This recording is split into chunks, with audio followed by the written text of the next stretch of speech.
来宾，本次会议将于1分钟之后开始，请您尽快就座，并将手机等通讯设备关闭或置于静音状态。谢谢您的合作。Ladies and gentlemen, the event will begin shortly in 1 minute.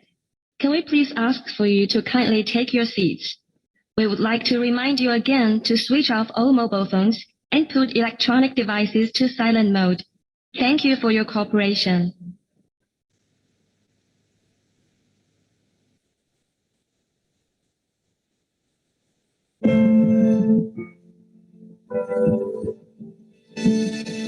多种多样的生物是地球经过几十亿年发展进化的结果。从动物、植物到微生物，人类的每个历史角落都与它们休戚共舞，相互影响，共同进化。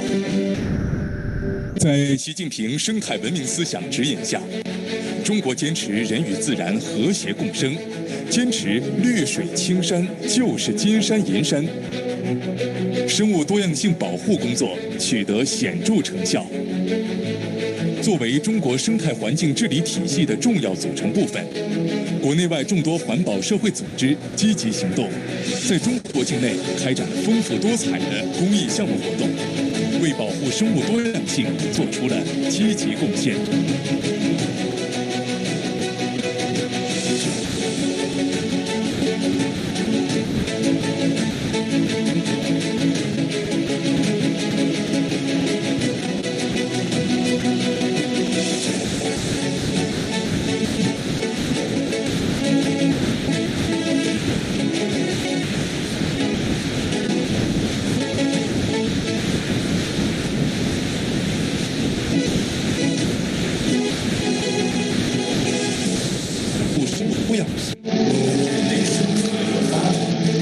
Biodiversity conservation is of great importance to the development and survival of humankind.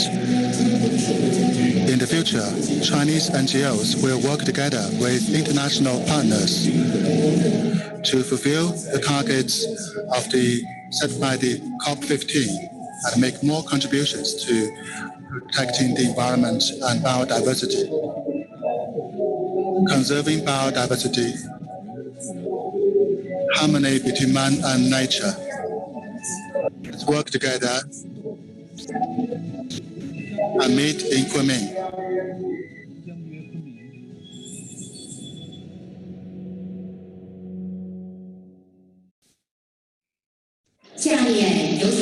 And now I would like to give the floor to the moderator of the NGO Forum opening ceremony, Mr. Liu Ning, to open this forum.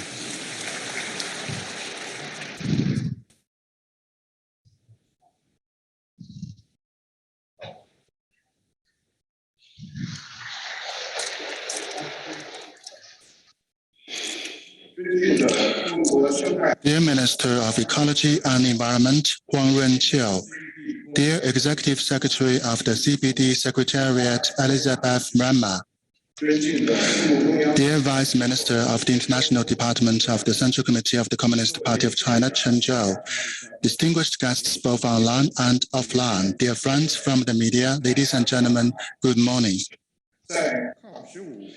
In the run-up to COP15, 2 weeks later, it gives me great honor to chair the opening ceremony of this NGO forum. This forum is one of the 8 parallel events of COP15. It is hosted by COP15 CDB Secretariat, the Ministry of Ecology and Environment, and the China Association for NGO Cooperation, CANGO, in association with China Environmental Protection Foundation, CEPF, the Paradise International Foundation, the Society of Entrepreneurs and Ecology, SEE, Global Environment Institute, GEI, All China Environmental Federation, ACEF, and Client Earth. This forum is an important warm-up event in the run-up to the COP15 to share practices and experiences under the Sharm el-Sheikh to Kunming Action Agenda for Nature and People since 2018. It will provide an excellent platform for non-state actors and the public, especially NGOs, to share experiences on biodiversity conservation. This forum will call upon NGOs around the world to make solemn commitments to biodiversity conservation in the coming decade, showcase the commitments and initiatives of NGOs around the world in self-determined contributions, and contribute to the formation and implementation of the post-2020 biodiversity conservation framework. And now we begin with the opening remarks from leaders of the organizers and NGOs and company representatives. First of all, let me give the floor to Huang Renqiu, Minister of Ecology and Environment. Please look at the screen. Your Excellency, Madame Elizabeth Maruma, dear guests, ladies and gentlemen, dear friends, good morning. It gives me great pleasure to attend this NGO Parallel Forum of the COP15 to the Convention on Biodiversity, CBD. First, on behalf of the COP15 chair country and the Chinese Ministry of Ecology and Environment, I would like to express my warm welcome to guests attending this forum both online and offline, and my sincere appreciation for the friends who care, support, and participate in biodiversity conservation. Biodiversity is the foundation of human survival and development. Around the world, population growth and human activity are accelerating the extinction of species and threatening biodiversity around the world. Since the start of this year, the COVID-19 pandemic continues to rage. Natural disasters occur frequently, and extreme weathers like heat waves and heavy rains struck many parts of the world. In the face of global environmental crisis, we must revisit the man-nature relationship, respect, follow, and protect the nature, work together to contain and reverse the loss of biodiversity, and protect our only homeland, Earth. As a bridge between governments, enterprises, and the public, NGOs are a vital force for environmental protection and green, low-carbon, and sustainable development.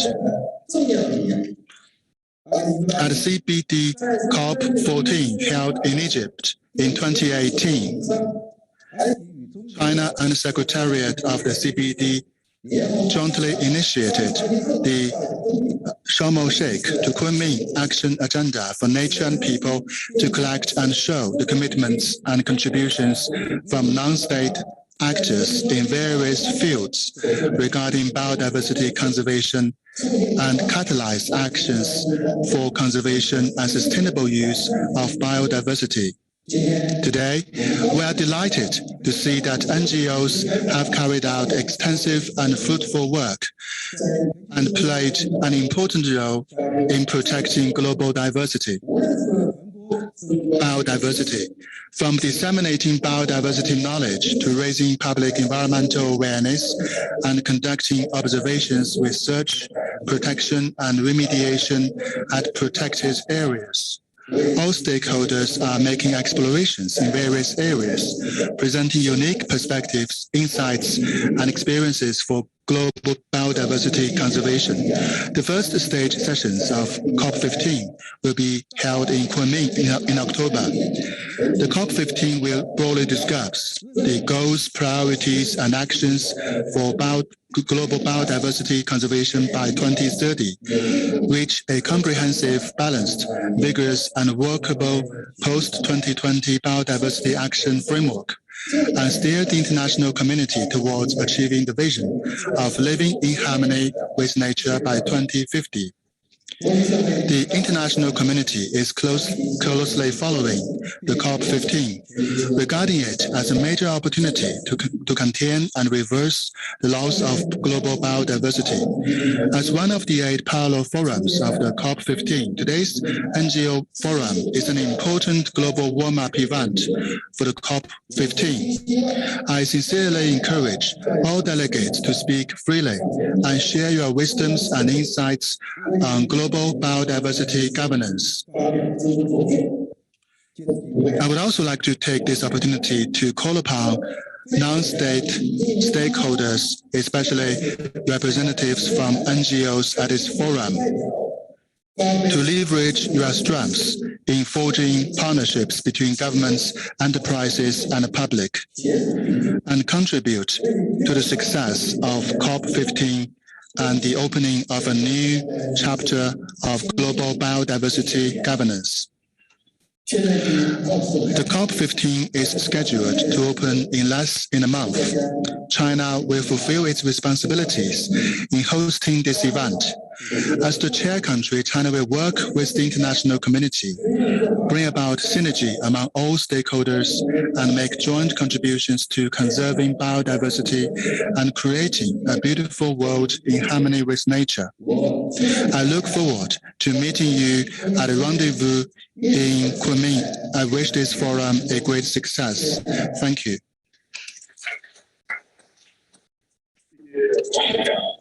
Thank you, Minister Huang, for your warm remark. We know that 14 days later, here, COP15 first stage sessions will be held in Kunming, this city, and Chinese leadership will also attend this COP15. I believe that 196 parties to the convention under the leadership of Mr. Huang. Minister Huang will discuss and reach an agreement on the framework. I believe that all the delegates will also, like Minister Huang, have the same expectations for biodiversity conservation. We hope that with the support of the Ministry of Ecology and Environment and other departments, this forum will be a great success. And now I would like to give the floor to the Executive Secretary of the CBD Secretariat, Madam Elizabeth Maruma. She is in Chengdu with her colleague in quarantine, and she will be in Kunming in a few days. After a 7-day quarantine period, she will be able to meet you in person. And now we will play a video clip from Elizabeth Maruma. Your Excellency, ladies and gentlemen, it gives me great pleasure to give this opening address at this important NGO Parallel Forum on the margins of the Conference of the Parties 15. I wish to thank the government of the People's Republic of China and His Excellency Minister Huang as co-host of the forum and all partners involved. I would like to congratulate the forum's participants for facilitating discussions on the post-2020 Global Biodiversity Framework, aligned to the 2050 vision of living in harmony with nature. I hope all of you will learn from each other and be inspired to further catalyze actions for biodiversity above and beyond your networks and communities. Ladies and gentlemen, safeguarding biodiversity must become an integral part of our human and sustainable development process. We will risk failure if biodiversity and other global crises are pursued in isolation. Our economies and societies are intrinsically linked to biodiversity. We all know why healthy ecosystems are key to conserve species and maintain their critical functions and integrity. Yet, we also need to maintain and enhance the diversity of life on Earth to sustain the air we breathe, the food we eat, the medicines we need, the jobs for our well-being or survival, the leisure and the culture we enjoy daily, the capacity to regulate climate, and so much more. Therefore, it is clear that biodiversity loss is one of the biggest challenges the world faces. The continued loss of biodiversity impacts us all. All of us must engage in its conservation, restoration, and sustainable use. Together, we also have to work on multiple issues including redirecting resources away from the perverse incentives and driving financial flows towards solutions that benefit both people and planet. Many partners are already working towards these systemic changes. With the post-2020 Global Biodiversity Framework expected to be adopted during the second part of the UN Biodiversity Conference in April-May 2022, the world will have a clear call and direction for action for the next 10 years and beyond. While the work on shaping the framework continues, urgent and effective action and engagement must already start to lead the necessary transitions at all levels. In 2018, the 14th meeting of the Convention's Conference of the Parties, the government of China and the government of Egypt launched a Sharm el-Sheikh to Kunming Action Agenda for Nature and People, or Action Agenda, to catalyze action in support of the Convention and post-2020 Global Biodiversity Framework.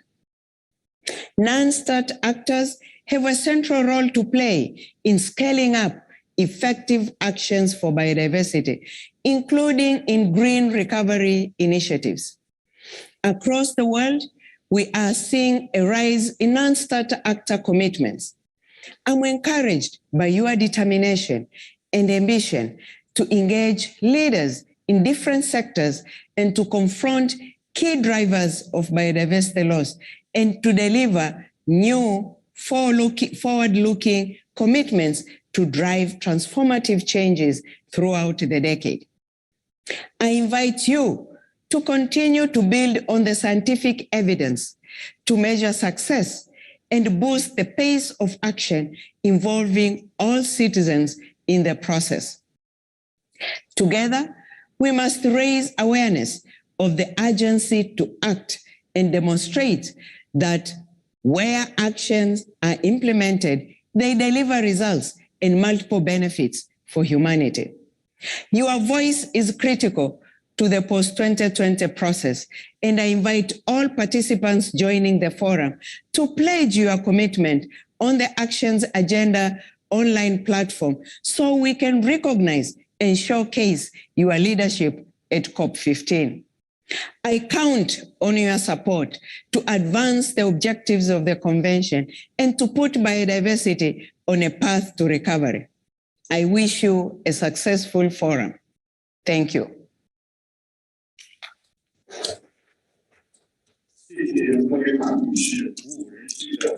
Thank you, Madam Maruma, for your exhilarating and heartening remark. I know that Madam Maruma and her secretary team are in Chengdu and watching this forum live. And also, we have the other colleagues from the Secretariat also online, joining us online. We hope that all the non-state actors, no matter from China or international, to participate in the biodiversity conservation and get support from the Secretariat in this regard. I would like to give the floor to Minister of the International Department of the Central Committee of the Communist Party of China, Minister Chen Zhou. Let's welcome.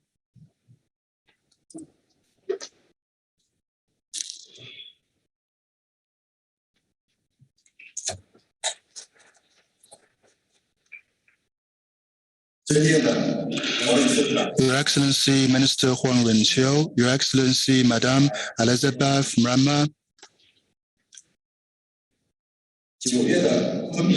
this beautiful season of September in Kunming, which is refreshing and beautiful season, we have all the friends from global NGOs together here And also we have the civil society organizations concerned with biodiversity with us online for the parallel forum for NGOs, NGO parallel forum for COP15 of the United Nations Biodiversity Convention. On behalf of the China Association for NGO Cooperation, or CANGO, I'd like to express my warm welcome to all of you for participating at this forum.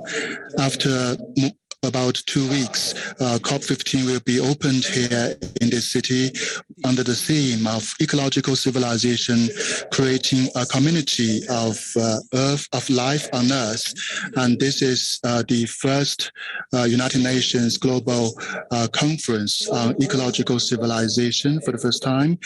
President Xi Jinping has stressed on many occasions that biodiversity concerns the welfare of all humankind and is the foundation for human survival and development. We need to respect, follow, and protect the nature and be responsible for human civilization. This parallel forum, NGO forum, is an important parallel event of COP15 to provide a platform for NGOs and the public to participate in biodiversity conservation and conduct exchanges and dialogue and share experiences. China Association for NGO Cooperation, or CANGO, is the largest association of NGOs in China for international cooperation. We have the full consultation status for the Council for Economic and Social Affairs of the United Nations. We have carried out cooperation and exchanges in environmental protection with international NGOs for many years. So at the time of fighting COVID-19 and bringing about socioeconomic recovery, we hope that NGOs will continue to contribute to biodiversity conservation and contribute to creating a cleaner and better world with more sustainable development. So we have the following suggestions. First of all, seek the path of global ecological civilization under the concept of community of shared future for humankind. The concept of community of shared future for humankind was put forth by President Xi Jinping and has become a flagship representing global trends and the direction of of progress in human civilization. And building a clean and beautiful world is an important part of building a community of shared future for humankind. Second, enhance people-to-people connectivity for a beautiful home where all lives live in harmony. NGOs shall mobilize the enthusiasm, initiation, and creativity for more engagement and contribution to biodiversity protection and environmental protection. It will play an indispensable role in facilitating the intergovernmental decision-making process.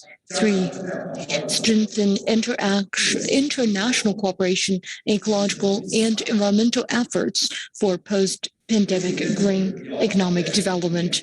The society shall envision with green and sustainability in addressing ecological and environmental challenges, promote technological advancement and production renovations, apply new technologies, environmental governance, and ecological conservation, build an equal security system, and increase the environmental capacity for economic growth, as well as advocating and promoting green and low-carbon development, injecting new momentum into post-pandemic world economic development. And 4, implement UN SDGs and assume the global environmental governance responsibilities. CBD and UNFCCC are important multilateral results of international community on advancing global environmental governance, as well as essential content of the UN 2030 Sustainable Development Agenda. International NGOs, including those from China, devote themselves to global environmental governance, experience sharing, proposals, and practice. We have every reason to believe that COP15 will be the opportunity for more and greater contributions to voluntary changes in global environmental governance system. Lastly, great thanks to Mr. New and Mr. Chigwang for creating such a great opportunity. I'd like to thank the leadership from NGOs for coming, and thank you all for attending the NGO forum. I wish the forum a complete success and a more civil wisdom in solutions to COP15. Thank you again.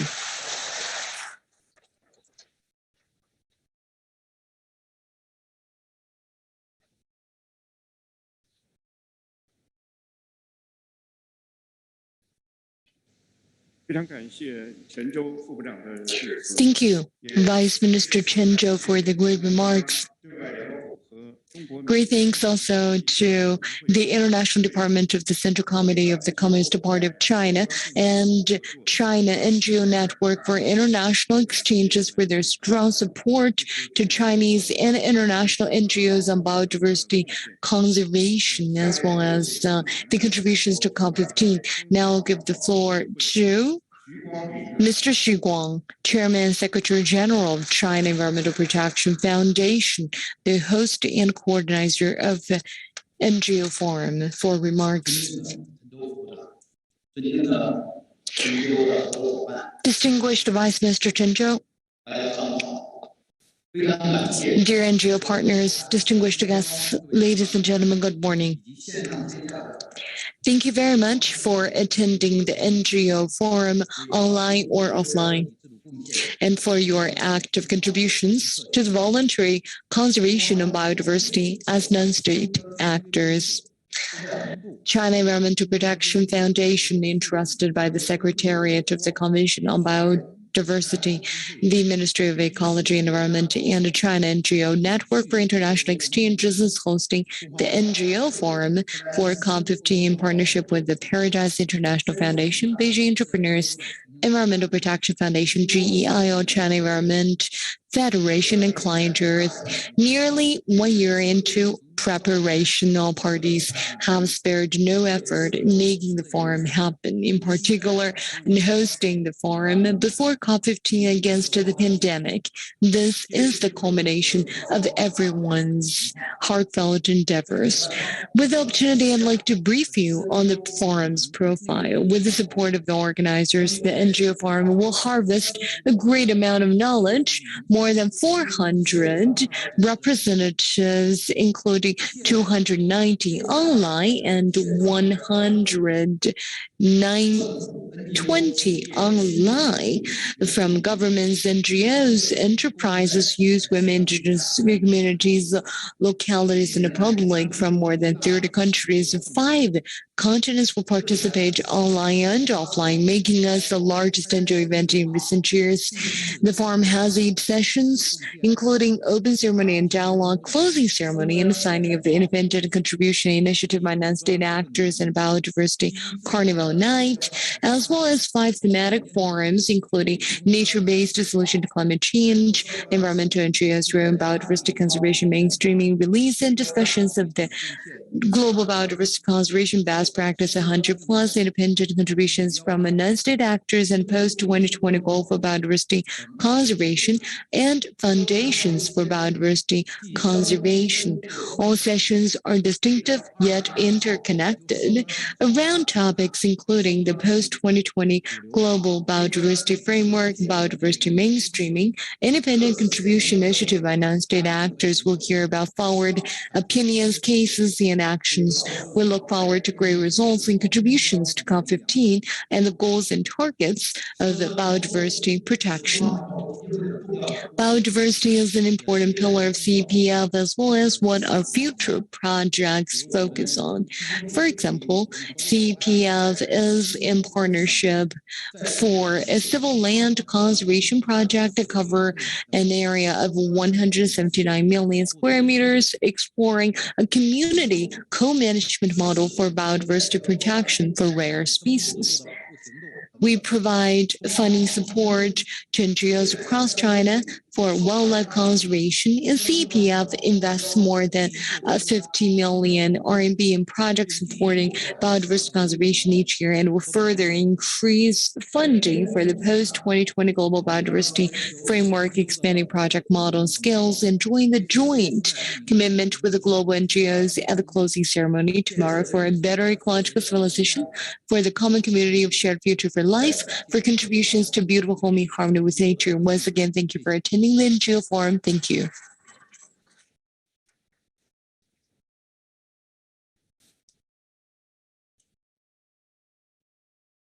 Thank you, Mr. Chigwang, for the great remarks. CEPF, as well as other organizers of the NGO Forum of COP15 have done a lot of hard work for the forum. I personally attended the promotion events at Hongqiao Airport and the Daxing Airport of Beijing, and great results were witnessed and believe CPF as well as other organizers with their efforts and services and leadership and commitment. Our forum will definitely achieve more solid results. Now we will give the floor to famous philanthropic entrepreneur, the chairman of the Health One Group, and also the executive director of the Paradise International Foundation, Mr. Jubal Walked, for opening remarks.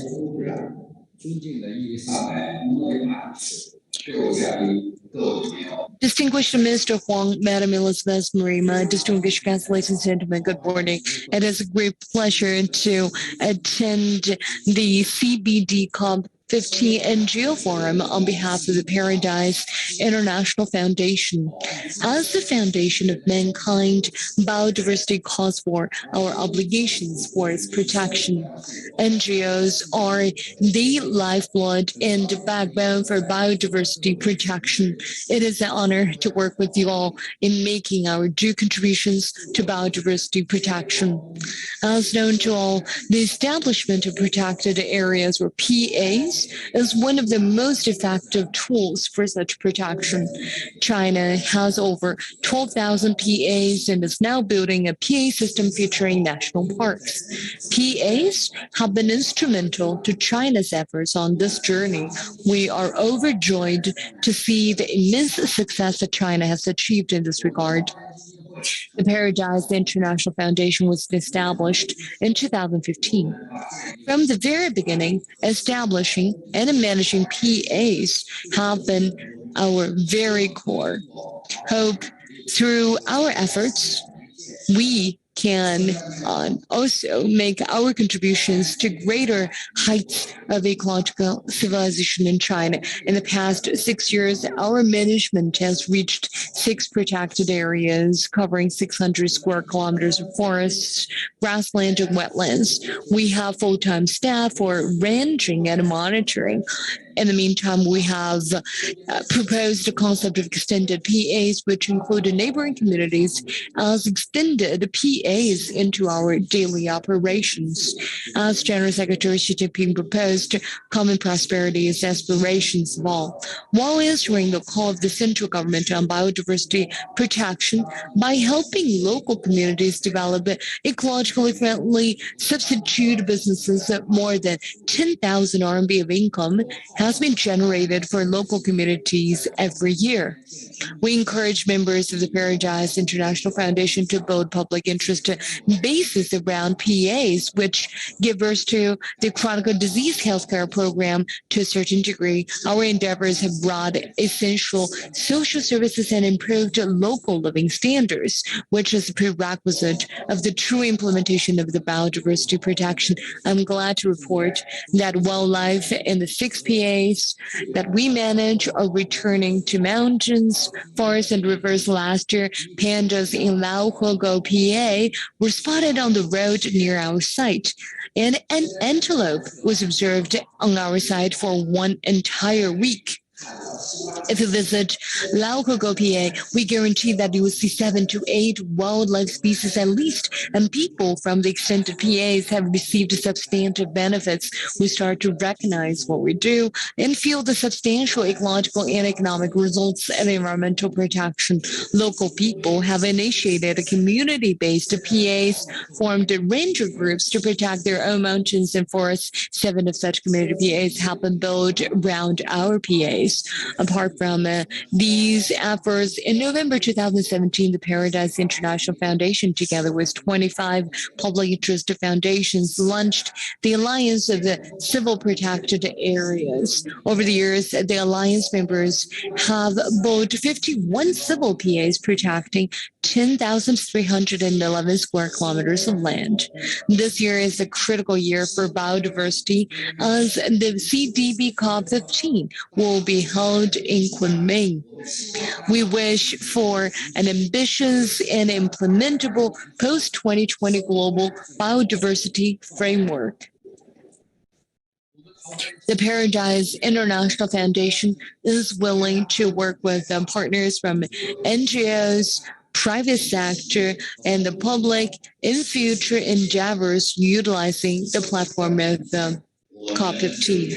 Facing the pandemic, more attention has been given to biodiversity protection, and with the guidance of the government and the power of civil governance, China has achieved world-stunning results. We believe that the same level of accomplishments will be also made on protected areas for biodiversity. I wish the NGO Forum a complete success, and the COP15 in October will amount to a milestone for global biodiversity protection. Thank you. Thank you, Mr. Jubal Walked. Enterprises are indispensable to biodiversity protection. The NGOs and foundations that represent the private sector have built great bridges for cooperation on biodiversity protection. And now we will conclude the opening ceremony officially. Thank you again. We will now start the dialogue session for this morning. Thank you.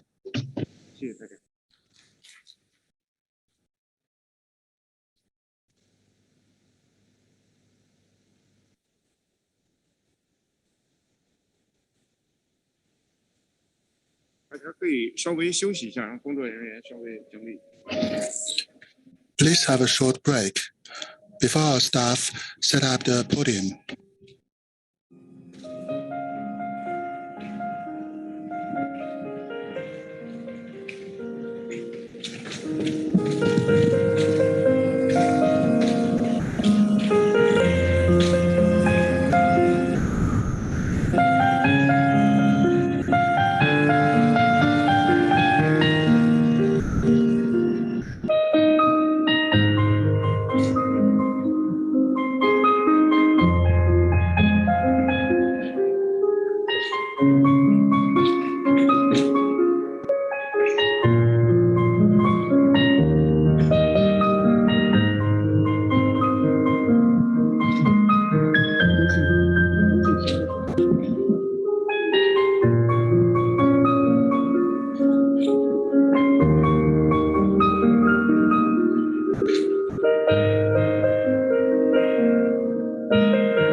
Now I would like to give the floor to the Deputy Secretary General of China Environmental Protection Foundation, CEPF, Huang to moderate the dialogue session.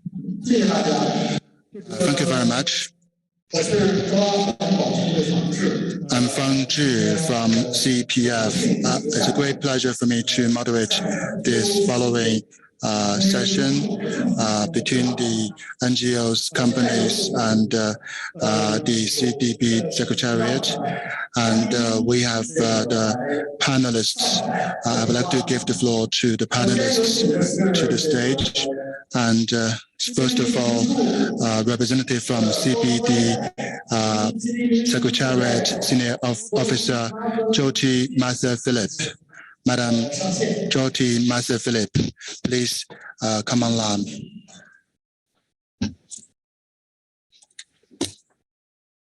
Hello, good morning. Hi, good morning. Thank you very much. And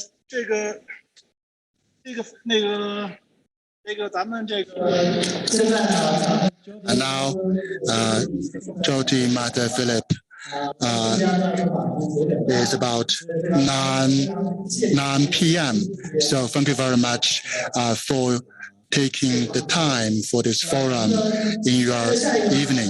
So I'd like to give the floor to the representative from Chinese government, from the Executive Committee of Office of Executive Committee for COP15, Mr. Liu Ning from Ministry of Ecology and Environment and Chief Negotiator of the Chinese delegation. And also I'd like to invite the Global Project Management Director from WWF, Jean-Paul Paddock. It's about 3 a.m. in the morning. We wanted him to come online, but it is too late. So he has a video clip for us. And now I would like to also invite a famous entrepreneur, the president of Alexa SEE, Society of Entrepreneurs and Ecology, Madame Sun Li, to take the seat. And the next is Professor Liu Zhu, Professor of School of Life Sciences at Peking University and founder of Shanshui Conservation Center. Let's welcome Professor Liu Zhu. And then we have Madame Chen Yimei. Chen Yimei is chairman of China Environmental Grantmakers Alliance, CGA, and the Secretary General of the Charity Foundation of One Ke Group. Madame Chen Yimei, let's welcome. And also General Manager of Ant Forest, which is a famous philanthropist platform in China. Jiang Zheng, Miss Jiang Zheng, to come to the stage. And last but not least, we have the Executive Director of the Beijing-based Global Environmental Institute, GEI, Deputy Secretary General of GCAI, Madame Jing Jiaman.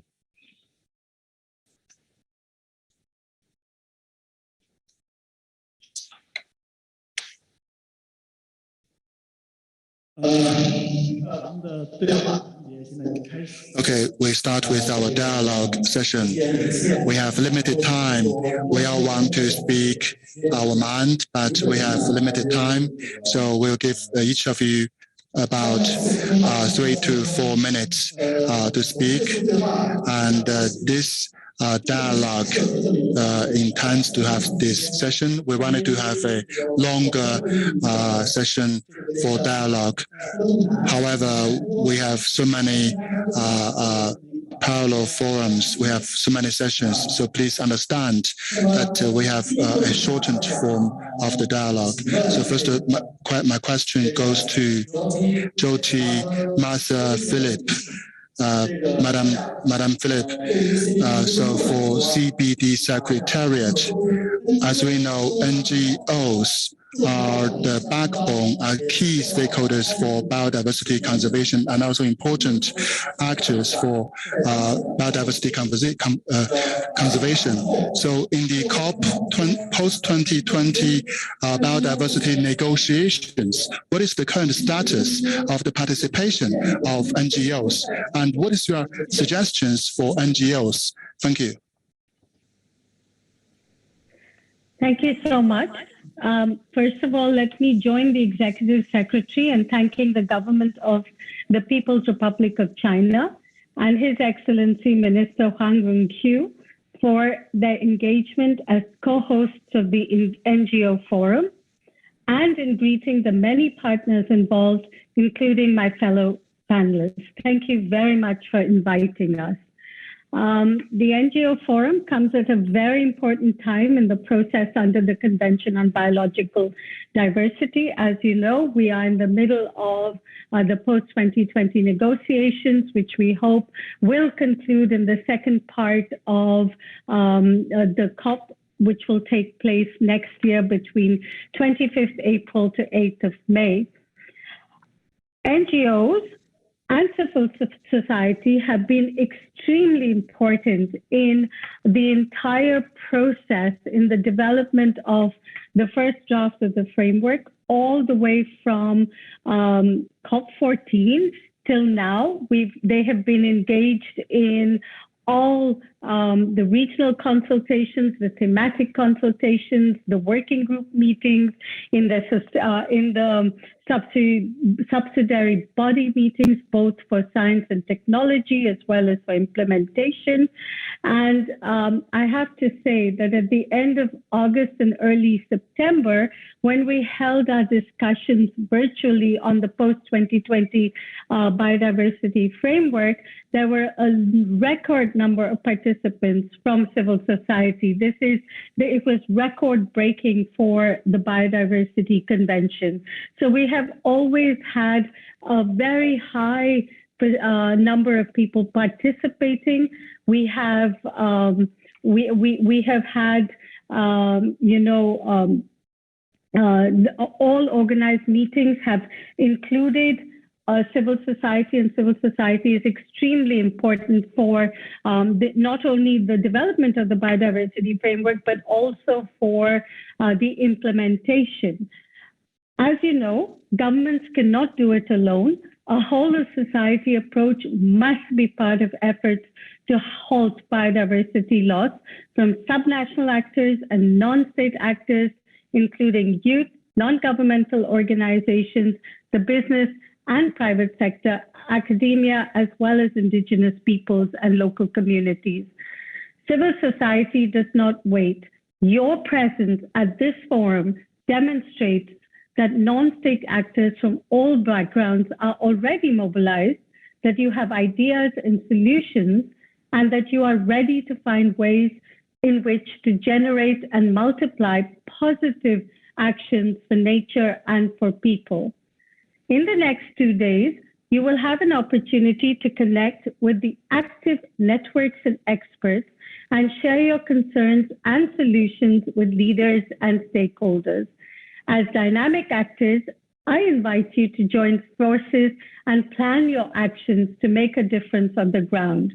Once the biodiversity framework has been adopted, it is up to you to support national and global commitments that can be showcased to the biodiversity community and beyond.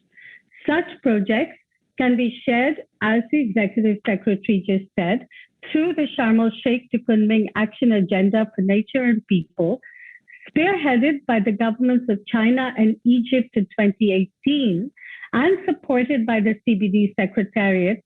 The Action Agenda serves as a mechanism to catalyze broad-based non-state actors' actions and to raise public awareness and encourage actions to restore biodiversity at the national, global, and local levels.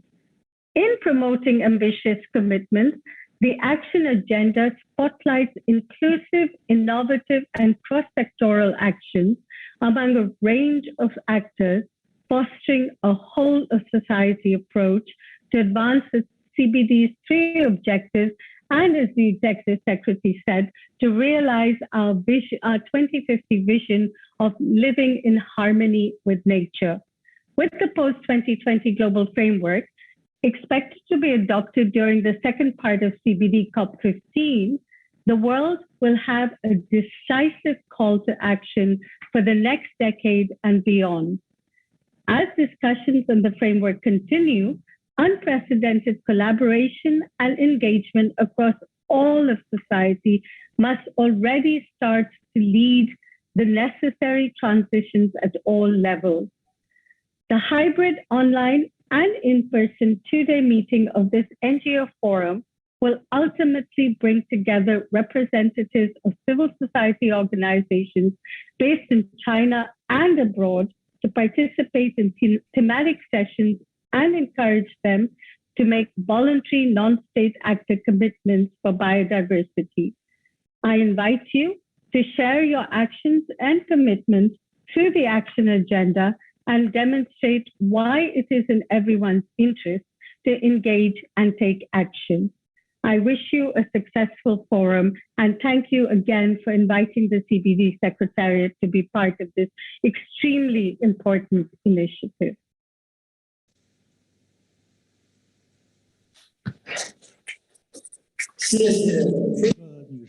Thank you, Madam Philip, for your speech on behalf of the CBD Secretariat. Thank you very much for recognizing the NGO's work in the past and also put forth expectations on the next stage of work. We hope that all the participants, both online and offline, all the friends, especially the non-state actors and the NGOs will make the voluntary commitments because although we have the framework to be adopted next year in April and May, we wish to start our actions now. Thank you very much again. And now, my question goes to Liu Ming, a representative from the Chinese government. Mr. Liu Ming has been engaged in international cooperation for environmental protection at the Ministry of Ecology and Environment as a Chinese government representative. So for Chinese NGOs, the role of NGOs, what is your comment on the role of NGOs in protecting the environment in China? For the NGO forum, what expectations do you have? Mr. Liu, please. Thank you. Thank you, Mr. Fang. Thank you for coming. It's an NGO forum, but I'm with the government. I don't know whether I should be here. I will try to be as succinct as possible. I'll limit my contribution to 3 minutes so that more voices can be given to NGO representatives today. As mentioned by Madam, Chinese NGOs, at least for the past 2 to 3 years that I've witnessed, have played instrumental roles in biodiversity protection, especially with the support of MEE. There is the China Biodiversity Protection Alliance, which was formed. It also encouraged NGOs in Africa, including WWF, to build great connections and partnerships, and we've made very big contributions to biodiversity protection, which is seen by all, including the very hosting of the NGO forum. I know before COP15, Kunming actually does not permit any large-scale international event. Just a while ago, there was on a pre-warming activity that was held in Colombia, and this is also a warm-up activity to COP15. This shows our support to the important negotiations at COP15. Your voices can really represent the civil and non-government sectors, and hopefully this can also help to facilitate consensus being reached for the post-2050 biodiversity protection framework. Thank you very much, Mr. Liu Ming.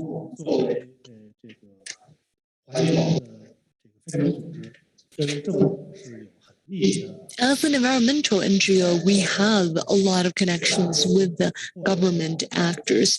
I believe the vast majority of organizations and have received great support from MEE, National Institution of Grasslands and Forestry, as well as other authorities in China. There is a saying which is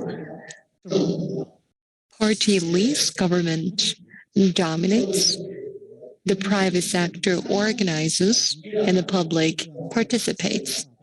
And that is the modern environmental governance system that we have.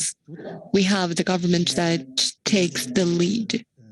Mr. Liaoning said it already beautifully. We will surround ourselves around the government actors, and all stakeholders will make our contributions. Thank you again, Mr. Liu. The third question is for Mr. Paul Rall from WWF. And WWF, as a renowned organization on environmental production, I would like to know for the upcoming COP15 and the post-2050 biodiversity protection goals and framework, what is your take? I'll play a video because he recorded a video and once and we made some changes to the video. It is my real pleasure to join this NGO forum of COP15 on behalf of WWF International. There are 4 key messages I would like to share today with respect to the post-2020 biodiversity conservation framework. First, we call for a global goal for nature. Human activities are currently driving an unprecedented loss of biodiversity, with 1 million species threatened with extinction. Last year, it was revealed that the world has not achieved any of its previous decade-long Aichi biodiversity targets. We call, therefore, for the adoption of a succinct, nature-positive global goal for nature by 2030 as a key milestone towards achieving an ecological civilization. A goal that is measurable and communicable to form a compass on nature, a global goal that can be declined into science-based targets and allow governments, businesses, investors, and consumers to all contribute toward a shared goal. My second message relates to the must-haves for an ambitious and strong global biodiversity framework. We call for an ambitious, transformational, and robust post-2020 global biodiversity framework, which should include the following elements: an ambitious 2030 mission that explicitly seeks a nature-positive world where biodiversity loss is both halted and reversed this decade. Ambitious 2030 milestones to have the footprint of production and consumption and ensuring that all decisions, public and private, will contribute to achieve a nature-positive world. A strong and effective implementation mechanism, including a present, review, ratchet process where action on the ground to deliver biodiversity goals and targets can be strengthened over time. A comprehensive resource mobilization strategy with the aims to reducing resources causing harm by aligning public and private financial flows with conservation and repurposing harmful incentives. Sustainability, substantially increase resources from all sources, increase efficiency in existing resources, including through national biodiversity finance plans, and full integration of a rights-based approach and whole-of-society mechanisms. Thirdly, it is very important to enhance the participation of NGOs. There are several important stakeholders who must be heard in the CBD discussions, including NGOs, civil society organizations, indigenous people, local communities, youth and women's groups, and individuals. We should increase efforts to communicate, educate, and promote actions by the public, as well as innovate and strive to scale up nature-positive impacts. We call for a whole-of-society engagement, as well as establish or strengthen multi-stakeholder and multi-sectoral platforms on biodiversity. Finally, let me close with respect to China's leadership. The opening of COP15 in October in Kunming, when China takes on the CBD COP presidency, will be a critical and unique opportunity for China to signal these ambitions and the need for a strong global biodiversity framework for a safe and just future for humanity and all life on Earth. Thank you very much. Thank you, Mr. Paddock. My understanding is that he produced several recommendations for the post-2050 biodiversity framework, and he once again reiterated the strength and power of NGO and civil society on biodiversity protection. We are not only participants, stakeholders, but also partners. Thank you again, Mr. Paddock. The fourth question is for our SEE representative, Ms. Sun Li. We know SEE is the largest platform for Chinese private sector actors to participate in biodiversity conservation, and maybe some of you do not agree with this voluntary participation based. Indeed, SEE has funded lots of projects as well as grassroots NGOs. Immense contribution has been made by SEE. It has made a lot of contributions to nature conservation. So in the future for Alexa, what is your plan for biodiversity conservation? What kind of commitment would you like to make to the international community, and any thoughts from you, Madam Sun Li? Thank you very much for giving us this encouragement. Alexa Ecological Society is sponsored by Chinese entrepreneurs. We have over 900 Chinese entrepreneurs over the past decade. Alexa has organized the 5 foundations, including Beijing Environmental Protection Foundation, and supported over 800 NGOs in China. Around China, we have devoted 800 million yuan to sponsor biodiversity conservation activities in China and around the world. We have also engaged over 600 million people to take part in biodiversity conservation. So under the post-2020 biodiversity conservation, Alexa has more ambitious targets and plans. We want to work with our over 800 NGO partners and our members to devote 1 billion renminbi yuan for the protection of 3 million hectares of protected areas, and also to mobilize over 1 billion people to take part in conserving biodiversity, and also to encourage entrepreneurs to take the lead in this transition and also make contributions as entrepreneurs. Thank you very much, Madam Sun. So Alexa C, or Society of Entrepreneurs and Ecology. So actually the enterprises need to communicate with the public and government. So your society or Alexa Society of Entrepreneurs and Ecology has served as a bridge between enterprises and the public and the government. So we hope that you, as a leading organization, so we hope that I believe that you make greater contributions. Thank you very much again, President Sun Li. And my fifth question goes to Mr. Lu Zhi, as a professor at Peking University.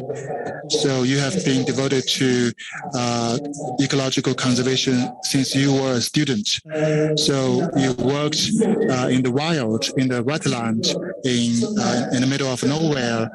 So you are a scholar of ecological conservation and also founder of Shanshui Conservation Center. So from your perspective, how do you think NGOs can work with scientists and also to bring about a better post-2020 biodiversity protection target? So thank you very much. You mentioned me working in the wetlands. So over the past decades, I've been working in the field of ecological conservation. I've deeply felt the importance of NGOs' participation. The government and NGOs or public or the civil society play complementary roles. They complement each other, and NGOs provide diverse perspectives, especially from the bottom-up perspective, like the OECM. So we call upon, we call for ambitious conservation targets. So in addition from the conservation agencies and protected areas, we need to engage and mobilize all the society, all the public to take part in conservation. And also we need to have such concepts and demonstration effects. And an important key driver is science-based evidence. So how do you evaluate the effectiveness of conservation? You need to have the science-based evidences. So me as a researcher, a scientific researcher, so I call upon the scientists, especially scientists in the field of ecological conservation, to pay more attention to conservation, and also there should be a bridge between research, scientific research, and the conservation. So we need to focus on the practical issues of conservation. Another important aspect is international participation. China is taking a leadership and having an important influence in ecological conservation around the world, and NGOs' participation in the process of conservation globally. NGOs should also play an important role in this area, and to match with China's rising global status in ecological conservation. So for the government's participation, the government should also provide support for our participation. So China, as a rising economic power, should also match its status with regards to ecological conservation and international cooperation. So thank you very much, Madam Liu or Professor Liu, from raising your viewpoints on the relationship between scientific research and ecological conservation. But also, she gave suggestions to the government, of which Liuning is a representative. So we know that we are not only representing the grassroots, we are not only representing the society and public, but also we work with the government. So we also need to call upon the government to give us support in some regards to facilitate our work. So I think this suggestion should be well taken by Mr. Liu Ning from the Ministry of Ecology and Environment. And next question goes to Madam Chen Yi-mei. Chen Yi-mei is the Secretary General of the Wanke Foundation, and a more important capacity of yours is Chairman of the China Environmental Grantmakers Alliance, or CEGA. So you are the co-chairman. So your alliance is called China Environmental Grantmakers Alliance. So all the foundations in China are your members. So as the chairman of this alliance, how do you think the foundations as your members can play a role in conserving biodiversity So looking towards the future, and Professor Liu also mentioned about the scientific research. And from your perspective, what the government can do to help the work of foundations. So thank you very much for your question. So let me say a few words about our alliance.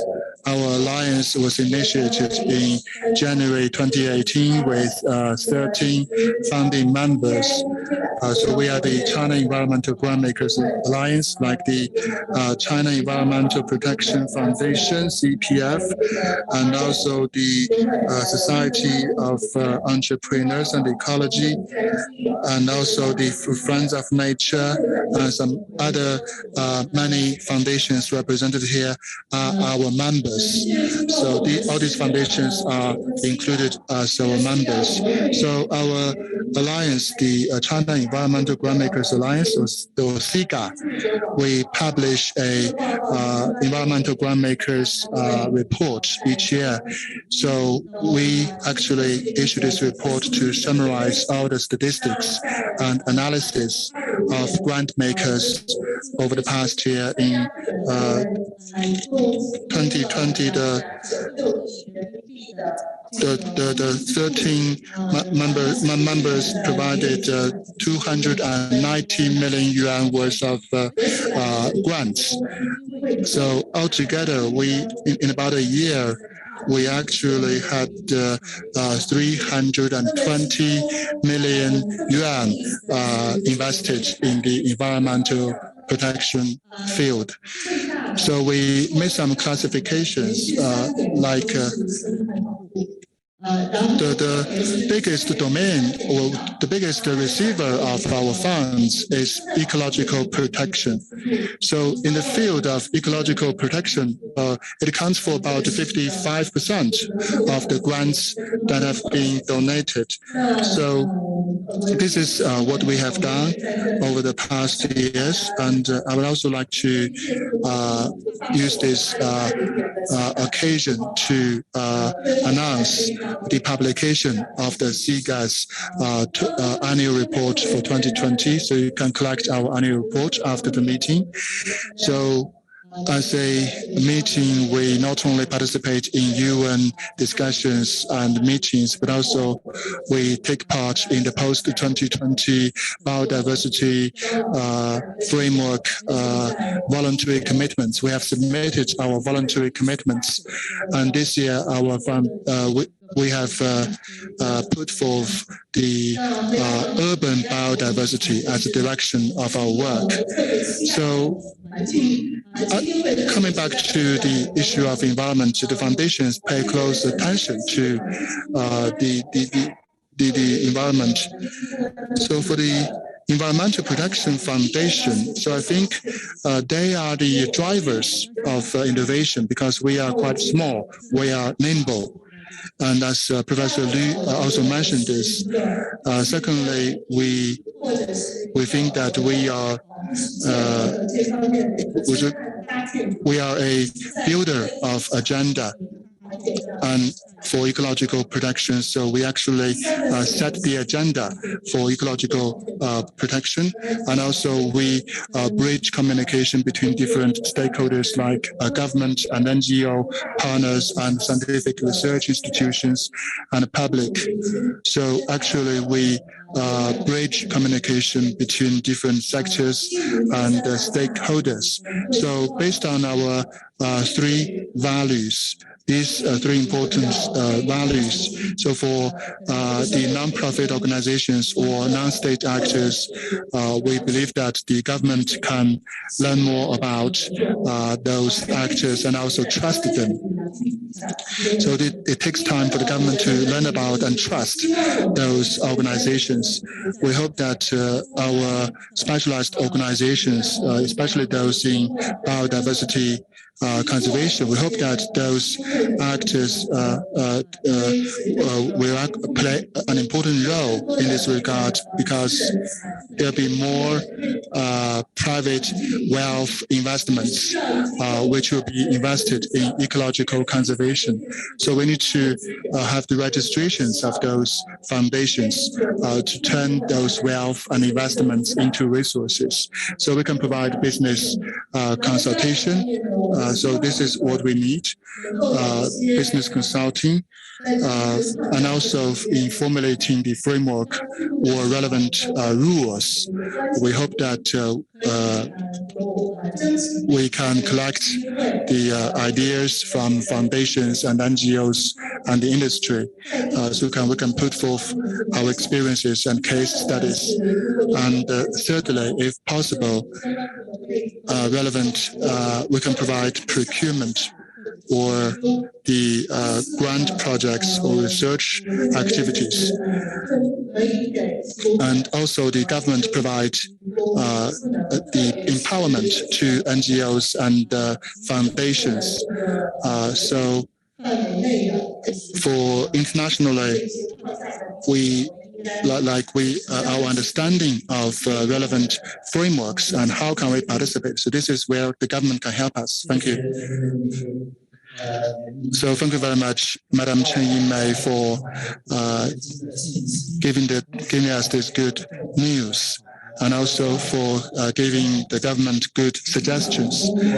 And actually, for Chinese NGOs, especially for the environmental NGOs, over the years, with the support of the government, all these NGOs have thrived. Over the years, we had at the beginning dozens of NGOs, hundreds of NGOs, and we have 8,000 NGOs. Without government support, it is impossible to have so many NGOs in China. So we have been working deeply with the government. I think this is quite important. So for the Ministry of Ecology and the Environment, I think we have seen the great attention from the ministry.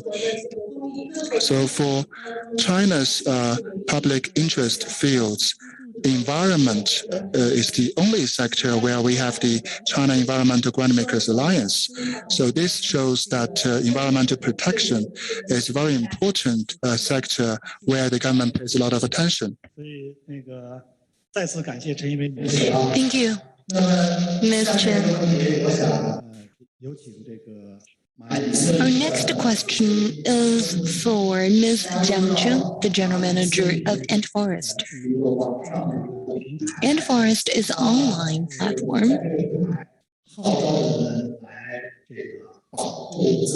which calls for protection of nature and the protection of PAs. Afforestation.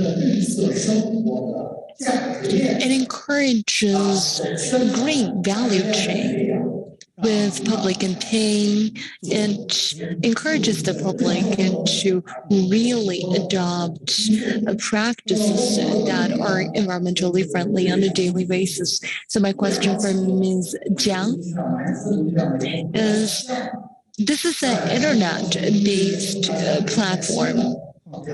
And within the upcoming 2050 biodiversity framework, what is the unique contribution that such a platform can make? Thank you, Mr. Fang, for the opportunity.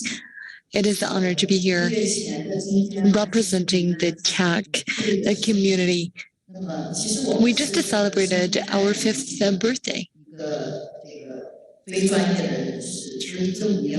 We're not a professional environmental actor. We've learned a lot in the past 5 years. Thanks to the support of our peers, we've come this far. I would like to share with you some of our learnings along the way. We realized that the biggest contribution a tech company can make is to connect and to inspire. Take Ant Forest, for example. Our model is to show visible results from afar to encourage people to adopt greener practices in our daily life. And Forest is a matchmaking platform for the public. I always say that. Next,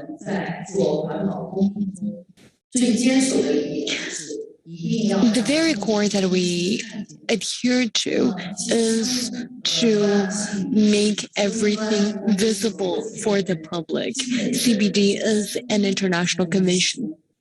That being said, everyone must be engaged and feel engaged. For everyone living in urban cities, sometimes it is difficult for us to relate to these international efforts on biodiversity protection in 2017, and users through the over 10 public interest organizations participated in 18 PA focused dialogues. Since 2021, we see increasing awareness for ecological conservation. They want to know what is happening in this 1 square meter that they help to protect through the online platform. That is a change in public awareness. In April 2021, we launched a PA patrol and ranging service. We used internet technologies to show the public what a day as a ranger looks like.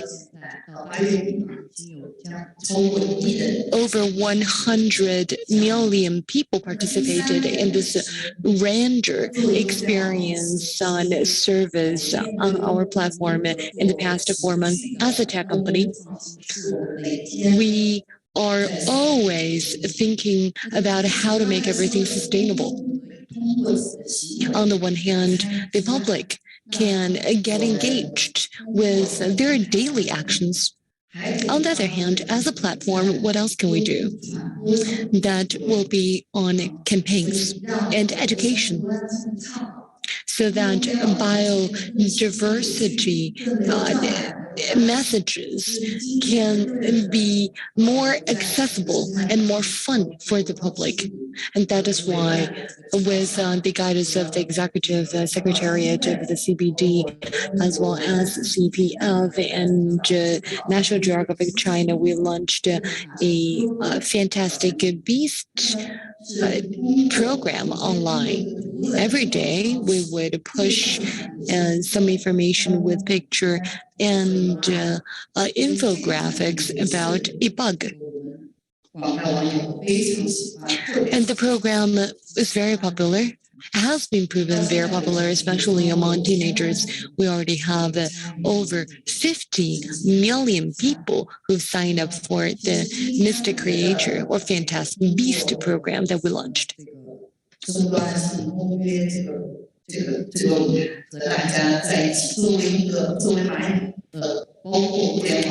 Here at NGO Forum for COP15, I would say it's an honor to be here, but we're still a newcomer. I hope this conference and the forum can truly generate more aspirations and inspirations for biodiversity protection. Thank you very much, Ms. Zhang. The power of technology and innovation knows no boundaries. It builds the bridge between the actions and aspirations, and the N Forest is precisely such a forum.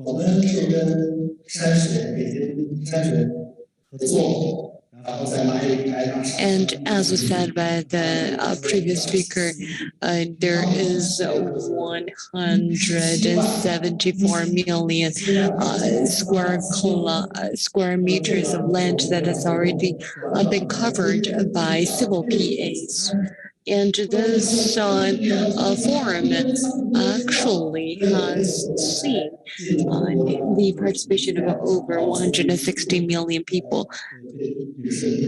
And perhaps, Ms. Philip, you know that when we submitted our proposals to the Chinese government, we received great support. We not only need to utilize conventional means to mobilize the public, but also new platforms such as internet forums, including Ant Forest. And now we will give the floor to the next speaker, who's a veteran on environmental protection, Ms. Jin Jiaman, the founder of the Global Environmental Institute, who's also the Deputy Secretary General of the GCAI. Global Environmental Institute, known as the GEI, is not only active on the global scale, such as Europe and Latin America, where they've launched a lot of biodiversity and climate change actions. So I have a question for you, Ms. Jin. Could you share some experience with us about China going global on climate change and biodiversity protection, and what is your vision for the future?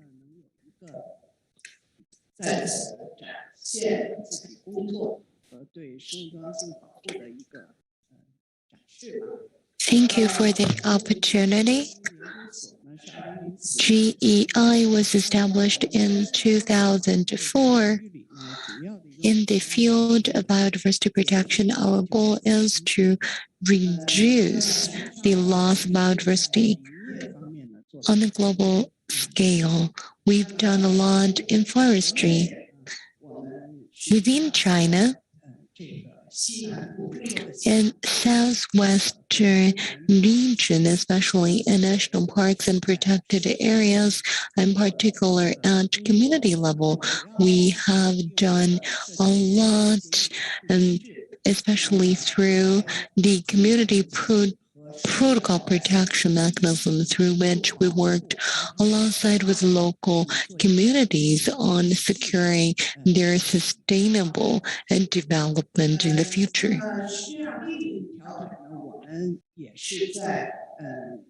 On the other hand, we conduct research and policy recommendations by collaborating with Chinese think tanks and research institutes.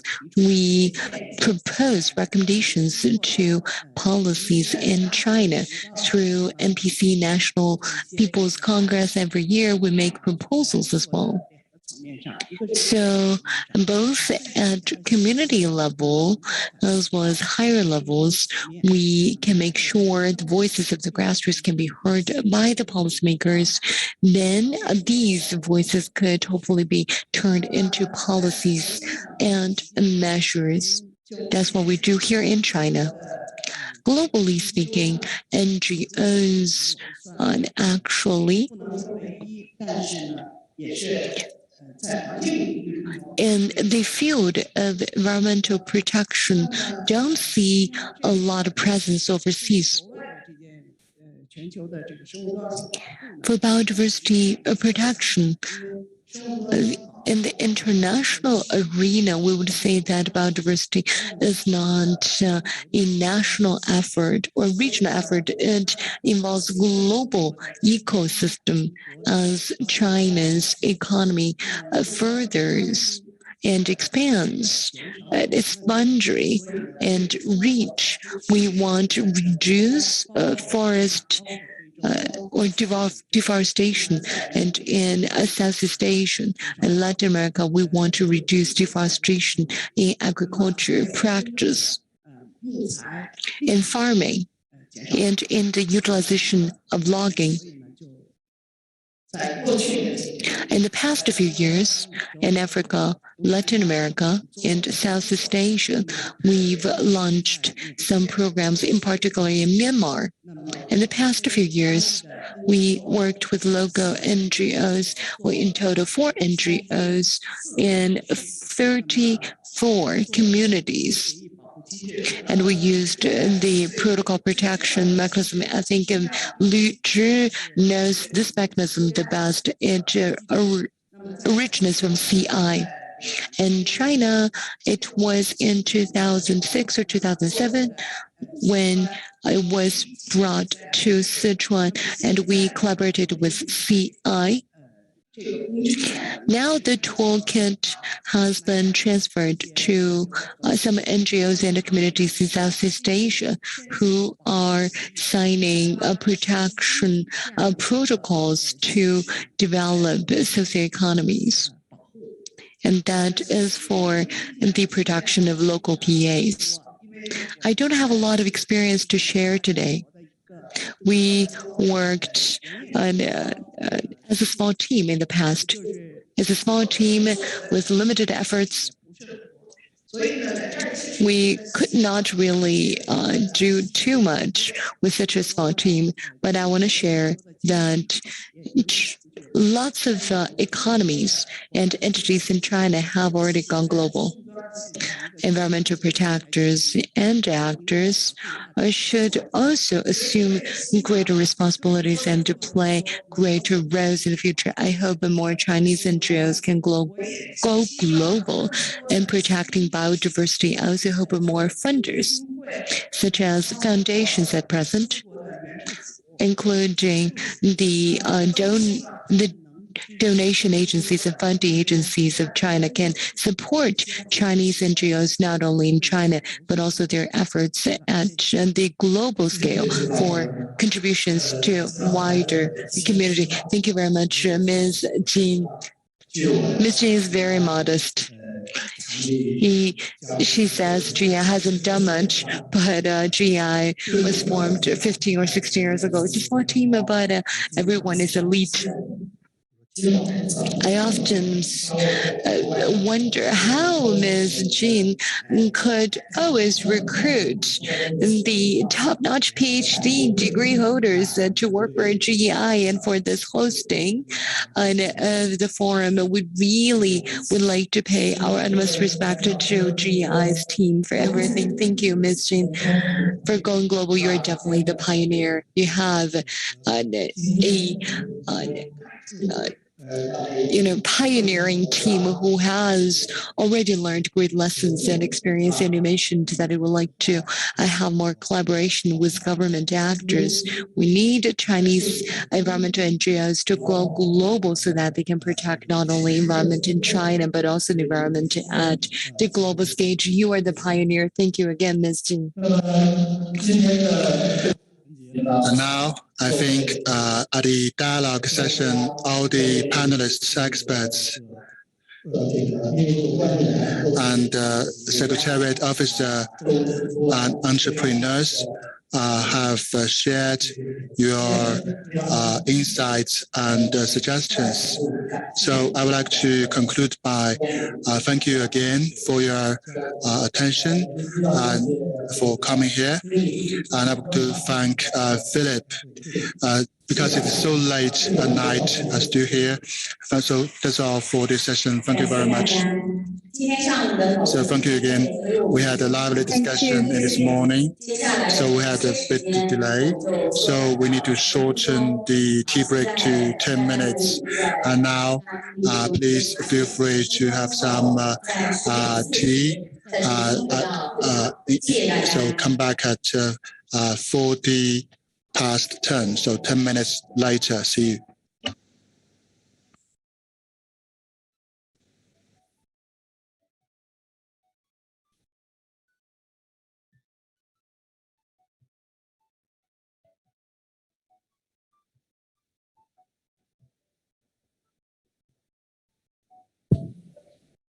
下一个论坛是基于自然的气候变化解决方案，中国东盟红树林生态廊道建设，10点40分开始。The thematic forum will start in 10 minutes, so 20 to the top of the hour, and it will be on the topic of nature-based solutions to climate change. Thank you.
在我们这个会议大厅的右侧有一些展台，有一些我们的书，还有宣传材料摆在右边的大厅里面，大家可以去自取。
没关系。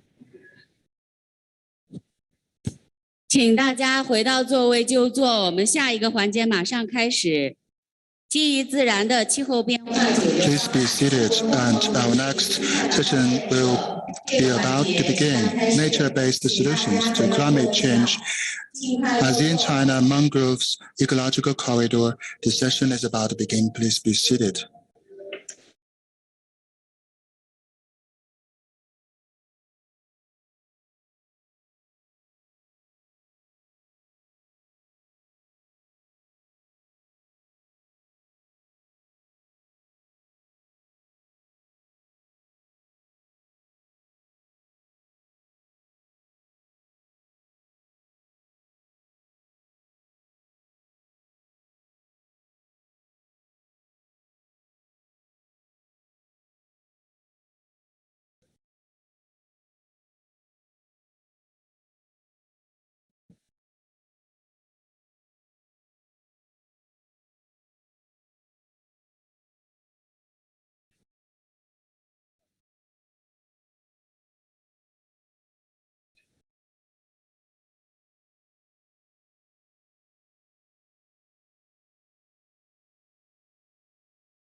所有的工作人员请回到会场，所有的嘉宾代表也都回到会场。Ladies and gentlemen, please come back to your seats. We are about to begin this session. Thank you very much.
Now, I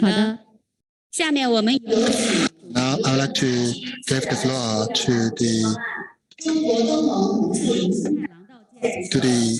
moderator, Secretary General of the Global Climate Action Initiative, GCAI, to come to the podium for the session on nature-based solutions to climate change, ASEAN China Mangroves Ecological Corridor.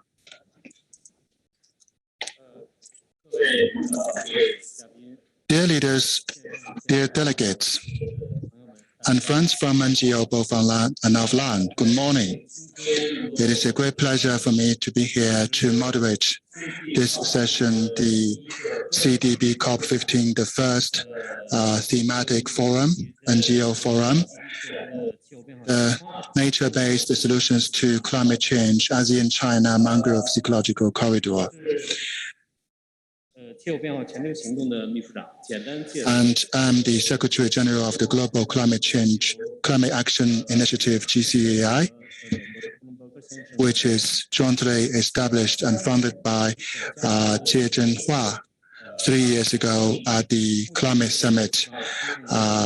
So this initiative, the GCAI, aims to prompt Chinese and global enterprises and NGOs and civil society organizations like charity foundations to devote themselves to mitigating climate change and achieve the relevant targets.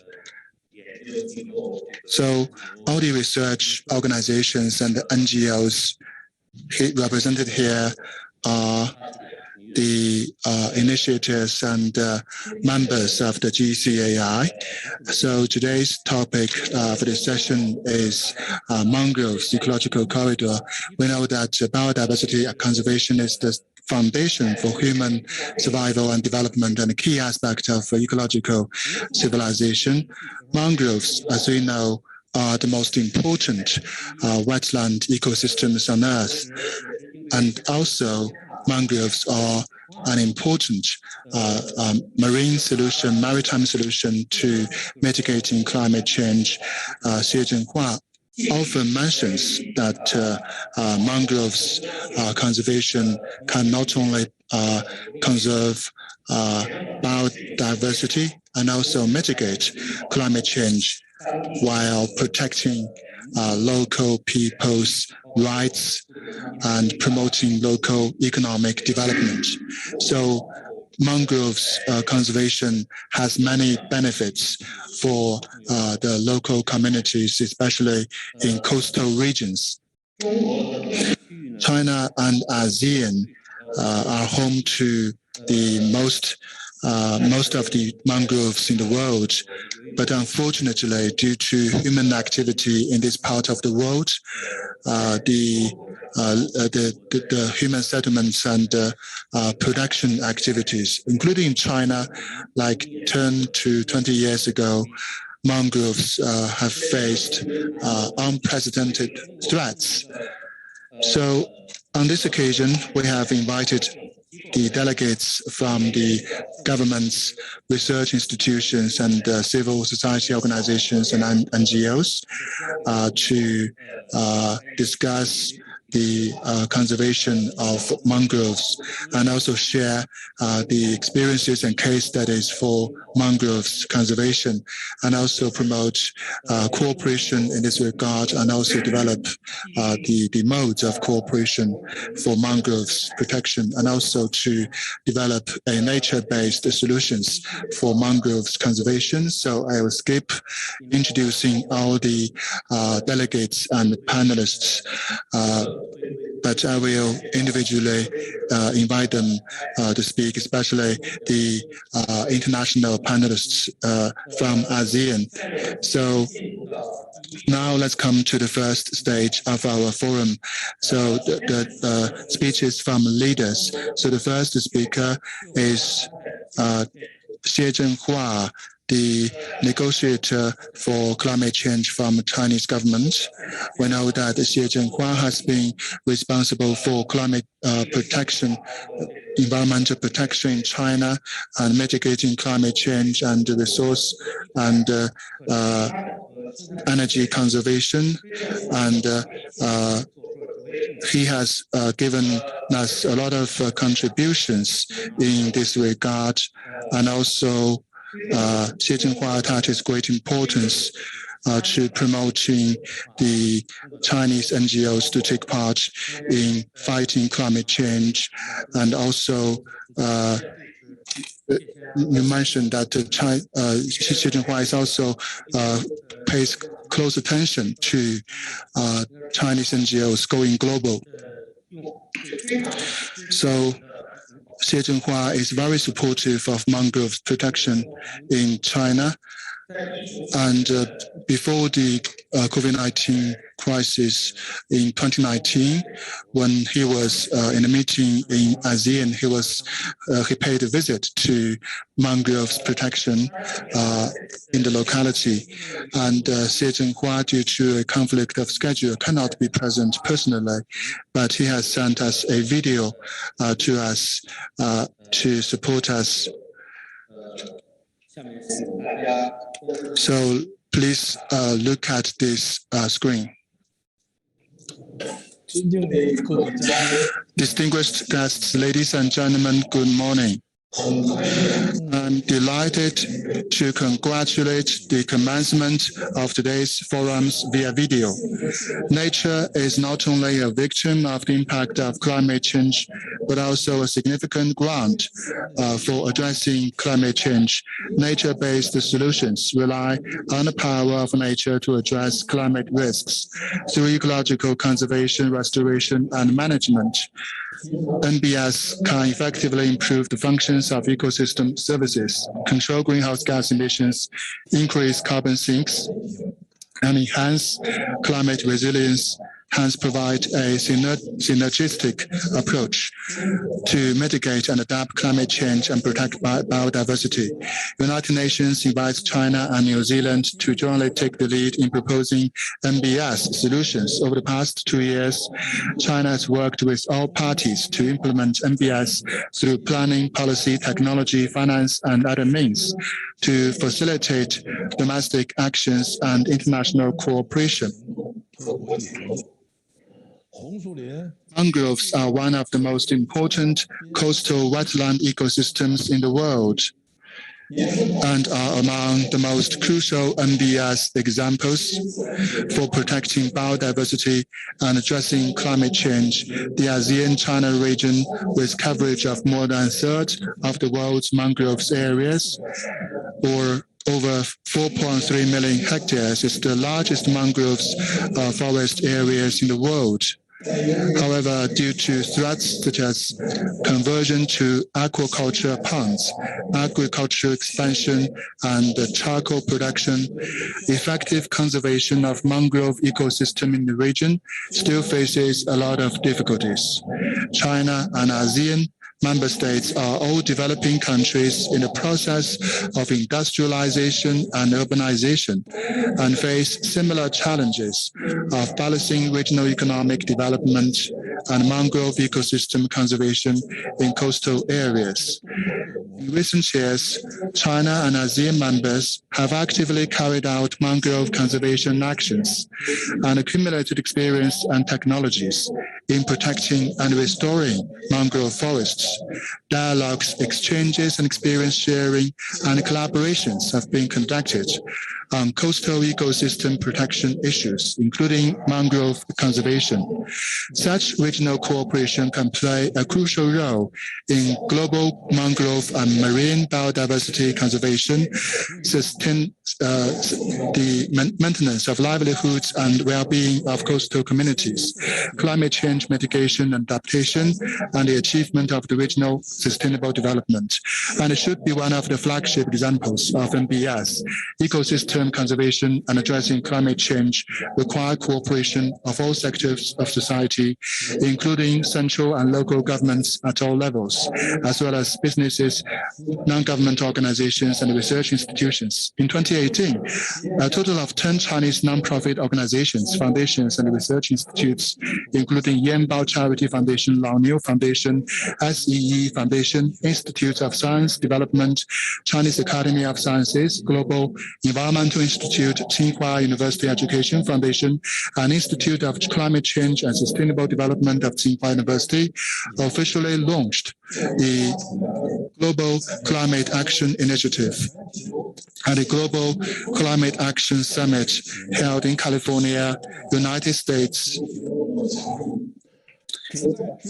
GCAI aims to support China's climate commitments, South-South Climate Cooperation, Green Belt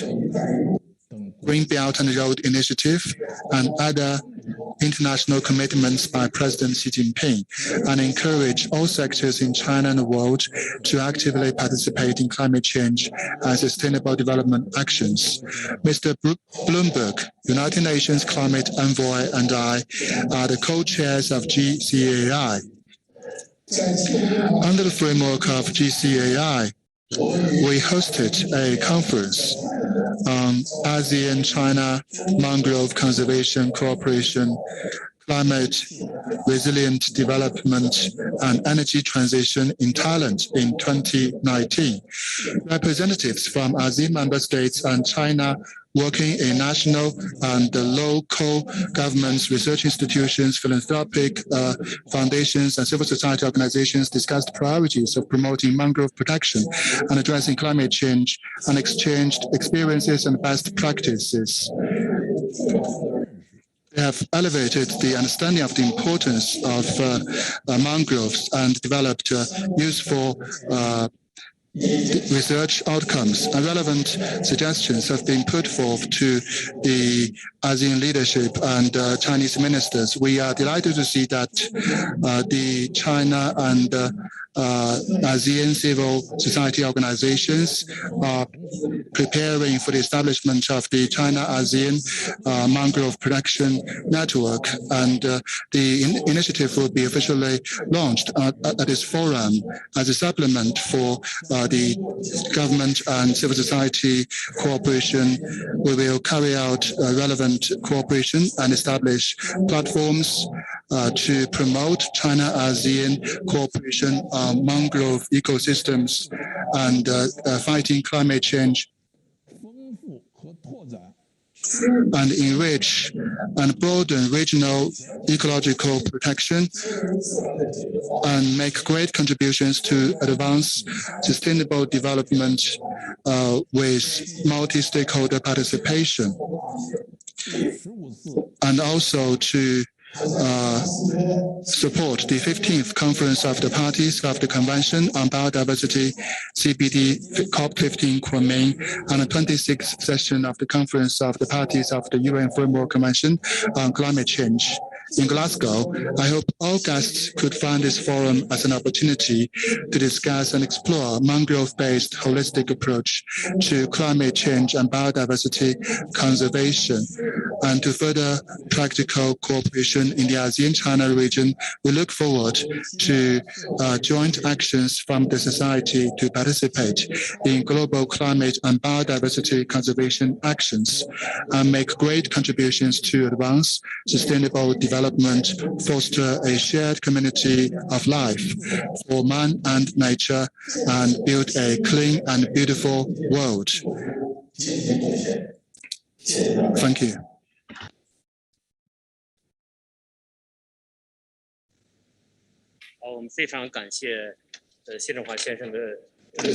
Thank you, Mr. Xie.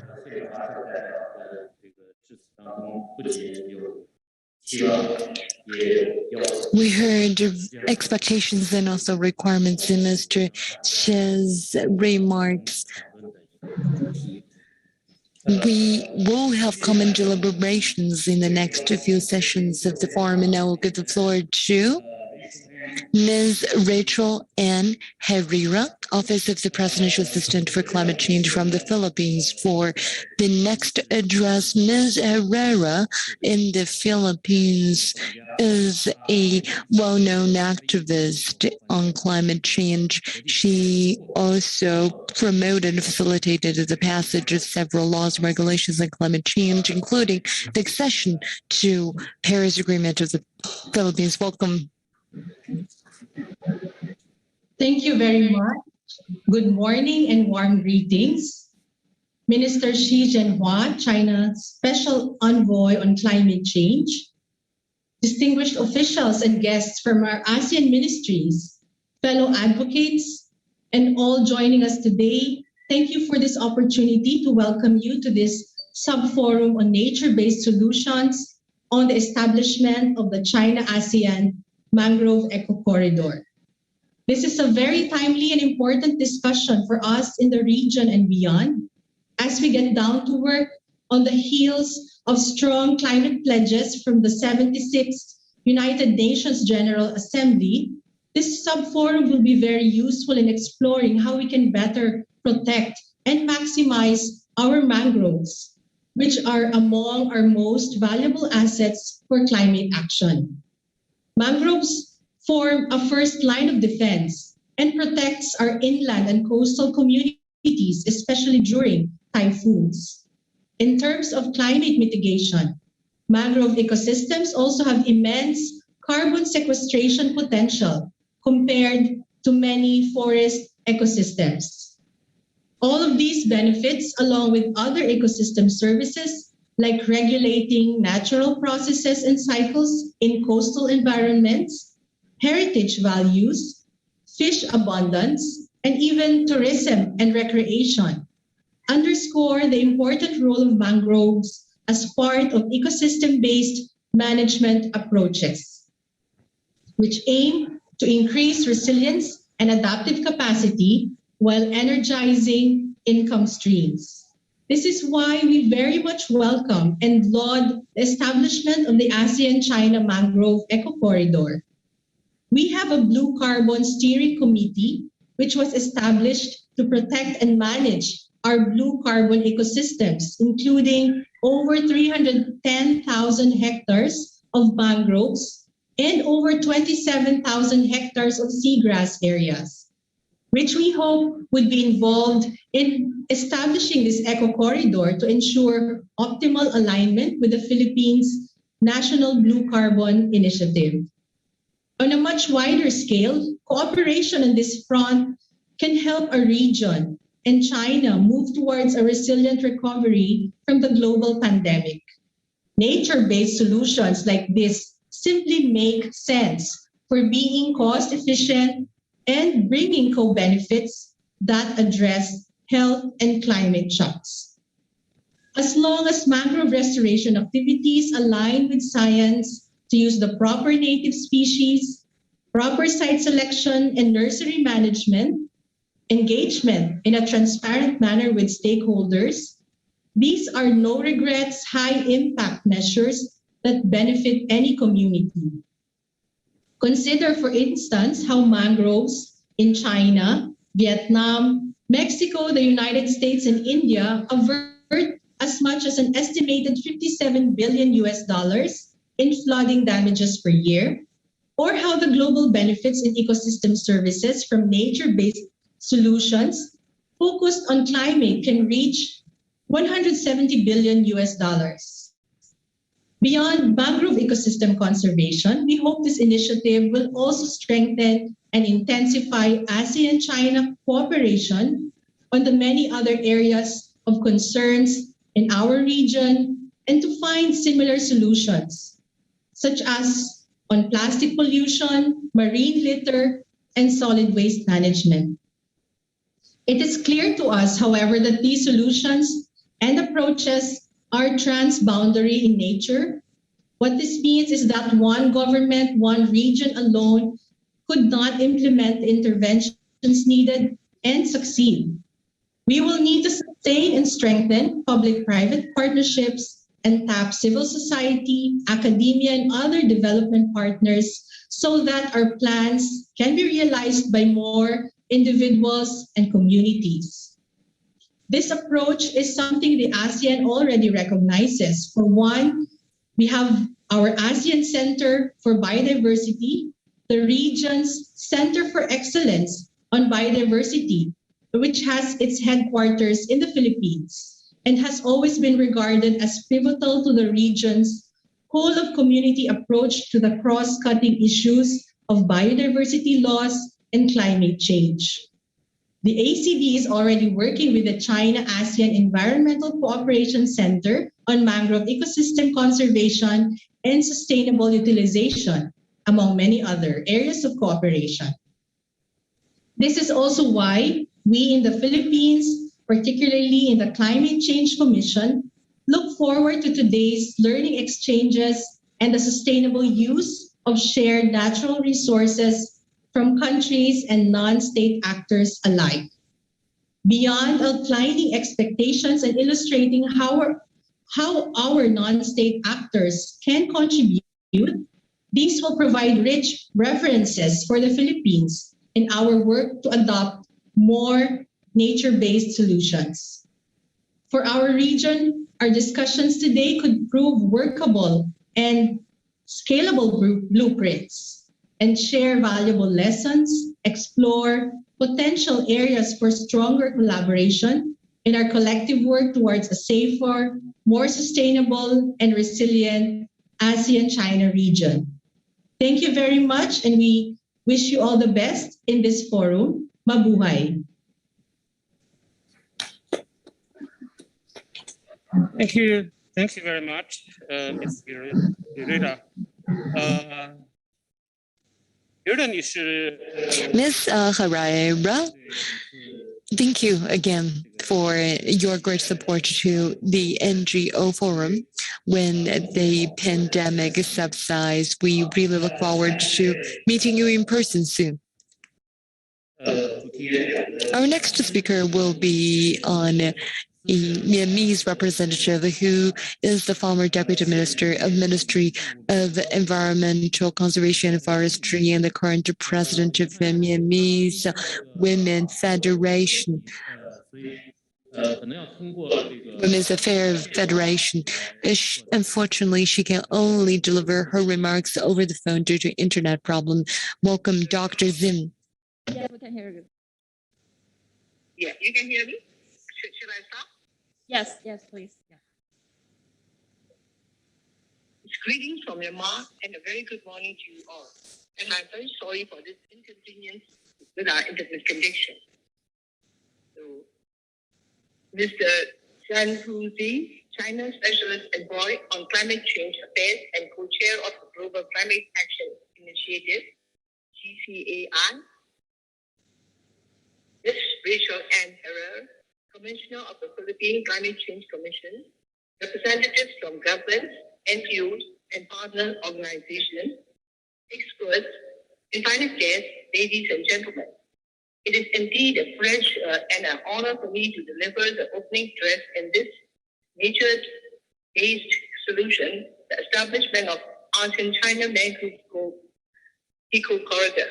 First of all, I would like to express my appreciation to GCAI, China ASEAN Center, and China Environmental Protection Foundation for hosting this forum, and to GEI for kind invitation. As you all know, that Myanmar is one of the biodiversity-rich countries in the world. Approximately 10% of the global bird species, 5 or 7 sea turtles, and 10% of the turtle and tortoise species in the world are inhabited in Myanmar. In addition, with 28 species of mangrove known for Myanmar alone, the Myanmar coastal mangrove have one of the highest species richness for mangrove trees among its ecoregions in the Indian Ocean. These mangrove forests harbor a population of wildlife and critically endangered species such as saltwater crocodiles, Irrawaddy dolphins, and spoon-billed sandpipers. The mangrove and biodiversity richness are very important elements for sustainable development and combating global climate change as well. In this regard, sustainability of mangrove and biodiversity is important for not only national but also regional and global contexts. Distinguished guests, ladies and gentlemen, despite the importance, there are still many challenges in mangrove and biodiversity conservation. In the past, conservation is totally governed by the government, and the direct contribution from the participation and support of local people in conservation is very few and almost negligible. Traditional rights, knowledge, customs, and practices of local and indigenous communities on natural resource management and sustainable use of biodiversity are an integral part of the nature and the solution to address the biodiversity degradation. It's also important to evaluate women's role in the nature conservation. We can see that females from the world are actively engaged in nature conservation, especially those women who live along the coastal areas. They participated in mangrove ecosystems conservation and restoration, from mangrove nursery, plantation, ecotourism, to practice sustainable ways to use mangrove resources, such as producing mangrove pate, mangrove honey, etc., and hence bring their own valuable and diverse perspectives to mangrove conservation efforts. Nature's properties need women, and to ensure that our next generation can continue to enjoy the well-being of nature needs women.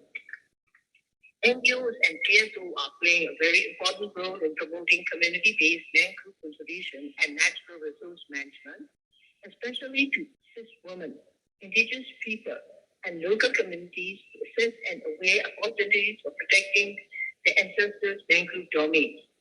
Part of the solution to our modern-day concerns like food security, climate change, biodiversity, and public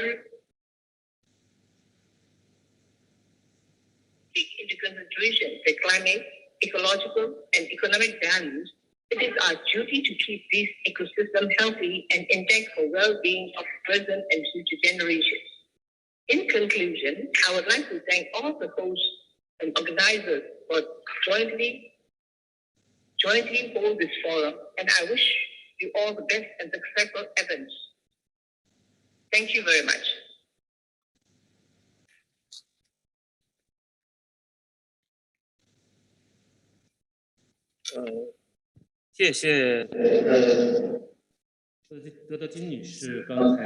Thank you, Dr. Ted-Zin, for the excellent remarks, especially on the values of mangroves. Thank you for your aspirations for future cooperation. We look forward to more collaboration in the private sector with NGOs and CSOs between China, Myanmar, and the rest of the world. We will now give the floor to Mr. Chen, the High Secretary General of ASEAN China Center for a keynote address. He's a senior diplomat. Mr. Chen has worked in many Asian countries over the years. Perhaps many of you are still unfamiliar with ASEAN China Center. It is one of the very few international organizations based in China. It is an international organization set up by China and ASEAN countries for the friendly cooperations in the region. Mr. Chen and his colleagues have played indispensable role to the protection of mangrove in the region, and he and his team have provided valuable support to the convening of the forum. And now I'll give the floor to Mr. Chen.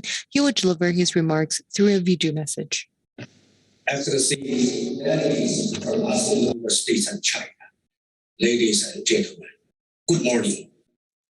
First of all, on behalf of the ASEAN China Center, I would like to extend my warmest congratulations on the opening of the Forum on Nature-Based Solution, the establishment of ASEAN-China Mangrove Eco Corridor.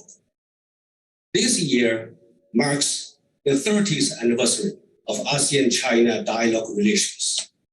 In the past 3 decades, ASEAN-China relations have pursued harmony and win-win results, which have brought tangible benefits to more than 2 billion people of the 11 countries. Sustainable development is always a key to success of cooperation in the various fields between ASEAN and China. At the 23rd ASEAN-China Summit in November 2020, leaders of the 2 sides declared the year 2021 as the ASEAN-China Year of Sustainable Development Cooperation, and the theme will continue even till the end of next year.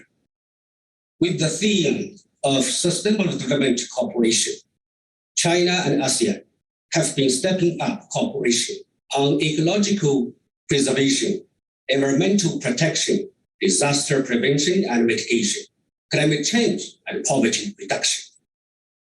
We all firmly believe that with shared desire and responsibility, the goals of biodiversity, ecological conservation, cleaner production, and environment-friendly urban development could be achieved through joint efforts by ASEAN and China. Ladies and gentlemen, climate change has become an enormous global challenge.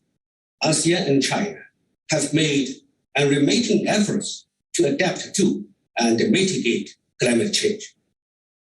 As a nature-based solution, mangrove conservation is an excellent breakthrough point for addressing this challenge. As the co-host of today's forum, ASEAN-China Center, the Global Climate Action Initiative, together with other partners, have kept close touch and made achievements on mangrove preservation. As ASEAN and China both pursue people-oriented, comprehensive, coordinated, and sustainable development, we all should focus on handling well the balance among population, resources, and environment, and thus setting up blue economy partnership and enhancing common development. In this process, mangrove could start from preservation to blue economy stimulus, step by step. Ladies and gentlemen, as an intergovernmental organization co-founded by 10 ASEAN member states and China, ASEAN-China Center has been fully committed to promoting bilateral cooperation in trade, investment, education, culture, tourism, as well as information and media. Today's forum comes at the most opportune moment. All of our participants have a wealth of knowledge and experience. I hope that this event could help enhance mangrove ecosystem building and start a new journey of sustainable development cooperation between ASEAN and China. I wish the forum a full success. Thank you. Thank you all.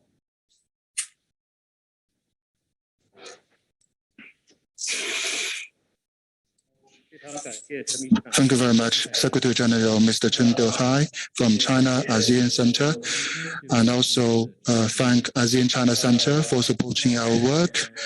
And like Mr. Chen, Secretary General Chen mentioned, the China ASEAN have designated this year as the year of sustainable development and also the 30th anniversary of the establishment of dialogue relationship between China and ASEAN. So this October China-ASEAN summit is also worth expecting. So I hope that in terms of ecological conservation and mangrove protection will enter into the attention of the leadership of both sides. So the previous few speakers have focused on the government officials, and the next speaker is an expert, the researcher from the Third Institute of Oceanography, Ministry of Natural Resources, Dr. Chigwang. Let's welcome.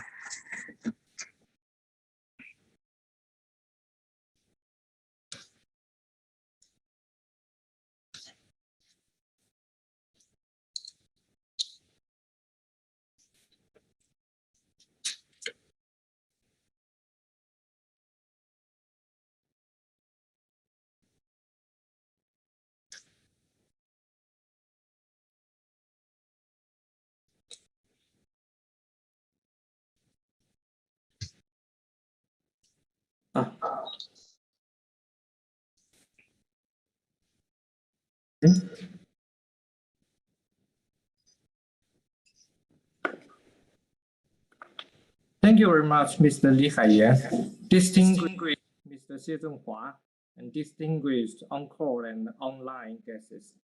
Good morning. I'm Chen from the Third Institute of Oceanography, which affiliates the Ministry of Natural Resources. Today, it's my great honor to be here to introduce the status of mangrove in China and Asian countries. Mangroves are important coastal ecosystems which play a substantial role in carbon sequestration, in maintaining the biodiversity and protect the coastlines. They distribute along the coast in more than 110 countries and territories in tropical and subtropical areas. A recent summary by FAO estimates the global mangrove extent as 14.7 million hectares, while the 9 Asian nations account for around 30% of the world's mangrove. The Asian countries also represent the world's hotspot for the mangrove flora diversity. And in Indonesia and Malaysia have the most true mangrove species.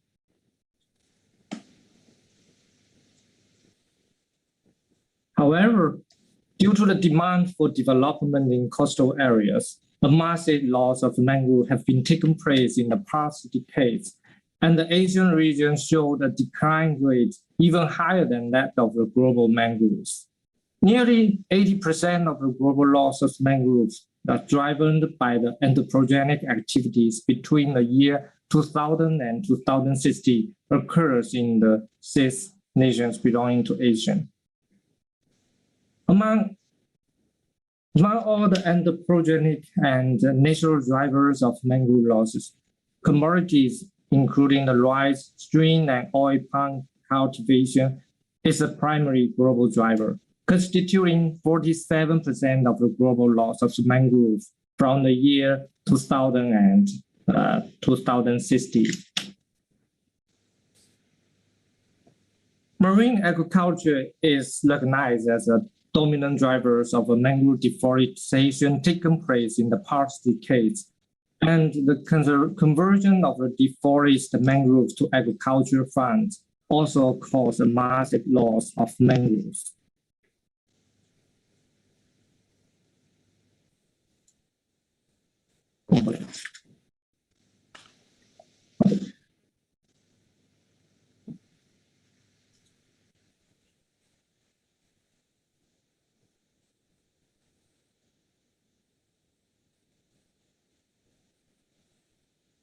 Meanwhile, mangrove in some areas are under various threats, such as small-scale wool harvesting, deforestation, eutrophication, land feeding, and cabbage closes, and this results in the degradation of the mangrove ecosystems. Due to their importance, the conservation of the Asian mangroves has received worldwide attention. In addition to the governmental agencies of mangrove protection, utilization, and forestry management, international and local NGOs also played important and active roles in the conservation of mangrove in this region, apart from the academic institution and local communities. The national and local government, NGO, and communities also launched a number of restoration practices on both large or small scales in the past decades to compensate loss of the mangrove in Asian nations and to improve the ecological qualities of mangrove ecosystems. We are happy to see the fruitful outcomes of the conservation and restoration efforts made for Asian mangroves. However, currently, there are still some challenges faced by us. For example, the demand for the economic development still conflicts with mangrove conservation, and there is a poor knowledge on the mangrove resources in the Asian nations. Moreover, in the practice of the mangrove restoration, the lack of science-based planning also reduces the outcome of the ecological restoration. The mangrove in China extends from the tropical Hainan province to the subtropical Zhejiang province. Owing to the massive loss in the past decades, the current mangrove area of China is limited relative to loss of Asian nations, only represent 0.18 of the global mangrove extent. However, the street protection and restoration efforts have resulted in the increase in the mangrove area by 5,000 hectares since the year 2000. In recent decades, China has also been promoting the bilateral and multilateral maritime cooperation with Asian nations, of which mangrove conservation is one of the great interests. Under those cooperation frameworks, since the year 2012, we have conducted around 30 joint investigations in the Asian countries on mangrove ecosystems. We're focusing on the topics including the blue carbon and biodiversity, as well as the seagrass meadows. In order to promote the cooperation of mangrove conservation between China and Asian countries, so as to solve the climate change challenges, a roundtable meeting was held in August 2019 in Thailand to discuss the potential of mangrove conservation as a nature-based solution, during which agreement was achieved by all parties to establish a regional mangrove conservation alliance for effective protection and restoration of the mangrove in the Asian regions. To achieve this goal, we target to protect and restore Asian mangrove eco-corridor. The objective of this program are to prevent the fragmentation of the Asian mangrove corridor and protect the mangrove within this region, and also to provide a nature-based solution to help coastal areas better coping with the climate change challenges.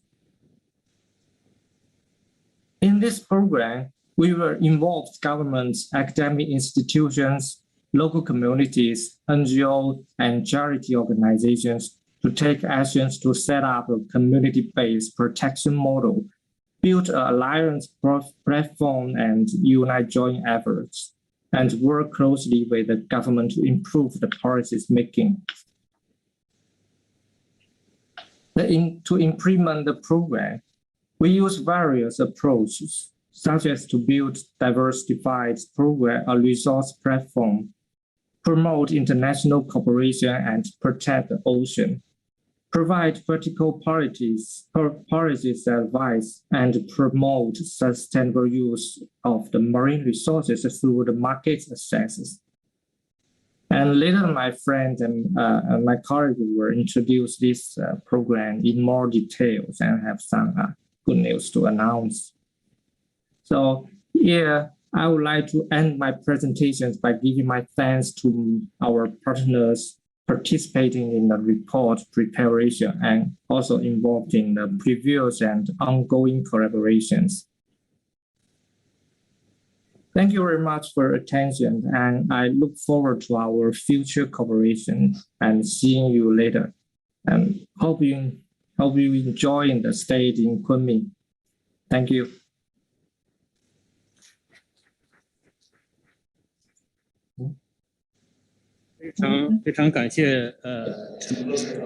Thank you, Dr. Chen, for the great report. Not only we learned about the current status, including challenges that mangroves face, but also opportunities in the future. Now we will start the dialogue session. Government representatives from China and the same countries will offer different perspectives on the status quo and challenges and opportunities of mangrove protection. We will now give the floor to Ms. Wang Hongliu.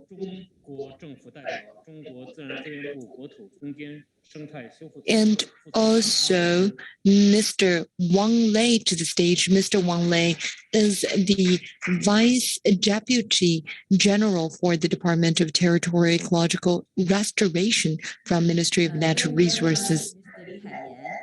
And just as mentioned by my Secretary General, Mr. Chen, the ASEAN China Center is an intergovernmental organization established by 10 ASEAN member states and also China. And in the past 10 years, we have been making our efforts in strengthening the friendly exchanges and practical cooperation in the areas of trade, investment, education, culture, tourism, and media. And since 2019, ACC, the ASEAN China Center, has been touching upon the areas of climate change, green development, and also the biodiversity.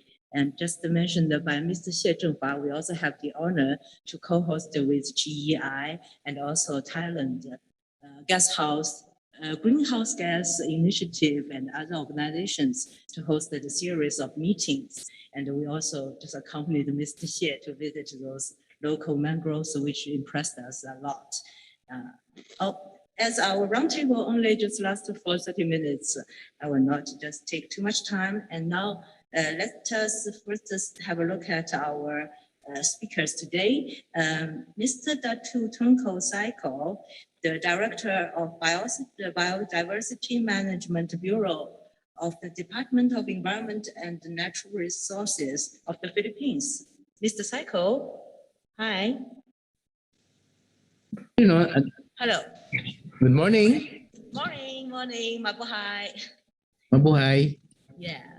And then Mr. Wang Lei, 中华人民共和国自然资源部国土空间 Department of Territorial Ecological Restoration of MNR. Hello, Mr. Wang. Mr. Mia Smithy, the Deputy Director General of the Department of Marine and Coastal Conservation, Ministry of Environment of Cambodia. Yeah, hello. Hello, very nice to meet you. And also Mr. Harry Gunawan Dole, the Director of Directorate of Coastal Region and Small Islands, the Ministry of Marine and Fishery of Indonesia. Hello, Mr. Harry Gunawan Dole. Hello, good morning. Yeah, good morning. So let me take my seat first.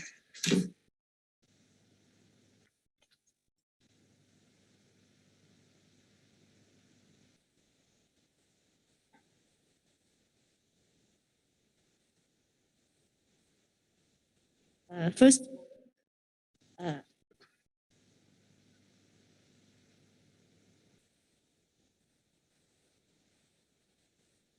Mr. Psycho, just welcome to this roundtable, and we'd like to hear more about the conservation of mangroves in the Philippines, as just mentioned by Ms. Rachel and Hera. So in the Philippines, you now have the 310 hectares of mangrove, and we'd like to know more about your efforts as well as the challenges that you are facing. Thank you. In the Philippines, our mangrove species in the Philippines hold at least 50% of the 65 global mangrove species and are considered as one of the 15 most mangrove-rich countries in the world. In the 1920s, our country used to be covered with approximately 400 to 500,000 hectares of mangroves, but it declined to around 300 to 400 hectares in 2015. From this data, ongoing efforts are being made to update or validate this figure on the ground. Mangrove areas may play significant roles in protecting coastal and providing livelihood communities, carbon sequestration, climate stabilization, and serve as a nesting ground for bird species and refuge nurseries for marine and aquatic life. Mangrove has been declining through the years due to the natural and anthropogenic causes, which include land and water pollution, illegal cutting, deforestation for charcoal making, rampant clearing and conservation for shrimps and fish pond areas, and exploitation of coastal dwellers. DNR initiatives in mangrove conservation is to address the alarming decline of mangrove forests in the country. The Department of Environment and Natural Resources, through the Biodiversity Management Bureau, issued the DNR Executive Order or Administrative Order 2016-26, or known as the implementation of the Coastal and Marine Ecosystem Management Program, CMEMP. This project is funded by the government for 10 years. It started in 2016 and it will end on 2028 for about $1 million peso budget for the project. That's the CMEMP project, or the Coastal and Marine Ecosystem Management Program. DNR BMB has also converged with Department of Agriculture, its wing, the Bureau of Fisheries and Aquatic Resources, as well to focus on the reversion of the abandoned, underdeveloped, and underutilized fish pond areas in the country. The said BMB BFAR Convergence has created a convergence operation plan, which include the reactivation of the National Mangrove Committee, to the development of a joint technical guidelines on ecologically sound mangrove rehabilitation, and 3, conducting a joint identification and mapping of potential sites, countrywide mangrove rehabilitation, and 4, creation of the composite team on AUU fish pond monitoring, audit, and assessment in terms of multi-sectoral participation. On the gaps, one of the identified gaps is a lack of national or unified harmonization and long-term monitoring data from the various sources, meaning no centralized repository. There's a need for integrating science in mangrove conservation and rehabilitation activities. Example is, despite the numerous efforts in mangrove rehabilitation, only a fraction of it becomes successful or have a long-term survival rate because of the inappropriate species and site selection.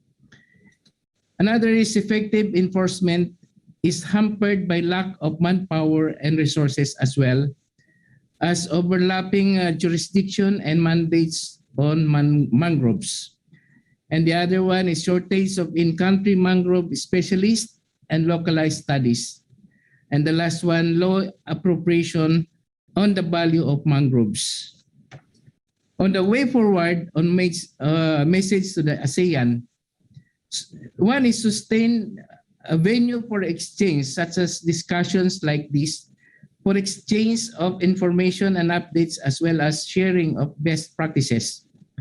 Number two, stimulates interest on mangrove research and private sector investment. Number three, national and regional efforts are not enough.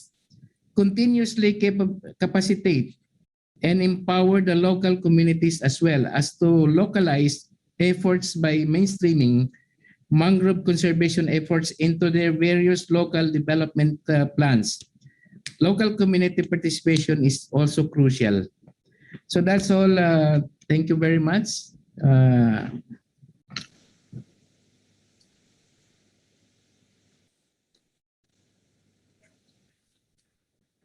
Let's give a warm applause for the introduction, and thank you very much, Mr. Cycle. Just as you mentioned that the mangrove conservation is quite a long process which needs relentless efforts and also multicultural collaboration and cooperation. And we are very glad to hear that the process are just being made step by step. And next, let's welcome Mr. Wang Lei to give us just introductions just from the perspective of Chinese government on the conservation of mangrove. Wang Fu市长，有请。 Please, Mr. Wang. Distinguished guests, ladies and gentlemen, good morning. It is a great honor to be here.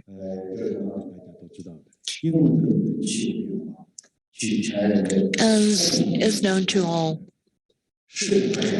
climate change concerns the future of mankind. Addressing climate change is the common cause of the human race. In September 2020, at the 75th UN Assembly, Chinese President Xi Jinping, on behalf of the Chinese government, made a solemn announcement that the carbon emissions in China will peak before 2030 and carbon neutrality will be reached by 2060.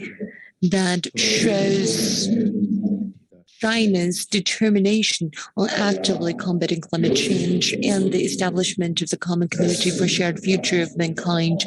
Oceans, especially the mangrove ecosystem, have already attracted worldwide attention on their functions of adapting and mitigating climate change. President Xi Jinping attaches great importance to the protection of mangrove and mentioned we must respect science, implement accountability, and protect wild mangrove. In the past 10 years, with the guidance of Xi Jinping ecological civilization, China adheres to the principle of respect, accommodation, and protection of nature, actively adopts nature-based solutions to address climate change and to promote the conservation and restoration of mangrove, and become one of the few countries where the net area of mangroves increased. In August 2021, survey showed that China's 27,000 hectares of mangrove. In June 2020, NDRC and the Ministry of Natural Resources jointly published the overall planning for major projects on key ecosystem protection and restoration, which covers 2021 to 2035.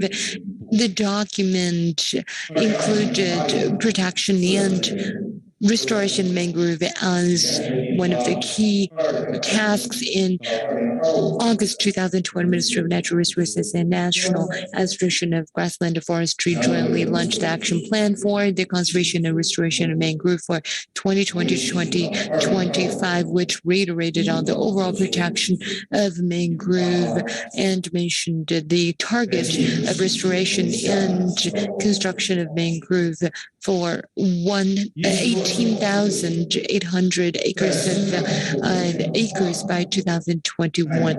And we will delineate all the ecological protection red lines as supposed to protect and conserve to the maximum, and to truly include the restoration of mangrove and ecological red line protections. In the past 2 years, the Chinese Central Financing has already supported 13 mangrove-based Blue Bay restoration action plans. And third, we need to attract more private capital onto conservation restoration mangrove.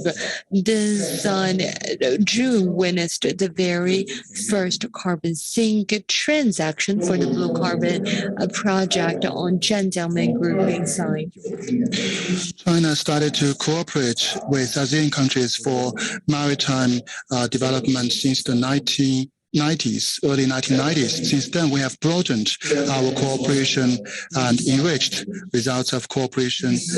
In terms of technology research, we have established the 3rd and 4th research institutes for oceanography under the Ministry of Natural Resources. And these research institutes, together with the scientific research institutes of ASEAN countries, have good collaboration in scientific research regarding the restoration and the conservation of mangroves, maritime early warning, monitoring, and scientific research. These efforts will provide an important foundation for China-ASEAN mangroves conservation protection. I wish this forum a complete success. Thank you very much. Thank you very much, Mr. Wang, Director Wang, for your presentation.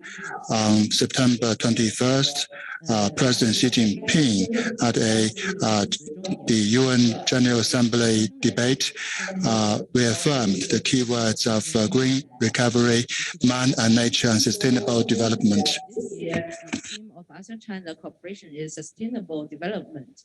And we must say that this has already been a very mutually beneficial area of both sides. And that is why that next year, the theme will continue to be the sustainable development. It is quite rare in the relations between ASEAN and China.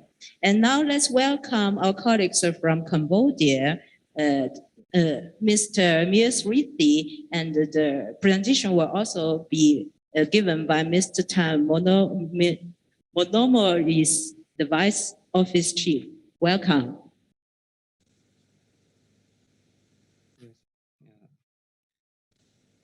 Distinguished Excellencies, ladies and gentlemen, good morning, all participants. So my name is Tan Monomoris, Vice Office, work for Ministry of Environment in Cambodia. Right now, I'm going to briefly some mangrove conservation in Cambodia. Cambodia is the tropical country situated on Peninsula of mainland Southeast Asia, which is rich in natural resource. Coastline of Cambodia extends along the northern shores of Chen to the Gulf of Thai and Vietnam borders for approximately 435 kilometers. It is rich in natural resources and host to great biodiversity resources, which can be seen most directly in the use of biological resources such as agriculture, forestry, and forestry, supporting human society ecologies, economically, culturally, and spiritually. Mangrove forest is the coastal habitat that has its important action to support the coastal areas of efforts maintaining and balancing the coastal environment, biological and ecological system, and improve economics in a community. As well, it is the most effective at the protecting and providing buffers against climate change in a community. Climate change impacts such as the sea level rise, cyclone activities, and storm surge condition in Cambodia. Cambodia also consists of 4 provinces with abundance of the main marine resources, namely Kokong, Senuville, Kampot, and Kep, with large by and about 85,000 hectares, more 85,000 hectares of mangrove forest. However, according to Fisheries Administration, 2010 mangrove distribution remained around 80,000 hectares, approximately 55% of mangroves lost over the past nearly 10 years.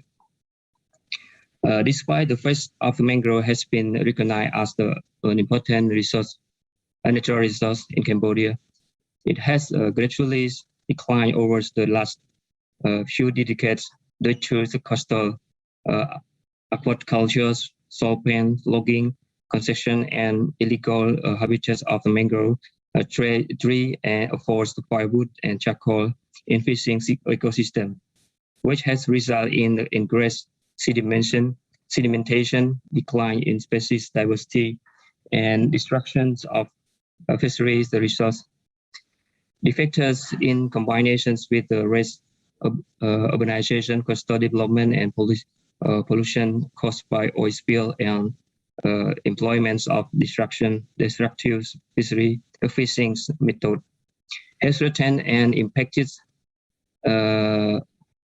the inland and coast biodiversity and the livelihood of the poor community, as well as the development of Cambodia economic as a whole.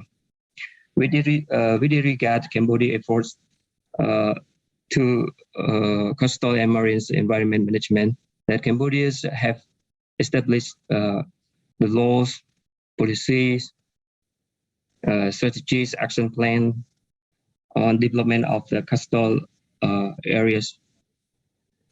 And also the Ministry of Environment, the Ministry of Agriculture, Forestry, Fisheries play core roles in managing, protecting, and conserving coastal ecosystem, including mangroves, seagrass, and developing coastal area.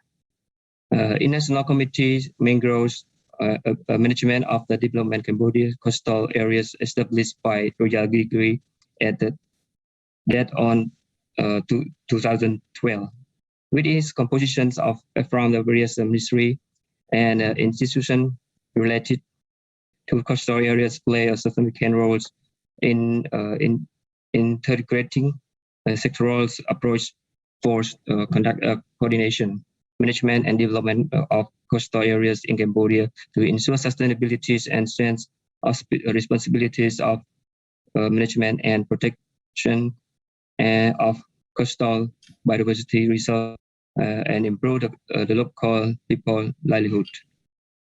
And also we have the priority strategies and action plan are to protect, conserve, manage both ecological and social economic system to ensure the long-term sustainability of the coastal ecosystems of the mangroves as flagship species, seagrass, beach quarries, and other coastal reserves and benefit of the coastal resource dependent deliver Cambodia.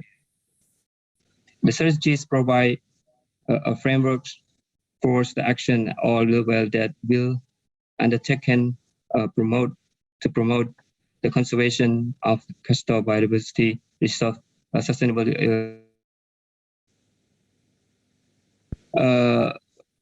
Actually, in Cambodia, as I mentioned, that we have the numbers of the reserves, marine reserve. So most of the mangrove areas has been designed within the protected area system under the degrees. Royal Decree granting designation of a protected area has been designed since 1993 This protects areas located in coastal marine Cambodia, including 5 national parks and multiple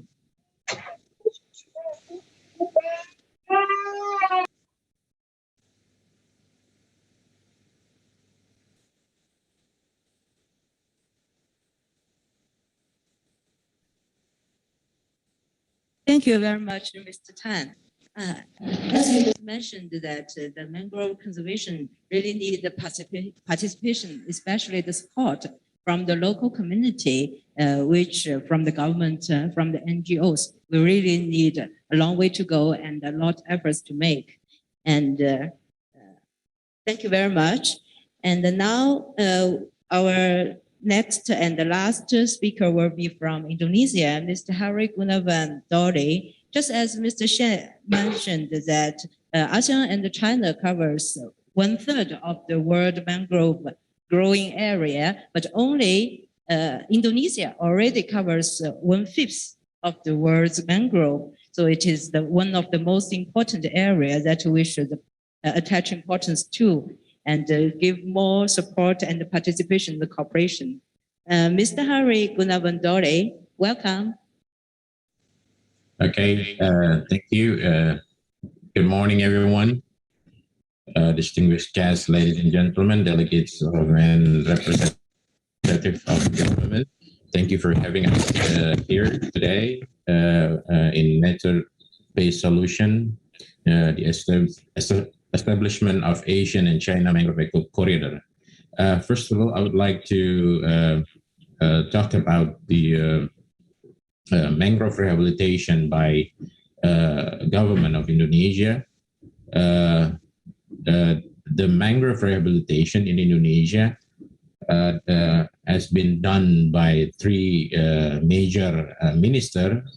First is Ministry of Marine Affairs and Fisheries, and second with the Marine Ministry of Environment, and the other one is Mangrove Restoration Agency. So we collaborate with this rehabilitation mangrove. Well, actually, Indonesia has mangrove areas with a total of area around 3.31 million hectares, which is the largest, I think, area in the world, of which 637,000 hectares, approximately about 90% of 3.3 million, are in critical conditions and need immediate and better handling. So support from the central government, including the Ministry of Marine Affairs and Fisheries, is immensely needed. Facing with this issue, the Ministry of Marine Affairs and Fisheries will work on mangrove ecosystem outside forest area with an area of approximately about 64,000 hectares. So around 10.5% of the critical mangrove area. The management of critical mangroves area is carried out through several methods, including mangrove planting is done to increase the density and area of mangrove zone. Construction and sediment traps such as hybrid engineering, concrete, and geotube that can function as a sediment traps carried by sea waves, so that over time it will increase the height of the ground surface and prevent abrasions. And also protection through a mangrove ecotourism approach with the establishment of the Center for Restoration and Development of Mangrove Ecosystem, and other protection through the stipulation and regional regulation, including RZWP3K, what we call, and RTRW. Actually, it's regulate about the zoning. And the last one, maybe community group institution empowerment and alternative livelihood training and development. So actually, Ministry of Marine Affairs and Fishery achievement in mangrove rehabilitation in 2020, basically mangrove planting activities in 2020 are spread across 18 districts or cities with an area of almost 500 hectares. The number of seeds planted around 3 million seeds, stems involving around 30 labor people day. So the mechanism used in carrying out the rehabilitation program for mangrove area is the labor-intensive method, or cash for works. Workers who carry out mangrove planting are paid through the standard daily wage and local provincial minimum wage. The other one is a mangrove contribution in decreasing carbon emission in Indonesia. So mangrove forests in Indonesia have great potential in absorbing carbon dioxide from the atmosphere and storing it in the form of body biomass. The area of mangrove forest in Indonesia is the largest in the world, which is around 3.2 million hectares, which 22.4% of the total area of mangroves in the world. So the vast area of mangrove forest indicates that Indonesia has great potential in absorbing and storing carbon. This is the biggest issue for us. So with mangrove planting, activities that have been carried out by mangrove restoration agency and also Ministry of Environment and Ministry of Marine Affairs and Fisheries and other minister, as well as corporate social responsibility programs, it will have the potential to increase the observation of carbon emission by total around 295 million ton CO2 equivalent, calculate for 20 years with assumption that the percentage of successful mangrove planting is 75%. I think that's all. Thank you.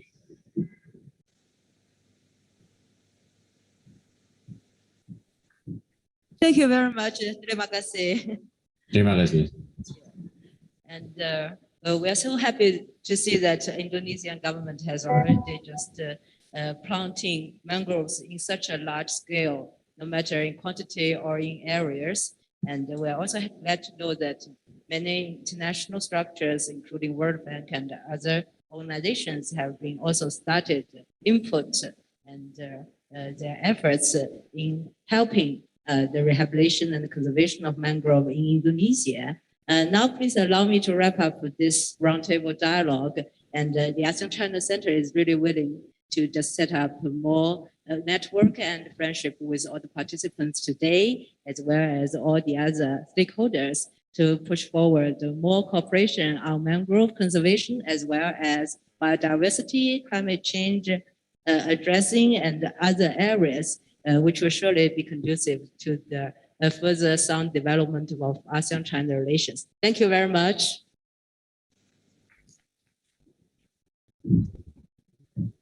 Thank you.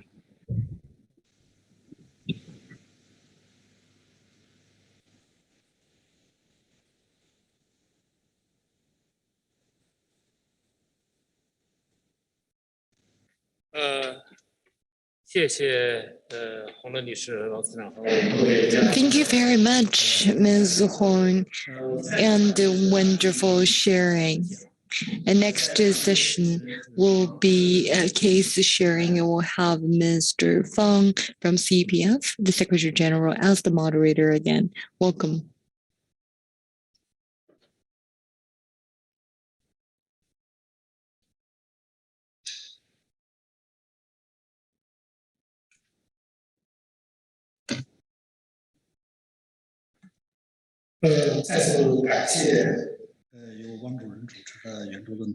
Thank you again, Ms.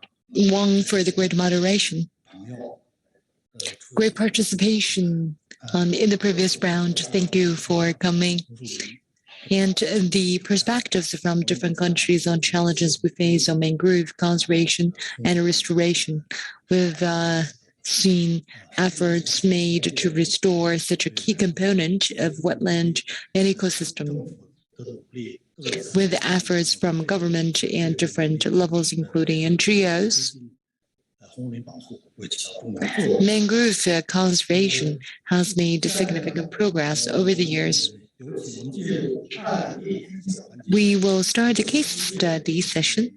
The first will with the chair of the Myanmar Forest Association, Mr. U Hon Paul Ko.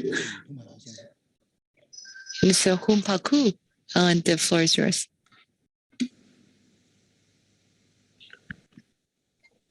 Good morning, Excellency, distinguished guests, ladies and gentlemen. I'm very honored to present in this very interesting forum.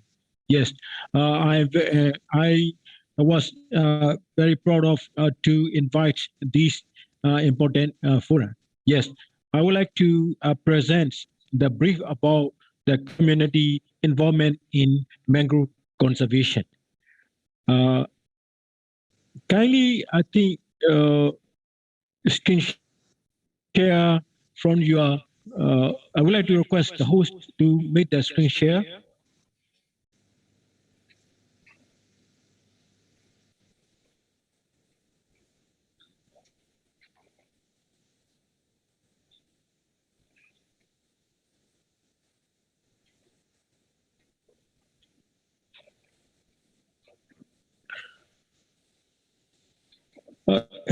You know, Myanmar is, I think, situated in the South and Southeast Asia, border with India, China, Thailand, in Bangladesh, and Laos.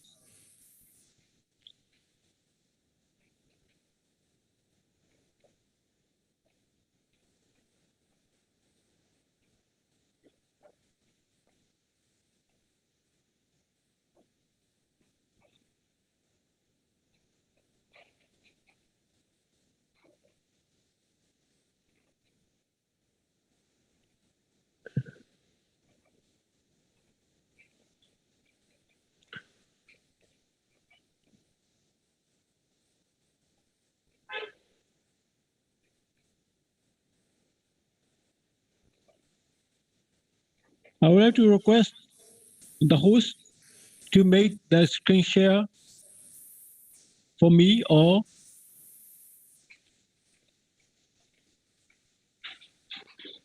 sorry, wait a moment. It do the operation.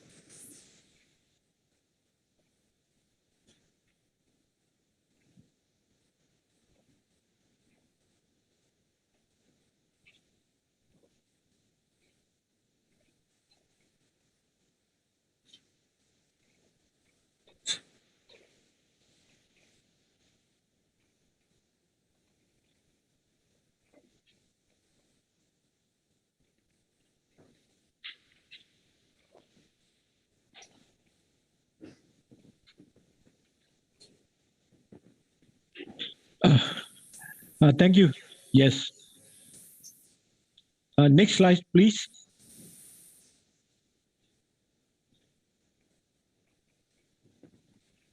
Yes, I think Myanmar possesses the 676,000 kilometers square. Out of this, there are 3 types of forest and protected area. So far, Myanmar possesses 29%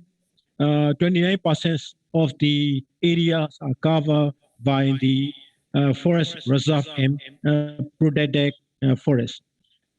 Next slide, please.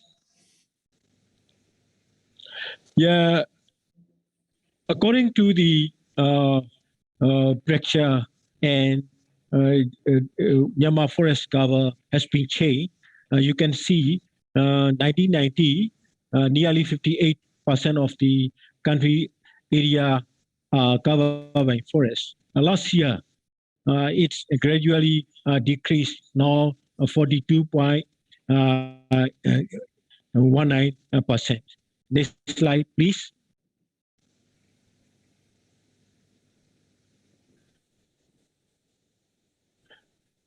Yes, there are many deforestation. The first one is over exploitation of the fuel wood and charcoal, and expansion of agricultural land, and unsustainable aquaculture, and human settlement and development activity, illegal timber extraction, and also inadequate cooperation among the agency, forestry, environment, agriculture, and fishery. And second last one is awareness, limited awareness or knowledge of value of mangrove. The last one is the natural disaster. Next slide, please.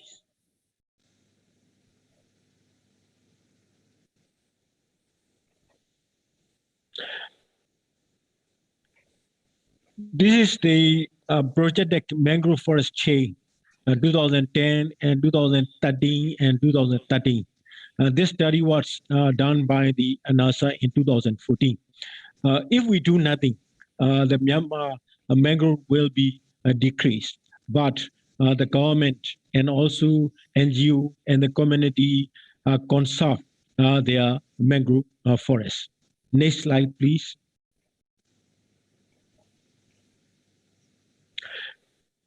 Myanmar has a number of policy and legislation, forest policy and also forest law.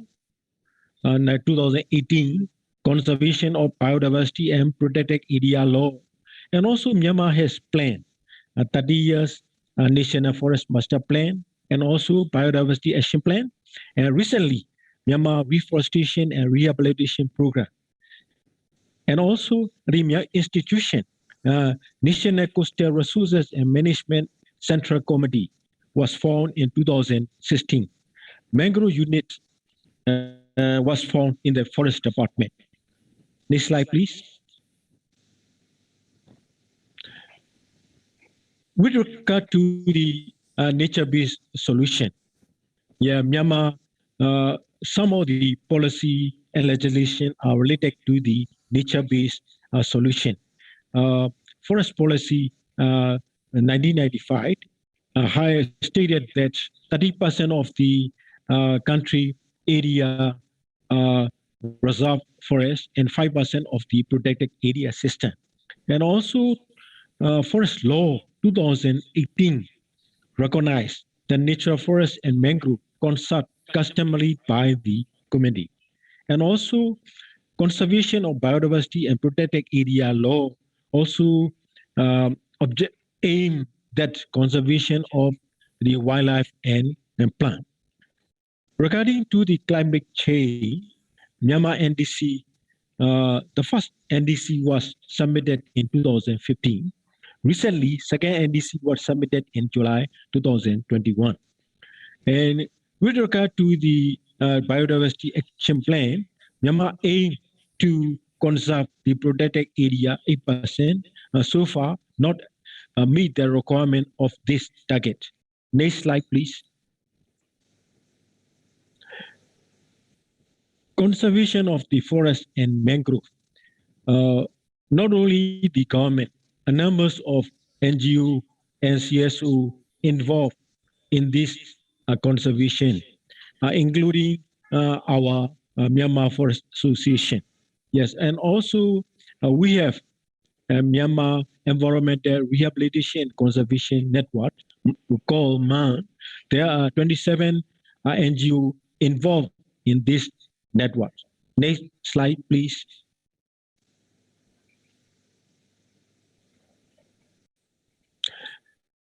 This is the case study of the conservation of the mangrove. Community Conservation Concession Agreement approved. It was introduced in Latin America, developed in China, and now practiced in Myanmar, Tanai region, southern of Myanmar. Now 15 villages involved in the CCC approach. Firstly, 20 hectares. Later, 840. Now, 2,000, nearly 2,000 hectares conserved by the community, and also the community conduct the patrolling and identify mangrove species, including critically endangered mangrove species, Brugadier, Highnessy, and endangered species heritage format. This project guided for climate next slide.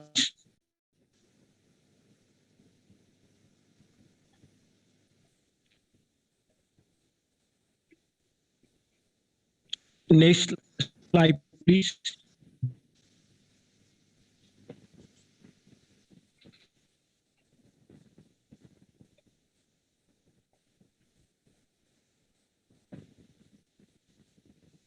Sir, your voice we cannot hear. It's your, we cannot hear your voice.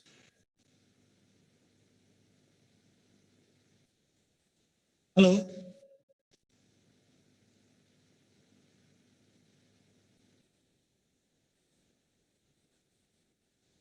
So, according to the arrangement, before we change to another next speaker. 下面呢，非常抱歉啊。I'm really sorry. I would like to give the floor to the founder and the CEO of Yakasu Foundation, Bambang Superyogi from Indonesia, to share with us protection and exploration of mangroves in Indonesia. Let's welcome Mr. Bambang Superyogi. Good morning, ladies.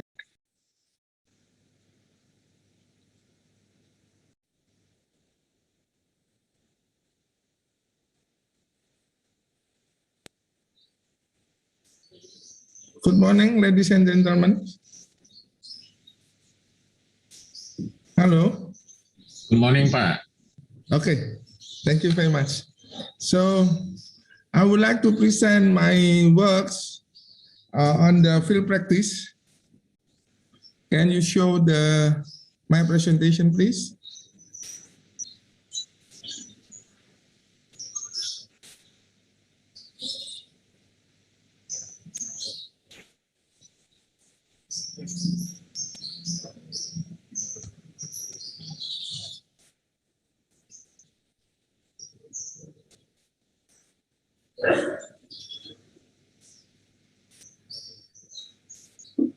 Hello?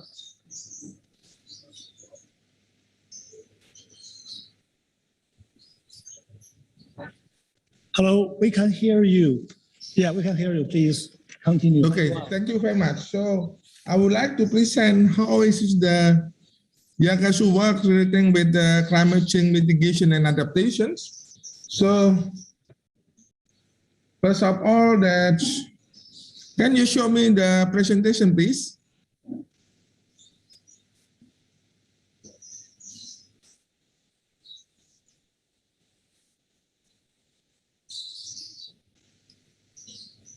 请放一下幻灯片。Oh, wait a moment. I think they can.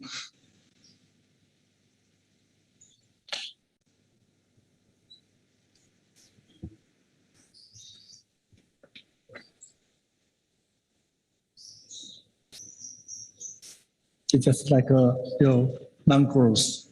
Mangrove. It grows very slow. Operation is all very slow.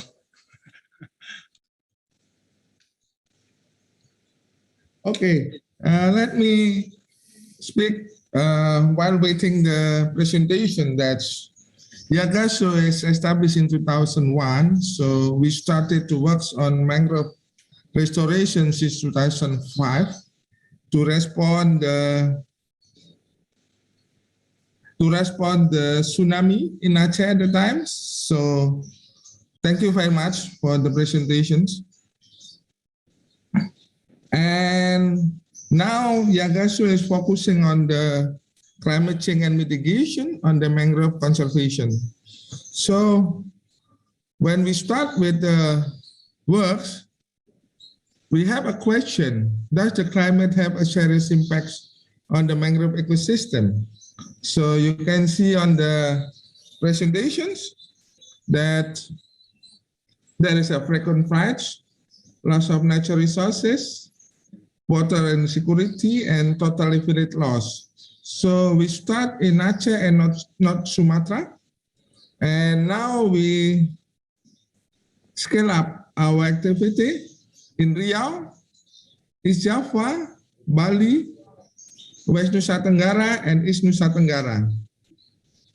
So we did the research in order to see how is the local climate impact to the coastal vulnerabilities.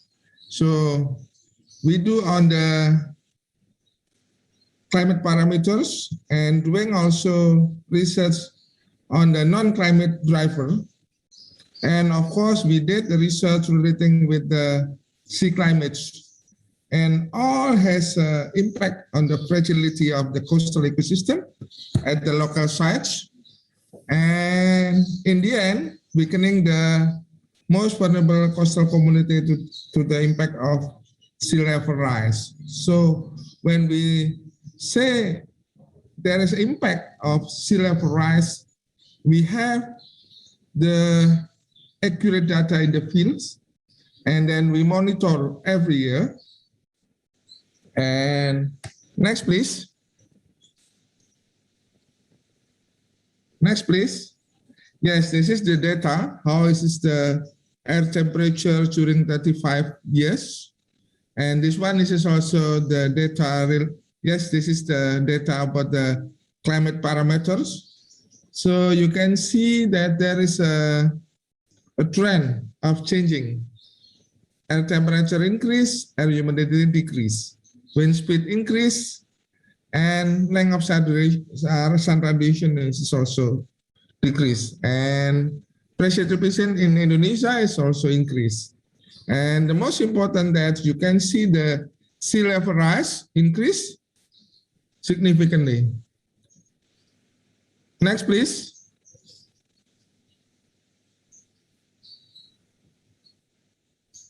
And this one is one example how is the land use change during the 30 years in Indonesia, in Aceh, for example. Yeah, there is around 80% of the area is loss of mangrove vegetation.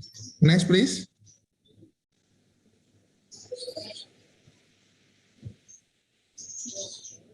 The same situation also in northern Sumatra, North Sumatra, and the same also in Riau. Yeah. So next, please. So what we have done actually is we start with the project in 2005 to respond the tsunami, and then 2011 we start with the mangrove restoration on the large scales, 5,000, targeted 5,000, but we did 6,200 hectares. And the project is already validated and verified in 2015. Next, please.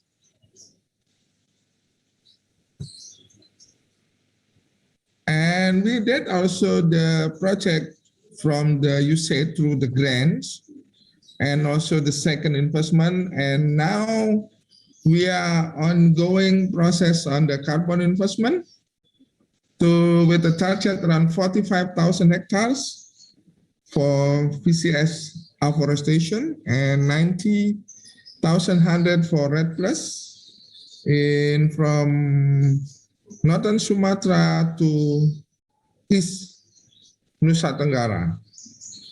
And all will connect coastal carbon corridor and biodiversity corridor from Sumatra, Java, Bali, Nusa Tenggara. Next, please.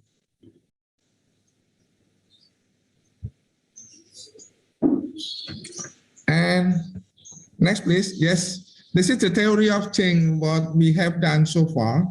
So we try to find what is the problem, what is the risk, and so on before we set up the program activities. So there are various activities. So the program is, because it's long-term, our contract with the carbon investor is minimum 20 years. So we want to increase the adaptive capacity of coastal community to the climate impacts that contribute to the global emission reduction. Next, please.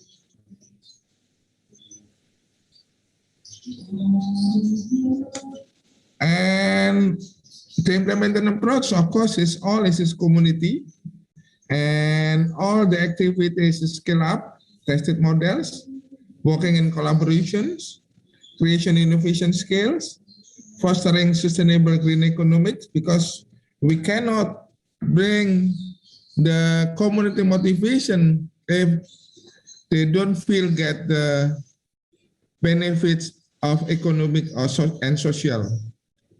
And of course, that's we focusing also on the sustainable green commodities from the mangrove ecosystem. Next, please.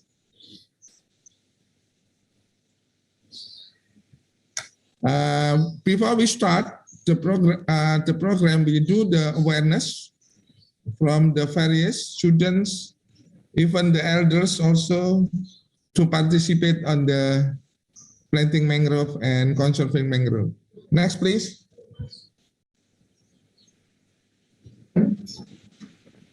We did also public engagement and to support the policy initiative in the fields. For example, to build we did many village meetings and so on, and signing MOU with 235 village and 300 local community groups to projects, and also with the Indonesian government, of course, as a main authority in Indonesia. And we set up also the village land use plan, mangrove protected area, and village regulations on all issues in the field that as a power for village government to protect long-term mangrove conservation. Next, please.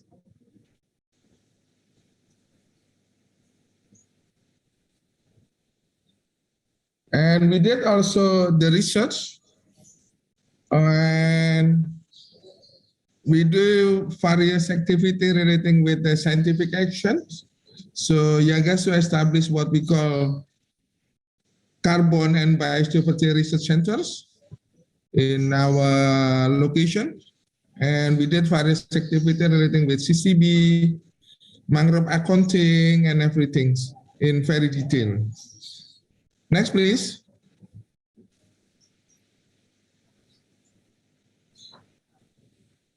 This is just an example how we do with the carbon accounting. So we have a publication on that. So if someone interested to see the detail of that, of course, that you can contact me or Global Environmental Institutes in order to share the publication. Next, please.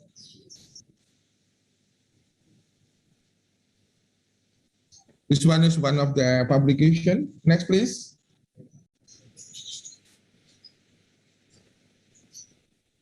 And of course, that there is a shape of motivation from the community. And this one is just activities, an example how relating with the community to do the protections. So we have the restoration team and mangrove patrolling units also in the fields. Okay, next please. Next please.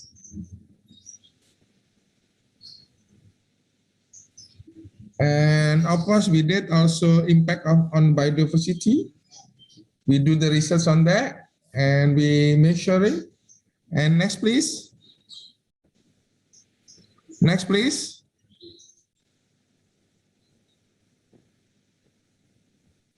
And also on the community under CCB study, So next, please.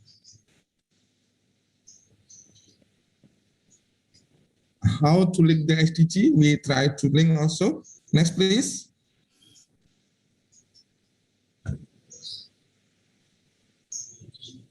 And we also train and support the community to do on the mangrove processing, mangrove food processing. Next, please. This is the product. Next, please. Next, please. This is the product of mangrove mangrove foods. You can see that we already got the human safety consumption from the Danone R&D. And we did also mangrove batiks, and we did the patients in Europe, some area in Bratislava, Paris, and so on. And next, please. Next, please. Thank you very much. So Yakasho is trying to mobilize community to do the mangrove conservation in Indonesia. Thank you very much.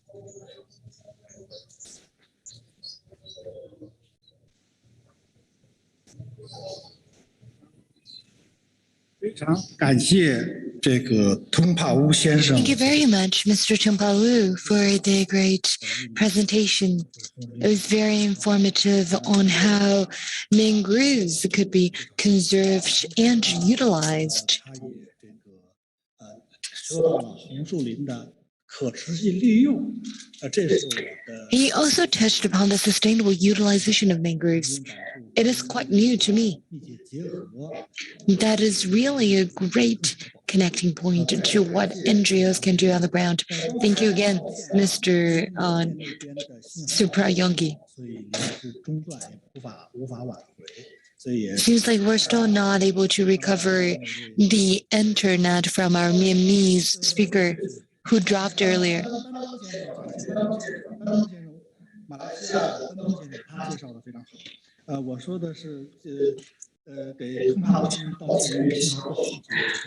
Apologies to Mr. Pongpa Wu, but great thanks to Mr. Suprayongi.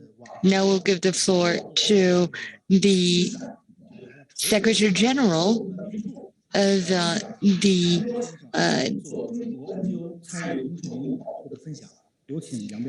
Mr. Yang Biao, who's the Secretariat of ASEAN China Mangrove Conservation Network, which is still in the process of being founded. So, Mr. Yang, please.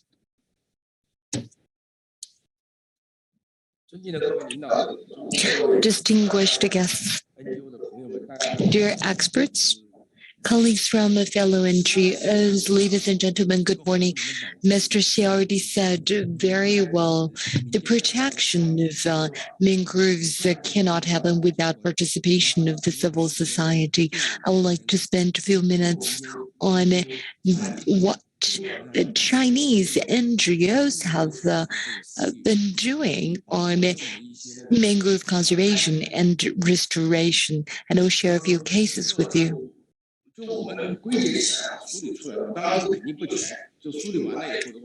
It's not an exhaustive case sharing. Mangrove is such an important ecosystem.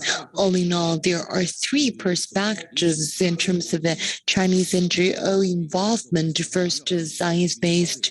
Mr. Yu Zhou also mentioned this morning that participation and collaboration between the academia and the government are very important. The basis of what we do has always been science, which is the guidance of everything that we do. On that basis, we have conducted a few demonstrations and engaged the public in the conservation of mangroves.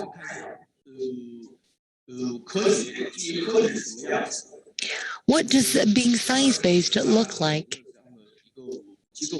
There are three organizations that are involved in the science-based mangrove conservation. First is SEI Foundation since 2017.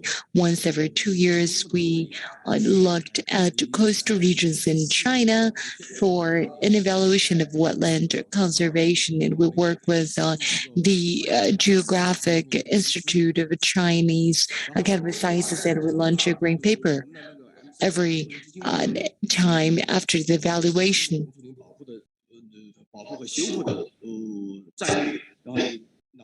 And MCF, together with Lao New Foundation, also together with Policy Institute, published the Research of Conservation and Restoration Strategy of Mangrove Wetlands in China.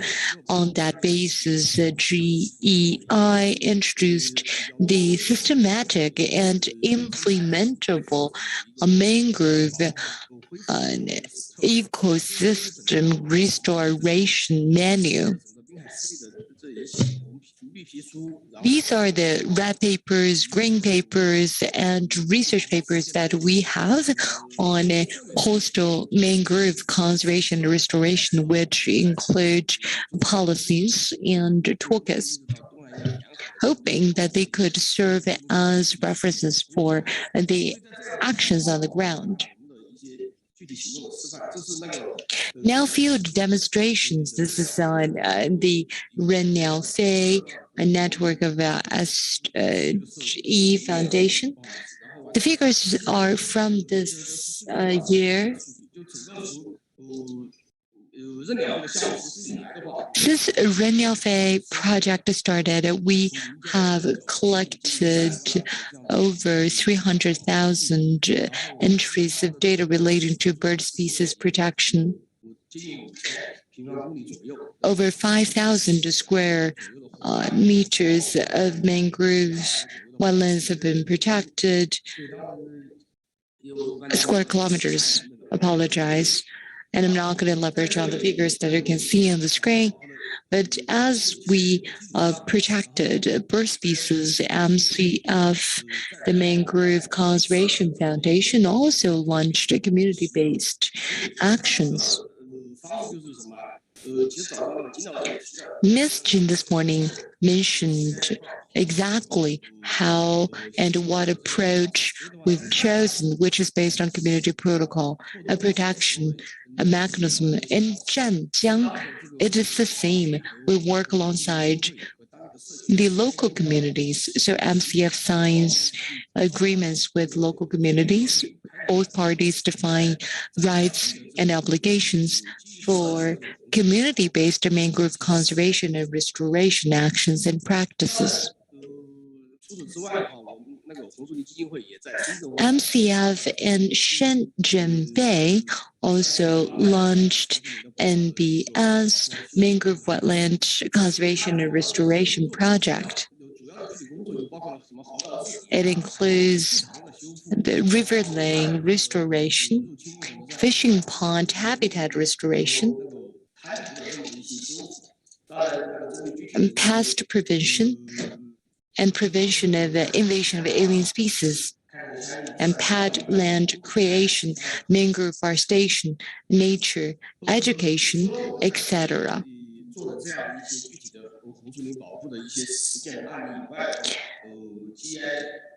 China aside, GEI has taken the lead for our efforts outside China. So we started in Myanmar.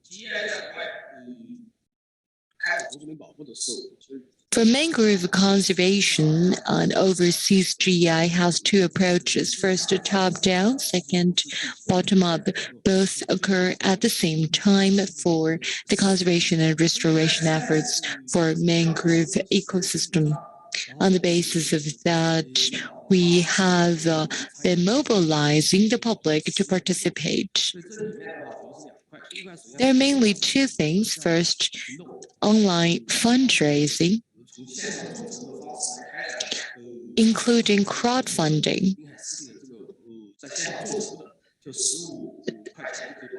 With 5 or 10 yuan of donation, the public can join efforts in protecting and conserving the mangrove. And this is an effort of MCF and other NGOs. Apart from these, we also have organized more public efforts in the conservation of mangrove, and with public campaigns on nature, we've launched a variety of activities.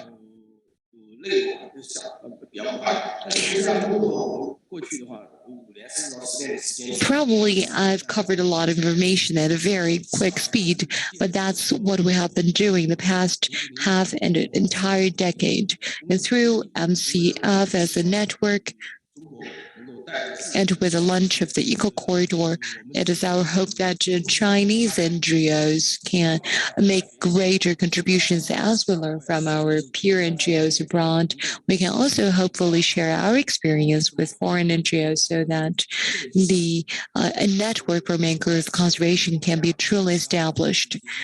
You see, thank you in different Southern Asian languages, which is a representation of the collaboration and cooperation that we wish to have with partners in this region. Thank you very much.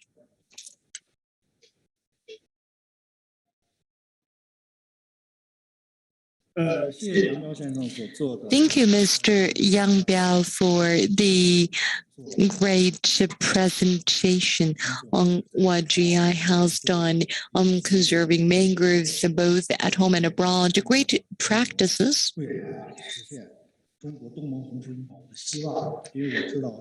that give us a hope in the future protection of the mangroves. I know that mangrove area declined in the previous century, and they started recovering an area. We are on the right trajectory.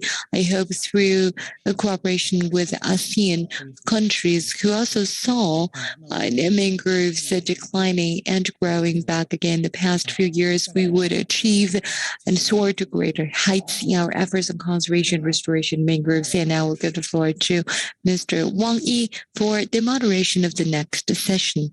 Welcome.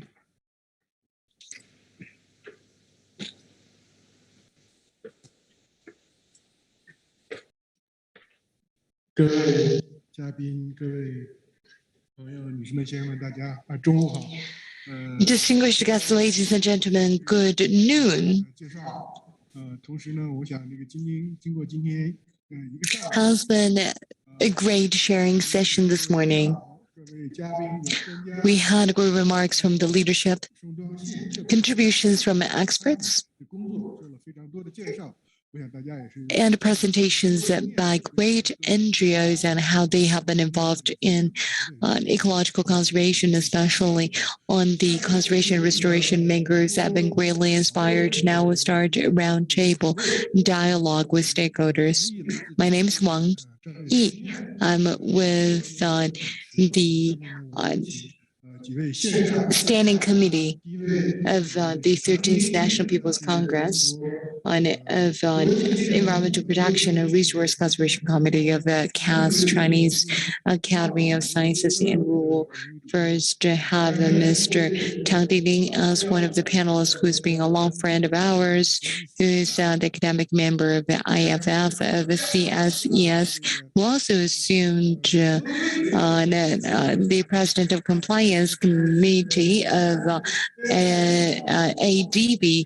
He is also the senior consultant for project review at AIIB. And the second is Ms. Xie, who is with the Ocean Action Friends of the World Economic Forum. We also have the senior program officer from IUCN Asia Regional Coastal and Marine Program, Ms. Maeve Nightingale. Ms. Nightingale, I hope you're online. We also are honored to have the Vice Dean of School of Environmental and Ecology of Xiamen University, Mr. Wang Wenqing. We also have Mr. Jack Tordoff, Executive Director a Critical Ecosystem Partnership Fund. Welcome you all. In this session for stakeholders, I would very much like to further explore the topic as to what happens in China and ASEAN region. I have a few key questions for all of you. We'll start with Mr. Tang from CSE, who've been worked a lot on both finance and environment over the years. Biodiversity targets failed in the past. One of the reasons precisely was funding. So Mr. Tang, do you have any good experience you could share with us? Perhaps challenging situations for funding or financing? You have about 5 minutes, and thank you. Thank you, Mr. Wang, for your question. And it's a pleasure for me to be here, to be invited to this important forum. And this marks the beginning of COP15 conference. It's a great honor for me to be here. And I would like to take this opportunity to share with you regarding biodiversity conservation and especially mangroves corridors. So in designing and implementing those schemes, what kind of challenges could be met? When I was working at Asian Development Bank, we launched the ADB-supported sub-regional ecosystem corridor development, and many NGOs and departments from China also took part in this program. And this program is the first of its kind involving ecosystem corridors, and this is a long-term project starting with 2005. It was planned to be implemented till 2030, and I was environmental officer in ADB, Asian Development Bank, and then I became the Vice Director General of the Environment and Ecology Department of the Ministry of Environment. So I took part in the Greater Mekong region sub-regional corridor. So we talked about mangroves and important functions of mangroves, which they deserve a great attention from us. We know that in Southeast Asia, as many speakers mentioned, the Southeast Asia and China are home to the largest mangroves in the world. It is the most important region for mangroves, mangrove forests. So ASEAN 9 countries plus China account for about 32%, and ASEAN accounts for 20%. So altogether, we have about 32%. We account for 32%. China plus ASEAN 9 countries.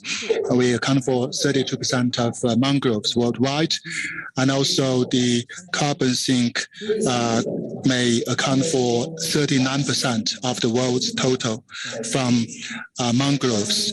So in this part of the world, we need to pay attention to mangroves conservation, which is of great importance to biodiversity conservation and climate change mitigation. So in this regard, when I participated in the ADB supported the Greater Mekong River region, 5 countries plus China's Guangxi province, we established the biodiversity corridors. So the first challenge we met was that the relevant countries and agencies received great attention from relevant governments.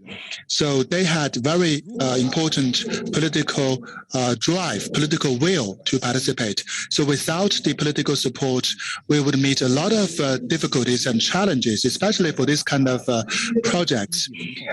Seemingly, those projects generate limited economic benefits. However, the indirect economic and social returns are tremendous.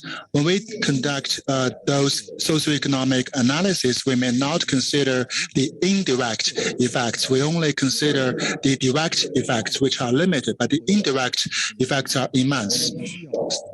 and we should make make large alliances. We cannot only focus on the environmental sector. We need to work with other stakeholders. We need to have a multi-stakeholder approach. As Mr. Wang mentioned, we are the multi-stakeholder program or session. As for Asian Development Bank or ADB, we also called upon multi-stakeholders, especially financial and capital sectors. So without their support, it would be very difficult for us to establish programs like China-ASEAN Mangrove Corridor. It would be very hard to achieve those goals without support of financial sector. So for the Aichi decade, after evaluation, none of the 20 targets were achieved. Only 6 targets were partially achieved. As for climate change, now we are in a very difficult situation with greater challenges. And one key reason for the failure of Aichi target is that we were not able to use the strengths from the financial sector. So we need to use financial institutions to engage global institutional financial institutions. We need to work with WWF and World's Foundation and UNDP, UNIDO, and also the ADB, World Bank, and AIIB, Asian Infrastructure Investment Bank. So we are going to launch a biodiversity financial global initiative. The goal of this initiative is to leverage financial and capital forces into global biodiversity conservation so that we can join hands together, and including the civil society organizations to join hands with financial institutions to push forward, like the CDB's executive secretary also mentioned that we should join hands to achieve the biodiversity conservation in the future. For the mangroves corridor program, we hope that this initiative will be included into the broader, so this mangrove corridor should be included into the broader future financial partnership program, so as to leverage important financial institutions and capital investors to join hands to promote mangroves protection, and also not only conserve mangrove forests, but also to mitigate climate change in this process. So the ADB, the World Bank, and AIIB are all willing to take part in developing the mangroves corridor, and we need to link or to cooperate with financial institutions so as to bring about tangible results of the mangroves corridor development. So we need to open up to each other and also to join hands with all stakeholders to push forward our global work on biodiversity conservation, especially mangroves. So thank you very much for your excellent remarks. So I think you have mentioned an important view that is to open up to cooperation, multi-stakeholder cooperation. So you've mentioned the importance of these mangroves. You also mentioned your corridor project. So we have so many platforms. If we open up, how can we cooperate with each other because of different political, economic, and social environments? How can we bring up a cooperation? I think Mr. Wang mentioned a very important question, and that is why we need to initiate the partnership. The partnership is vital, and we need to realize that in order for our work to succeed, we need to join hands with all stakeholders. I work at financial institutions. Please be brief. half a minute. The biggest problem is that when we conduct the mangrove risk assessment, they don't have the evaluation tools. They don't know how to evaluate. They require the environmentalists and NGOs to assist. So I think this partnership can address your concerns. So thank you very much. So thank you very much for your presentation. Due to the limit of time, we need to go to the second speaker from Xiamen University, Vice Dean of School of Environment and Ecology of Xiamen University. I looked at your book, The Strategic Study on Mangrove Conservation in China. So I think it's a very, very good book, an important book. Would you like to share with us your experiences, or China's experiences with regard to mangrove protection in partnership with ASEAN? So thank you very much, Mr. Wang, for your question.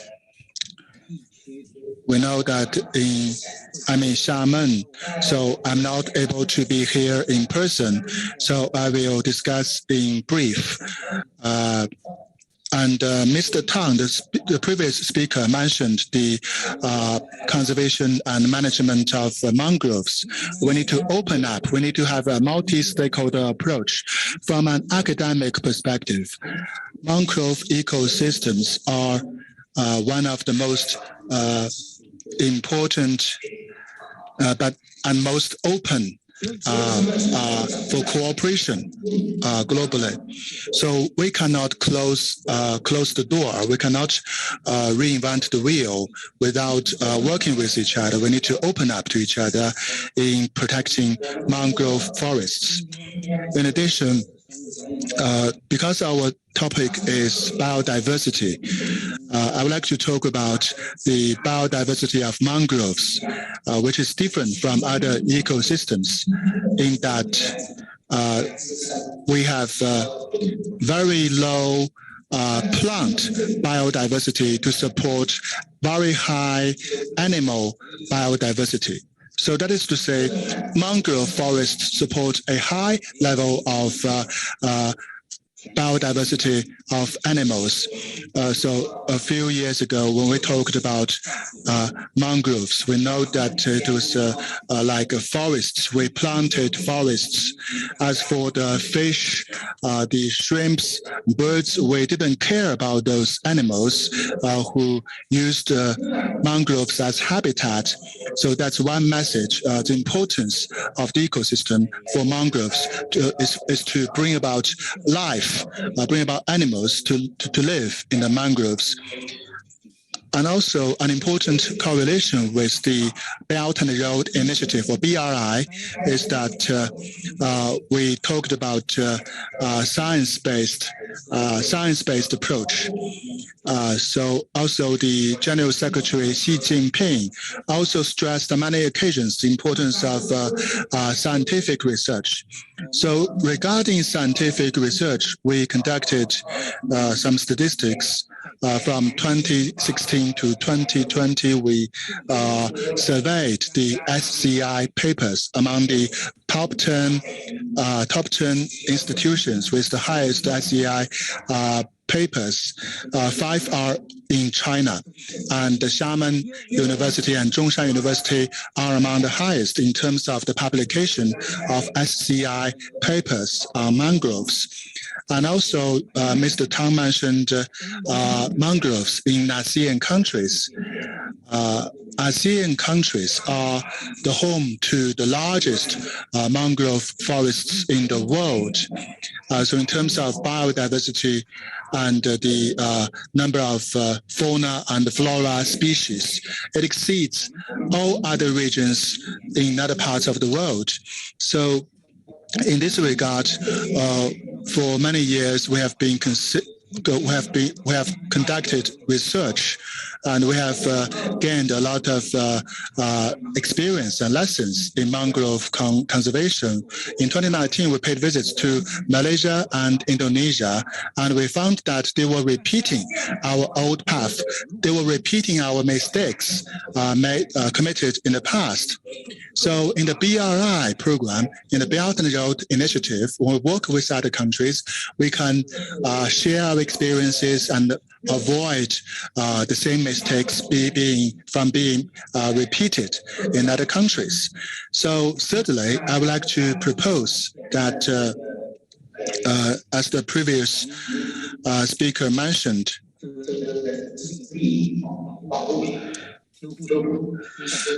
we also, the Director General from the Ministry of Natural Resources mentioned we had a special action plan for the protection of mangroves in China. And this action plan is a milestone. It's an epoch-making milestone in mangrove protection or conservation in China. So the focus is shifted from planting mangroves to restoring the ecosystem of mangrove forests, including the fauna and flora, various fishes and animals in the mangrove ecosystem. So that's an important transition.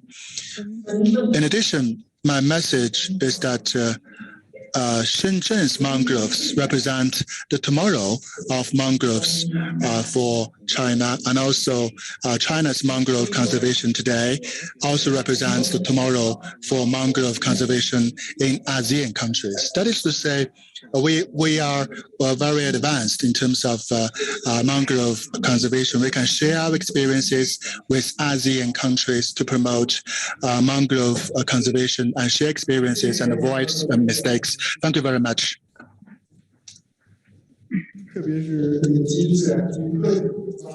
Especially how NBS solutions can happen on the ground.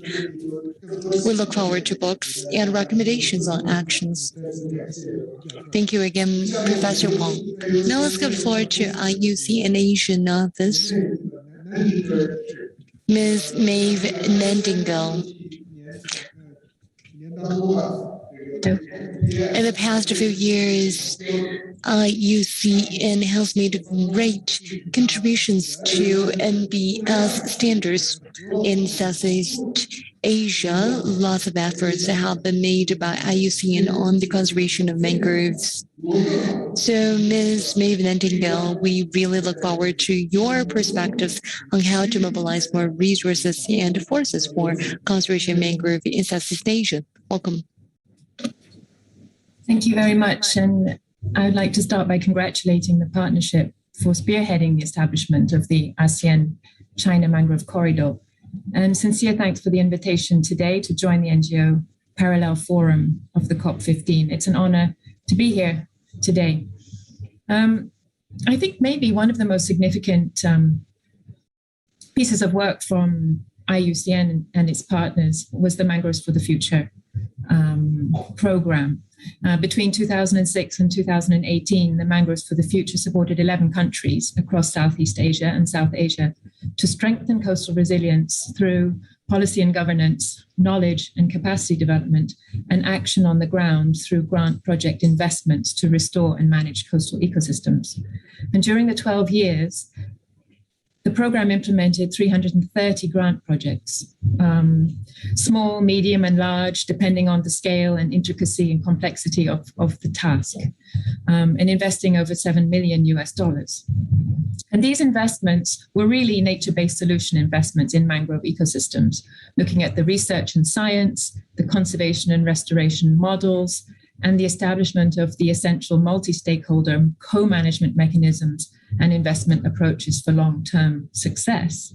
And all this wealth of knowledge and information is available on the MFF website. And please, I would be very interested to contribute to anybody wanting specific ideas and information, knowledge products.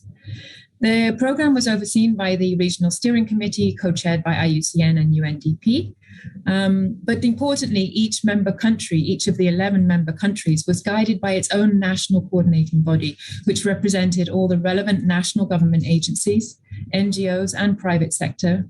And they were responsible for implementing the national strategies and action plans for the Mangroves for the Future program, which were directly in line with delivering national policy targets for the 11 member countries. It's through this experience that we demonstrate a number of different nature-based solutions that can be applied in this eco-region concept. Thank you very much. I think very important sharing about the stakeholder involvement and also contribution to the mangrove management. I have quite a quick question to you. In Asian countries, many countries, it's not very developed, but whether the mangrove conservation could contribute the nature-based recovery in these countries.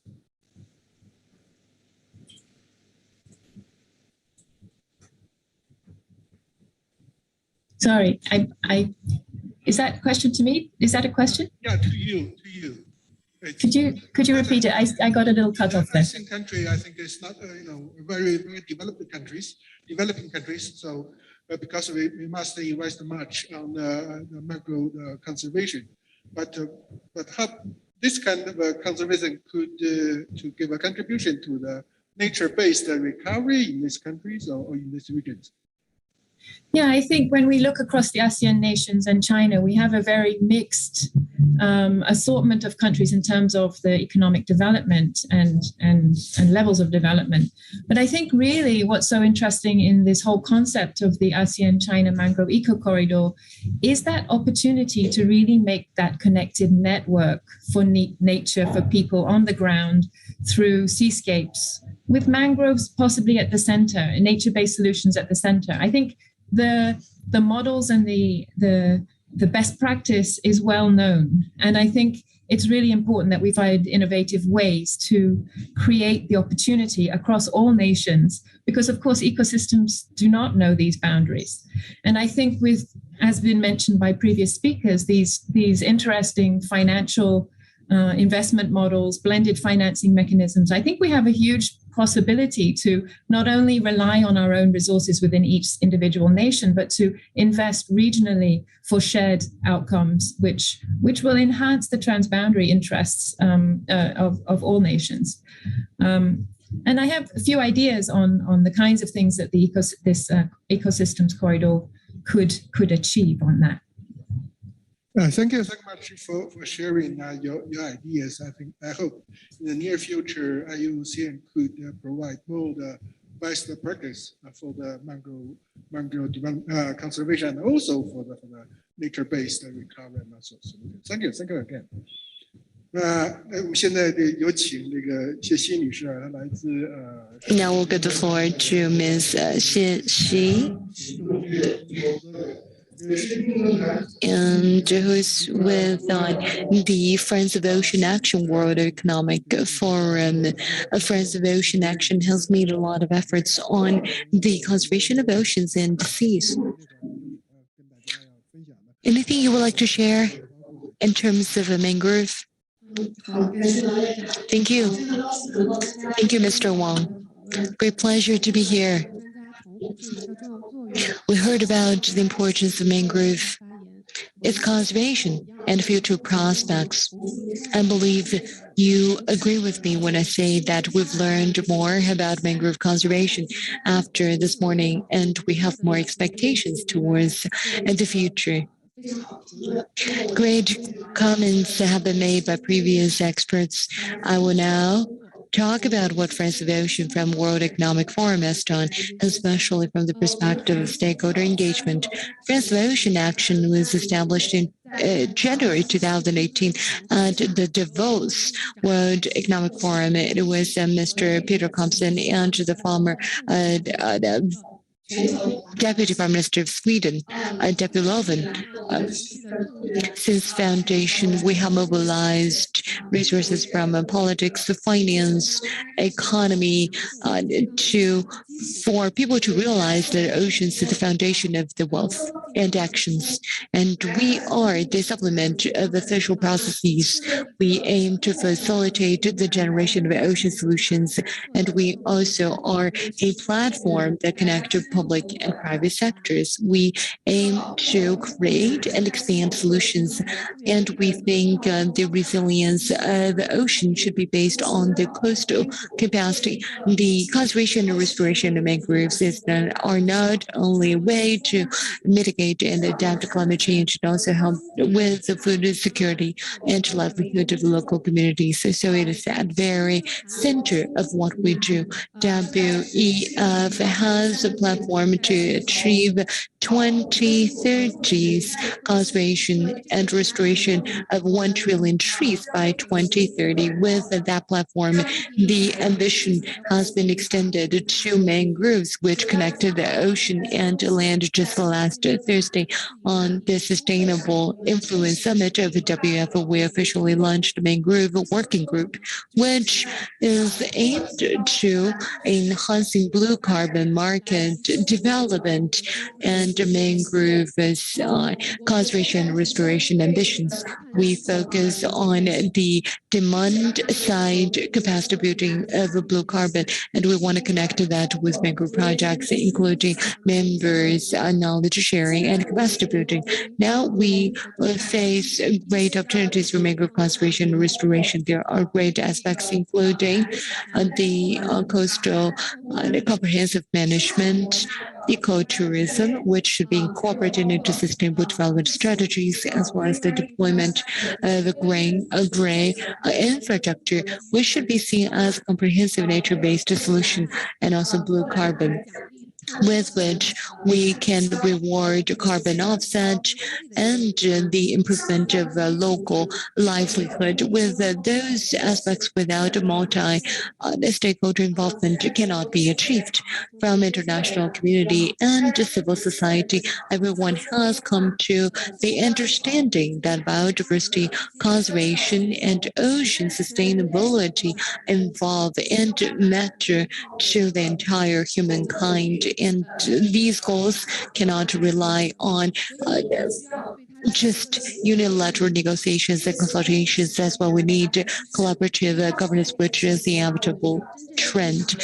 For collaboration, we need to transcend to the borders of countries, sectors, and industries.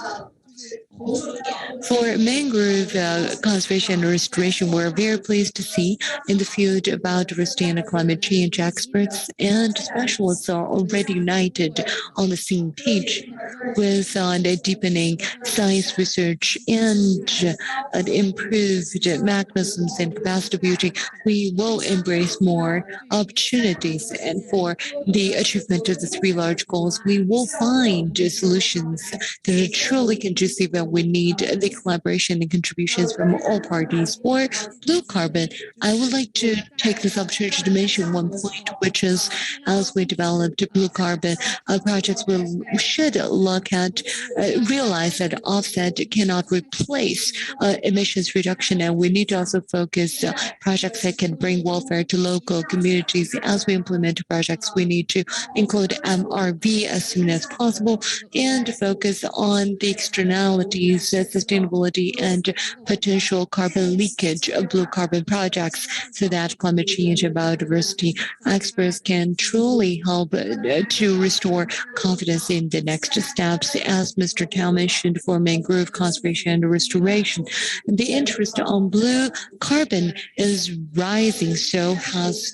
been the investment momentum. We need to be role models and take opportunities and challenges. NGOs play a replaceable role in this regard. WF has a lot of similar projects, and we look forward to collaboration with all of you on the future conservation and restoration of mangroves. Thank you very much. Thank you. Thank you, Ms. Jessie, for the great sharing. I would like to ask 2 brief questions. First, is inference of ocean action, where does mangroves sit? How much investment is from you on mangrove? Second is on blue carbon, which is the buzzword of the day. There still are remaining problems on counting methodologies, for example. I would like to know, for the carbon sinks of mangroves, should that be connected with the ocean carbon sink or with the land-based carbon sink? Thank you very much for the question, Mr. Wang. I cannot give you exact numbers right now. As I mentioned, mangrove can contribute to different SDGs.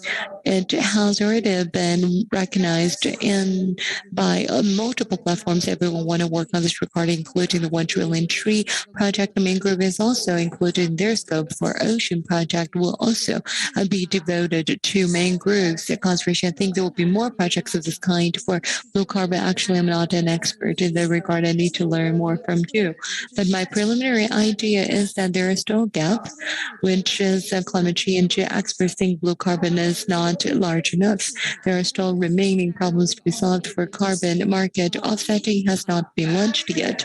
So if it is, in terms of ocean or land, I think it depends on technical difficulties and also the future awareness of the mangrove. I prefer ocean because most of it grows in ocean, in the water. Well, we can talk further about that, because the delineation or because it involves in how solutions should be defined in the future. Thank you very much. And our next speaker is with the key it's Jack.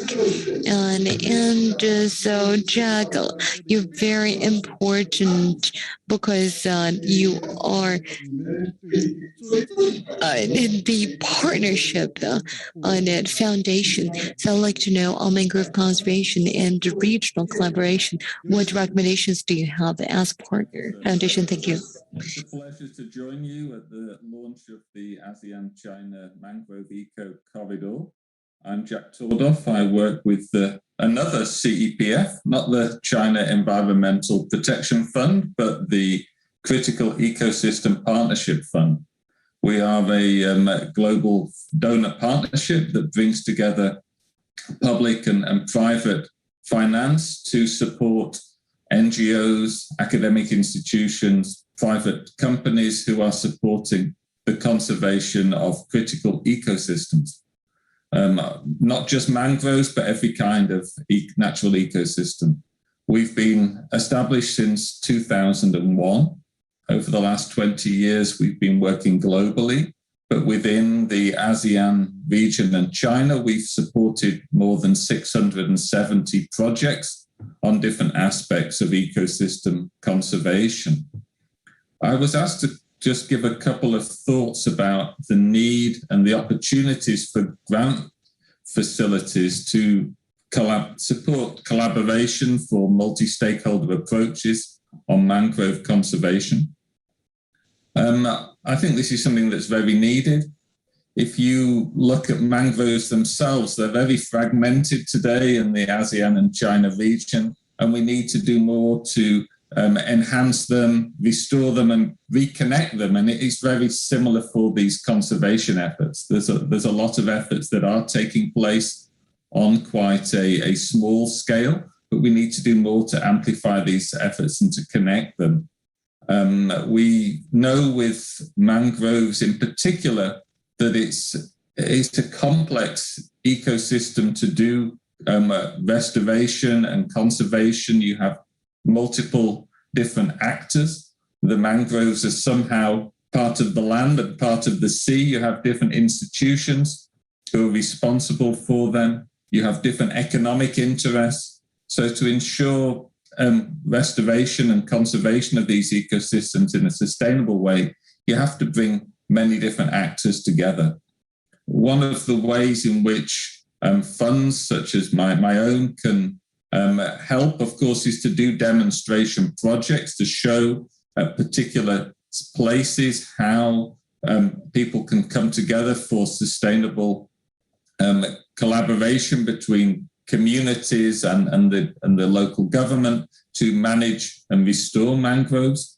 But I think at the current time, given the twin climate and biodiversity crises, we have to move beyond simply replicating these small-scale approaches. We have to be looking for mechanisms to do conservation at scale.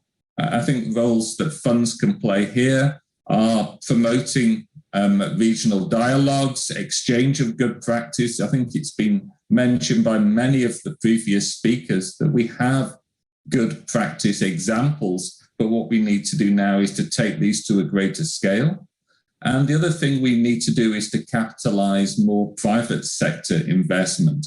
We can see that mangrove conservation and restoration is very attractive because it can deliver on multiple agendas. It can deliver on a climate mitigation agenda. The mangroves can sequester large quantities of carbon. It can also help with the climate adaptation agenda. Mangroves have a very important role to play in coastal protection, and it can also support on a development agenda, providing rural livelihoods. So I think over the next decade, we're going to see a lot more interest from private companies wanting to invest in mangrove conservation, but it's something that obviously carries a high risk compared to certain other climate investments companies could make. So using grant funding can help to offset that risk. So the different kinds of blended finance vehicles that have been talked about are probably the way that we should be moving over the next 10 years. Okay, thank you. Xie So thank you very much for your discussion, for sharing. Not only we need to leverage the roles of different stakeholders, and also we need to expand, scale up conservation from smaller pilot and demonstration projects. I think you may feel hungry because it's noon by Beijing time. So I'd like to share with you a few keywords. So first of all, we need to have an open cooperation. We need to open up for cooperation. We cannot isolate from others. We cannot do things in only one country. Second, partnership matters a lot. Only partnership can lead to better cooperation. And third keyword is science. We need to rely on scientific research, and politicians will make policies according to scientific discoveries. And the fourth keyword is action. We need to take actions immediately. We cannot wait. And number 6, we need to have cooperation or synergy or coordination, because mangrove conservation involves climate change mitigation and also the ecosystem conservation in the coastal areas. As we know, we are seeing increasing natural disasters. I think mangroves will play an important role in preventing and mitigating natural disasters. Thank you again, guests both online and offline, for your patient attention. Thank you very much.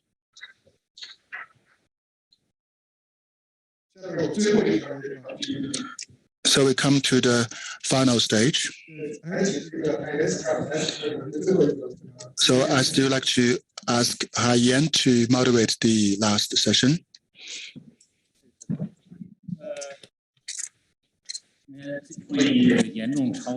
We are heavily behind schedule. We are heavily over time.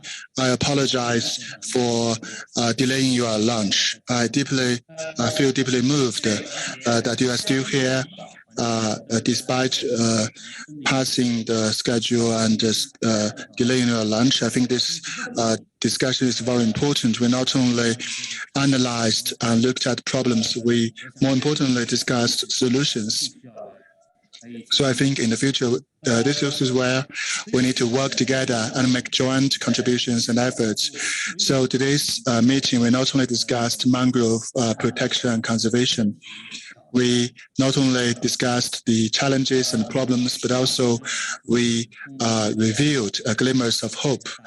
We have seen the presentations from ASEAN delegates. if we look at the big screen, we see this establishment of China-ASEAN Mangrove Eco Corridor. We have the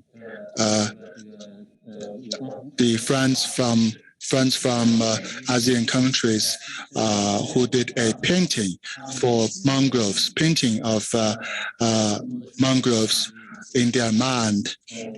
Most of the pictures are beautiful pictures. A small number are about the destruction of mangroves. Let's look at this video clip.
I love mangroves. I love mangroves. I love mangroves. Gigugma ko ang nabakawan. Palangga ko ang mga bakawan. Mahal ko ang mga bakawan. Ipalangga ko ang mga bakawan. Palangga ko ang mga bakawan. Ipalangga ko ang mga bakawan. Emil Zengapmat. Emil Zengapmat. Emil Zengapmat. Emil Zengapmat. Emil Zengapmat. Emil Zengapmat. Emil Zengapmat.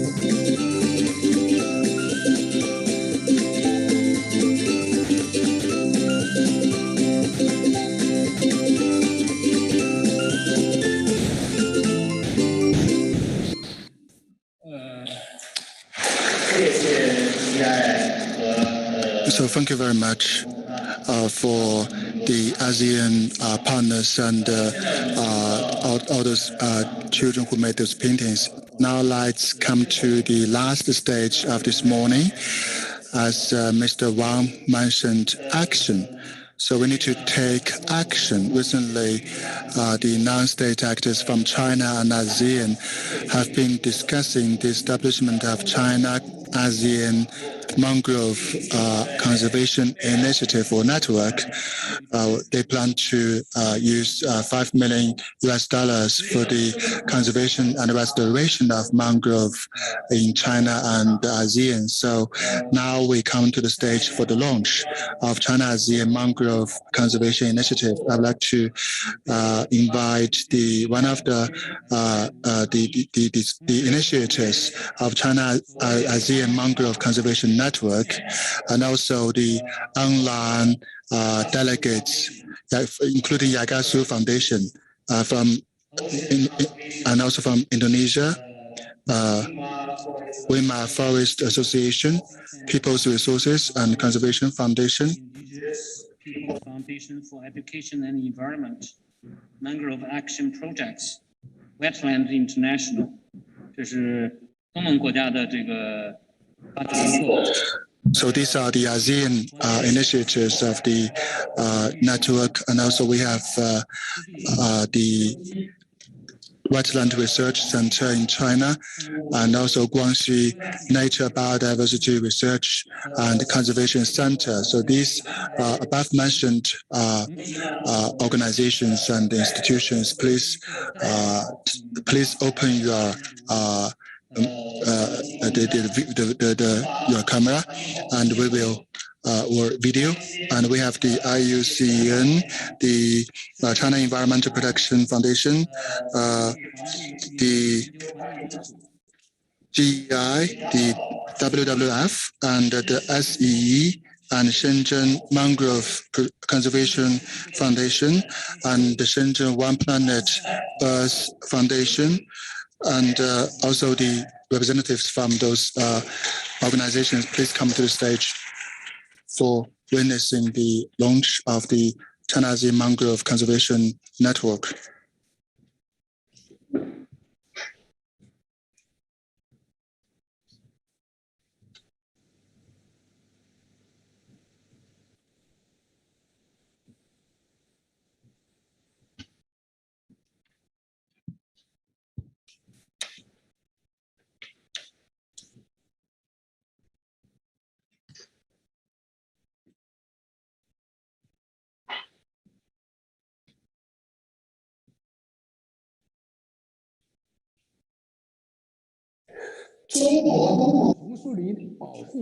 China-ASEAN Mangrove Conservation Initiative.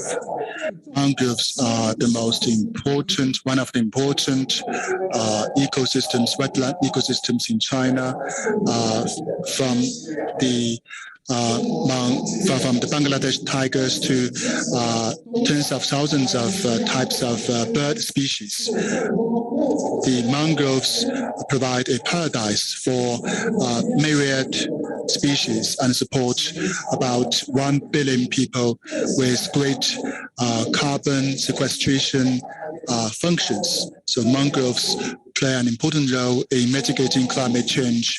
China and ASEAN are home to the largest mangrove forests in the world, accounting for about 33% of mangrove coverage in the world. Of course, human activity is causing mangroves to decrease by 21,000 hectares per year, according to 2020 statistics. China-ASEAN mangrove coverage has reduced by 60.8 percentage points. About 6.6 million hectares reduction. So the effective conservation of mangroves will not only allow the inhabitants of the coastal regions of China and ASEAN countries to improve their livelihoods, adapt to climate change, and also to promote low carbon development best practices to contribute to regional ecological environmental cooperation and explore and develop nature-based solutions as a flagship case study. So we should also to help implement the establishment of the Community of Shared Future for Humankind to promote effective conservation of China-ASEAN mangroves. In September 27, 2020, China and ASEAN country delegates from different organizations, including international organizations, jointly sponsored the establishment of China-ASEAN Mangrove Conservation Network, and jointly put forth the China-ASEAN Mangrove Conservation Initiative, calling upon all actors to join this network and initiative to complement their strengths and also to contribute the conservation of mangroves for our children and children's children. So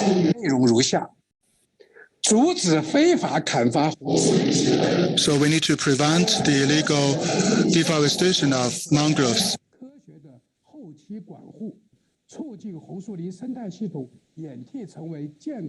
So in this manner, we should help mangroves to develop healthy ecosystems. We also need to promote the coordination in preventing the degeneration of mangroves and loss of biodiversity. We need to work with different stakeholders and jointly implement the climate change solutions based on mangroves, and also explore new pathways and new directions, and also to achieve the protection and restoration of mangroves. We need to encourage community-based mangrove protection and conservation modes, and also to realize sustainable use of mangroves. We need to explore new channels for the conservation of mangroves and provide more and diverse support to mangrove conservation. We need to enhance public awareness and education and bring about change in public perceptions and behaviors about mangroves. We need to make long-term efforts for mangrove conservation in China and ASEAN countries. We expect entrepreneurs, foundations, research institutions, and public interest organizations to work together and participate in regional mangrove conservation and contribute to global efforts to mitigate climate change and build a community of shared future for humankind. Thank you very much.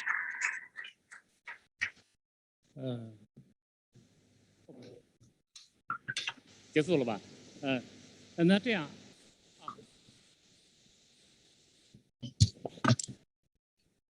All right.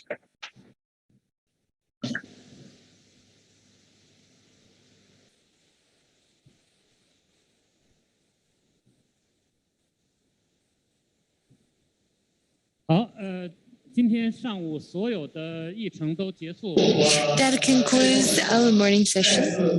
Once again, I would like to thank everyone for coming. Thank you for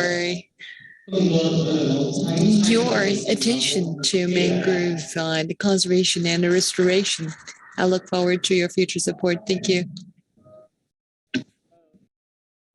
谁宣布那吃饭在哪儿？我不知道，在楼下是吧？ The cafeteria should be on the first floor. Should be on the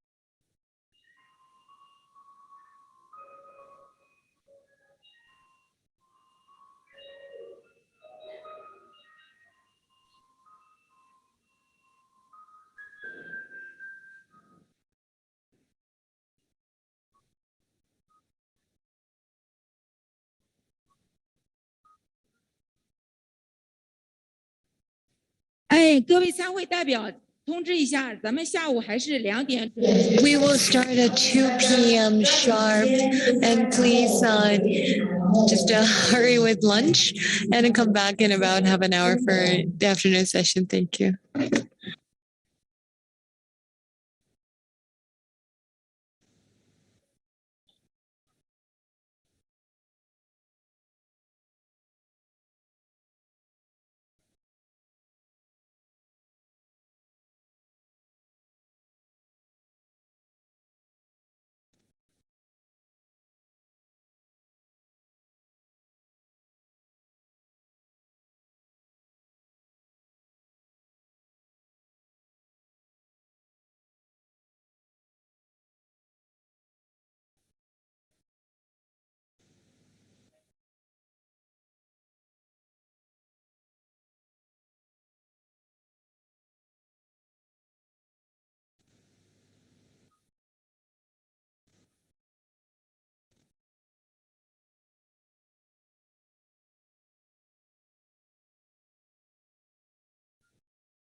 江，孕育万千生物，是地球上生物多样性最丰富的一个物质。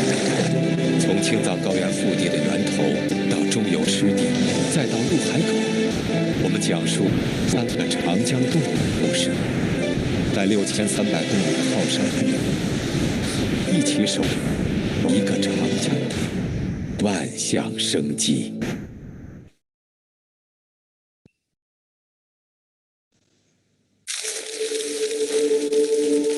一把种子撒下，落到泥土里，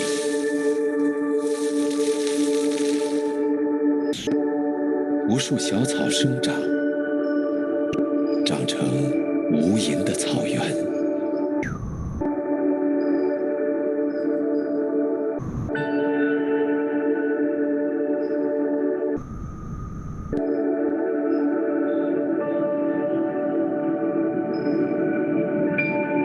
这里是长江源的加塘草原。加塘在藏语里的意思为彩虹之地。它位于青藏高原腹地，青海省玉树藏族自治州成都县境内。这片草原山脉起伏，水系交错，长江上游最大的支流雅龙江在加塘汇集了更多的溪流，历经6000公里的旅程汇入东海。这里更是许多高原野生动物的家园。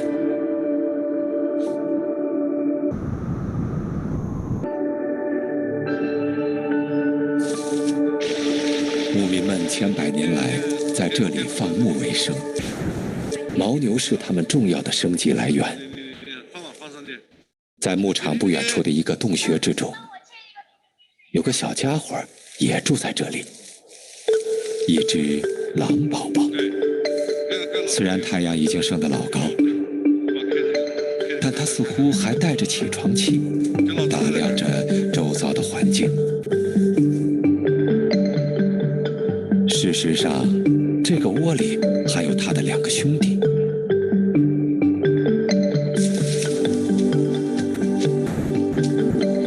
此刻，他们的母亲正在草原上觅食。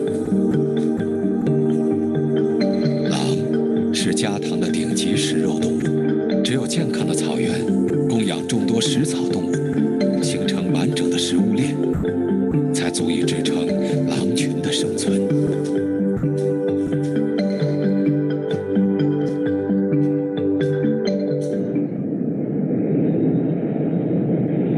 高原的生活并不容易，这里的天气变幻莫测。即使在夏天，一场大雨也会随时变成冰雹，夹着雪花来袭。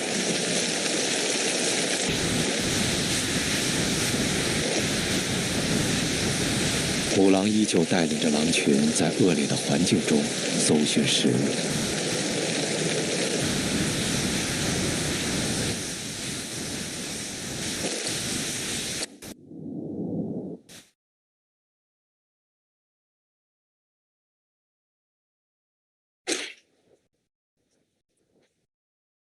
雨过天晴，草原上，一只死去的牦牛吸引来了不少高山兀鹫。一直找寻不到食物的母狼，终于找到一块牦牛肉，带回去喂食小狼崽。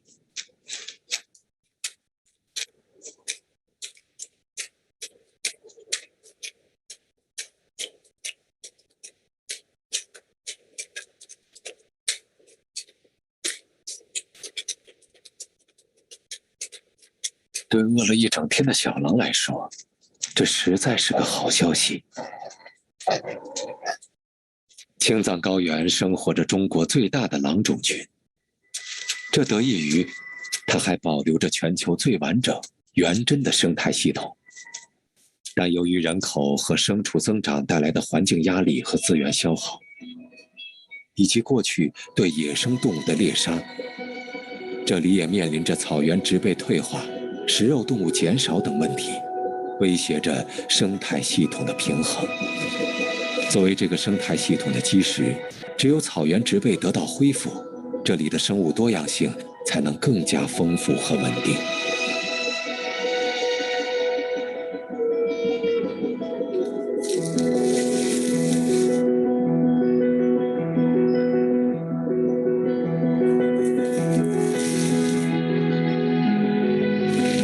在加草原，一项由牧民们自愿行动、积极参与的草原修复计划正在进行中。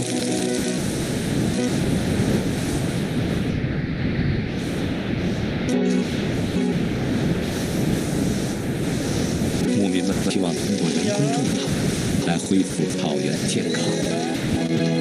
大家是种好后，然后在草场退换。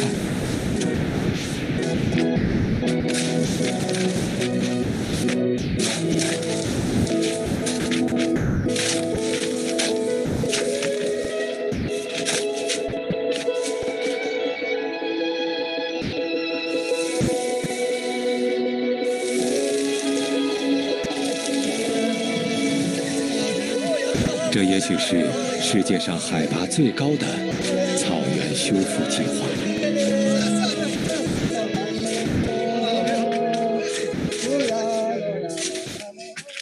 我现在站的去的我他的说sem些呢，等你嘛偏给我站的这样的就说sem些节目的节目，罗的这个，你下线的没查到，说sem些你要做的是没事，但是人这个情况他去的我，你站的这个热话是。在上地当地的热话，在街上热话屋里，你说sem些呢，他偏给听我的，他体量肯定当的。其实可以这么说吧，就是青藏高原这个地方，它其实是全世界来讲，就是拥有大型食肉动物种类最多的地方，它甚至比非洲都多。我们如果说保护了基础的植被类型，也就是说它这个初级的草地生产力的话，那么它首先可以供养到食草动物，那食草动物呢进一步可以供养到了食肉的动物，这个草地可以供养牛羊，然后牛羊它又是牧民赖以生存材料嘛。如果说我们保护草原生态系统的话，也可以维持这个地方的一个比较丰富的生物多样性。多年来，在当地政府、国家公园和企业的支持下，山水自然保护中心和牧民们一起在这里尝试从物种多样性出发，寻找更多生态保护的可能性，并在这个过程中探索人与野生动物在一片土地上和谐共存的方式。随着草场的逐渐恢复，这片位于长江源头的高山草原将能蕴含更多的水，向下游源源不断地流去。牧民们还成立了反盗猎巡护队。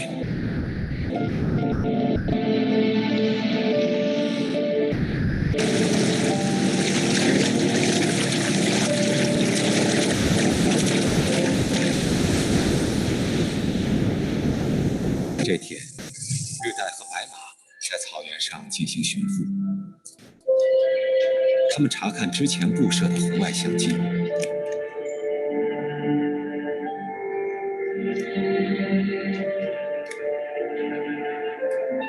这里记录到了许多平时难得一见的动物：猞猁、麦鼬，还有行踪隐秘的荒漠猫。很多食肉动物被记录到，它们的数量在逐渐恢复，这也意味着草原生态系统更加健康了。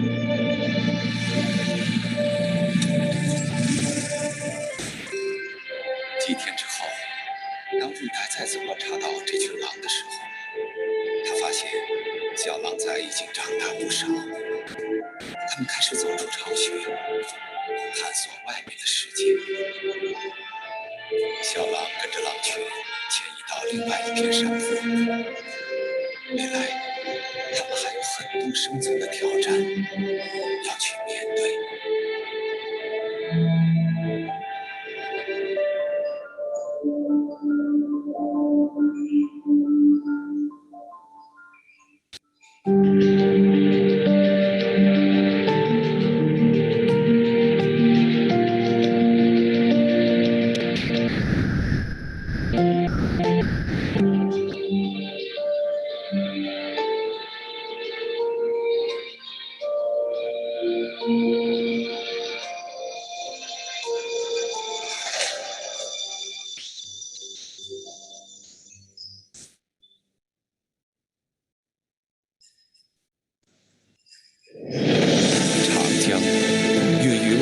生物是地球上生物多样性最丰富的物种。从青藏高原到中斗市，再到来讲述3个长江是在6300公里的浩山里一起守一个长江，万象生机。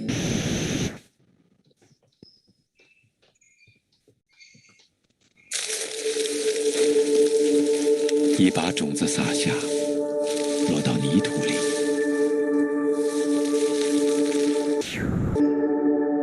无数小草生长，长成无垠的草原。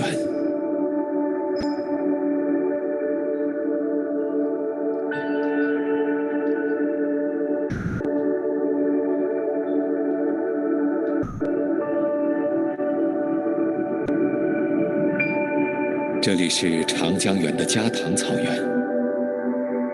加塘在藏语里的意思为彩虹之地。它位于青藏高原腹地，青海省玉树藏族自治州成都县境内。这片草原山脉起伏，水系交错，长江上游最大的支流雅龙江在加塘汇集了更多的溪流，历经6000公里的旅程汇入东海。这里更是许多高原野生动物的家园。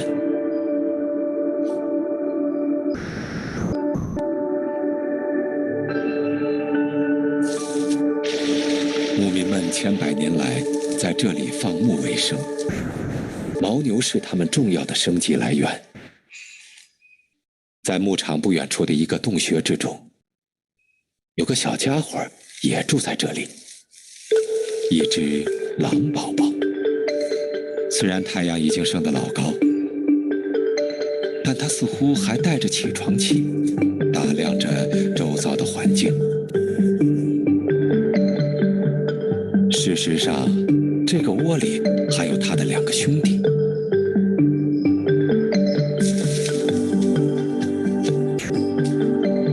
此刻，他们的母亲正在草原上觅食。狼是加塘的顶级食肉动物，只有健康的草原供养众多食草动物，形成完整的食物链，才足以支撑狼群的生存。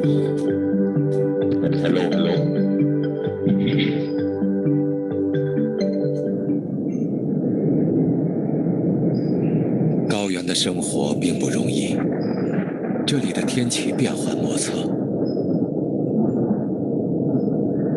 即使在夏天，一场大雨也会随时变成冰雹，夹着雪花来袭。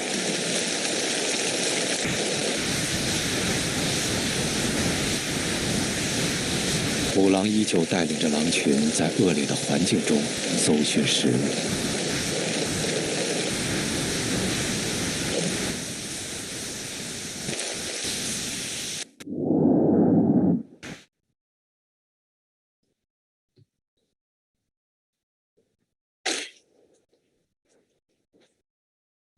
雨过天晴，草原上一只死去的牦牛吸引来了不少高山牧救。一直找寻不到食物的母狼，终于找到一块牦牛肉，带回去喂食小狼崽。Hello. Hello, Mr. Cooper. Hello. Can you hear me? Oh, yes, I can hear you now. Okay. Okay. It's just a short test. Okay, so 对饿了一整天的小狼来说，这实在是个好消息。青藏高原生活着中国最大的狼种群，这得益于它还保留着全球最完整、原真的生态系统。但由于人口和牲畜增长带来的环境压力和资源消耗，以及过去对野生动物的猎杀，这里也面临着草原植被退化、食肉动物减少等问题，威胁着生态系统的平衡。作为这个生态系统的基石，只有草原植被得到恢复，这里的生物多样性才能更加丰富和稳定。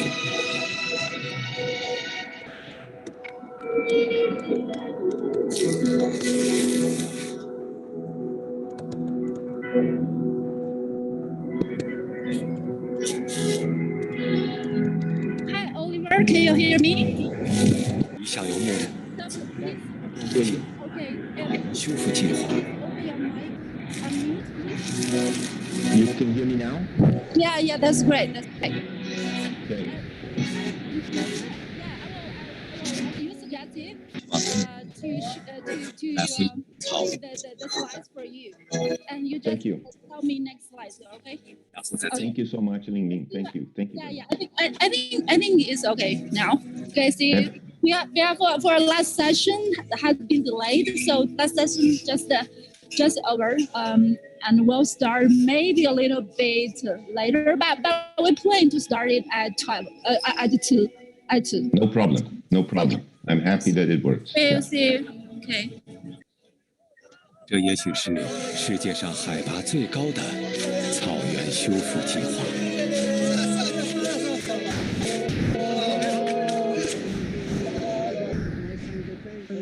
我是大的当的去做过他的早先些第二节嘛，偏给我大的这样的就早先些节目的节目，罗的这个，你下线的没查到，早先些你来做的是没是他的人伦，这个情况他们去做过了，你大的这个热话是，大上的当的热话，大节上热话我的，你早先些呢，他偏给听我的，他体量肯定当的。其实可以这么说吧，就是青藏高原这个地方，它其实是全世界来讲，就是拥有大型食肉动物种类最多的地方，它甚至比非洲都多。我们如果说保护了基础的植被类型，也就是说它这个初级的草地生产力的话，那么它首先可以供养到食草动物，那食草动物呢，进一步可以供养到了食肉的动物。这个草地可以供养牛羊，然后牛羊它又是木柄赖以生土材料嘛。如果说我们保护草原生态系统的话，也可以维持这个地方的一个比较丰富的生物多样性。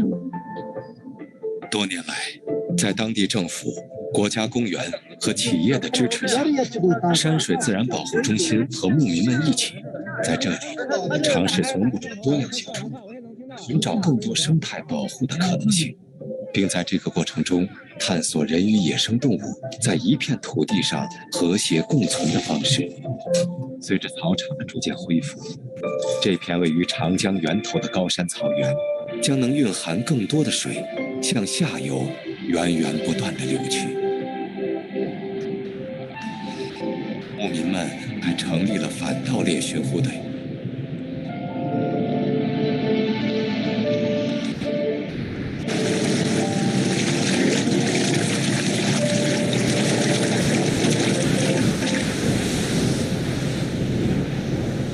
这天，日带和白马在草原上进行巡抚，并查看之前布设的红外相机。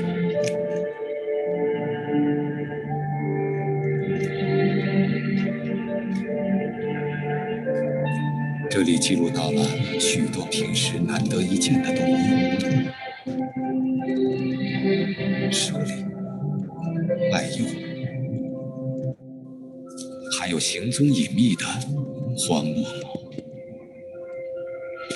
很多食肉动物被记录到，它们的数量在逐渐恢复，这也意味着草原生态系统更加健康了。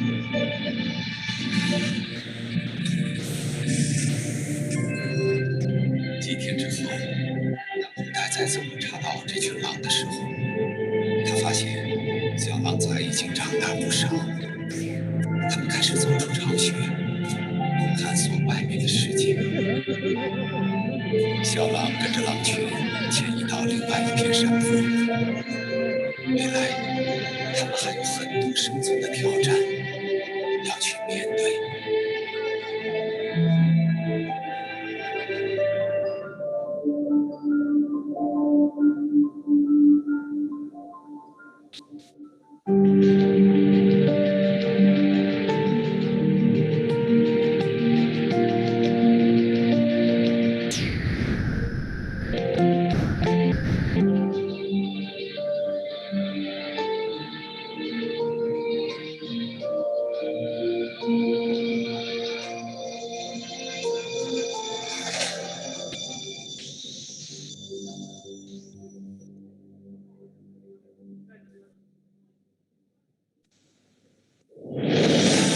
江孕育万千生物，是地球上生物多样性最丰富的河流。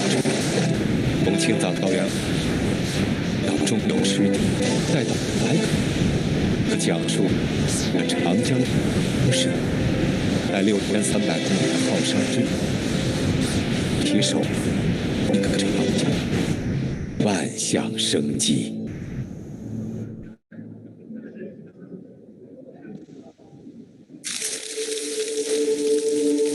一把种子撒下，落到泥土里，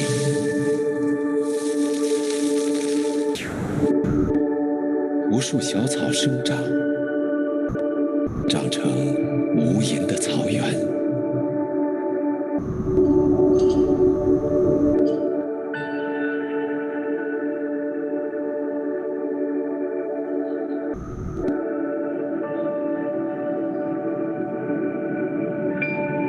这里是长江源的加塘草原。加塘在藏语里的意思为彩虹之地。它位于青藏高原腹地，青海省玉树藏族自治州成都县境内。这片草原山脉起伏，水系交错，长江上游最大的支流雅龙江在加塘汇集了更多的溪流，历经6000公里的旅程汇入东海。这里更是许多高原野生动物的家园。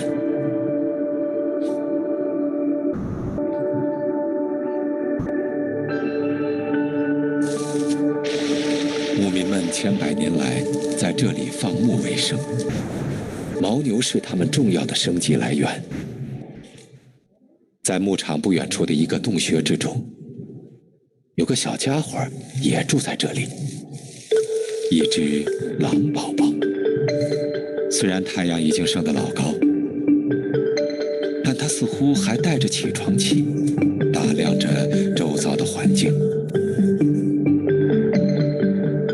事实上，这个窝里还有他的2个兄弟。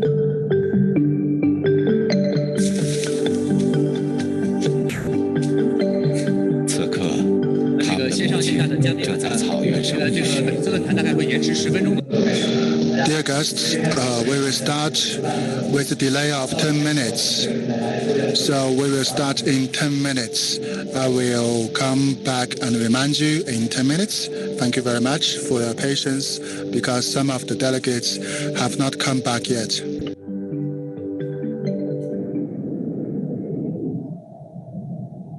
高原的生活并不容易，这里的天气变幻莫测。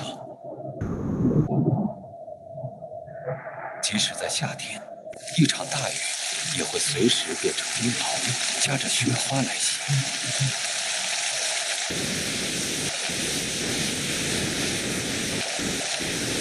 虎狼依旧带领着狼群在恶劣的环境中搜寻食物。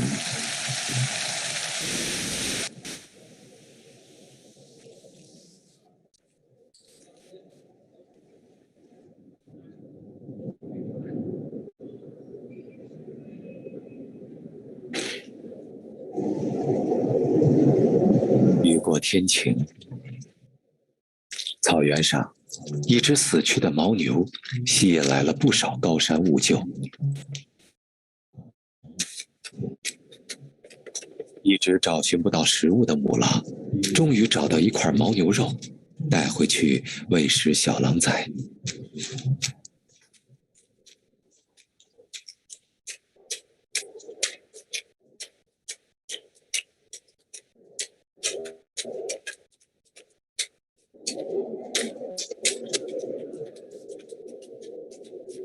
对饿了一整天的小狼来说，这实在是个好消息。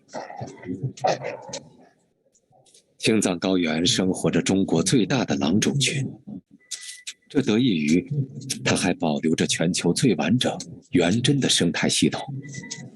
但由于人口和牲畜增长带来的环境压力和资源消耗，以及过去对野生动物的猎杀，这里也面临着草原植被退化、食肉动物减少等问题，威胁着生态系统的平衡。作为这个生态系统的基石，只有草原植被得到恢复，这里的生物多样性才能更加丰富和稳定。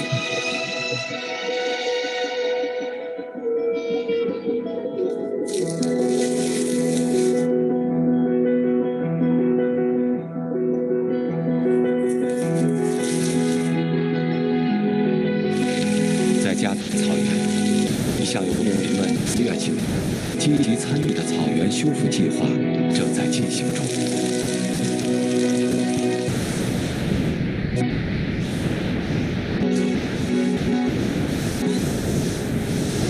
牧民们希望通过人工种草来恢复草原的健康。大家收集多种报菜茎，然后在草场堆放。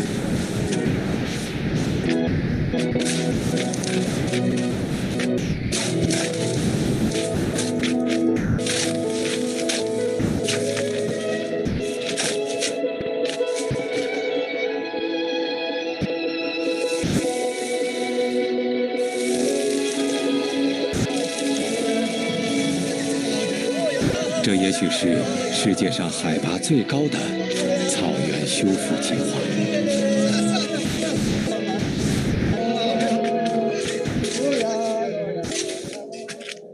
我现在站的去做个大的做sem些呢，第二季嘛，偏给我站的这样的去做sem些节目的节目，罗的这个，你下线的米差的做sem些米，你要做的是米是他的人伦，这个情况他去做个，你站的这个热瓦子，大兄弟站的这热瓦站这上热瓦屋里，你做sem些呢，他偏给听我的，他体量肯定站的。其实可以这么说吧，就是青藏高原这个地方，它其实是全世界来讲，就是拥有大型食肉动物种类最多的地方，它甚至比非洲都多。我们如果说保护了基础的植被类型，也就是说它这个初级的草地生产力的话，那么它首先可以供养到食草动物，那食草动物呢进一步可以供养到了食肉的动物，这个草地可以供养牛羊，然后牛羊它又是牧民赖以生的材料嘛。如果说我们保护草原生态系统的话，也可以维持这个地方的一个比较丰富的生物多样性。多年来，在当地政府、国家公园和企业的支持下，山水自然保护中心和牧民们一起在这里尝试从物种多样性出发，寻找更多生态保护的可能性，并在这个过程中探索人与野生动物在一片土地上和谐共存的方式。随着草场的逐渐恢复，这片位于长江源头的高山草原将能蕴含更多的水向下游源源不断地流去。牧民们还成立了反盗猎巡护队。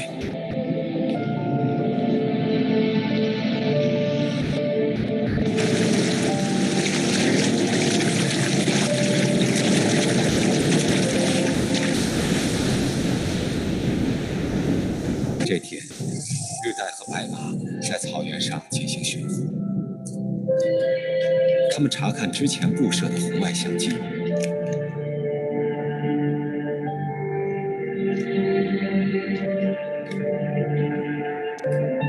这里记录到了许多平时难得一见的动物：猞猁、矮鼬，还有行踪隐秘的荒漠猫。很多食肉动物被记录到，它们的数量在逐渐恢复，这也意味着草原生态系统更加健康了。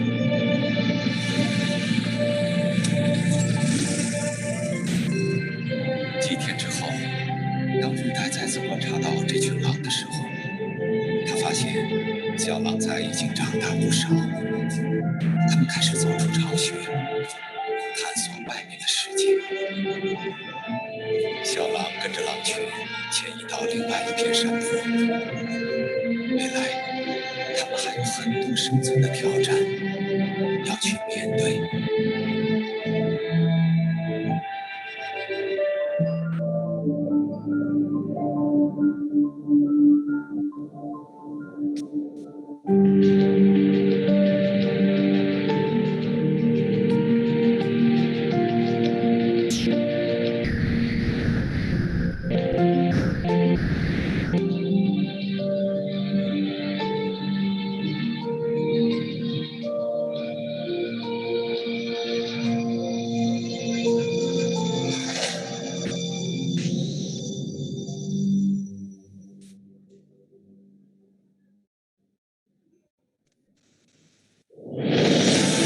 响孕育万千生命。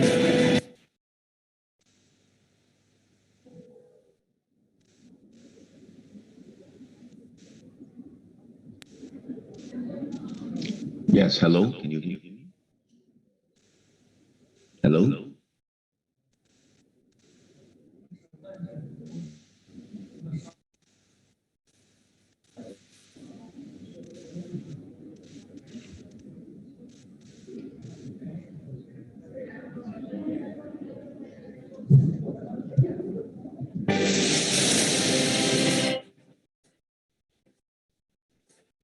Hello?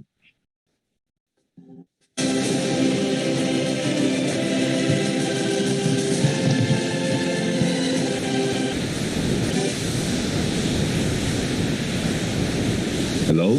Yes. Can you hear me? Hello? Can you hear me? I'm testing the sound. I can see it in my screen, at least. It seems like you can hear me.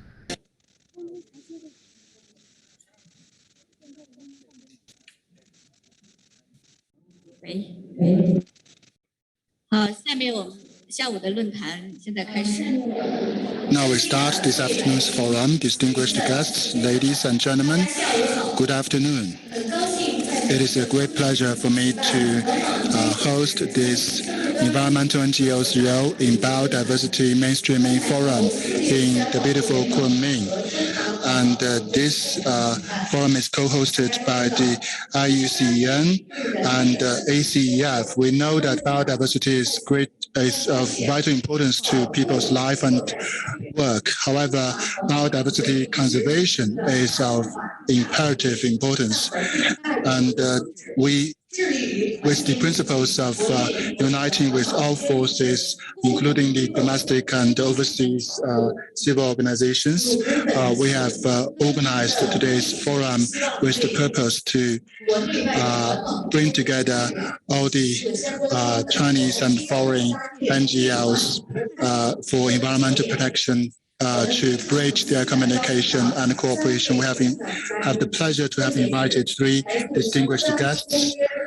So first of all, Oliver Hiller, Program Officer for Mainstreaming Secretariat of the Convention on Biological Diversity, Liu Ning, the Deputy Director of the Executive Committee of the Office of COP15, and Zhang Yan from the IUCN China Country Coordinator. I would like to give the floor to the officer from the Secretariat of the CBD, Oliver Hiller. Mainstreaming for post-2020 Global Biodiversity Framework main instruments. This presentation will be made online. Let's look at the big screen.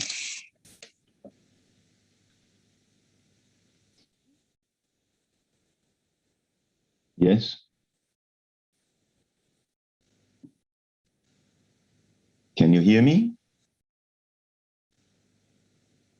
Yeah, we can hear you. Excellent. Thank you very much. Thank you for the opportunity to share a few ideas with you on this day about mainstreaming. I would like to ask you to show the PowerPoint presentation. Thank you very much. And my intervention is about mainstreaming as the main tool for achieving the post-2020 Global Biodiversity Framework. Can you please change for the next slide, please? Mainstreaming has meaning that brings nature and the consideration of nature into all sectors and programs. So I hope you can see the slide. I can see only the first slide. If you can change the slide for the second, please.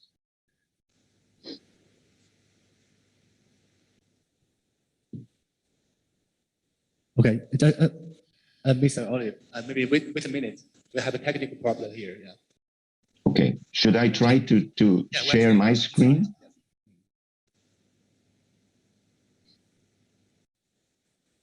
Okay, here we go, the first page. You need the second page, right? Yes, please, the second if you can.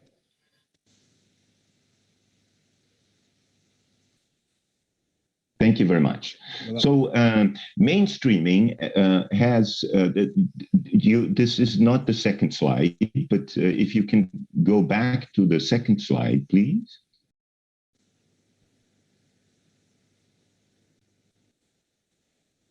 Going up, still the second slide.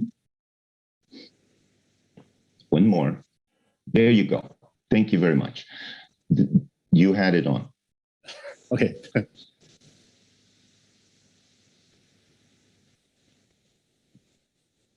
The next one, please. Thank you. Now we are there.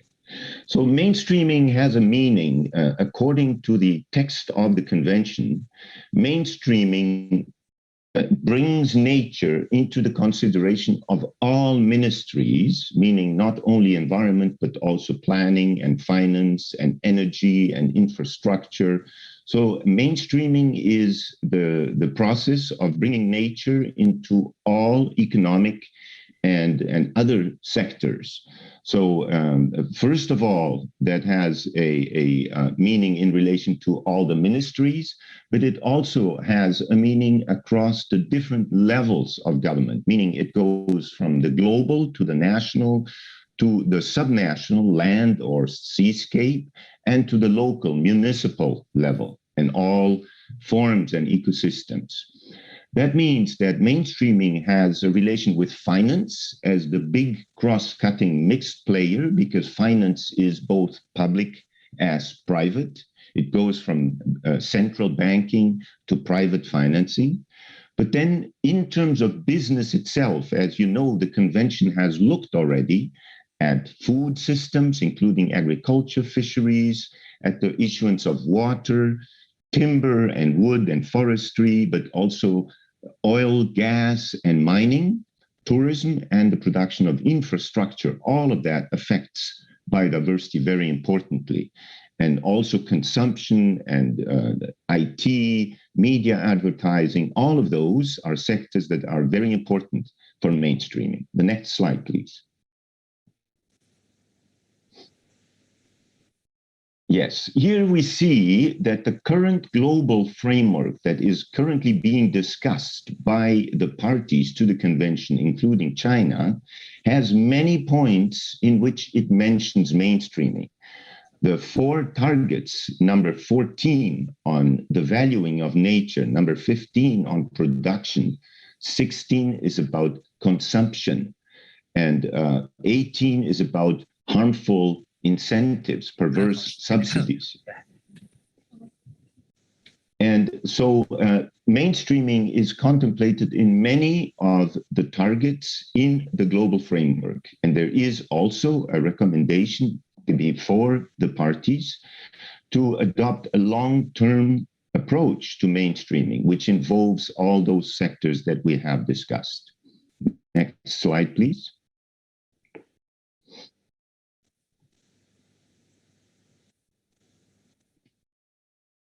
So here we can see that for mainstreaming to happen, each of the players has a different role. So first of all, governments, they produce the law, they regulate, they facilitate the bringing together of the different players.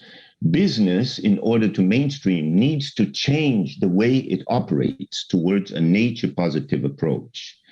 Finance, of course, before investing, before financing anything, finance needs to find out, the players in finance need to find out how to avoid negative environmental impacts. For that, they can proceed to do strategic environmental assessments, and they produce standards, and they measure and disclose their impacts and dependencies on nature. Academia and the experts need to provide the science and the information for that to happen. And of course, residents, local communities, women, youth, and indigenous people and local communities, they will defend their interests.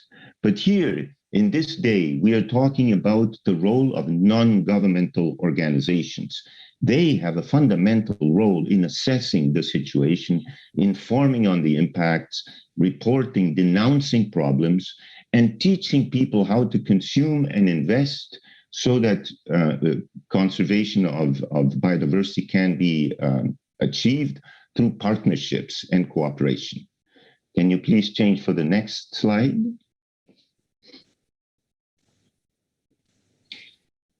Here we have some examples on how this can be done in the food sector, right? Just taking an example. So in order to assess what is happening on food, NGOs can look at what is the big pollution that is happening with excess nutrients, for instance, how much waste is happening on food consumption. And with that, NGOs can help create the metrics, the indicators that will bring the value of nature into the consumption of food. There is today one big initiative called One Planet Business for Biodiversity, which is led by many of the world's biggest food production companies, that is making a commitment to produce food in a way that is nature friendly. So, for instance, there is a cheese company called Bell, and they, even though they produce cheese for the whole world, they have a policy to preserve nature. They make sure that the production of cheese in terms of animal welfare, in terms of control of pollution, in terms of avoidance of waste, is done in a nature-friendly way. That goes even to how much packaging, what kind of packaging, and the recycling of packaging that happens. And they also do a lot of awareness raising of consumers. There is also a big initiative, the Task Force for Nature-Based Financial Disclosures, that is producing also how can companies report, what are the methods through which corporations can report on the impact that they have on nature. So after all this process of assessing, of defining progress, of acting, you have to begin again. And one example of raising the bar in terms of voluntary and regulatory action is the European Union Green Deal, particularly on agriculture. There are very strong policies that the European Union has proposed to deal with mainstreaming in food. And here I'd like to show two examples of big international NGOs who are making significant progress on mainstreaming for food. For instance, the World Resources Institute is active in a project called the Food and Land Use Coalition, which is helping countries define how to measure the impact and how to do policies, produce policies that can help conserve biodiversity from food consumption. Another good example is Eco Agriculture Partners. It's an NGO that is doing a lot of pilot and demonstration projects all over the world to show how farmers can produce food in a more sustainable way. The last slide, please. So in summary, the points I'd like to bring to this discussion today have to do with, first of all, the Convention on Biological Diversity, and specifically the post-2020 Global Biodiversity Framework, can only happen in its three objectives with the help of stakeholders. And stakeholders can be organized in non-governmental organizations, which is why the Secretariat is so happy to help in this NGO forum, and thanks the organizers.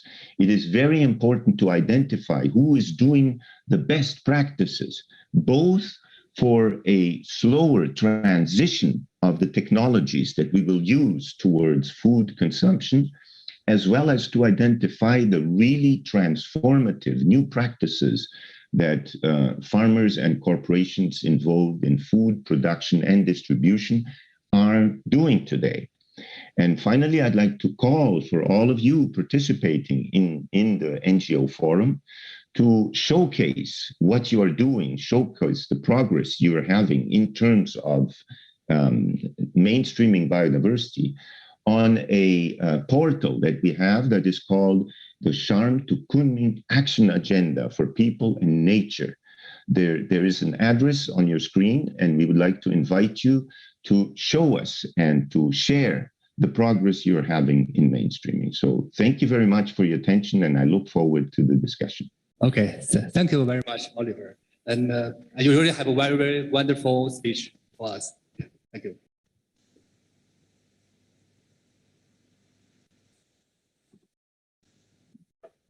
谢谢 Oliver 先生。 Thank you, Oliver.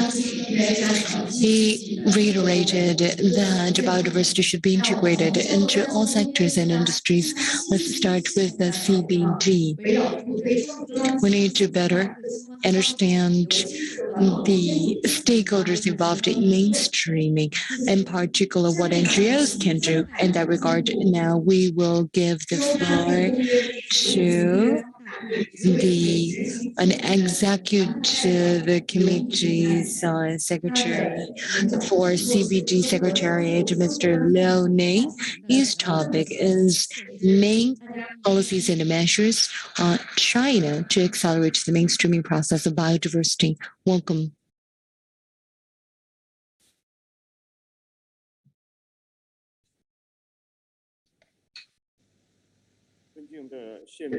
Distinguished Secretary, Mr. Xian, Mr. Oliver Hilo. Good morning or good afternoon. Thank you, Oliver, also for the wonderful remarks. On behalf of the Ecological Protection Department of MEE, it is an honor to be here to discuss how China has been accelerating mainstreaming biodiversity in terms of policies and measures.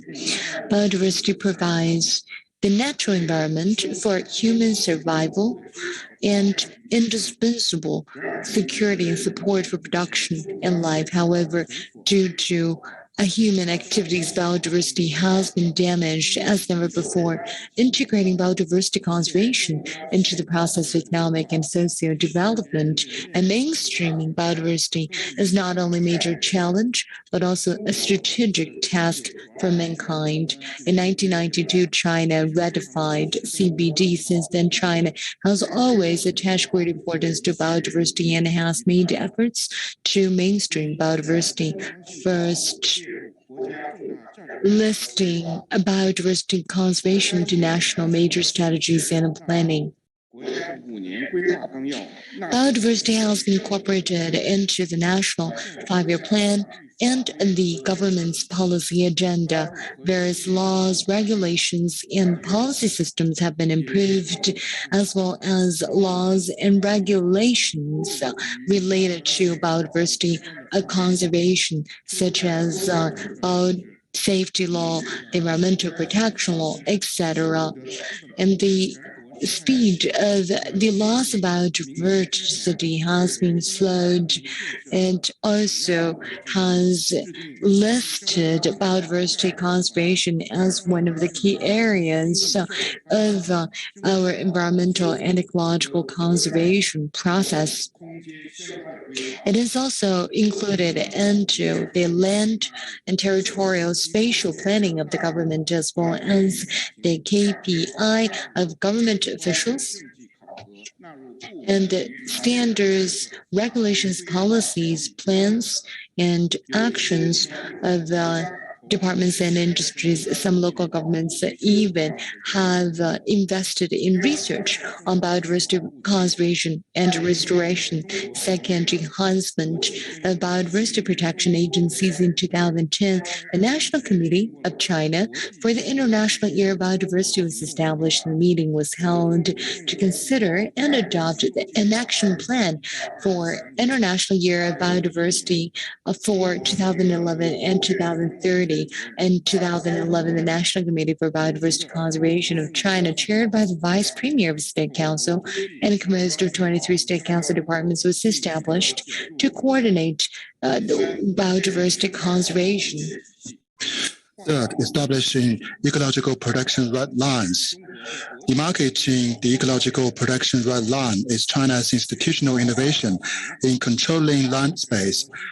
As of the end of 2019, the preliminary demarcation of the National Ecological protection red line will cover an area of no less than 25% of the land area, covering key ecological function areas, ecologically sensitive and fragile areas, and other important ecological areas. The complete ecological protection red line is expected to protect more than 95% of China's most valuable ecosystems, 100% of the habitats of national key protected flora and fauna, and 95% of the best natural landscape resources, the sources of 210 important rivers, all ecologically fragile areas and ecological function areas.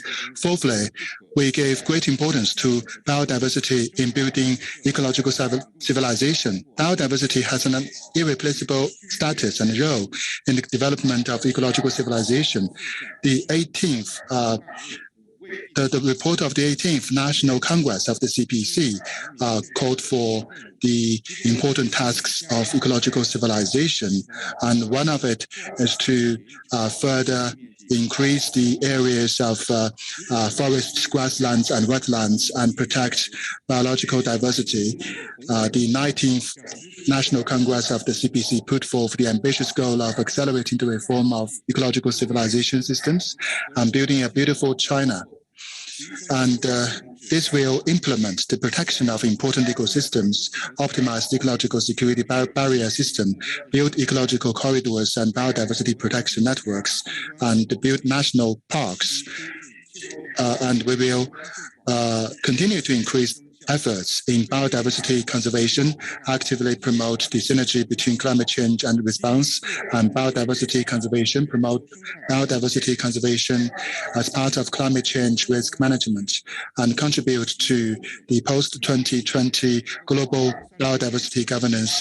And we will help achieve the UN 2030 Sustainable Development Goals. All of the above efforts cannot be achieved without the contribution and support of all stakeholders, including environmental civil society organizations. We hope that environmental NGOs can build consensus and play a bigger role in strengthening social awareness of biodiversity conservation, conducting in situ conservation work, and work with governments, companies, think tanks, and multi-stakeholders. I wish you a successful forum on the theme of environmental civil society organizations for biodiversity mainstreaming. Thank you very much for your attention.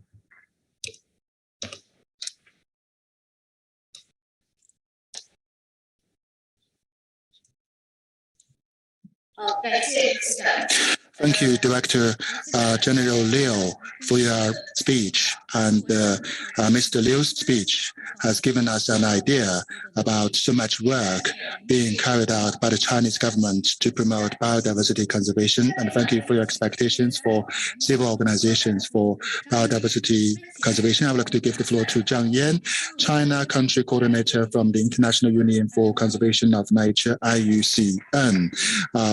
This presentation is about from Marseilles to Kunming, the role of private organizations in biodiversity mainstreaming.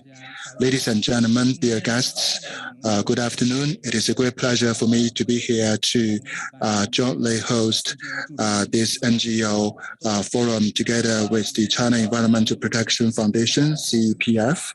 And also, I'm glad to have this opportunity to share with you IUCN's thoughts and experiences on this topic.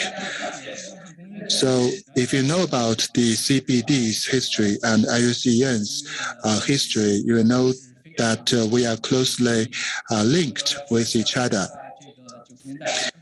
In the 1990s, IUCN actually provided the earliest negotiation document for the CBD. So for so many years, we have been closely following the development of the CBD Convention on Biodiversity, especially in the run-up to the discussions on the post-2020 global biodiversity framework. That is a key concern for us.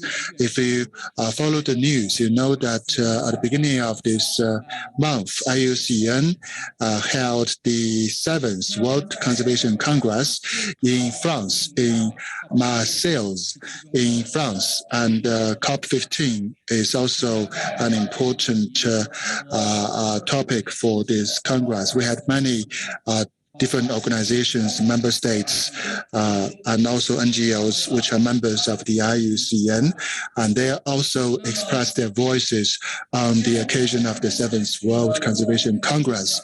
So if today's topic is the biodiversity mainstreaming. So actually we have different definitions. IUCN has a definition of it, which is provided to the CBD, which is similar to the definition prescribed in the CBD document.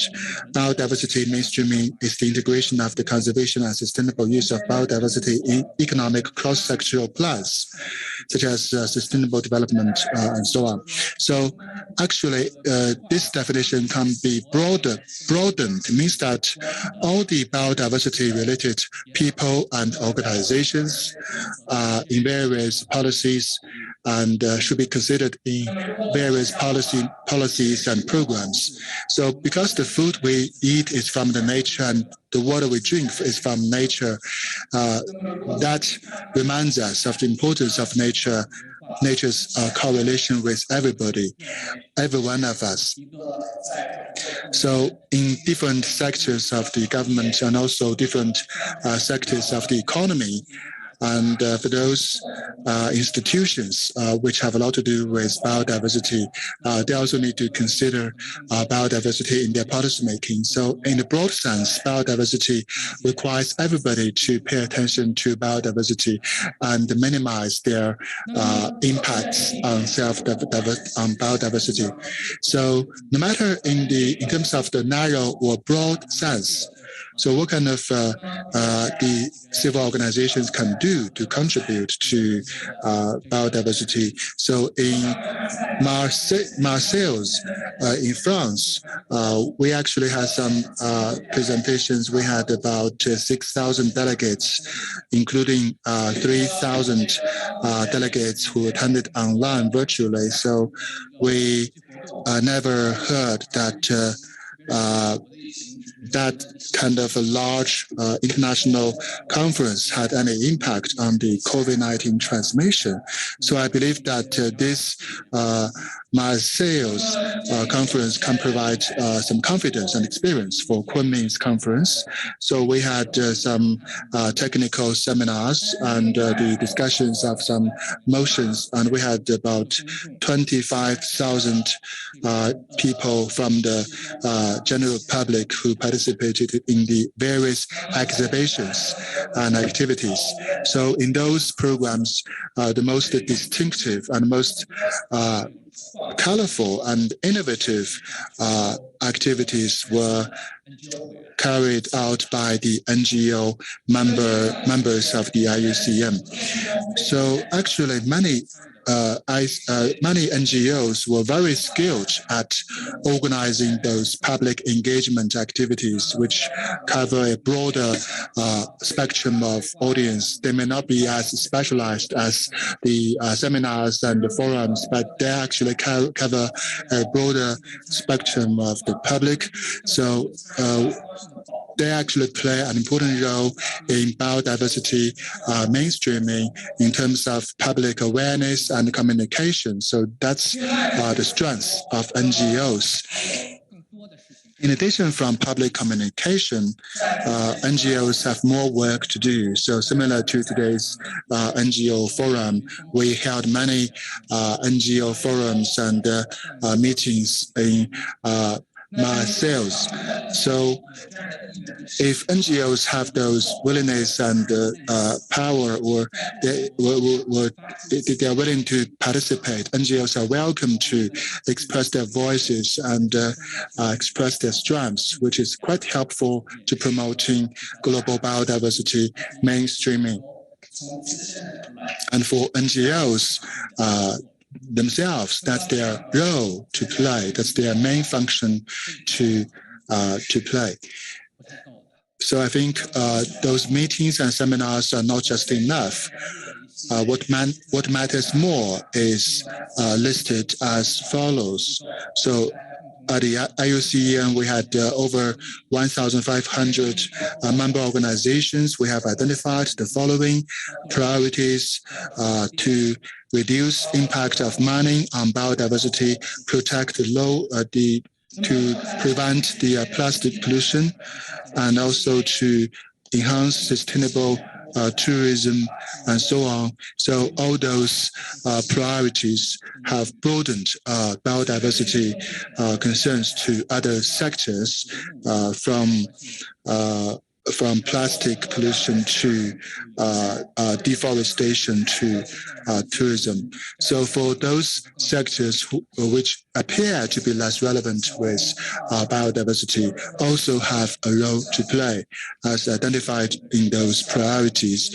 So we have some different programs with more direct effects. We need to have more programs on the ground to take actions. So I think those motions were put forth by the member organizations of IUCN, and I hope that Chinese NGOs can develop their capabilities and also to develop their skills and perceptions on relevant matters and actively participate in various programs and provide their inputs on relevant agenda items and provide inputs and also to use the rules of international governance to promote biodiversity conservation. So we reached an initiative at the 7th World Conservation Congress. So the theme of this initiative is One Nature, One Future. So a lot of those the items of the initiative are relevant to international organizations and NGOs. We need to listen to more voices. Voices from NGOs are more are closer to the front line, are closer to the grassroots. So we need to listen to the NGOs who represent our local communities, and also we need to join hands with all stakeholders. Only by joining hands among all stakeholders, the government will play its role, will companies play their role properly and work together, and will us be able to achieve the goal of preventing biodiversity loss by 2030 and restoring biodiversity by 2050. Thank you very much.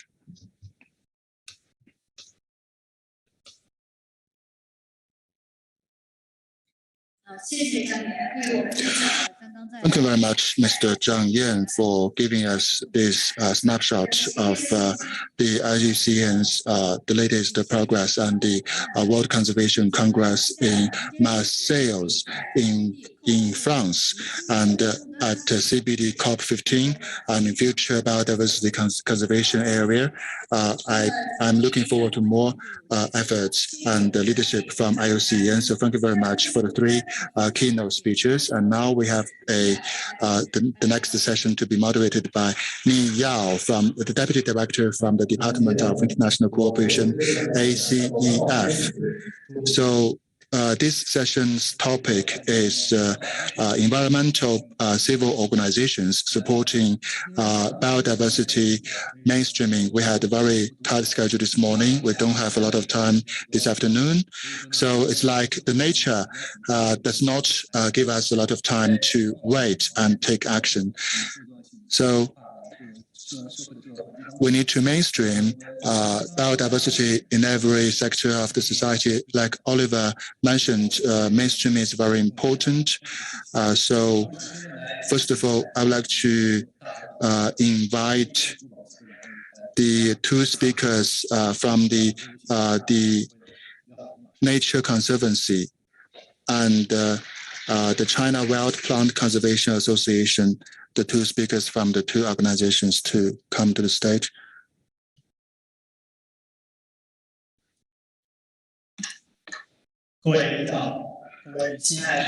Dear leaders, dear NGO delegates, it is a great pleasure for me to be here on behalf of the Nature Conservancy to give you a presentation on the protection of wildlife in Yunnan province. I would like to give you a presentation, a case study of species protection conservation with a multi-stakeholder approach. I'm with the TNC. It's the 70th anniversary of TNC. Also 24th anniversary of us in China. We started our Chinese journey in Yunnan in the past 2.5 decades. We accumulated 3 principles. First, nature-based, science-based, second, site-based, and third, partnership. With those 3 principles in the past 24 years, especially in northwestern Yunnan, we have built a lot of experiences. One typical case is the protection of Yunnan snub-nosed monkey. Why did we choose this species? Not only that it is one of the most typical fauna of Yunnan, another important reason is that these monkeys live in northwest Yunnan, a hotspot of biodiversity conservation. You see, it lives in the mountainous areas in northwestern region where the 3 rivers congregate. That definitely makes it the hotspot of an ecological hotspot. So what did we do there? In the past dozens of years, we built protected areas, conducted monitoring, public campaigns on nature and ecological conservation, which have been proven to be effective, however insufficient. Why? With all the endeavors of the government and non-government actors, we still see gaps. For example, the unreasonable utilization of natural resources. In the past 2 decades, we realized unilateral protection is definitely insufficient. With that in mind, we decided to build a system that is led by government, supported by enterprises, and participated by NGOs and communities. That is the multi-stakeholder participation platform, which has been proven to be very necessary. The consensus was reached and led to the range-wide protection network for the snub-nosed monkeys in 2019, which is the first of its kind in Yunnan for endangered species. We have the provincial administration of grassland and forestry to take the lead. We also solicited the support of multiple NGOs. Now we have 28 members, which makes it quite an extensive protection network. Not only that, it has been also reached to lots of enterprises in the private sector. We have a slogan, which is one species, one community, and one forest. With that, what have we done? First, we formulated unified strategies and roadmap, including protected areas for the monkeys, identification of existing gaps, blind spots, and based on which we conducted comprehensive actions, including collaboration with science and academic institutions for a monitoring platform with multi-stakeholder efforts. We built a community conserved area for the monkeys based on community. We've identified 6 gaps. We hope to cover all of them with conserved areas in the next few years. For the loss of habitat of snub-nosed monkeys, we mobilized resources from the society to restore the habitats. We also explored into snub-nosed monkey-friendly communities and developed products featuring the various species of snub-nosed monkeys. We mentioned the importance of public engagement. That is why we've launched live stream events as well as other public activities to engage the public. Lastly, with effective partnership of multiple stakeholders, it is our hope to build and create a representative and typical network for the protection of snub-nosed monkeys. Protection network could also be used as a model in larger areas. That is my brief introduction. It is actually a story of one group of primates protecting another. Thank you for your attention. Thank you for such a touching story about wildlife. Now we'll give the floor to Mr. Chen and for the protection of a wild plant.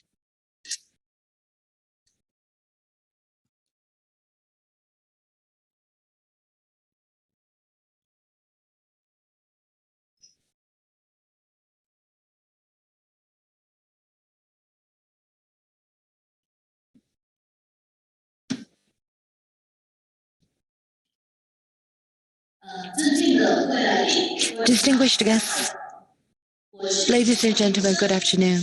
I am with China Wild Plant Conservation Association. I'm the Deputy Director for the Professional Committee on the Sustainable Utilization of Plants. It's a great opportunity to share with you what we have done on ecological conservation.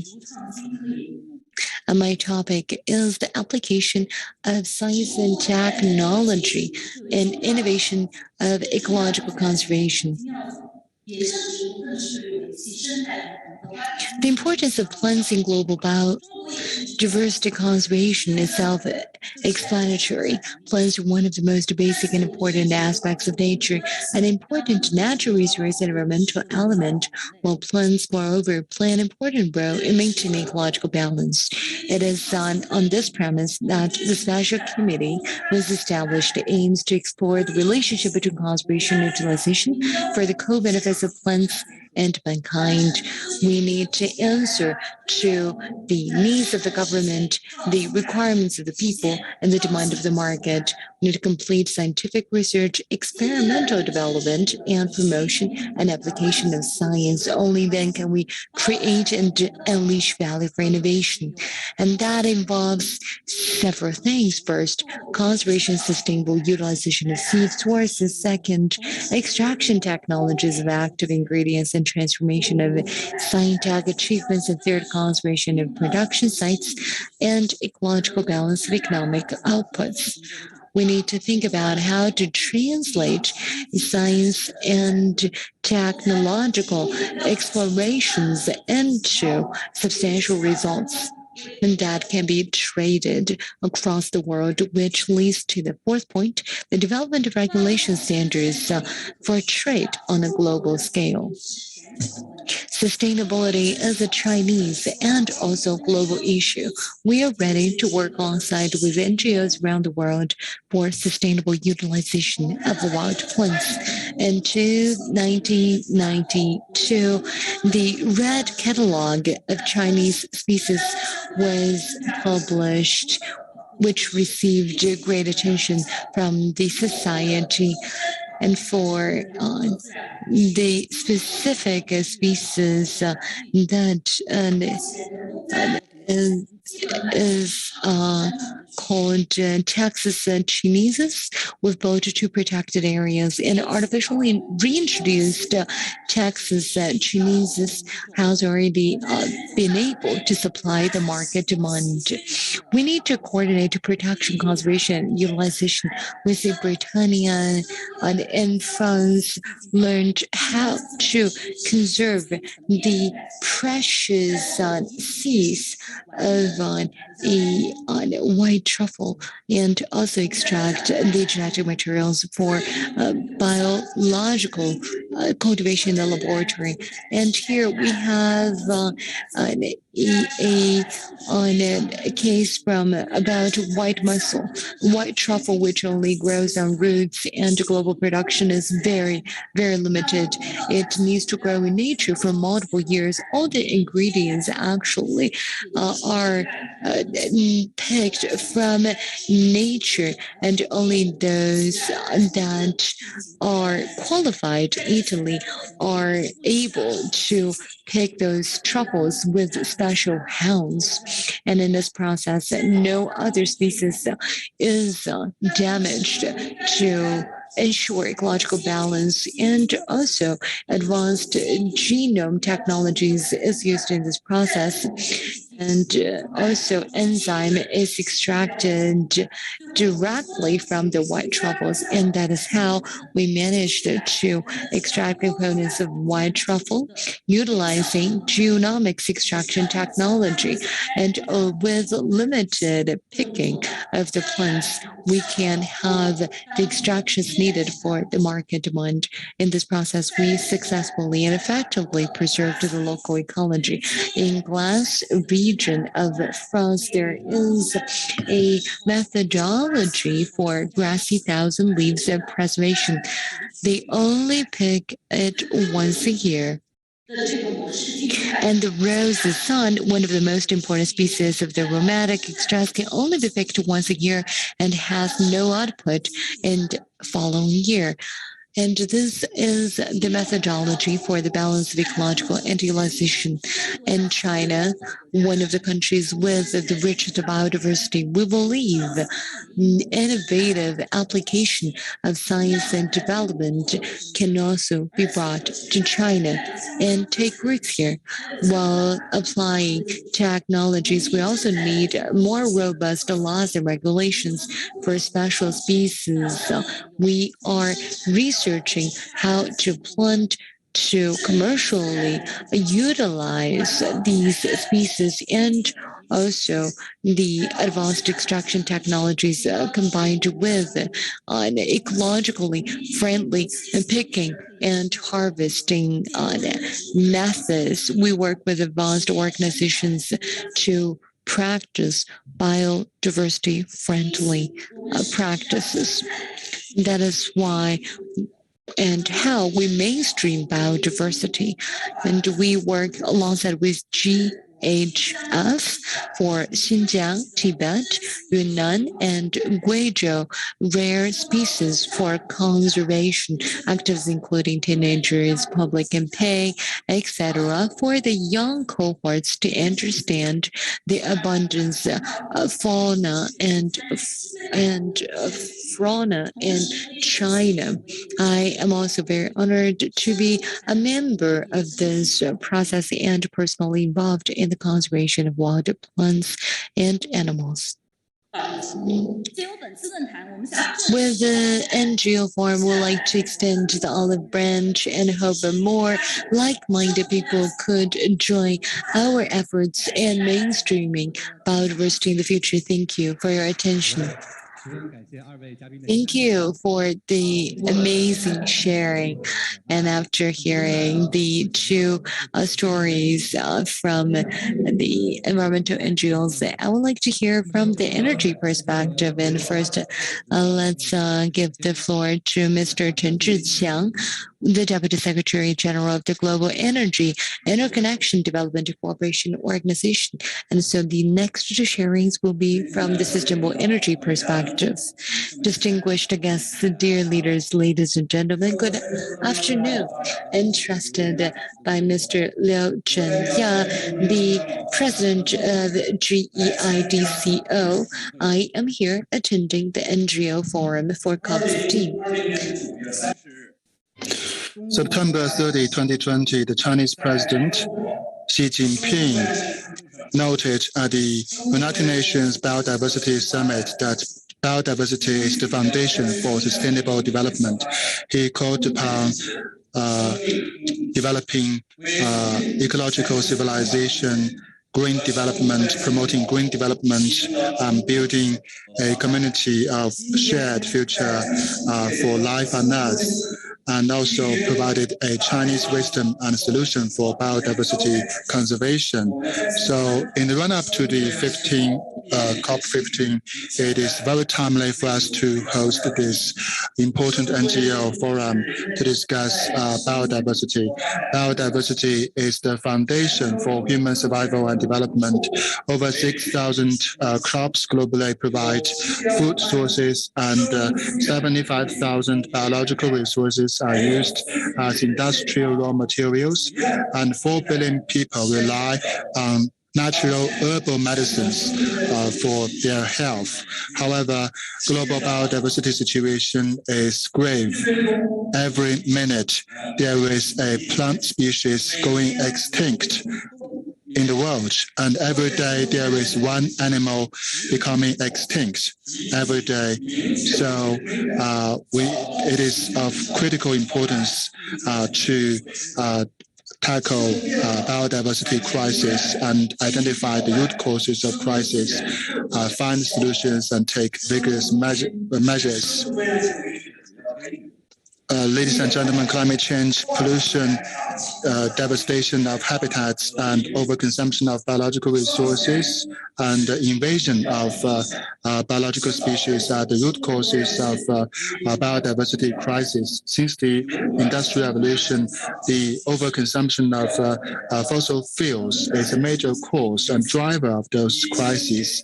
So we need to promote the clean and low-carbon development to drive energy revolution and promote no pollution-free, zero emission, and high-efficiency energy development modes, and reduce and minimize the impact of energy consumption on the natural environment.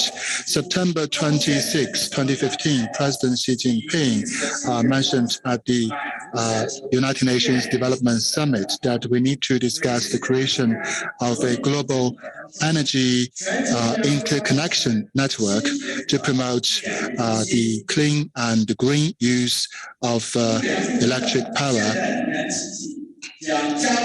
The interconnected energy system will promote the two transitions or two replacements, or the transition of towards clean energy production and consumption, and increase the level of electrification, and reduce reliance on fossil fuel energies, and promote the sustainable use of biological resources. So in 5 aspects and 16 dimensions, we need to promote biodiversity conservation by promoting climate change, reducing pollution, reducing the damage to habitats, and promoting the sustainable use of biological resources, and promoting biological restoration. In March 2016, the Global Energy Interconnection Development and Cooperation Organization was registered in China, and this organization is the first of its kind in China, established in China, led by China with global participation. After 5 years of efforts, the Global Energy Interconnection Development and Cooperation Organization has regional offices in 65 countries and regional offices, including 15 national committees and 5 regional committees to leverage global resources and strengths for the development of global energy interconnection, and also make China's wisdom and China's plan and solution to play a positive role globally.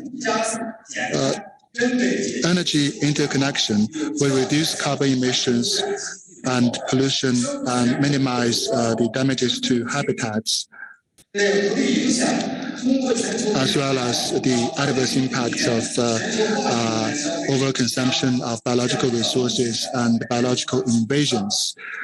By 2050, global fossil fuel consumption will decrease by more than 80%, and the electric energy penetration will reach 100%, and carbon neutrality will be basically achieved so this will reduce the risk of extinction for more than 40% of the bird species and over 60% of the mammal species worldwide. Ladies and gentlemen, the biodiversity loss is a common challenge for the world, and also the common responsibility, the promoting biodiversity conservation is the common responsibility of governments, companies, and society.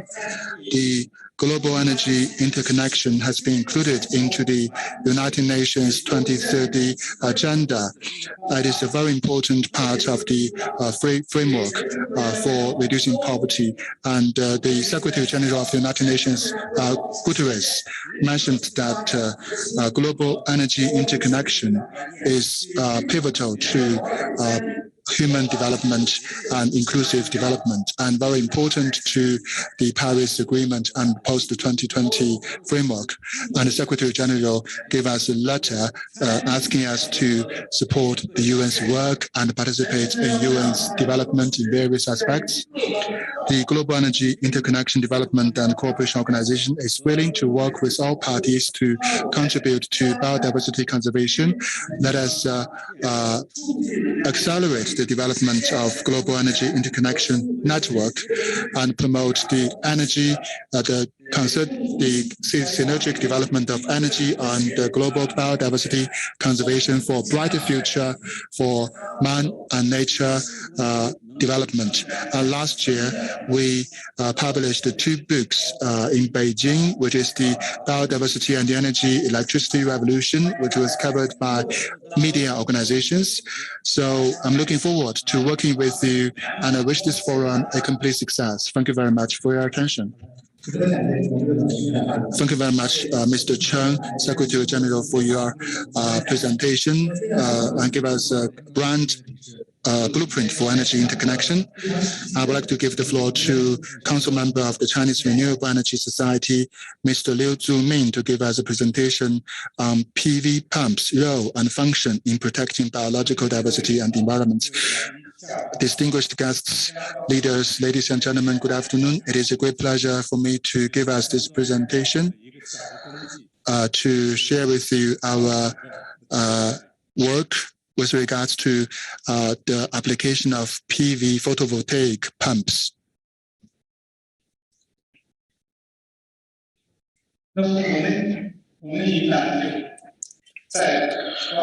As we know, Yunnan province is a mountainous province with complex landforms. In mountainous areas, it is difficult to transport water, to pump water to places where people to live. For example, when people live on hills, it is difficult for them to extract and transmit water from below, from the lower ground, from the lower elevations. So our organization, Chinese Renewable Energy Society, has come up with a solution of PV pumps. So we have to deal with different seasons, like the rainy season and dry season, because 85% of precipitation occurs in the rainy season. In Yunnan province, we have a lot of water scarcity, both in terms of the water resources and engineering facilities to transport water. So PV pumps are economical solution. They are very economical And compared with the diesel engines and the power grid power supply, the PV power transmission power supply is very advantageous in terms of economics. And a few words about PV pumps. PV or photovoltaic is a renewable energy, so we need to ensure the reliability of this technology when it is applied on the ground. So we have, in this case study, we have changed the situation in which local residents relied on natural rainfalls to get water, and also helped local inhabitants to escape poverty and better themselves. For a village, we provided water extraction facilities with PV pumps for a village with more than 80 people. And each year, they had to spend like 40,000 yuan on diesel engines as water pumps. So actually, we replaced those facilities, those diesel engines, with PV pumps, which is very economical and saved money for local residents. So this is a facility in the Lambijiang River. So this is a Lambijiang River extraction. So this is a village which is water scarce.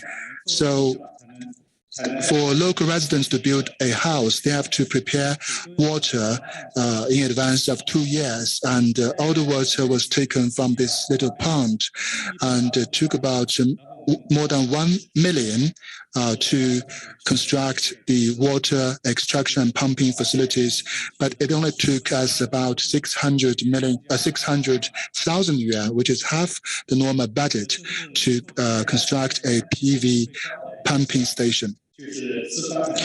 And this is a project in Panzhihua city of Sichuan province, which is also mountainous. It's on the hillside. We have the PV array to extract water from the lower ground, from the water source, and the elevation is about, the distance is about 800 meters. We provided water to 1,400 people and 260 cattle in the locality with the PV pumping solution. And this is another project in Baoshan city, a village near the Baoshan city. It would be otherwise very costly for them to transmit water using conventional solutions, and we because it is very long distance, about 600 meters. So this is for Haitang Da Dam PV pumping station. So after this project was implemented, the local residents were able to have become able to grow plants and vegetables in the field because of the PV pumping station, which provides irrigation to this area. And we had some colleagues visiting the site to learn from our experience. And these are some other projects with the PV pumping solution. So this is the highest lifting. This is the highest lift. So this lift is about 150 meters for the first level lift. The second level lift is 495 meters, and the third level lift is 222 meters.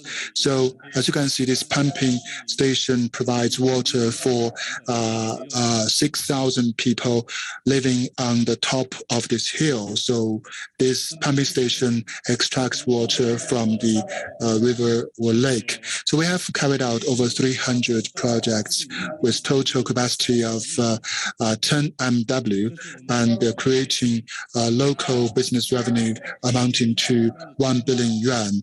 And as you can see, these PV panels can reduce the solar radiation, which cause evaporation of the water content from the ground. So this is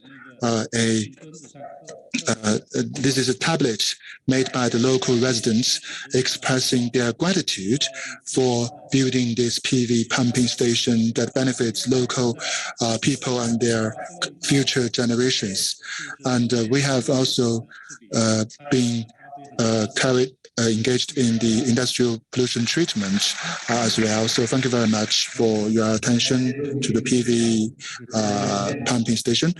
So thank you very much for your presentation. I would like to listen to the perspectives from pollution treatment, because pollution treatment is a very important part of environmental protection. I would like to give the floor to Xie, project lead from Friends of Ocean Action World Economic Forum, to give us a presentation.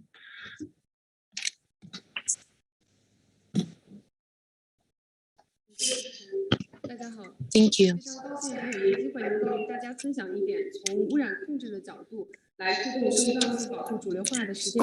Great pleasure to share our practice from the perspective of pollution control. I focus on oceans. So my topic today is the most pressing challenges facing the oceans.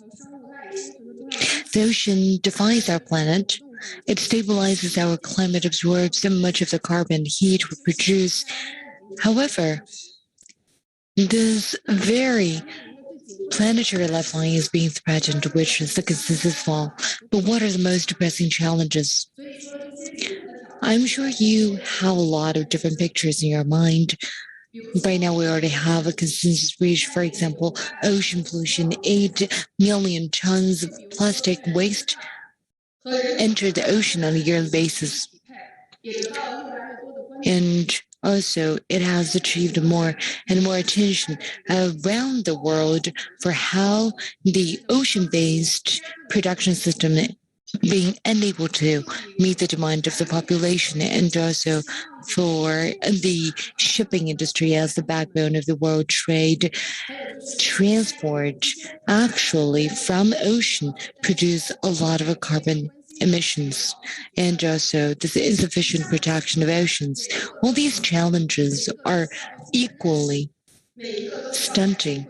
Every one of them needs in-depth research and actions. However, we're still having a long way to go in terms of knowledge and actions. Apart from these problems already identified, we have more challenges that are not yet entered in the public domain. They're still in the preliminary stage of the science research. Without sufficient address, more problems will pursue, and they will solicit much more time and a cost.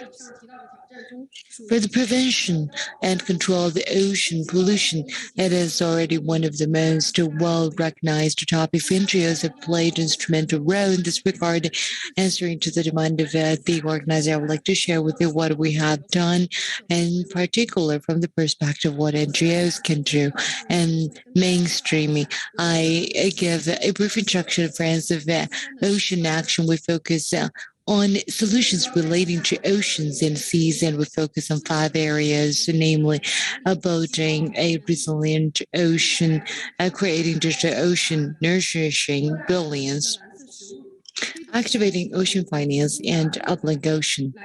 With uplink ocean, we want to cultivate and support innovators in this regard. And first of all, we build an action-oriented platform for public engagement. By narrowing down knowledge gaps, we hope to expand the influence of knowledge sharing and practice and accelerating the introduction of solutions.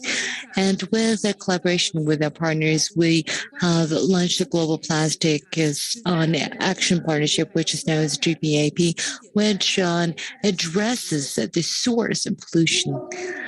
And with the public and governmental platform, GPAP is a multi-stakeholder platform that congregates efforts from all domains, which has produced implementable and concrete actions. In the past 3 years, we have produced extensive influence, and with plastic solution being translated into action from concept to GPAP, have 3 pillars in its action with equality inclusivity.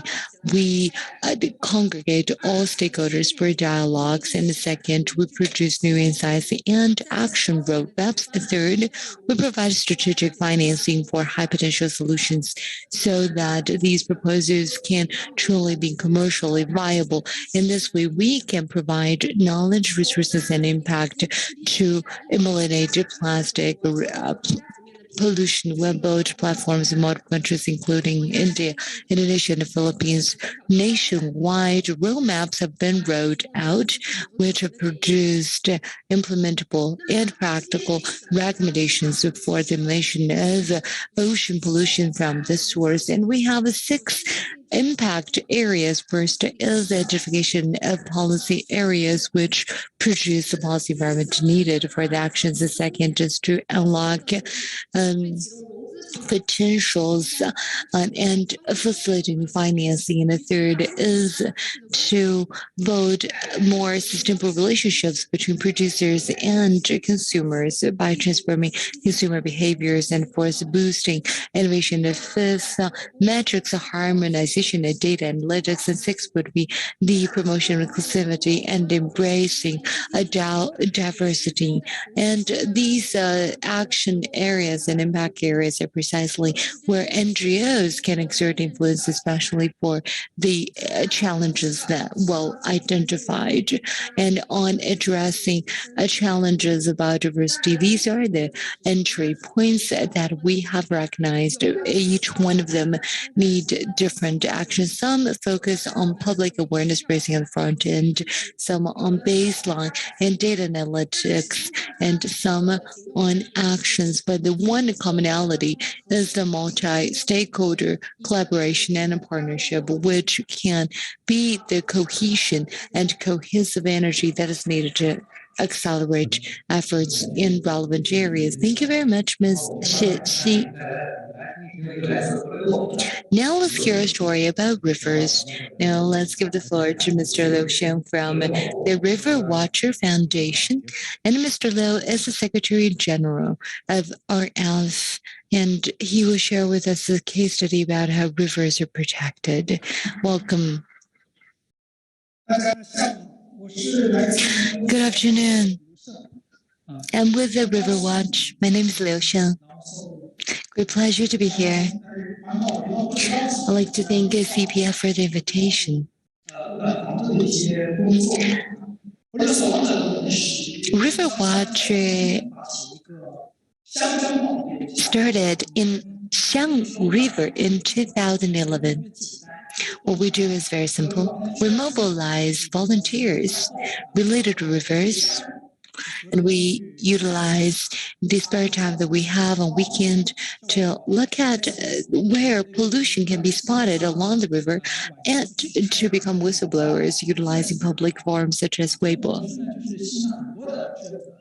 We've attracted a lot of volunteers over the years, and our model has been very successful. In 2017, Alibaba and Chen recognized our model, and they told us that we should expand our footprints to outside of Hunan area. And that is how we have an action, a network that has 500,000 of users already. And we have around 2,000 capacity building partners on the front line. Over the years, we work on public engagement of river protection, which sounds simple, but we also have learned a lot of lessons the hard way.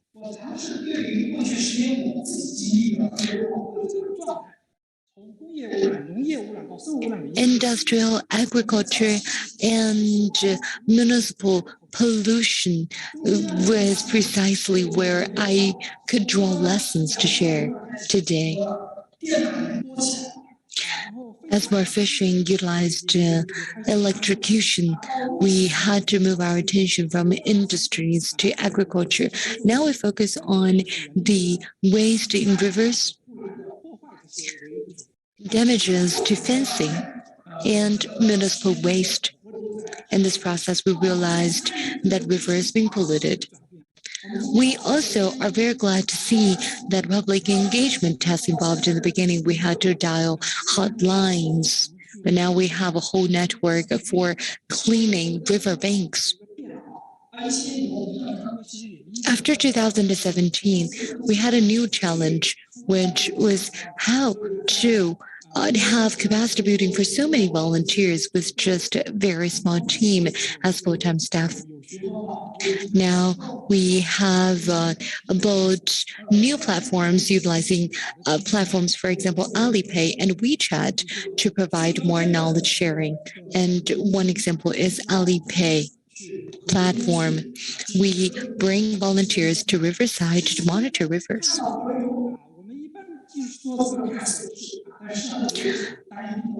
Water quality is just one of the many facets of a river.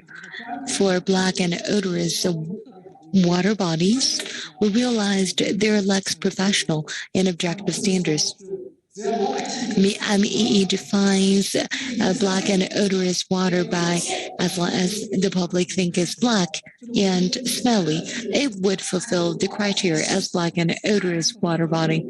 That is why we decide to try to see water bodies as a regular citizen to see what kind of a water body need further improvement.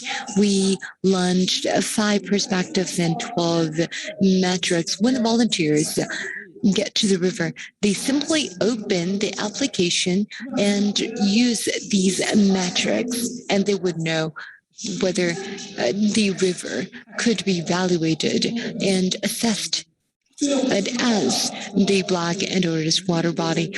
And utilizing the application, reports could be generated as is shown on the right side of the screen. The volunteers can also get certificates as those who evaluated and assessed the water quality. The volunteers feel engaged and also to guarantee the authenticity of data and the statistics.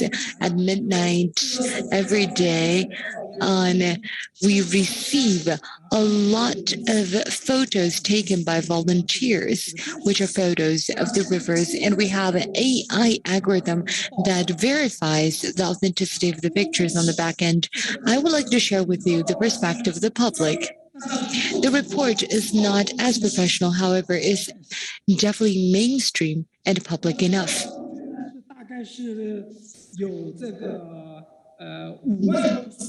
We have over 50,000 data entries that cover over 5,100 rivers, all data authentic.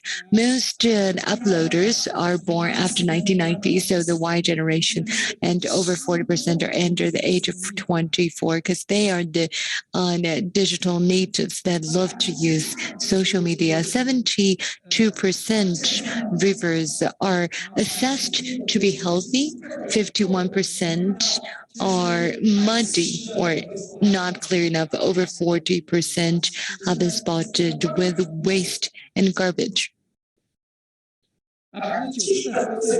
Over 90% show segments where the water stops. And 78% say that there are segments of the river where water is non-existent. And 59% of the river have natural banks. A lot of rivers actually lack natural rivers. And 6 types of biologies were assessed, and we can see from the bar graph that biodiversity has been dwindling over the years, and most common species in all these rivers is on water hyacinths. A lot of damaging behaviors such as electrocuting fish and the water have been spotted, and this is expert review. in answering to Mr. Huang from MEE, we would like the public to really get engaged in spotting the beauty of nature, of rivers, and to understand the importance of protecting rivers and other ecosystems. We need local solutions to environmental issues. Our hope is for the public to get to the riverside, and when the public sees the water on the riverbanks, the ecosystem can be improved for the better. Thank you, and I hope you can come and be a user of our application, which is called a Chigwang. And thank you very much, Mr. Liu. It is really great public engagement effort. Environmental protection is cross-disciplinary. We will now have a different perspective, which is in the board and CEO of MacArthur Foundation, who will share with us a case study from MacArthur, and he's now be able to join us. So Mr. Bloyd will has recorded video for us. Delegates, Excellencies, I would first of all like to thank the All China Environmental Federation and the IUCN for giving us the opportunity to speak today in this really important event in the run-up to COP15 biodiversity.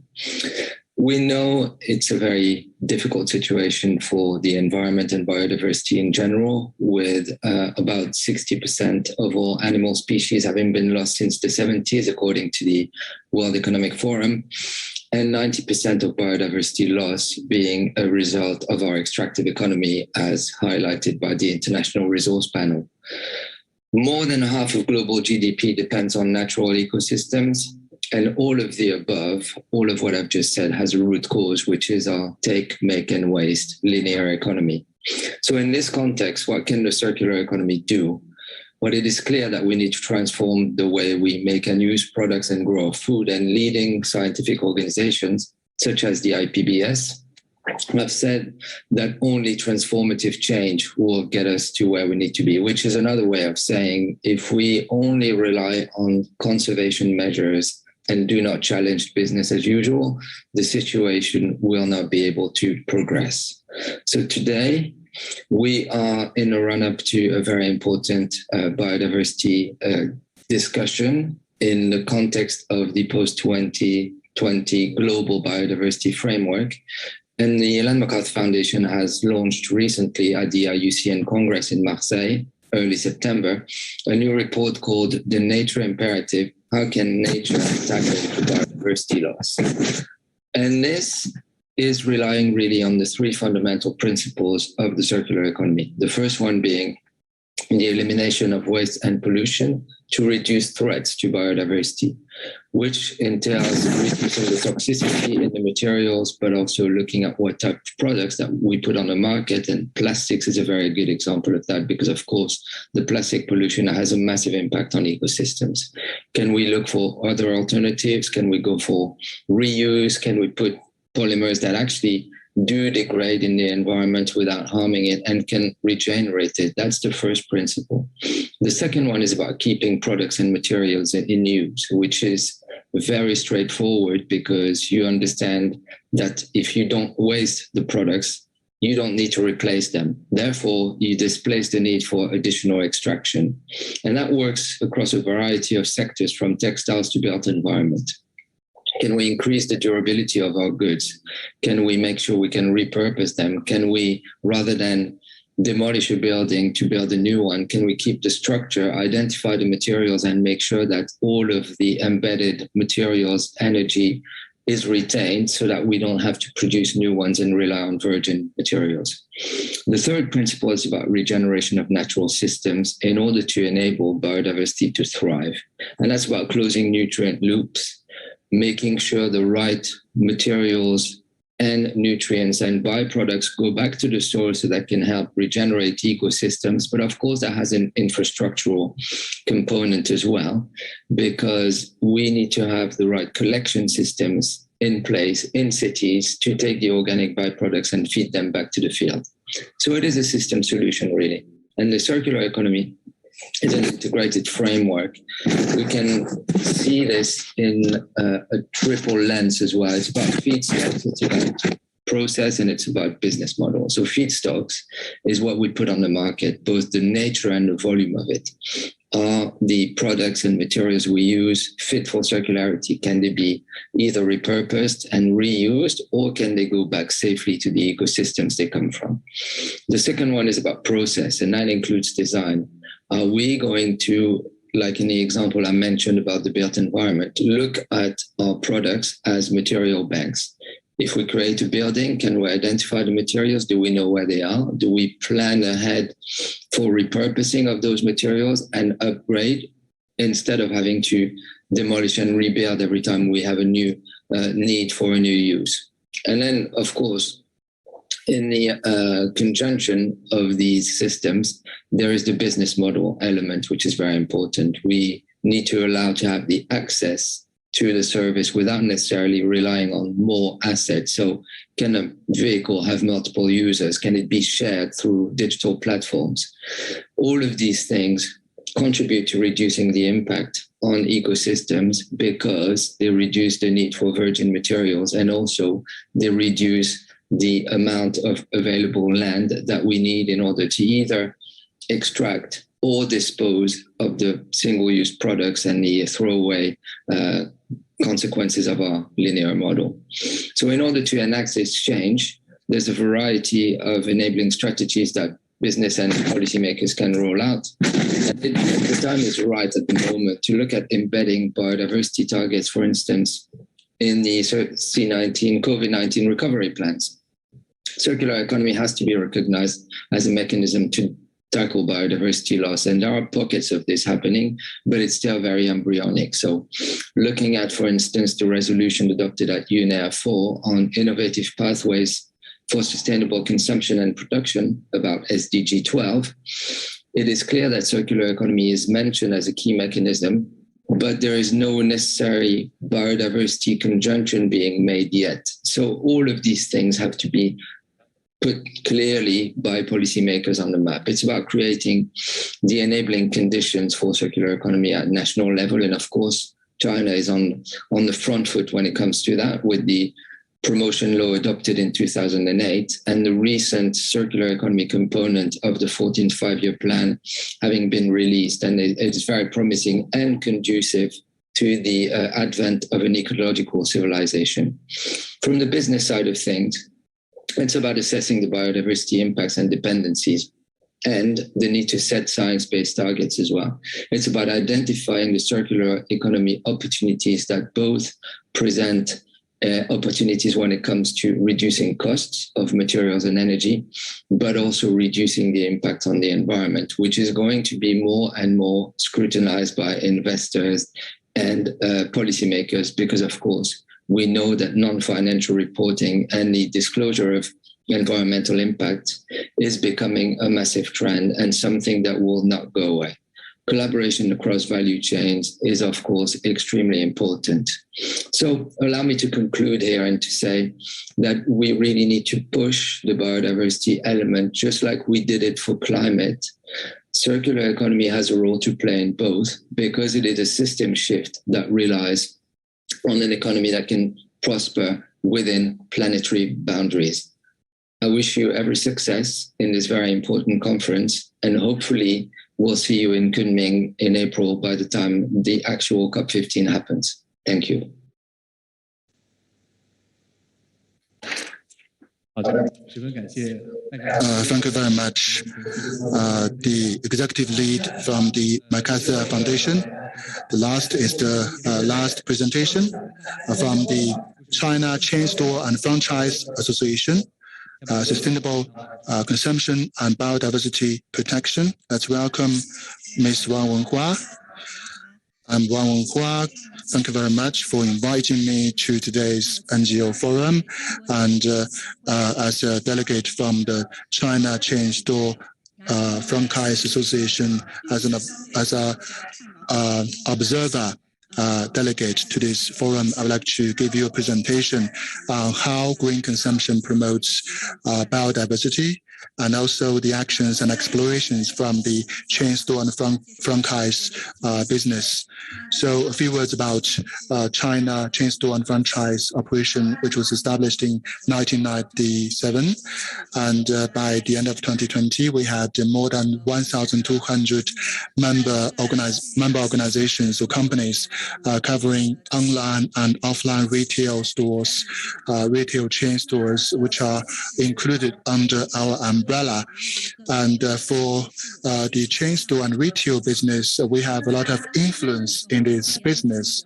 And in 2013, we together with the WWF, we launched a program, the Sustainable Consumption Roundtable. So under this framework, we actually carried out sustainable consumption, sustainable supply chain, and sustainable chain store operation practices. Over the past 9 years, we have attracted a lot of leading retail companies from the retail business and the professional organizations to take part in the sustainable development promotion. In 2021, in April this year, this Sustainable Consumption Roundtable held an annual conference, and we learned from the annual conference that we developed a consensus about future development priorities. And some of these priorities include the sustainable supply chain development and biodiversity conservation. So in the future, we will carry out more work and research on sustainable supply chains and biodiversity conservation and call upon more companies to take part. And also for our association, the Chain Store and Franchise Association, we have carried out 3 major action programs to implement relevant projects, including the responsible procurement awareness for the companies. So industry associations will call upon member companies to respond to their initiative and also to promote policymaking awareness in the government, and also to promote standardization and sustainable product certification. In the future, we're going to implement guidelines for catalyzing actions in the industry. As you can see from this slide, in 2017, the Chain Store and Franchise Association issued the guidelines for responsible aquatic product procurement. In 2020, we issued the guidelines on the forest protection and biodiversity conservation. We have issued the guidelines for the procurement of forest-friendly products.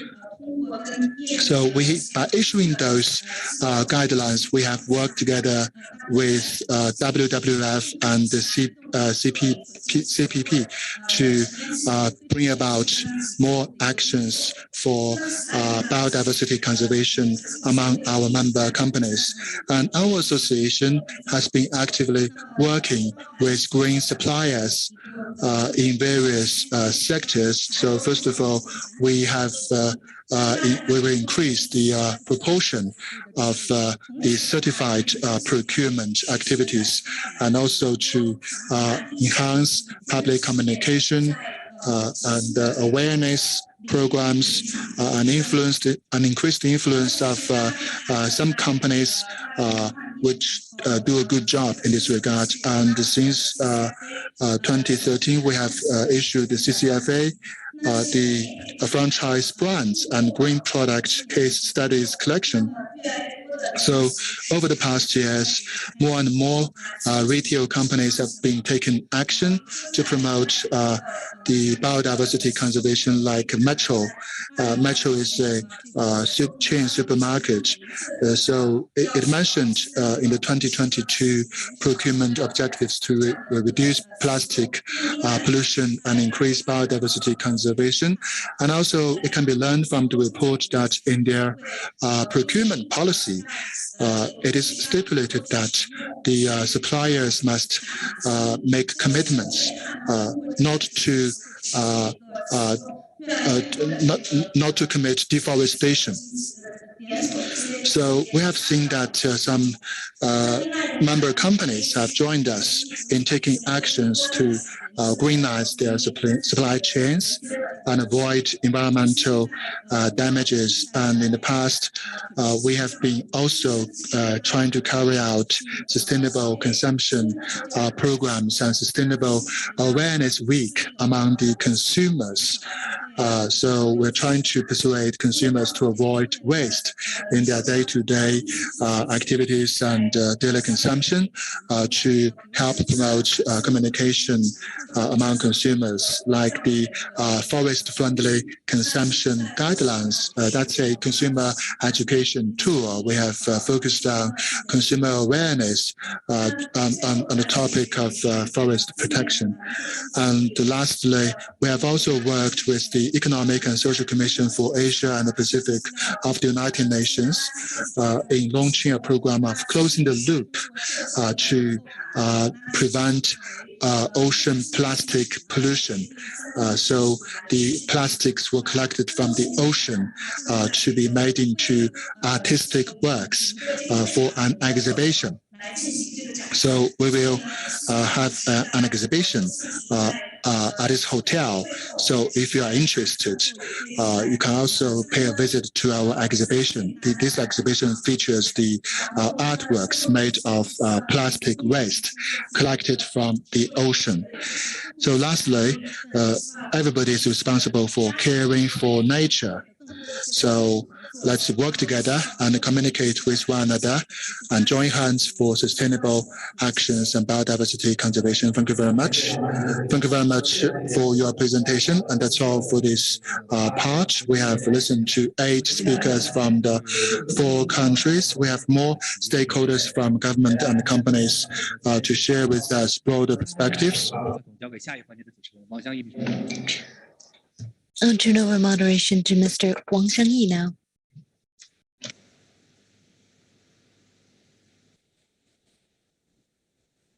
大家好，我是中国国际民间组织合作促进会也是我。 My name is Wang Shengyi, Vice Chairperson and Executive Director for NGO, China Association for NGO Cooperation. I'm the moderator for this session. We're behind schedule again. I'll try to be quick as the sofas are being readied. I'll briefly introduce the panelists for the roundtable. First, we have the Environmental Counselor from Norwegian Embassy of China, Mr. Christopher Grongstad. Welcome. Please proceed to the stage. Second is the head of the National Academy of Belt and Road Grain Development of the CSEC, Mr. Guan Zhaoyu. Next, Assistant General Manager of the Huzhou Great Corporation, Mr. Wang Hanyun. Next, Head of Corporate Sustainability of HSBC, Ms. Wang Ying. Head of the Media Development PR Newswire, Ms. Liu Jia. Please proceed to the stage. Last but not least, we have a Bilibili creator for Fruit Hunter, Mr. Yang Xiaoyang. Please take our seats.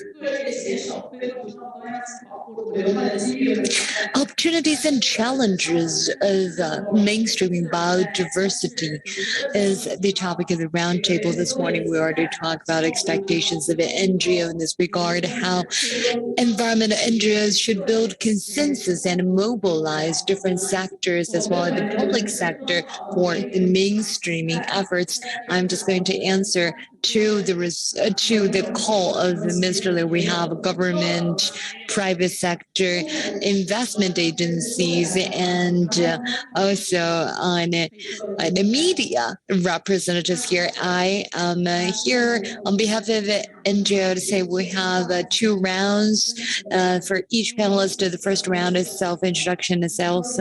Second round will be Q&A. And so Mr. Walked has a plane to catch, so we'll have Mr. Shongut combine these 2 parts so that he can leave earlier for his plane. And so Mr. Grongstad, you can introduce yourself and answer questions first, and then we'll have other panelists to take over the rest of the roundtable. So Mr. Grongstad, would you like to start with a self-introduction? and answer my questions.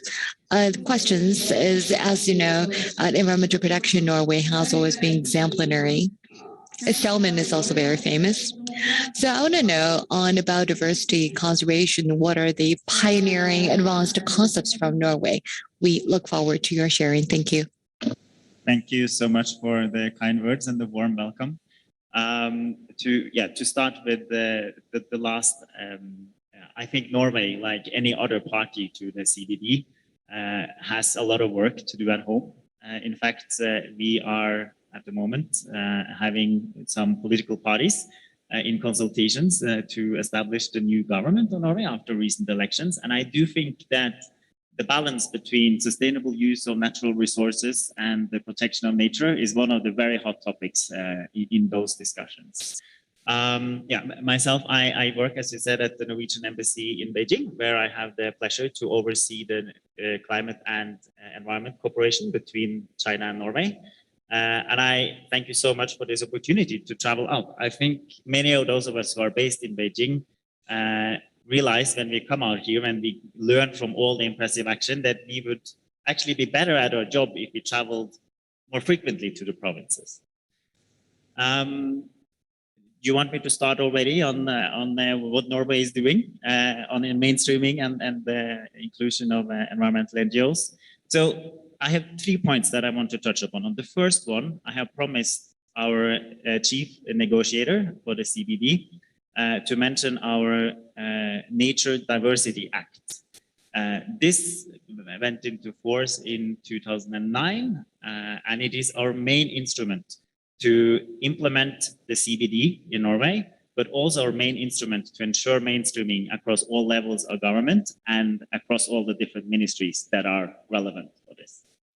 And this law, when it was entering into force, it replaced a similar law from the 1970s, but it strengthened it. And it put into law important principles like the precautionary principle, the requirement to use an integrated approach to ecosystems when making decisions, and also the user pays principle.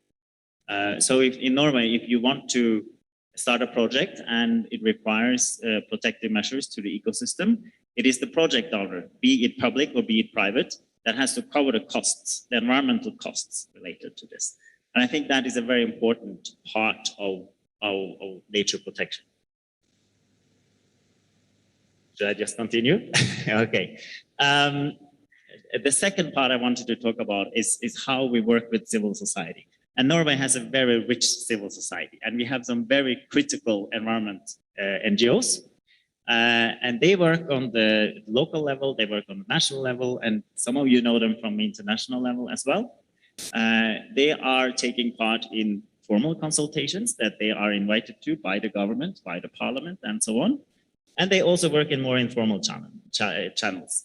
They write in the media, they organize non-violent demonstrations, and they are pushing the government. And the government recognizes that these organizations, like the civil society organizations in China, have a lot of valuable contributions to what we do. So, for example, when we are nominating the official delegations for the COPs, be it CBD or UNFCCC, we have a tradition for including environmental NGOs in the official delegations. So typically it will be one representative from the environment NGOs, there will be one representative from the Sami Parliament, the consultative body for our indigenous peoples, and there will be one representative from the Norwegian Children and Youth Council. Because all the decisions that we are making on the global level to guide climate and environment work is very important for the future generations. So we're very proud to include those representatives in our delegations. And thirdly, I wanted to mention one initiative that Norway considers our largest contribution both to fight climate change and biodiversity. It's recognized as Norway's International Climate and Forest Initiative. And we work with rainforest countries around the world, tropical rainforest countries, to stop one of the largest drivers to climate change and nature loss, which is deforestation. And of course, our key partners are these forest countries, But the initiative itself came to be based on ideas from 2 Norwegian NGOs, and they developed this concept together with partner organizations around the world. Many of them are represented here today. And also in the implementation, these organizations are very important. WWF, the Nature Conservancy, World Resources Institute, many other organizations that you have seen here today, they have contributed with some of the most important results in this initiative over the, what is it now? Soon, yeah, more than 10 years that this initiative has existed. So today has been very inspiring for me because many of the principles that we have tried to fight for has now been presented by many important Chinese stakeholders, and I'm very, very thankful for that. 好，非常感谢 Mr. Christopher 先生的分享。Thank you, Mr. Christopher Grosstadt, for the great sharing. I know Norway has done a lot on oceans protection, for example, the reduction of primary and single-use plastics and ocean pollution. If you have a plane to catch, you are excused now. Thank you very much again, and we will invite other panelists to speak now. Thank you again, Christopher. And now, so 1 minute of self-introduction by all the panelists on the stage, and please focus on biodiversity-related portions of your work. And the next round will be Q&A for what you cannot cover in the first round. You will have a chance to elaborate further in the second round. All right. Thank you, moderator. Good morning or good afternoon. I am with CICC, which was built in 2019.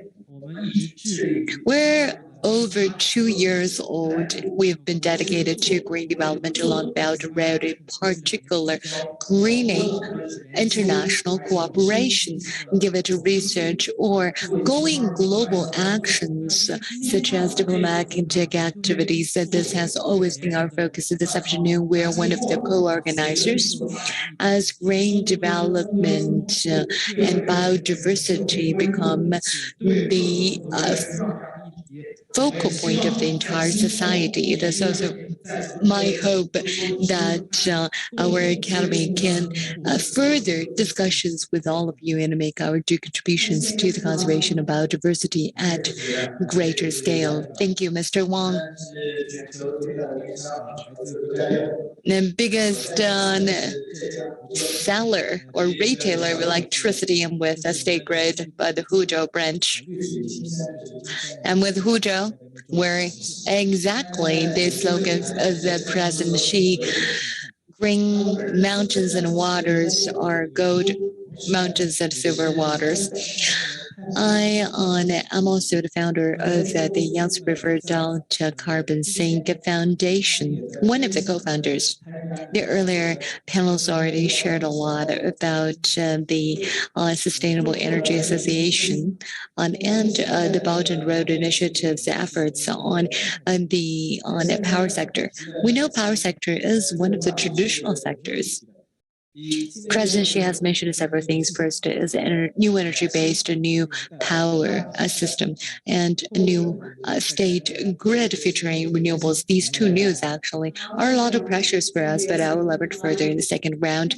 Thank you, Ms. Wang Ying. I am the Sustainable Development Director from HSBC, which is financial institute that is one of the largest and built over 100 years ago. There is a corporate sustainable development department that was built over a decade ago to ensure our business growth is society and environment friendly.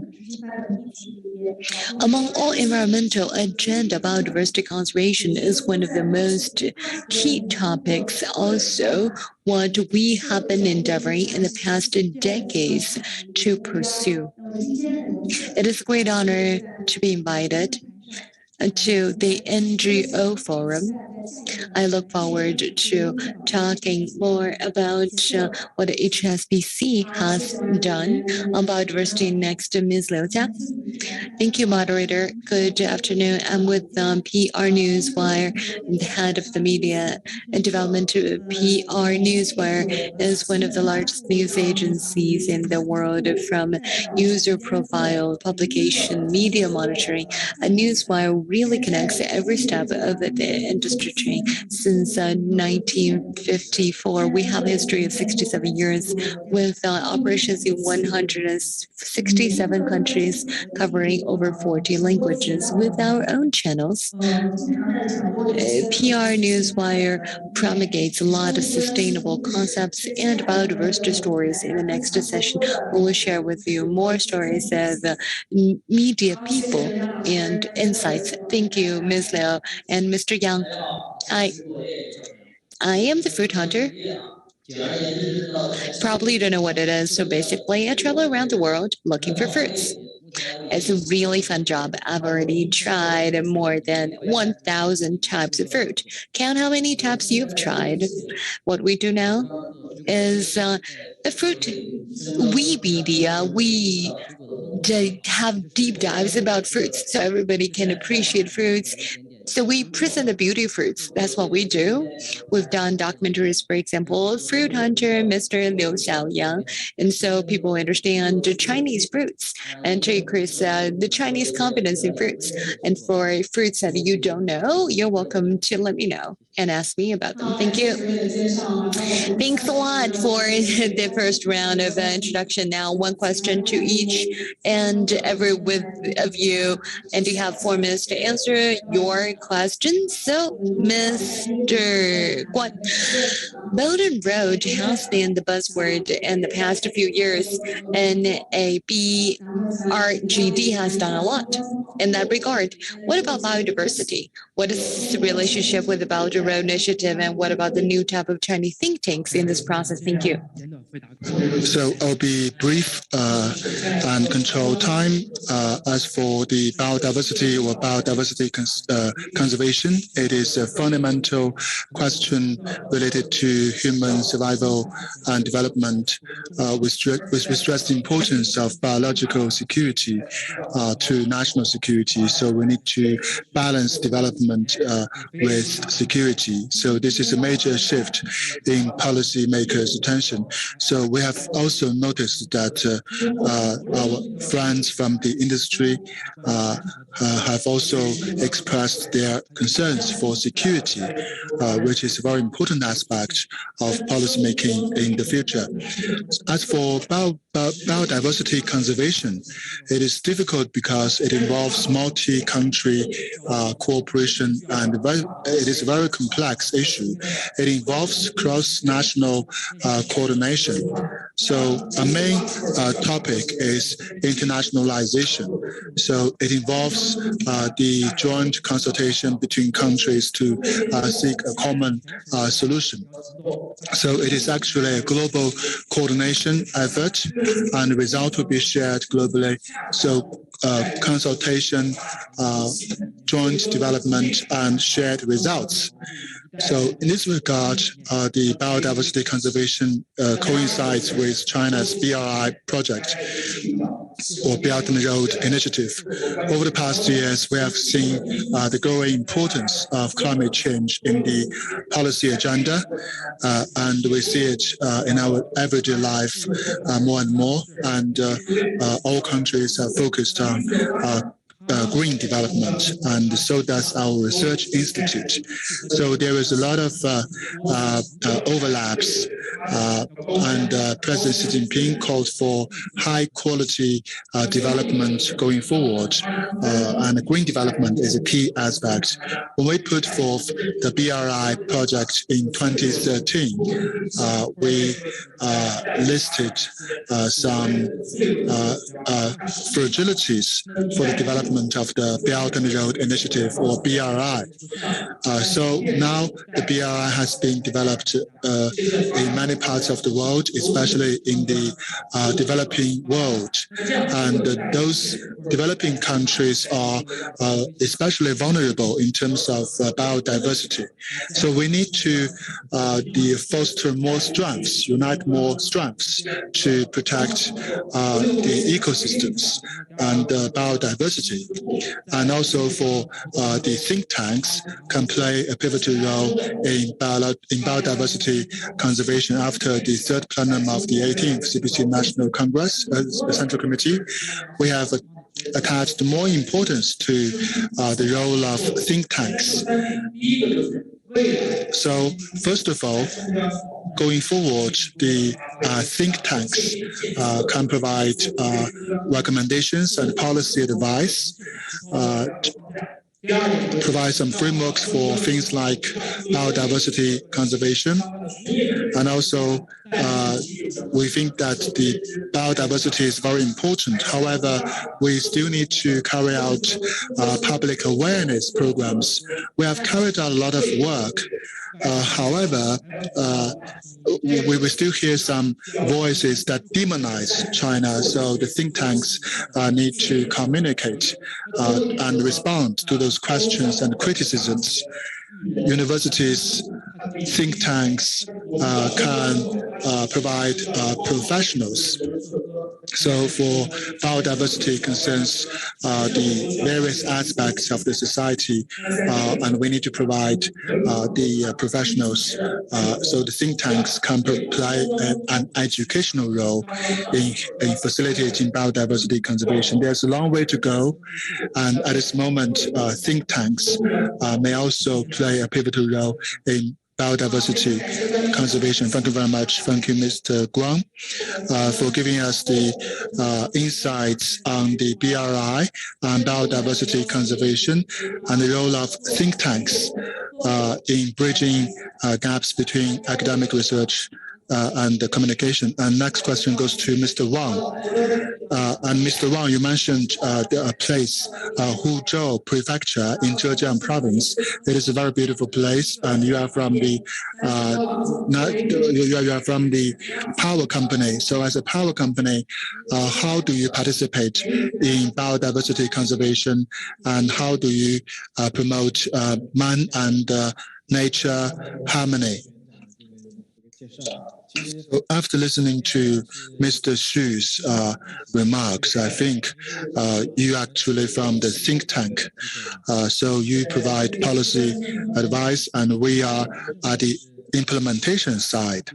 On the implementation side, as we mentioned, a key measure for mitigating climate change is to decarbonize.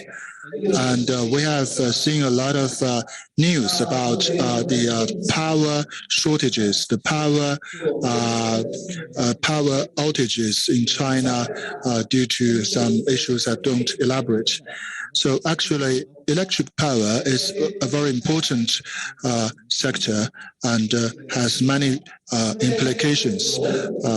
And at the bottom of the logic, we did many things. So first of all, we carried out the world's largest new energy cloud platform, which is part of the state grids digital economy platform, which actually provides the monitoring and the management functions of the renewable energies. If you may actually search for new energy and also this new energy platform. So we hope to use this platform to help government and companies to provide stable renewable power supply. And we also mentioned the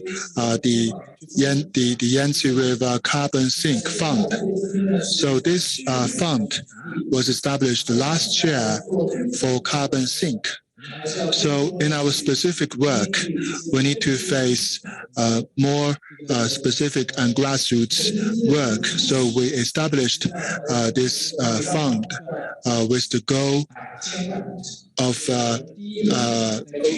debt, the million, 10 million project. So last year we grew 100 trees. Last year in Shanghai, we planted 1,000 trees in an island near Shanghai, and we later planted 10,000 trees somewhere else, and we prepared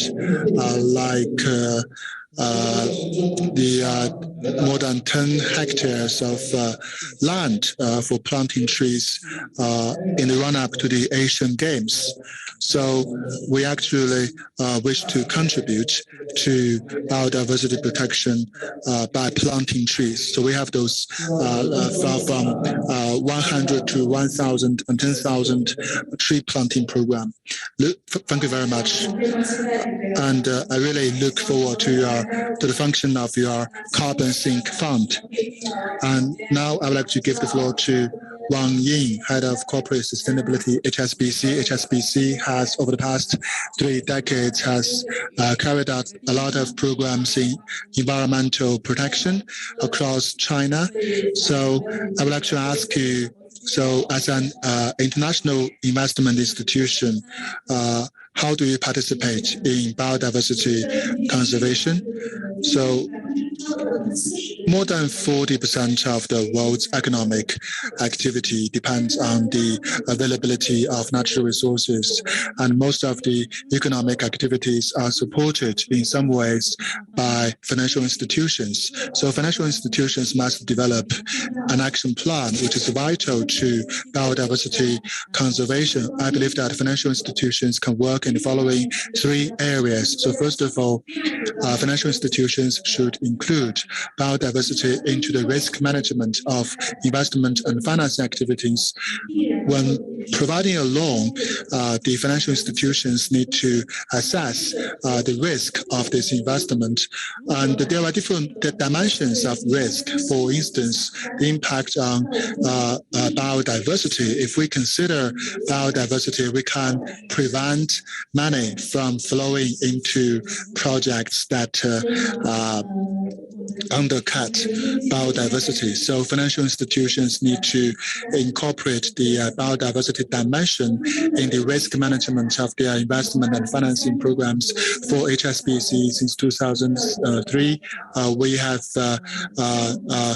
signed up to the guidelines, principles for moral investment, ethical investment, and also we have enacted relevant industry landing guidelines, and also for the World Heritage wetland conservation and agricultural product landing guidelines. In 2017, HSBC improved the landing policy for agricultural products. So in this regard, we have improved the policy by including palm oil, and also the beef and soybean, which are highly sensitive to the environment.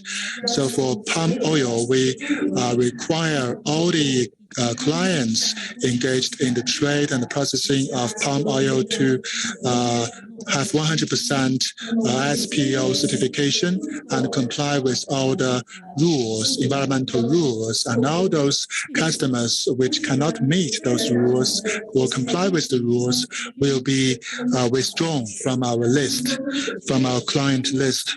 So we need to accurately assess the environmental impacts of landing activities.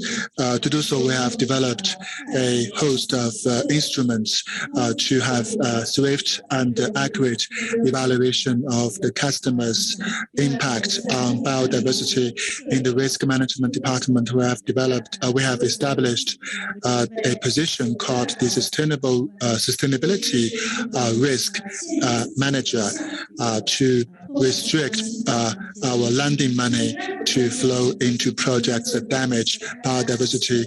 In addition, we actively develop green and sustainable financial products to promote the mainstreaming of natural assets. In 2016, we innovatively identified natural assets as a business category. We invested $100 million for pollination. We established a joint venture to become the world's largest natural asset management company, and we developed some like a coral reef program for Australia. So with this program, we aim to promote the conservation of coral reefs, of the Grand Reef in Australia, to promote the biodiversity of coral reefs in Australia. And we take part in the nature-related financial disclosure panel. By taking part in this panel, we can better and more comprehensively learn about nature-related risks in investment, so that we can actually transition those global investments from nature adverse outcomes to nature positive outcomes. And we responded to the World Council for Businesses by taking to prompt businesses and governments to take more active role in protecting the biodiversity.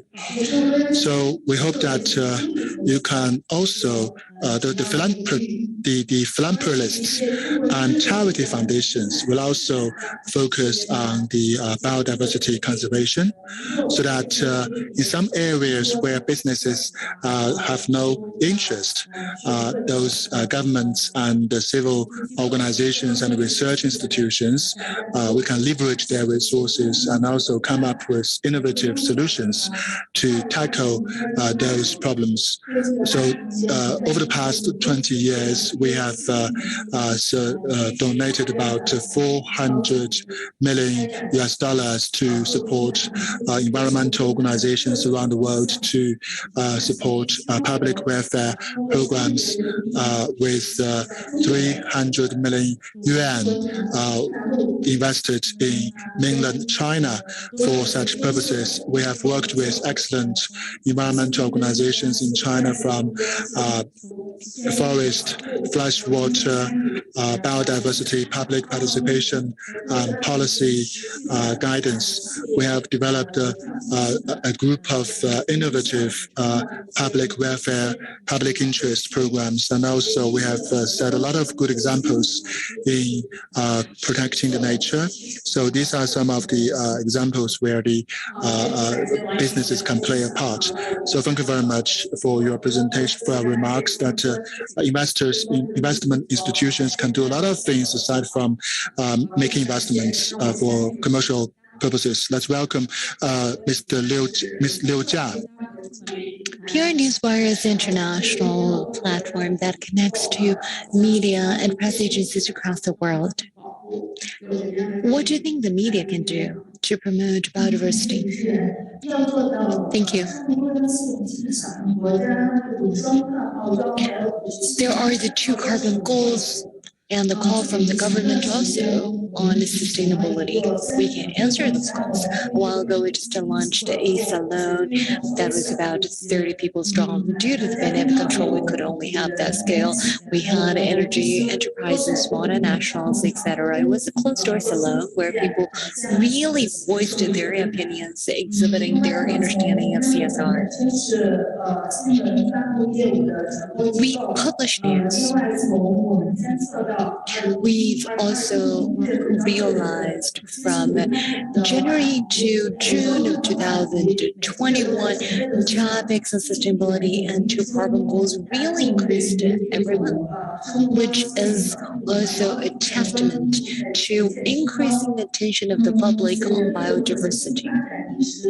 With that, we also see that there is a lot of reflection done by the private sector on CSR and awareness of environmental protection, which also shows that the private actors are actually being very proactive and engaging in dialogues on biodiversity and topics such as dual carbon goals. The 2-bar carbon goals were coined by China, but also were echoed and welcomed by a lot of companies around the world, and many actors are answering to the call with the practical action.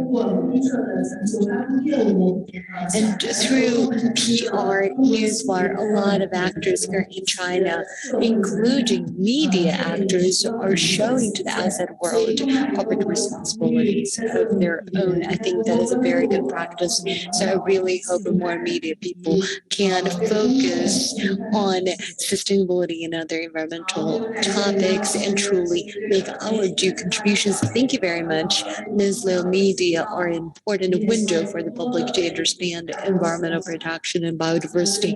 We hope more media will join the bandwagon of your own. All right, next to Mr. Yang. What's your story? This is a more personal story. We've heard a lot about general sharing from a higher level. Those, of course, are very important.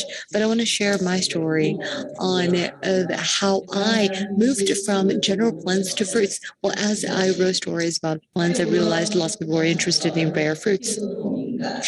And people were interested in plants, but not as sensitive and interested in fruits. I started to write about fruits and then about the taste of fruits. Is it easy to eat? And those topics really raised a lot of attention. People are interested and intrigued about fruits. I realized, well, that is a very good entry point. And when we studied and observed plants in the wild, for example, we see there is deforestation in certain locations. And when we want to find good plants, do you know where we should go? That is actually be at the feng shui areas, which means places with great feng shui where people like to have the tombs buried. Because their ancestors are buried there, they definitely don't want to destroy the trees. So those trees are protected the best. You don't need to remind them to do anything at all.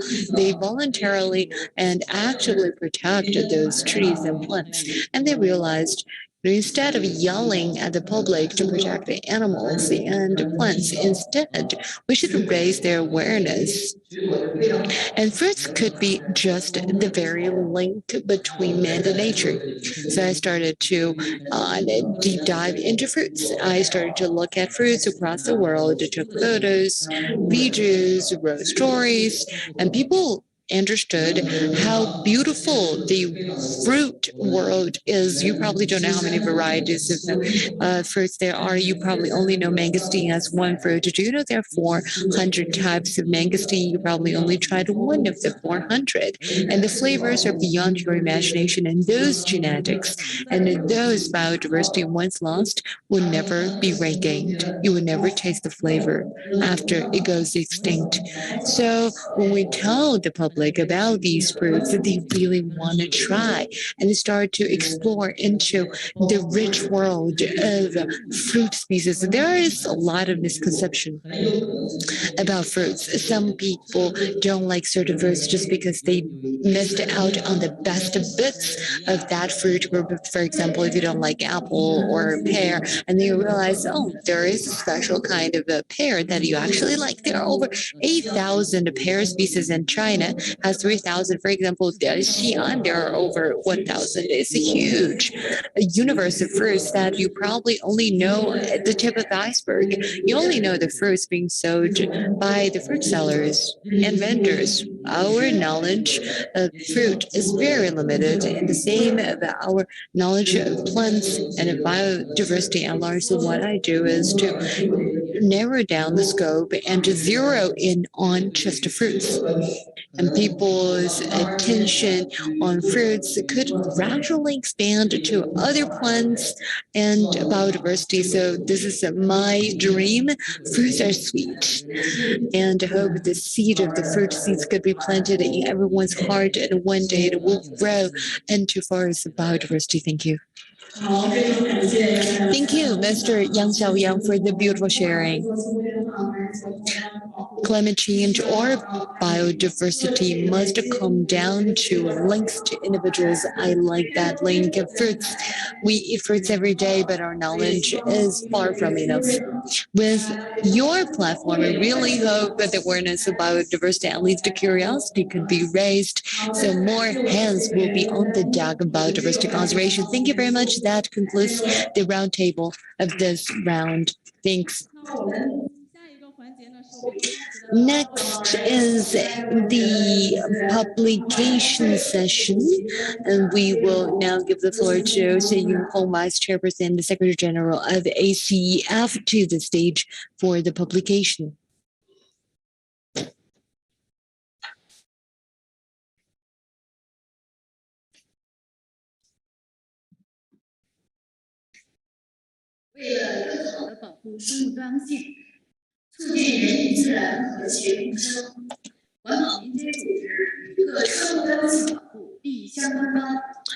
For better biodiversity conservation, we will support the post-2050 biodiversity conservation framework and to implement the 2030 Sustainable Development Goals.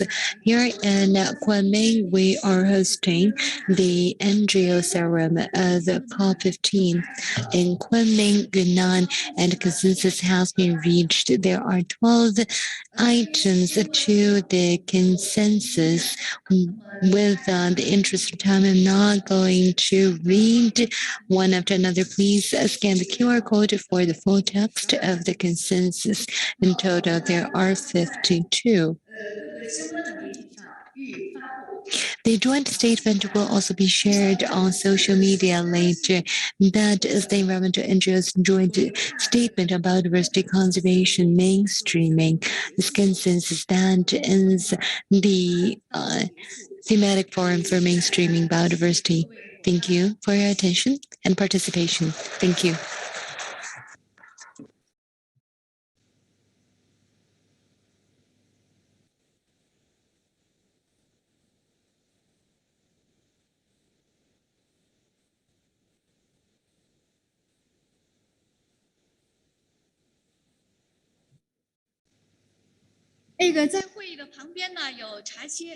We've prepared some refreshments for you.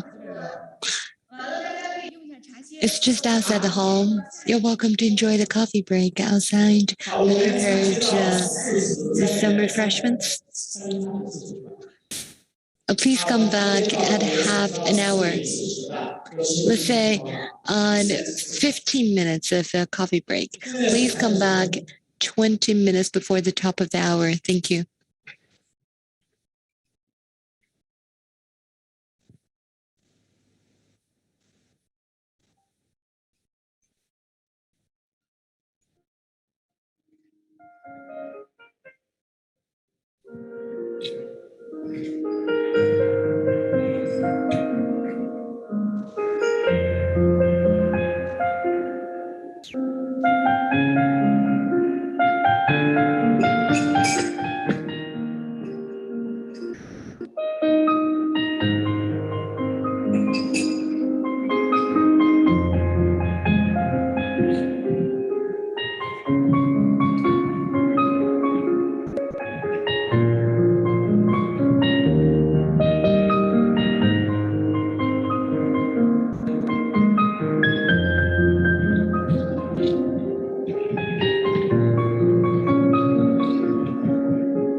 长江孕育万千生命，是地球上生物多样性最丰富的海洋之一。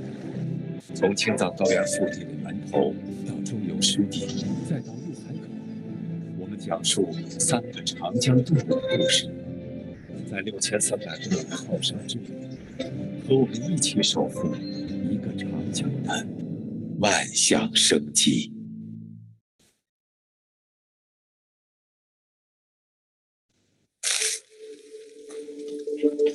一把种子撒下，落到泥土里，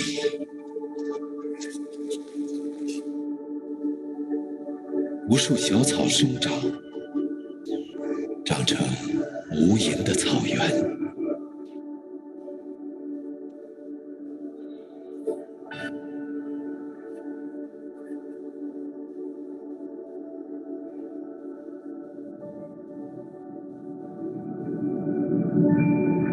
这里是长江源的加塘草原。加塘在藏语里的意思为彩虹之地，它位于青藏高原腹地，青海省玉树藏族自治州成都县境内。这片草原山脉起伏，水系交错，长江上游最大的支流雅湖江在加塘汇集了更多的溪流，历经6000公里的旅程汇入东海。这里更是许多高原野生动物的家园。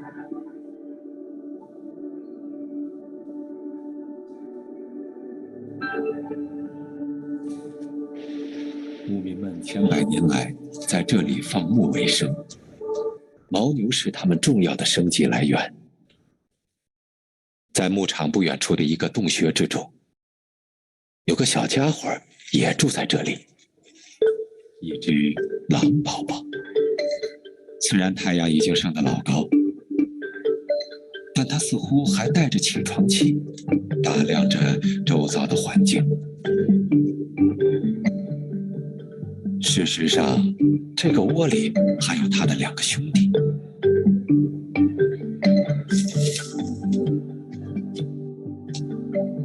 此刻，他们的母亲正在草原上觅食。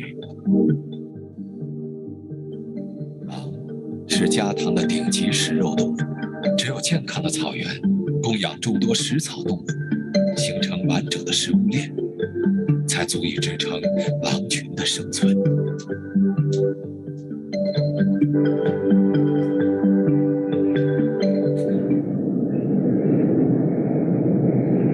高原的生活并不容易，这里的天气变幻莫测。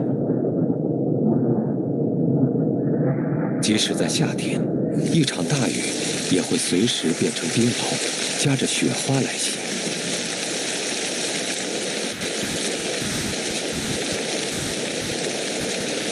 虎狼依旧带领着狼群在恶劣的环境中搜寻食物。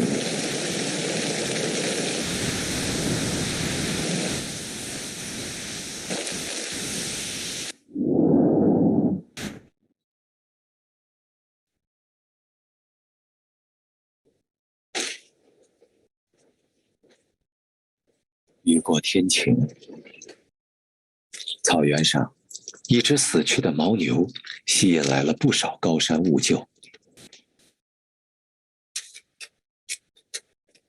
一直找寻不到食物的母狼，终于找到一块牦牛肉，带回去喂食小狼崽。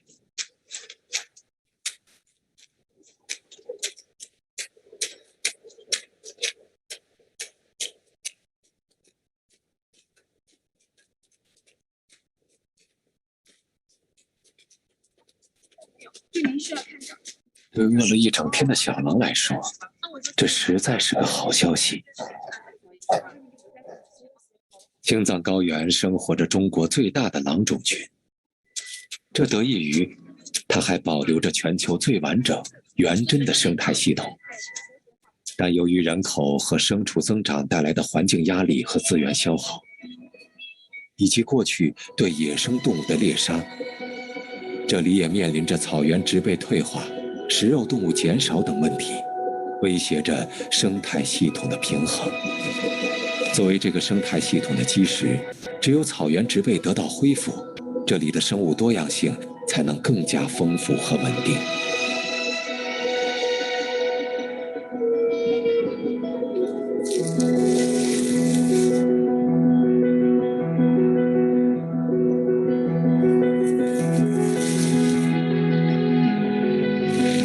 在加藤草原，一项由牧民们自愿行动、积极参与的草原修复计划正在进行中。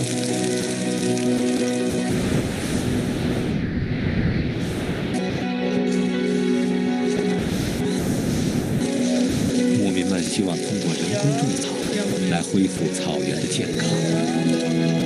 大家收集多种套子剂，然后在草场退场。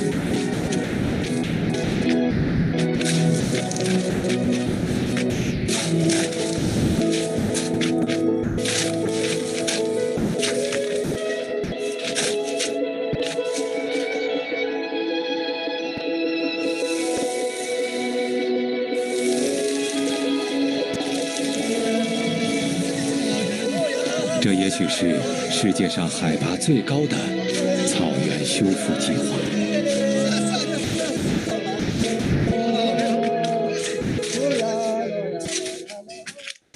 我今天站的去做个他的说sem些呢，等你几嘛偏给我站的这样的去说sem些节目的节目，罗里这个，你下线的没查的，说sem些你要做的是没事，他的人这个情况他去做个，你站的这个热话是。大众对当地的热话在街上热话屋里，你说sem些呢，他偏给听屋里，他天天和你当地。其实可以这么说吧，就是青藏高原这个地方，它其实是全世界来讲，就是拥有大型食肉动物种类最多的地方，它甚至比非洲都多。我们如果说保护了基础的植被类型，也就是说它这个初级的草地生产力的话，那么它首先可以供养到食草动物，那食草动物呢，进一步可以供养到了食肉的动物，这个草地可以供养牛羊。那个还剩2分钟、1分钟时间啊，大家可以就坐。然后如果有茶歇没有吃完的，可以端进来。先吃可以先开始啊。时间比较紧张。多年来请将外边的嘉宾通知一下可以进场。和企业的支持下，山水自然保护中心和牧民们一起，在这里尝试从物种多样性出发，寻找更多生态保护的可能性，并在这个过程中探索人与野生动物在一片土地上和谐共存的方式。随着草场的逐渐恢复，这片位于长江源头的高山草原将能蕴含更多的水，向下游源源不断地流去。牧民们还成立了反盗猎巡护队。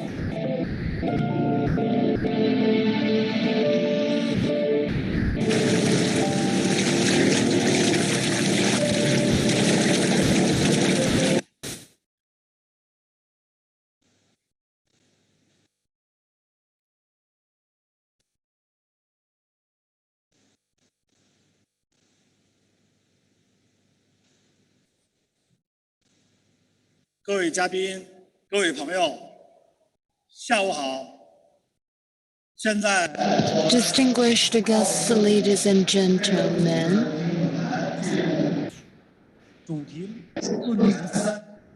We'll start thematic Forum 3 now, which will be the publication and the discussions about diversity case study 100+.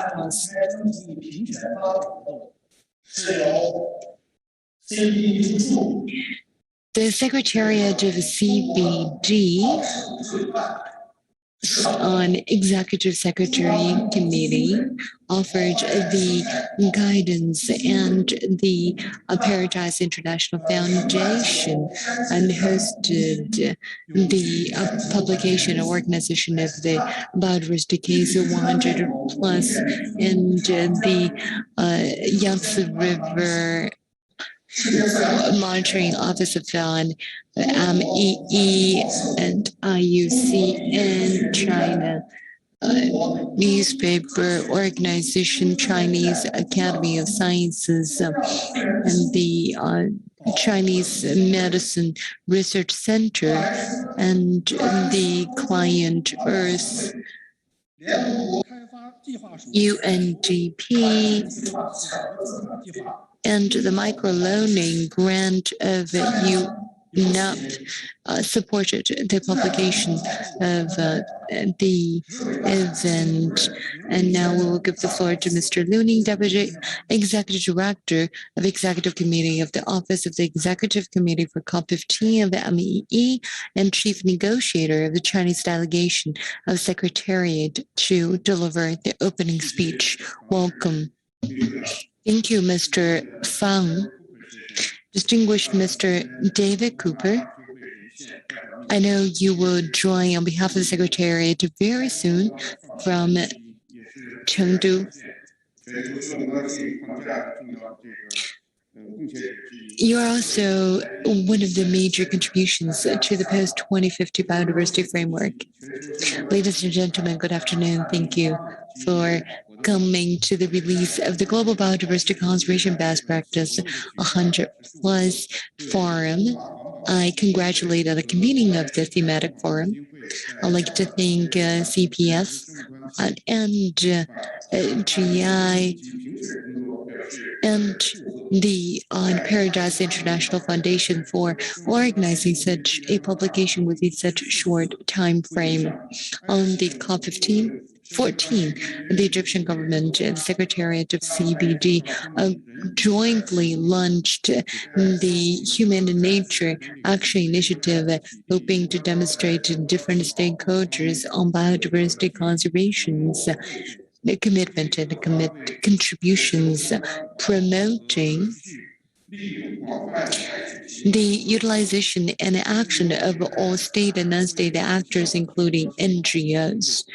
The EPF, together with the Paradise International Foundation, have launched the Best Practices 100+, is a timely and important effort in the upcoming COP15.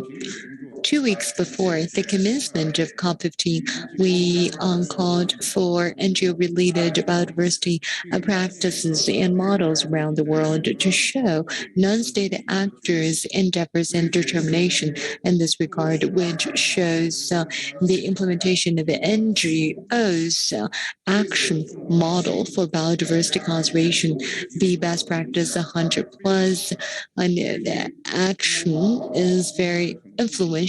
According to ECBF, we've received 26 countries and 196 applications and 258 cases in total. These applications were screened, and in total 108 were listed as the 100+ best practices, and 19 of them have been chosen as the most recommended practices. For the one publication to be released, it is representative, which covers ecological and biodiversity and genetic biodiversity protection models, including inside, outside protection, as well as policies, regulatory measures, etc. For example, the Nanjing Research Institute of MEE, ecological red lines, and the Chinese Ecological Protection Innovation Program, which has already become UNDP and UN laboratory, as well a laboratory program, and the Wildlife Conservation Association on the Population Restoration Northeast Tiger Program, and the Pinggu County on Panda the Observation Dam, and as well as other cases in the publication are very impressive, and these are stories worth told. And to further promote NGOs in joining biodiversity conservation, we recommend CEPF to further organize the cases and publish it as a journal. At the same time, internet and social media should be leveraged for better influence at a higher level and with short videos, etc. We need more NGOs and units to understand the concept of biodiversity conservation and cases. And pay more attention to become the forces driving behind the biodiversity conservation in the run-up to the COP15. We call upon relevant agencies and foundations like the China Environmental Protection Foundation to establish a network of actions to develop the action modes and the multi-stakeholder mechanisms and bring about a synergy for biodiversity conservation and establish a network for global biodiversity conservation. So with the opportunity of the case collection, we will deepen research on the case studies and implement global biodiversity goals and promote the man-nature harmony and coexistence. I'd like to thank you again, both online, attending both online and offline. Thank you very much for your attention.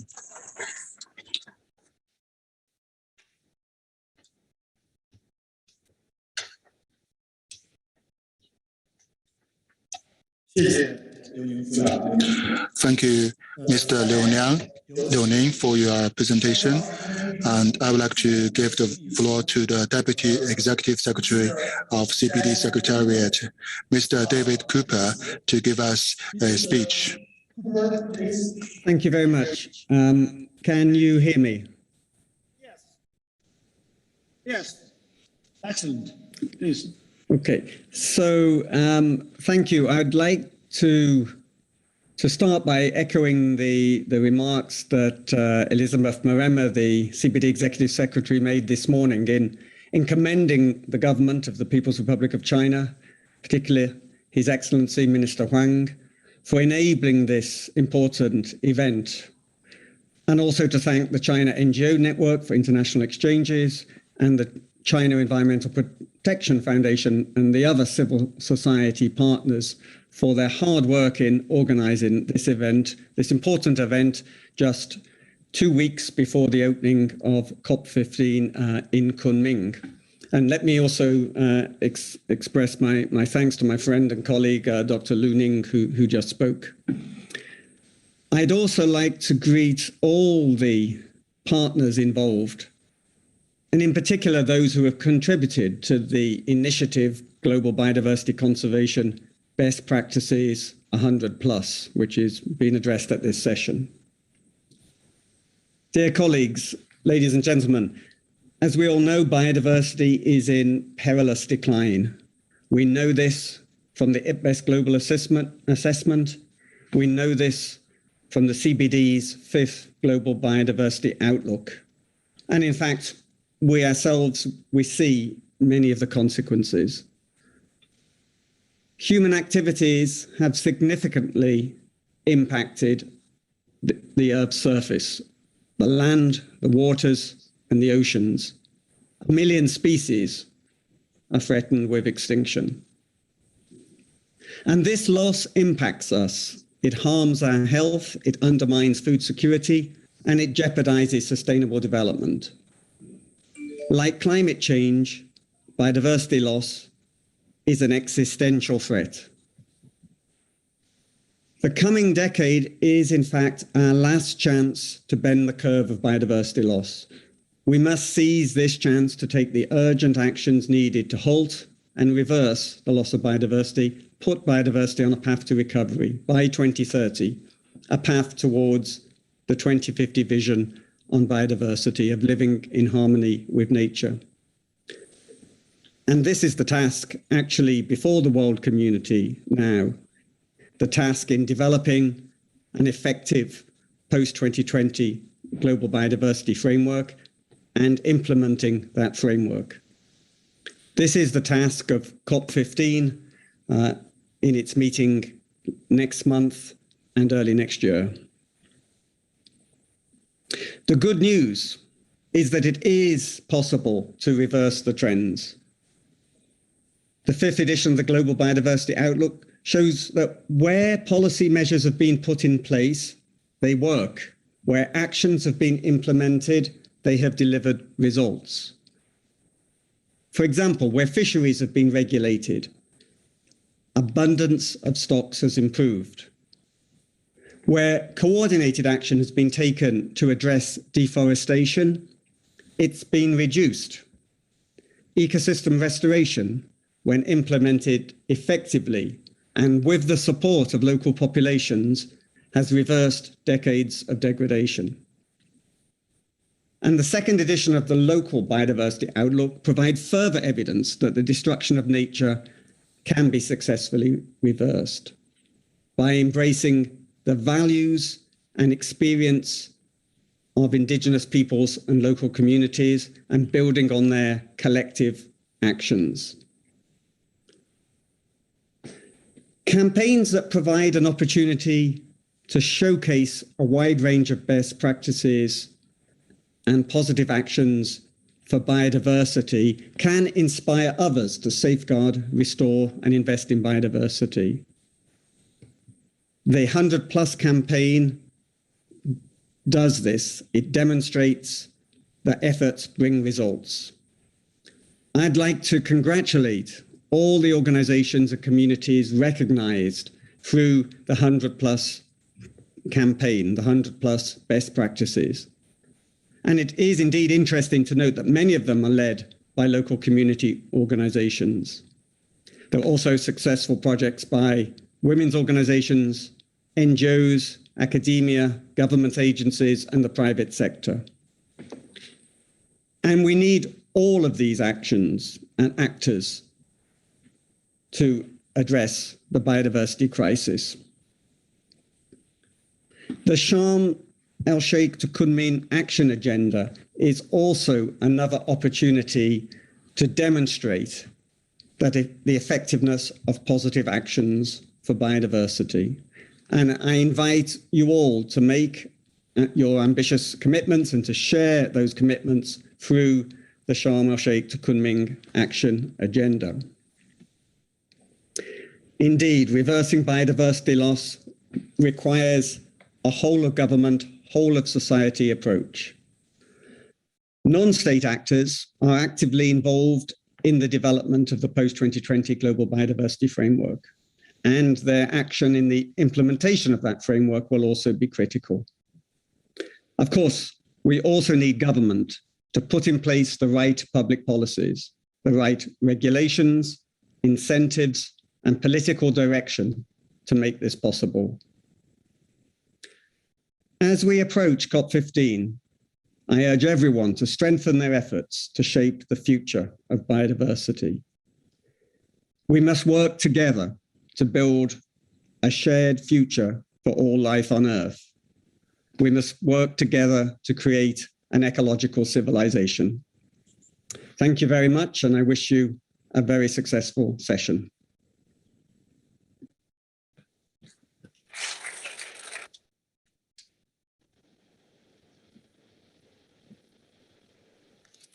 Thank you very much, Mr. David Cooper, for your remarks, for your gracious remarks.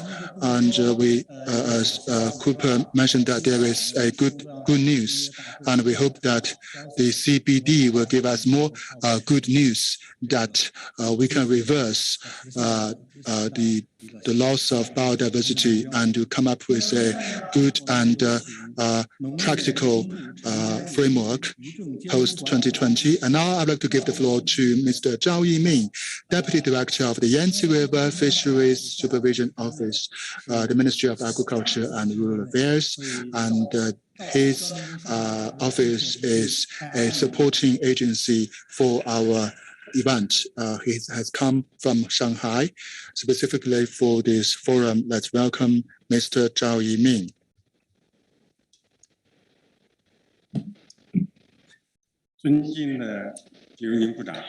Dear Mr. Liu Ning, dear delegates, I'm from the Ministry of Agriculture and Rural Affairs, specifically the Yangtze River Fisheries Supervision Office. We are responsible for the aquatic environment So we are responsible for not only the Yangtze River basin, but also a larger area from the eastern coast of China to the Yalu-Zambu River. So our full name is the Yangtze River Fisheries Supervision Office. So first of all, I would like to express my congratulations to the Global Biodiversity 100 plus case studies publication. I believe that all of you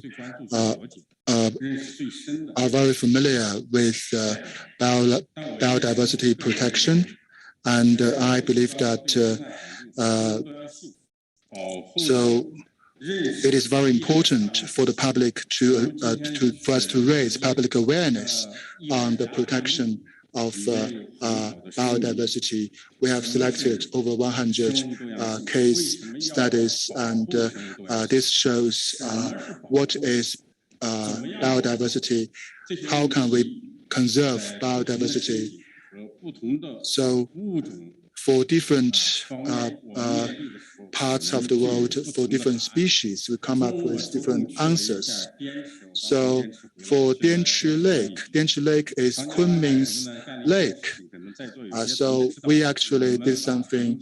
We actually since January, we had a ban. We imposed a ban on fishing in the Yangtze River basin. So I came here to inspect the implementation of the fishing ban, and I actually asked some questions about the aquatic life in Dianchi Lake and the composition of fishes in Dianchi, and I was told that there were like 25 to 26 species of fish. However, 20 are the alien species. So actually, we need to make it clear that actually there used to be 25 to 26 species of aquatic life in Dianchi Lake, but now we still have that many. However, over 20 species are alien species. We need to recognize that problem.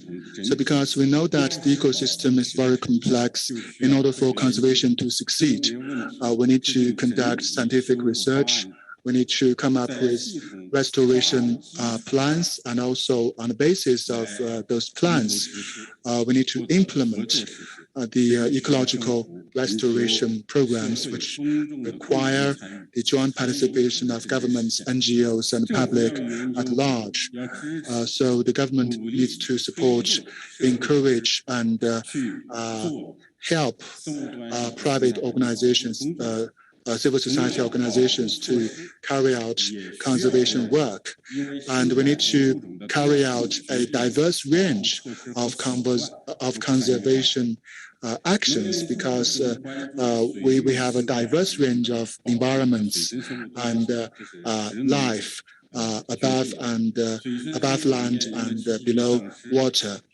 So we also face a lot of challenges with respect to the loss of life below water. So this is a more serious challenge, because the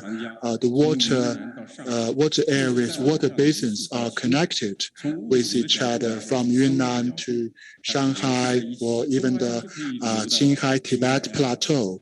Actually, we are a connected system because we have built a lot of dams which prevent some fishes to flow. So for one square kilometer, there are hundreds of artificial water surfaces. So we are able to increase some species. However, it is very difficult for us to restore ecology, ecosystems, and species, because we also face pollution from cities, from shipping, and from ports. And also, we have maximized the use of resources from the rivers and lakes, and we also used the Yangtze River as an expressway for shipping, for navigation. So we know that a lot of pollution is discharged into the Yangtze River. It's like our soil. So it has taken a lot of pollution. So the aquatic life has a lot of ecosystem service functions. Yunnan province is the origin of the Qishui River. It is located in the Weixin and Zhenxing areas of Yunnan province, and I visited that place. I know that the origin of Qishui River is polluted because it is heavily populated and industrialized. It is said, I just asked yesterday, things have improved. When we delineated PAs, I visited the source of the water. Just after a few kilometers, the water would flow to Multi-town, and Multi-town is the birthplace of the most expensive liquid in the world, the aquaculture, Zhou vessels, and fish are those that can precisely solve the problem of water pollution by filtering the pollution. And without these planktons and aqua life, we're losing more than just a fish, but also the security to biological safety and also our livelihood. In recent years, we've worked with NGOs, CSOs, on the protection of Chinese rare species, including the Chinese short-nosed dolphin and porpoise. And we've gained the support of non-government actors along the world on the drafting of the Yangtze River Protection Law. Ministry of Environment and Ecology was aligned with the Ministry of Agriculture. For example, for aquatic environment chapter, we added evaluation system for the water quality. Very soon, we will evaluate on the aquatic ecosystem. In the past, we had 5 levels for water quality in the law. Next, we'll have also evaluation system with different classes and metrics for the ecosystem.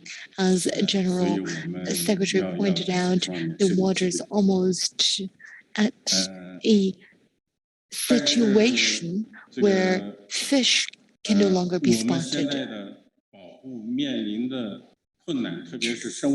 Protection is being challenged, especially with biodiversity conservation. The Chinese river porpoise swims back in winter, but they can't swim back in the next season because the hydraulic patterns have changed. There is also the oversaturation of air in the water. The protection is very complex. I hope through more exchanges, we could find better solutions. NGOs, CSOs, and other attendees today could pay more attention to the rivers and lakes along the Yangtze system and give more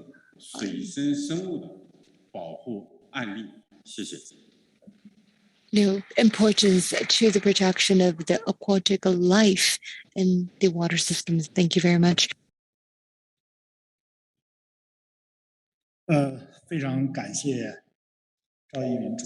Thank you very much for the remarks. I believe you have found how informative the presentation was. Overall situation is improving. However, it allows no optimism. Severity calls for further protection conservation and prevention and control of pollution, including carbon emissions reduction. Only in that way can we achieve sustainability and better ecology and environment. Thank you very much. Again, Mr. Zhou. Now let's give the floor to Mr. Xingang for the release of the biodiversity case study 100 plus and also the background of the publication. Welcome. Thank you, Mr. Fang. Distinguished Mr. Liu Ning, Secretary Mr. David Cooper, Mr. Li Zhu, NGO partners, distinguished guests, ladies and gentlemen. With the support and guidance of the Secretary of the CBD, CEPF, and Paradise International Foundation, on 20th of July 2021, initiated the Biodiversity Case Study 100 Plus project, which is supported by Chen Conservation Center, GEI, and supported by the Ministry of Agriculture and Client Earth Administration of Grassroots and Forestry, the Weibo, etc. To support the NGO forum of COP15, since the publication is a component of the NGO forum, one of the criteria of the submission is that the case had to be initiated or participated by NGOs. We've seen a lot of very good submissions. However, when we reviewed them based on the criteria, some cases were just a CSR, a practice of an enterprise. In these cases, unfortunately, had to be disregarded, and the award. Some submitters wonder why they're not included in the 100 plus case studies publication. Well, that is because the criteria of the NGO participation.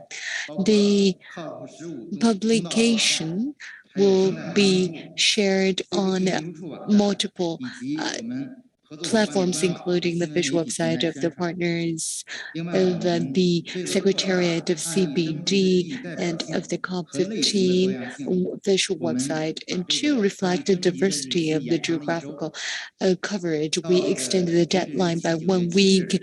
By the 7th of September of 2021, we left 49 days for submission in 26 countries from 6 continents. I saw 285 submissions, which had profoundness and richness of the representation of NGOs, academics, research institutes, local governments, communities, as well as other organizations and institutes, which shows the global coverage, representation of full diversity.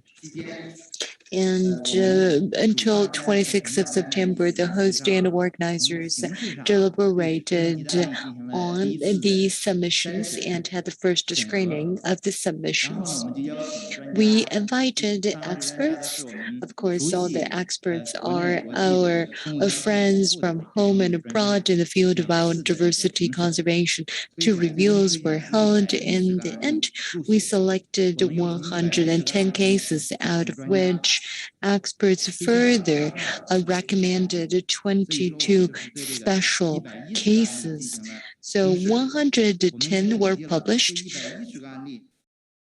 in which there are relatively more from China.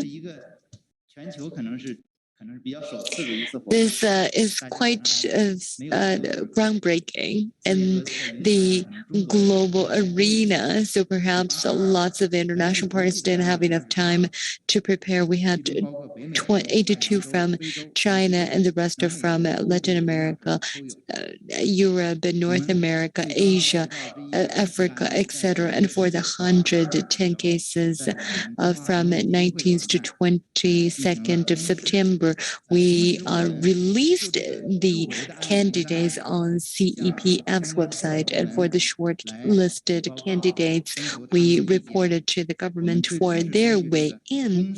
In the end, we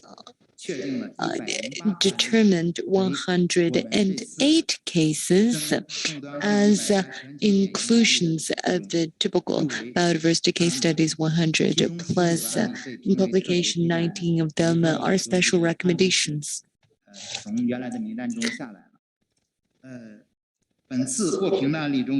For these cases, half are inside production for aqua-life, flora and fauna, birds, a forest, wetland, oceans, and system production.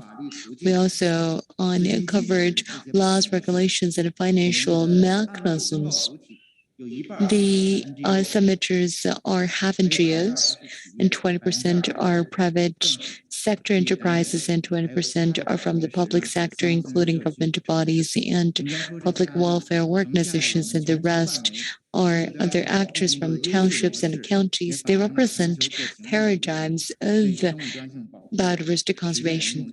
They also are great reference for future endeavors, as Mr. Zhou mentioned. Aquatic life is not as covered. This is the first effort of this kind. I believe the next round of the call, we will have more representation of varieties and species. And for the global 100+ case study, it will be officially released today. Let's welcome and congratulate all the organizations involved. We've compiled this report, and which is ready right outside the hall.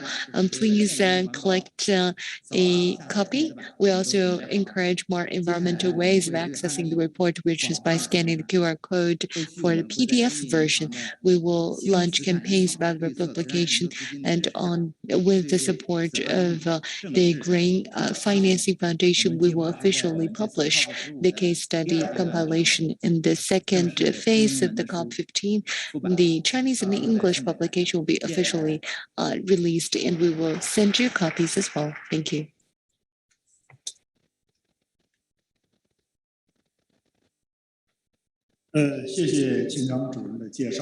Thank you, Mr. Qin Chang, for the briefing. With the CBD Secretariat, great support, and the Yangtze River office, as well as a dozen organizations' endorsement, we've successfully compiled the case study publication, which is a culmination of efforts from all parties. We really hope that the methodologies, experiences, and lessons behind the publication, with the support of Shanshui Conservation Center, GEI, can truly be shared. We originally wanted to release it during the COP15, but the publication is being translated right now, so perhaps we won't make it to COP15, but it will be released during the second phase of COP15. It is just a toolkit for experience on culmination and congregation for better influence and a wider community. Now we will enter the third session this afternoon, which will be the expert remarks for the reveals involved in the case studies. And let's first give the floor to Terry Thompson from the Paulson organization. British conservationist, and I'm speaking here from Sanjianglan, one of China's spectacular national parks. And I'd like to congratulate the Ministry of Ecology and Environment of China and the Secretariat of the United Nations Convention on Biological Diversity for convening the NGO forum ahead of COP15 in Kunming. NGOs are on the front line of biodiversity conservation, with many working in difficult conditions and to making a real difference on the ground with species or ecosystems and local communities. And during my time in China, it's been heartening to see the emergence and growth of local NGOs all doing tremendous work to safeguard the incredible and unique biodiversity to be found in this mega biodiverse country. One such example is Shanshui Conservation Center. My hosts here in Zhou, who are working with local herder communities on the Tibetan Plateau to safeguard the unique wildlife, including the majestic snow leopard, while supporting local incomes. And examples such as this are why this NGO forum is so important as a place to share good practice and celebrate success. The 100+ biodiversity positive practices and actions attracted submissions from all continents of the world, providing a wonderful cross-section of the incredible work that NGOs are doing worldwide. I commend the organisers of this forum and congratulate all the participants for the incredible work they are doing to protect our environment and the species within it. Protecting nature is protecting ourselves. Thank you. See you.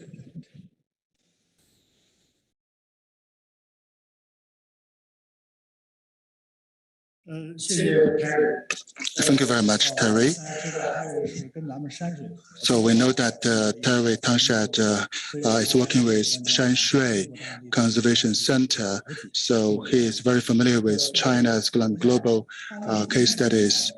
So today's publication is not the final edition, so the final publication will prevail. And now we'll come to the fourth part of today's agenda, the case studies of global biodiversity, 100+ global typical case studies. I'd like to give the floor to a delegate from Nanjing Environmental Research Institute of the Ministry of Ecology and Environment. Let's welcome on the presentation of Ecological Protection Red Line, China's Institutional Innovation for Biodiversity Conservation. Let's welcome. Dear leaders, guests, good afternoon. I'm from the Ministry of Ecology and Environment. I'm Liu Dong. It's a great pleasure for me to be here to give this presentation on behalf of our institute to give you this case study. And this is institutional innovation. This is the Ecological Protection Red Line.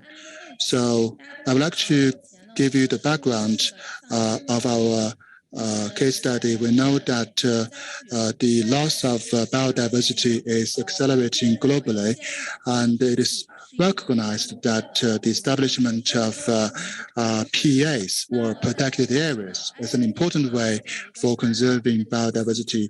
ILCA has established a system for PAs, which includes 6 categories for different levels of protection or conservation.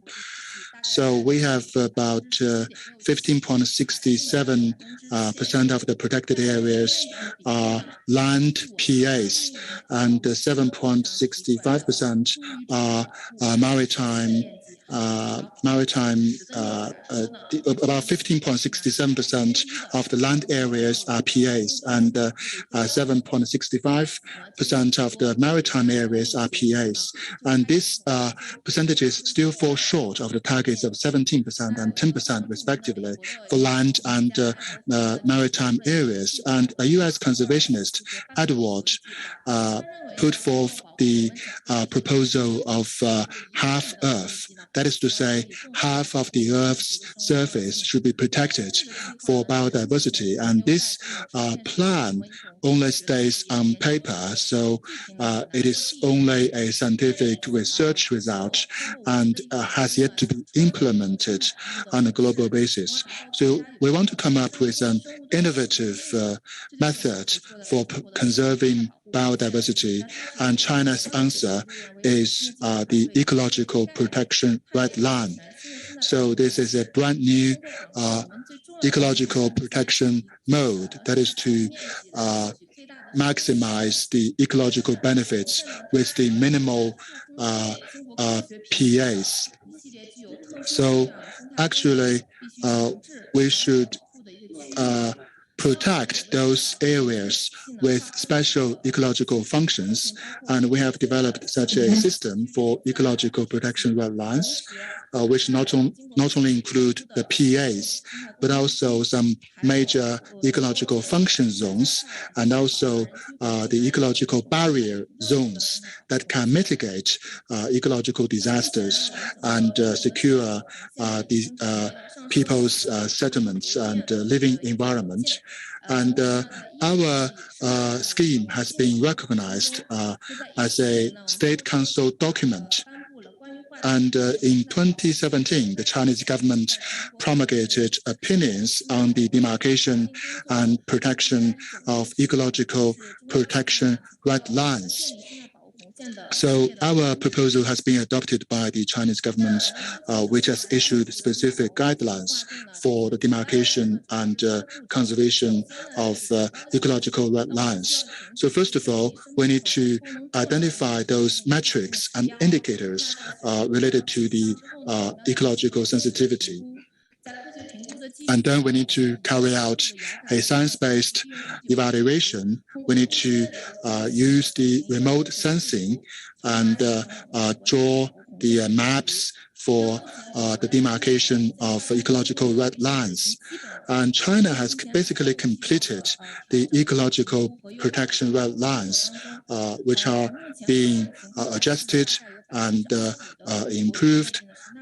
About 25% of the land area in China have been included into the ecological red lines, which include major important the PAs and also the ecological barrier zones and biodiversity conservation zones. So within the red lines, we have covered the four categories of the major ecological function zones, 9 categories of the ecological zones, three types of the ecological fragility zones, and 95% of the major protected species, and more than 90% of the finest ecosystems in China. And these red lines have also been recognized by the public at large. It is not only a national policy, but also it has attracted some attention from the internet, from the netizens. On the occasion of the 70th anniversary of the founding of the People's Republic of China, since 1949, we also carried out an exhibition of the ecological protection red lines. And our work has also been recognized by the international community on the occasion of the United Nations Climate Action Summit in September 2019. The red lines, ecological red lines, have been recognized as an important solution.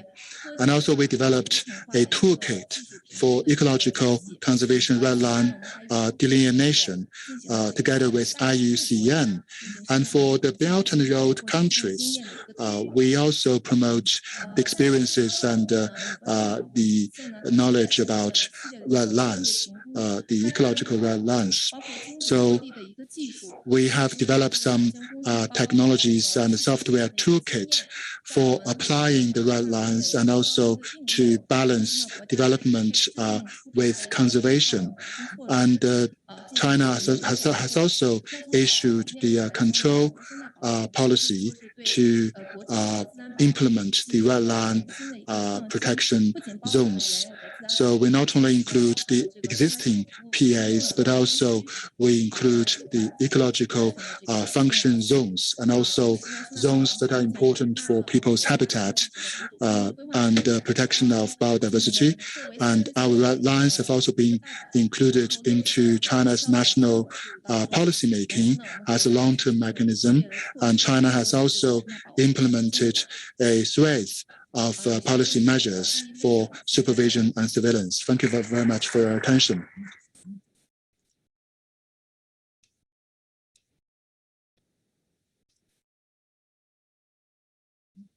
Thank you very much. Madame Liu Dong, for your presentation on the ecological red lines. Let me tell you an anecdote. The ecological protection red lines were first put forth after the enactment of the national major ecological function zones. We included more than 380 million.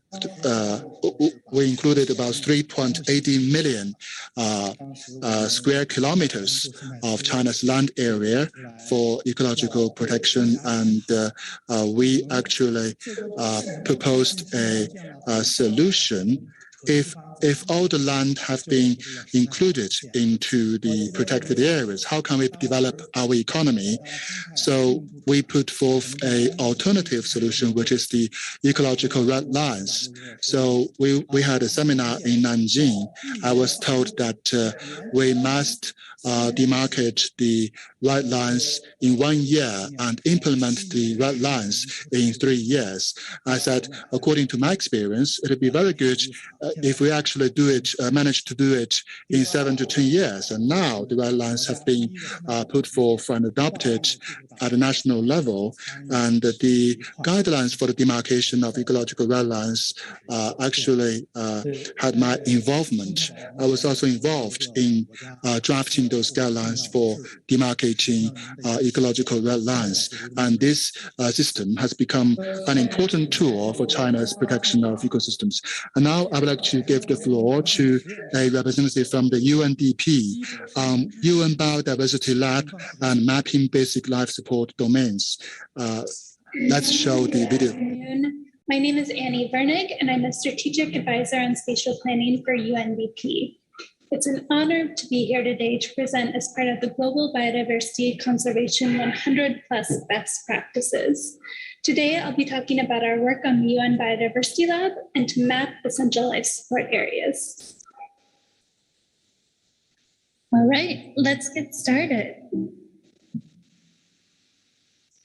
So we all know that nature provides us with innumerable life-sustaining ecosystem services, maintaining our food security, water security, livelihoods, and so much more. For the second year in a row, the World Economic Forum's Global Risk Report has found that climate action failure is the highest risk to humanity, with biodiversity loss, infectious diseases, and human environmental damage not too far behind. We all know that bold action needs to be taken to stem the tide of these crises. And yet often planning occurs in silos without access to accurate data and tools or the capacity needed to meet these challenges. At UNDP, we view spatial data as a key integrator that can bring together competing national priorities and identify how to take action to achieve the best benefits across these different priorities. We created UN Biodiversity Lab specifically to meet this need.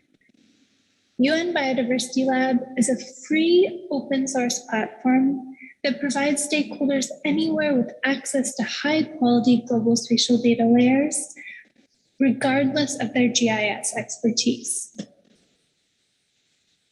We launched UN Biodiversity Lab just over 3 years ago, specifically to support parties to the Convention on Biological Diversity. And this fall, we're excited to launch UN Biodiversity Lab 2.0 to provide better integrated support around planning, implementation, and monitoring to put nature at the heart of sustainable development. So I'd like to take some time just to run through some of the central features of UN Biodiversity Lab. First, you can use the platform to access over 400 of the world's best global spatial data layers on biodiversity, ecosystem services, climate change, and sustainable development. Second, we're excited to introduce UN Biodiversity Lab curated collections, which enable you to generate insight for action on key thematic areas, such as unprotected areas, as you're seeing here. Third, UN Biodiversity Lab now offers the ability to calculate dynamic metrics for any country in the world. Fourth, we offer the ability to create a secure workspace where you can upload your national data and visualize it alongside global data. And fifth, the platform enables you to create beautiful maps to include in reports, as well as communication products. So just over 2 years ago, building on our work around UN Biodiversity Lab, we asked a question. What if countries had a way to precisely locate where protecting, managing, and restoring nature could have the greatest impact? And we began a process to allow decision makers to create a map of essential life support areas that can help countries identify where to take nature-based actions based on their national priorities for biodiversity conservation and sustainable development. In our ELSA process, we take the principles behind systematic conservation planning, gathering data on biodiversity persistence, on water security, disaster risk reduction, food security, jobs and livelihoods, and of course, on climate change mitigation. Then we work with national experts to combine these layers based on national priorities to create a roadmap that shows decision makers where action to protect, manage, and restore nature can lead to the greatest impacts across their national priorities for biodiversity, climate change, and sustainable development. This journey has taken us around the world to more than 12 countries, each using their ELSA map in different ways. In Colombia, the authorities are using the ELSA map to develop an integrated water management plan to secure water security for 15 million people for 50 years. In Costa Rica, the government is using their ELSA map as a central tool in their national adaptation plan to climate change. In Kazakhstan, stakeholders are working to explore how safeguarding nature can lead to food security and enhance protected area management. Our colleagues in Peru are using their map to plan an inclusive green recovery, bringing together indigenous peoples and national government to explore priorities and how nature-based actions can support this work. And in Uganda, the ELSA map identifies where action for nature can mitigate disaster risk and support the implementation of the country's national development plan. Finally, I'd just like to mention that we're excited to announce that while our work to map essential life support areas so far has been at the national level, in 2022, we'll be releasing new functionalities on UN Biodiversity Lab that will enable any country to map their essential life support areas based on global priorities and data. So with that, I will say thank you so much to all of you and extend a warm gratitude to all of our UN Biodiversity Lab partners and all of our partners around the world working to map their essential life support areas.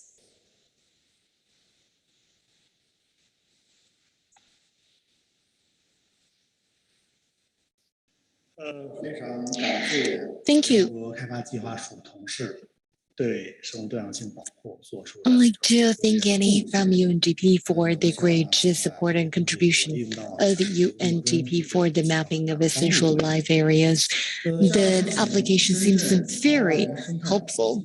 And now we will give the floor to our representative from the Paradise International Foundation for Biodiversity Conservation Practice. Welcome.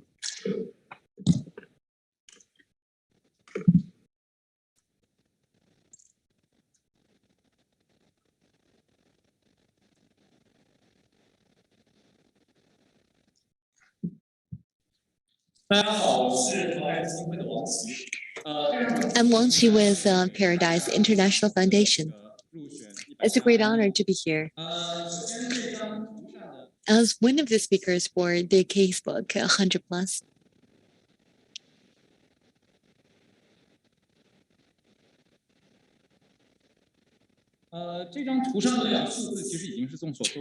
You know the two figures already, but the gap between these two figures indicates exactly the weak link and blank space of the protected areas in China. That is why we need the civil efforts to fill the gap. That is what Paradise has been doing. As of today, the Paradise International Foundation has already designated PAs, as much as 6, with the partnership of local governments, including one in Laohego, Sichuan, Baoyuling in Sichuan, and Taiyangping in Shenong, Jia of Hubei, and Zhou, Huang, Yellow Mountain, and the Xueling in Wuyi Mountains, and the Sonan Plains, Shanghai.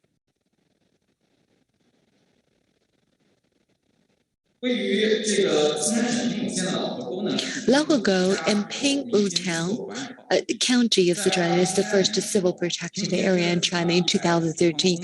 110 square kilometers of forestry land was entrusted to us. There are a dozen animals living there, and also antelopes, otters, and other mid and large sized mammals. Baoyuling is an established civil PA in Sichuan province in 2016.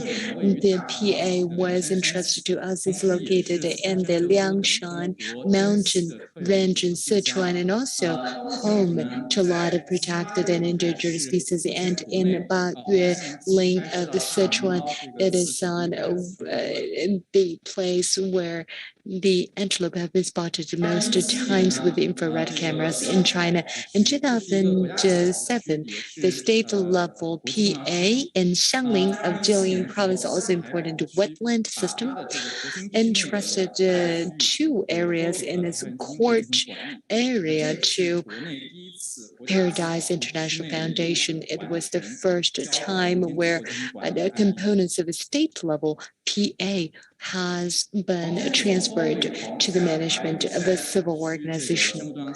And Zhou summit of the Yellow Mountain is a province-level PA, which was also entrusted to us for management. There's 28 square kilometers in total, but apart from the management of this area, we also worked with public interest on a partner to implement the first ant forest to protect the land. So it was expanded to 40 square kilometers, and this resulted in a well-connected area in the western region of the Yellow Mountain.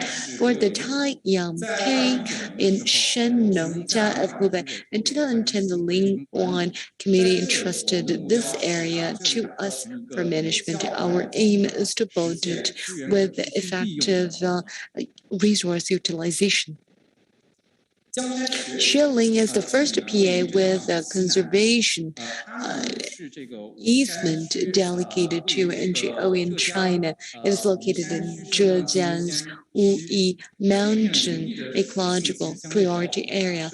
The ecological features are quite complicated because it involves more than 1,200 villager households. It's quite complicated. However, we built the land tenure-based management model without changing the land tenureship of villagers' protection has been achieved. The PAs are distinctive from each other.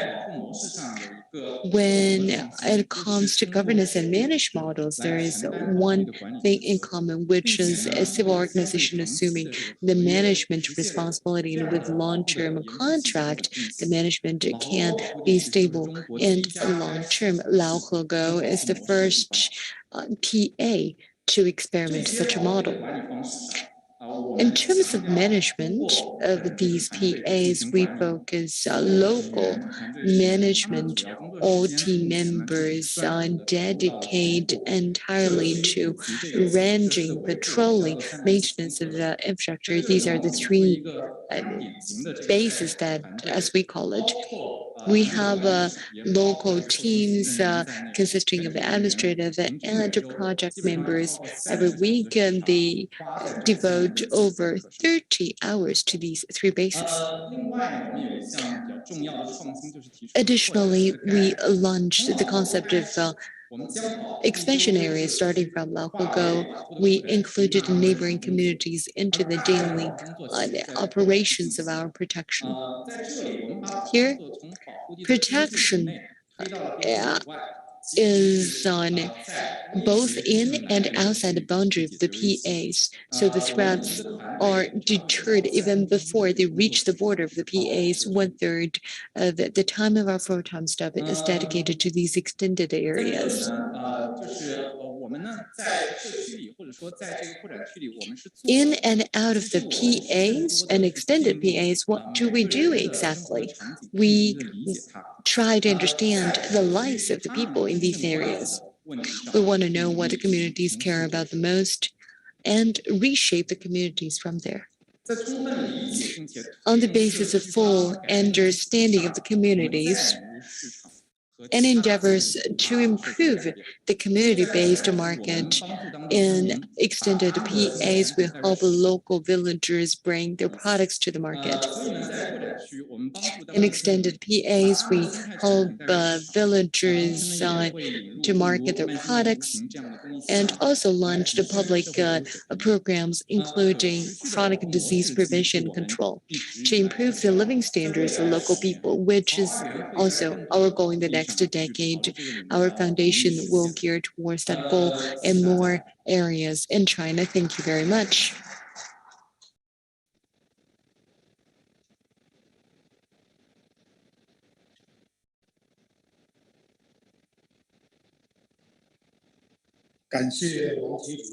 Thank you, Mr. Wang Qi, for the great remarks.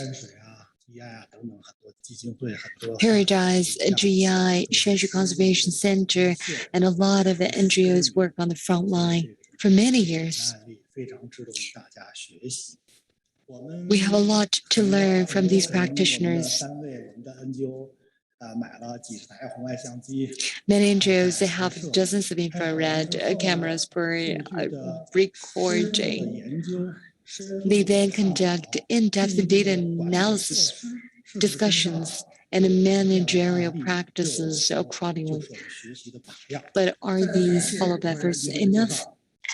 Thanks again for the great sharing from the Paradise International Foundation. Now let's give the floor to Microsoft representative for geo-based artificial intelligence. Welcome.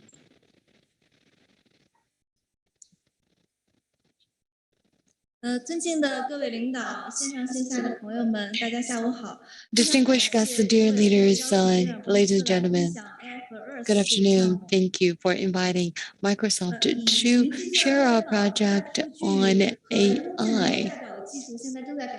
Earth.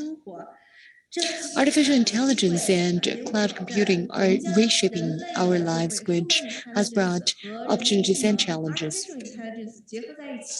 We combine human and artificial intelligence to break the boundary of the mythic layer of technologies, which can then be truly regarded as convenient tools that can be applied to work and life.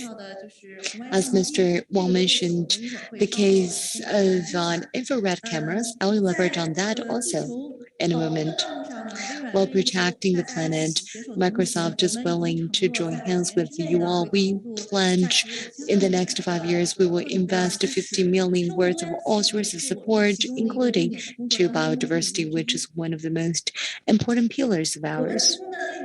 We cover Azure AI tools, cloud computing, technical support of top-notch personnel around the world, online training materials, and now 826 projects from over 120 countries are partnering up with us. Our R&D team has launched a lot of open source tools and APIs, including Camera Track, which is an image classification toolkit which supports ecologists to reduce their efforts on manual screening of images so that they can spare more efforts to on human factor. And as Mr. Wang said, a lot of images captured by the infrared cameras do not show animals directly, but now with artificial ways, we can actually screen out the images that do not contain animals. If we use a manual effort, it is very time consuming and compromises accuracy. That is why we can incorporate AI in that process.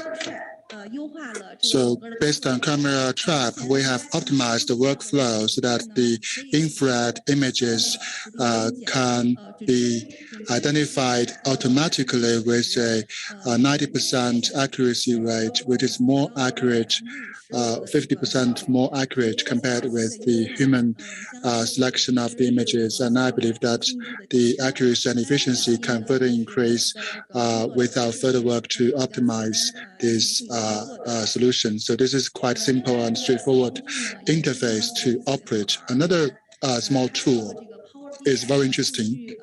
That's the Power BI data analysis and visualization tool. We are able to actually to visualize any data using the unified scalable platform for self-service and enterprise business analysis. For example, we conducted an experiment with Sanshui Conservation Center to have the unified analysis of data for 26 species. So we have different time axes to display different species for different locations, and we have made it work. And I believe that this platform will be made more interesting when we include more species and more data. Thank you very much for your trust, for our partners for their trust in Microsoft. And this is the distribution of species in Shanghai municipality with the time axis. So you can click on the time axis to get different combinations, because we have the overlaps of the underlying logic. So when you click the button, there will be different ways to present the results. So this is the distribution of squirrels, different ways to present the squirrel distribution in China. And if you're interested, please scan the QR code to learn more about our tour from Microsoft. So these are some of the biodiversity-related tours on this page. I'd like to share with you a new program which is very interesting. That's the VR glass to give you a immersed experience, immersed interactional experience to kindle the passion and interest of children and youngsters in biodiversity protection. And let me show you a video to show the scenarios that you can see in real world. It's not just a demo. This is Kiki. Kiki is a member of JPOD, a close-knit family of 24 endangered southern resident orca whales, and she's 6 years old. She carries the weight of the pod on her shoulders. Our planet's marine ecosystem is so expansive that it can seem difficult to comprehend. So we wear VR glass. So this project is being displayed in Washington at the Nature and History Museum. So by November, at the World Expo, you're able to experience this VR experience. So I'm looking forward to your participation to experience our VR application. But noise pollution from human activity is disrupting that sonic ability, blinding the orcas in their search for food. Critical distance helps us understand firsthand the impact that humans have on ecosystems like Kiki's and helps us form a deeper connection with them. So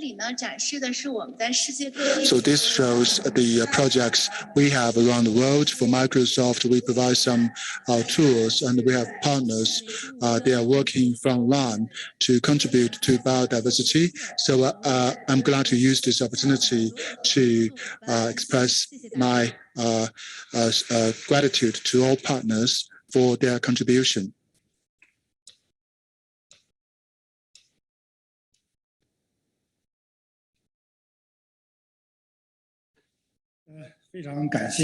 Thank you very much,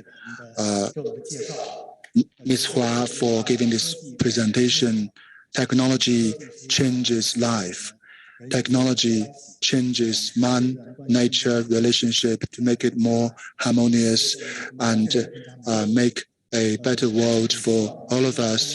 And I hope that you have the chance to use Microsoft's tools to protect the biodiversity and nature in a more convenient way. I would like to give the floor to the Poverty Reducing Ecological Tourism Cooperative from Ansai Township of Zhou County to give us a presentation on Poverty Reducing Ecotourism program.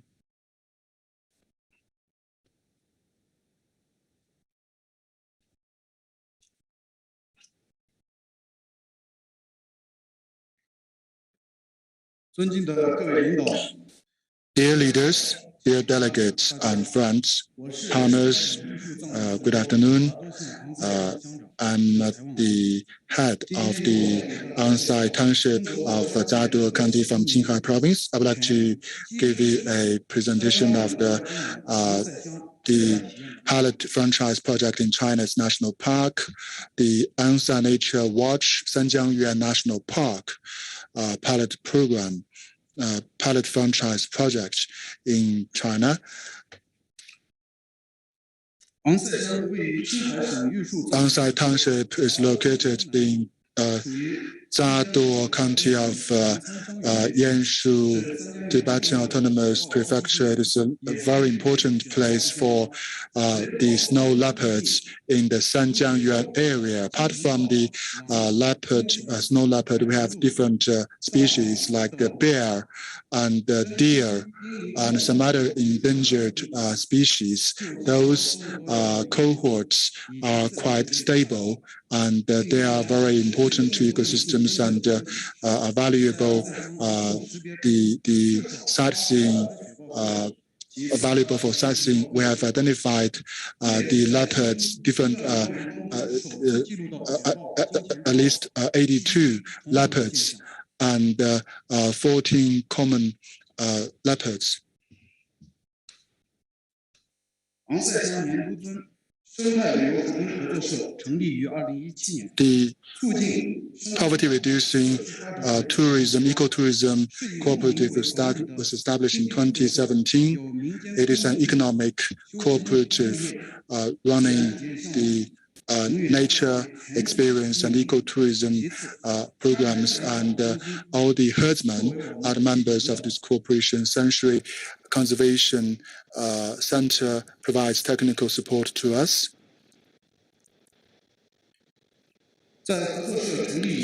After the establishment of this cooperative, we started to have the Nature Watch program at the Sanjiangyuan Nature Reserve for the tourists to come and have the experience the nature. So that's what we call Nature Watch program.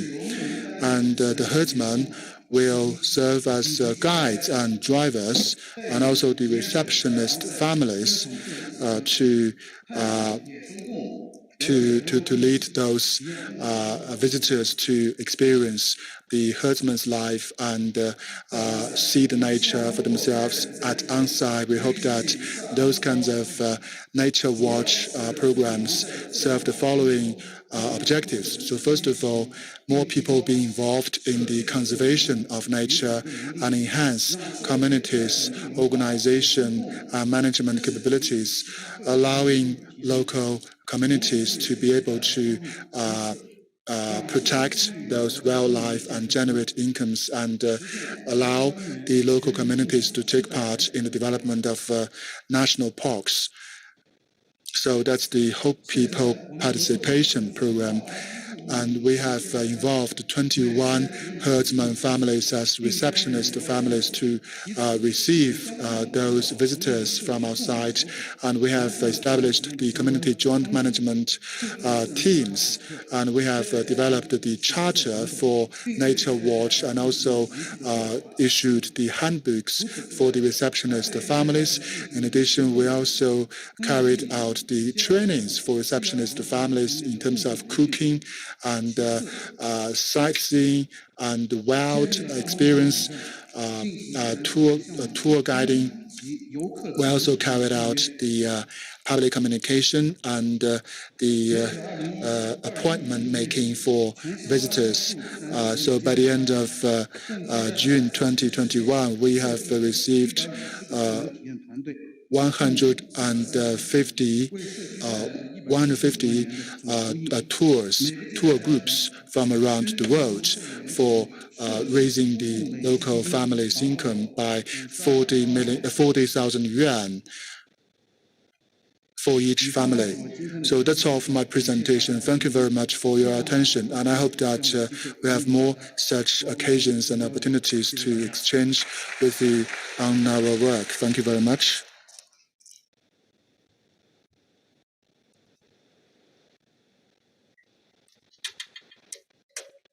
Thank you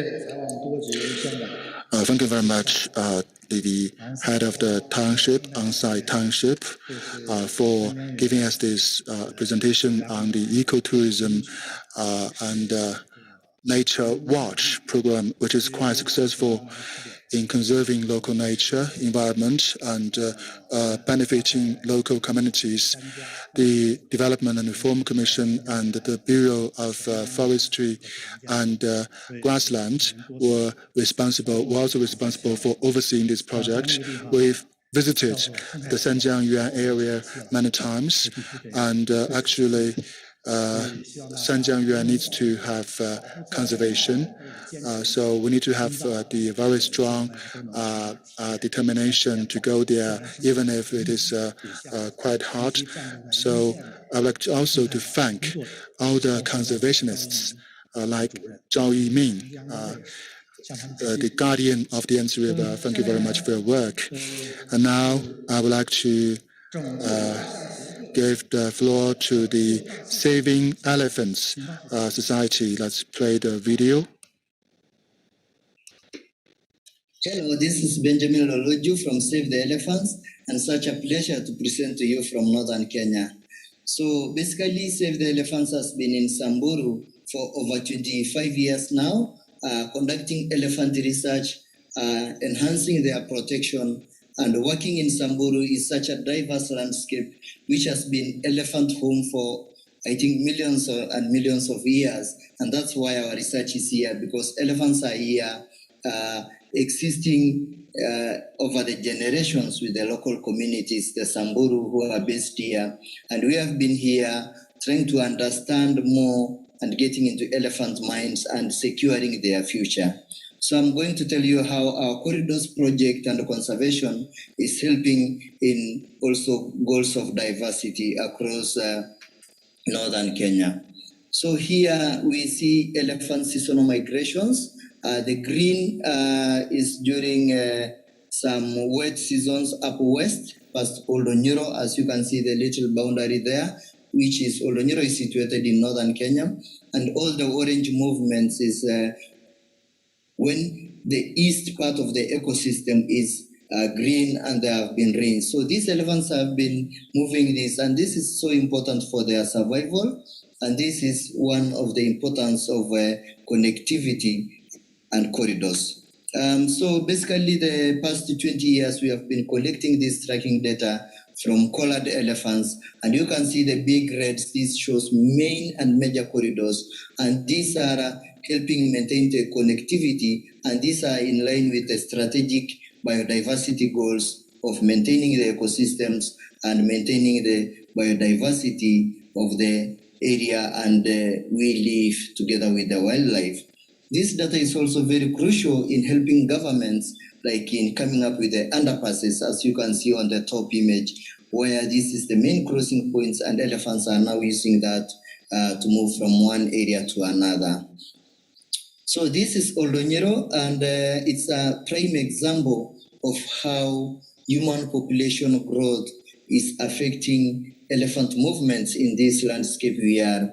And the yellow dots in the map show settlements, and the black tracks show the corridor the elephants used to pass, I think around 10 years ago. That's now completely blocked by settlements. And the south corridor shows where the elephants are now using, shown in red tracks. And so this is the importance of going to the community and talking with them to make sure fragmentation doesn't happen, so that this landscape continue to be open for wildlife and for other species to go through. Another major issue in this area and in northern Kenya is the environmental degradation. And this is driven by the livelihood around here of livestock keeping, lots of goats and cows driving the topsoil, and then when it rains, the erosion gullies appear, and this expand over the years. And this is affecting both the people and the wildlife. You can see a little baby elephant who has fallen into one of the erosion gullies in northern Kenya. And we are going to the community, talk to them and telling them it's so important to continue to make this ecosystem protected, and we take care of it, which is also in line with the biodiversity goals of maintaining the ecosystem. Another amazing thing we are seeing in Oldonyero is how these elephants are changing their behavior when they come to human inhabited landscape. So the top map shows their speed, the red shows high speed, and the green shows low speed. And this you can see when they are out of settlements, they relax, and when they are through the settlements, they move because they know this is risky for them. The map below shows locations and shows also their intelligence, because we can see elephants hold on for until it's dark, and then they cross at night through the settlement. So all the black dots show at night, and all the orange dots show their movements during the day. So their intelligence is just like humans, and they have this emotion and compassion like us human beings, and they know this is risky, so let's just hold on for some time and we move. Another thing we are doing there in northern Kenya in protection of the corridors and connectivity is employing local women who monitor these corridors and work in their communities to make sure these corridors are protected. Going to the communities, people like myself, talking to the community for participatory planning and making sure we plan better how we settle and how we leave the corridors open for wildlife, and especially elephants who need to migrate from one area to another. This is key in enhancing the biodiversity in people and the local communities getting the benefits of conservation and corridor protection.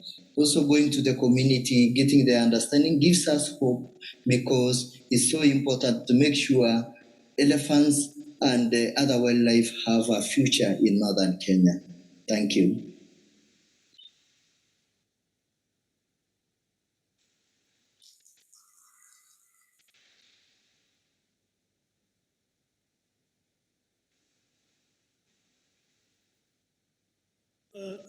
Thank you, Mr. Benjamin Roger.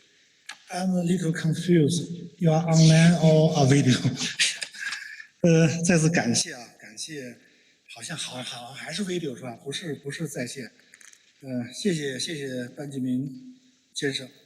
下面呢，有请华泰证券介绍易鑫华泰。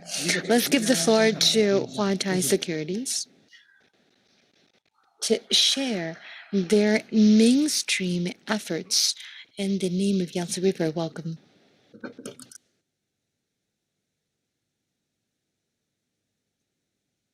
非常荣幸呢，能够在 COP15的平行论坛上，代表华泰证券介绍。Great honor to be here on behalf of Huatai Securities. 主流化的愿景和实践。那么今天呢，很多 to share how we try to mainstream biodiversity conservation in the name of Yangtze River. We'd like to thank the NGO partners for the long-term support and trust to us. This is the presence of Huatai Securities. You see how we rely on Yangtze River. In 2018, when the company decided to support ecological support and conservation, we naturally thought about the Yangtze River, which is also the critical year for the Chinese government to promote the great protection of Yangtze River. And many ask why we call it One Yangtze River. That is because we want to reiterate Yangtze River is unique. It is one integral part that concerns us all. This is also in line with the very theme of COP15, eco-civilization, co-build the common community of life on Earth. The source of Yangtze River is on the Tibetan Plateau, which still retains an intact and genuine ecosystem and unique traditional culture. And the mouth of Yangtze River is the Yangtze River Delta, the most economically developed region in China. We want One Yangtze through continuous investment and innovation to link the source and the downstreams connected traditionally and the modern life, promote collaboration between the capital market and ecological protection and conservation, and promote capital for good and ecological equity. So one important thing we do is to train herdsmen to become rangers and monitors so that we can help local communities to gain sustainable income utilizing ecological support. And this is desert cats. They are endemic to China. The first photo of desert cat's nursery behavior was first spotted in September 2018. And that was named one of the best photos by the month of Nature journal. Most importantly, this was captured by infrared camera locally, and that encouraged local people to conserve the ecology even more. It was very inspiring. We work with WWF in the lower reaches of the Yangtze River to support more than 10 organizations in the conservation through species conservation, microfunding involving endangered species such as the Yangtze, Finland's porpoise, Chinese pangolin, and the blue-headed duck, and to help conservation organizations grow through training and supervision. And Minister Huang from Fudan University have been monitoring and protecting urban wildlife in Shanghai. They found nation-level protected areas for lesser laying cats on campus, showing that even in megacities with high density of population, there's still hope for biodiversity recovery. And the key lies in the actions we take. As COP15 is approaching, the enthusiasm on biodiversity conservation of the public is ever increasingly high. We, together with Edward Foundation, have launched Returning to Nature public interest program, and with the donation from Tencent Public Foundation, we have helped wildlife entrapped in urban habitats and helped them return to the natural habitats. We've received donation from 17,000 person times and rescued 510 wildlife. This was was fundraising by young employees from Tencent and Huatai Securities, and that shows the support of the younger cohorts of the population. What is to be expected even more is the co-creation of value. Economic activities always have a direct or indirect impact on ecology. In China, mainstreaming of responsible investment is also accelerating. When making investment decisions, investors not only look at financial returns, but also non-financial factors such as environmental impact. We need more co-benefit distribution systems today, and Huatai Securities has a natural advantage in that regard. In 2020, with the Sustainable Development Forum, One Yangtze as a platform, together with CEPF and other organizations, we built a dialogue mechanism for capital and biodiversity, helping companies in investment infrastructure building to identify biodiversity risks and to help enterprises in building biodiversity assessment evaluation system and help them with the disclosure of biodiversity-related data and information. One Yangtze project is initiating more Huatai colleagues to devote themselves to green finance this year. We will also launch asset management products featuring green public interest and to support the coastal wetland conservation in the Yangtze Delta region. This son is a Tibetan teenager, Ding Jin, living in the upstream or the upper branch of Yangtze River. He became popular because of one post on social media. Also shows the public an expectation towards better life against the pandemic. Ding Jin recorded a video for Huatai Securities and International Historic Foundation, and he said Jashtila, which means good luck in Tibetan, which shows the great inspirations for a harmony of man and nature, and the One Yangtze project, and also wish everyone Jashtila or good luck, and thank you all.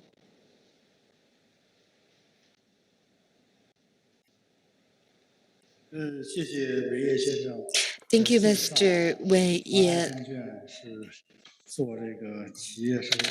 Huatai Securities is the epitome of CSR and EPS, with Shanxi Conservation Center with us, and with a lot of the NGOs present today. They've launched meaningful and unique projects. Thank you. Now I'll give the floor to Tencent from Shenzhen, and they will share with us their project on securing the one and only planet on Earth.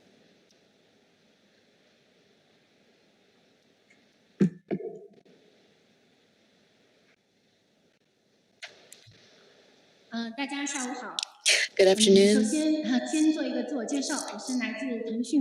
A word about myself. I'm with Tencent for the Planet Project. My name is Chigwang. I'm very excited to be here to see you all in Kunming, the spring city, to share with you what we have explored in the past few years. Technology has reshaped our life, which is demonstrated by exactly how many participants are joining our efforts on biodiversity discussions online and offline from across the world. Tencent, as a tech company, has also been thinking about how technology has created more possibilities for conserving the planet. How can we reach out to every life on Earth? Our project was launched in 2015. The logo is actually an elephant and a penguin. In 2016, we realized the problem of ivory smuggling. Initially, we just wanted to build a platform for users to access relevant information. So we launched the very first whistleblowing platform, which would enable regular citizens to report illegal trafficking of wildlife. By May this year, we have already processed over 20,000 clues and more than 12,000 illegal accounts have been disciplined.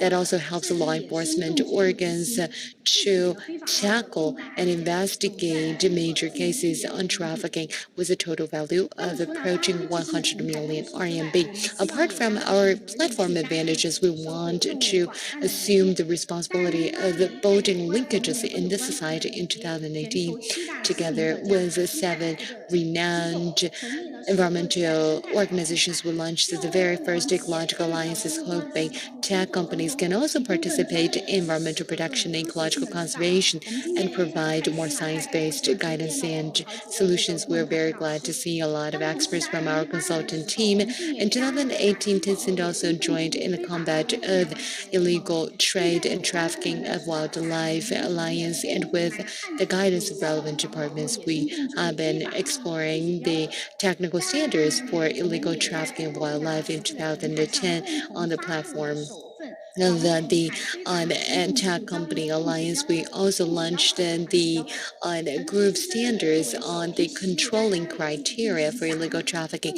We answered the call as one of the 16 organizations, and with our substantive efforts, we want to secure the biodiversity.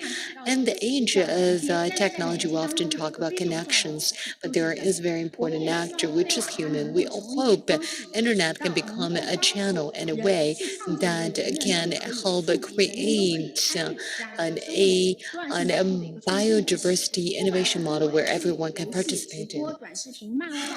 Through the H5, the live streaming and micro games, through whatever channels, we want to raise public curiosity about biodiversity and encourage them to learn more about biodiversity and care for biodiversity. And also we got in touch with the China Environmental Protection Foundation to carry out a public interest program. So we had a live streaming program to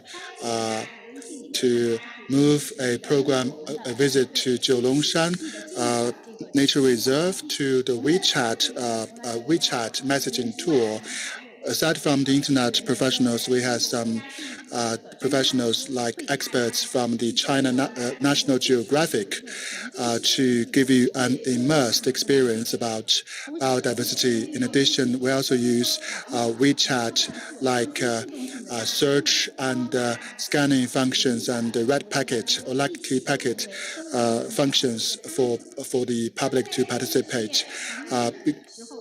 On the World Environment Day, we also had a public interest game, and more than 20 million users took part in just 2 weeks. We had the giant panda, the snow leopard, and the tiger of Northeast China for the public, for the users to learn more about the wildlife and biodiversity, the different species in the wild. So Tencent is also considering another question, that is how to inspire technology potentials to bring more momentum for biodiversity conservation and also build more connections between people. So in 2012, we worked with the Paradise Foundation and some other the charity foundations to have a public interest challenge competition, and we provided AI capabilities and platform resources to call upon the public to follow to develop a public interest mini program for wildlife protection, and 3,000 participants took part in this contest and came up with very interesting mini programs. One of the mini programs is about the protection of the wildlife in China, and like the Indian Ocean humpback dolphin. So they are actually able to recognize the Indian Ocean humpback dolphin with a accuracy of more than 93%. So if you spot a dolphin when you are at sea, you use the mini program, and you can recognize this dolphin, which is an endangered species. So I'd like to thank all the organizers for inviting us. Even if the time is short, we hope that we can have more communication in the future on more occasions, and we wish to work together with you to use technology for the protection of wildlife, and also to support sustainable ecosystems and build a beautiful world of harmony with nature. Thank you very much.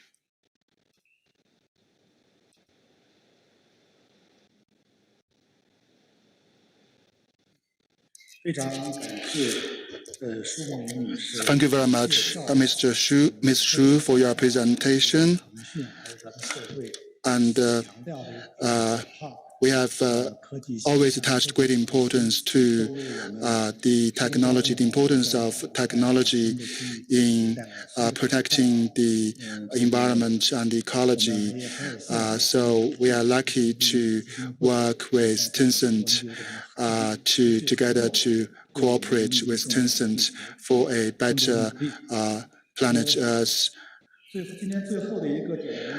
the last, the video is about the Iron Seabed Community-led Protection Society. Let's play the video. Hi, and thank you for the opportunity to tell you a bit about coast experiences with community-led marine protection. The Isle of Arran is situated within the Clyde Marine region, off the west coast of Scotland, and historically this area was really important for fisheries, with abundant populations of species such as cod, haddock and herring. But from the mid-1980s, there was a catastrophic decline in the populations of these stocks, and today they still have not recovered. The community on Arran experienced this decline for themselves, an example being the Flamlash Fishing Festival, a significant annual angling festival on the island, which was cancelled in the 1990s due to the lack of fish. But why did that happen? Well, essentially it was due to a series of poor fisheries management decisions, which allowed overfishing, but also opened up inshore waters to bottom trawl fisheries where they previously were prohibited.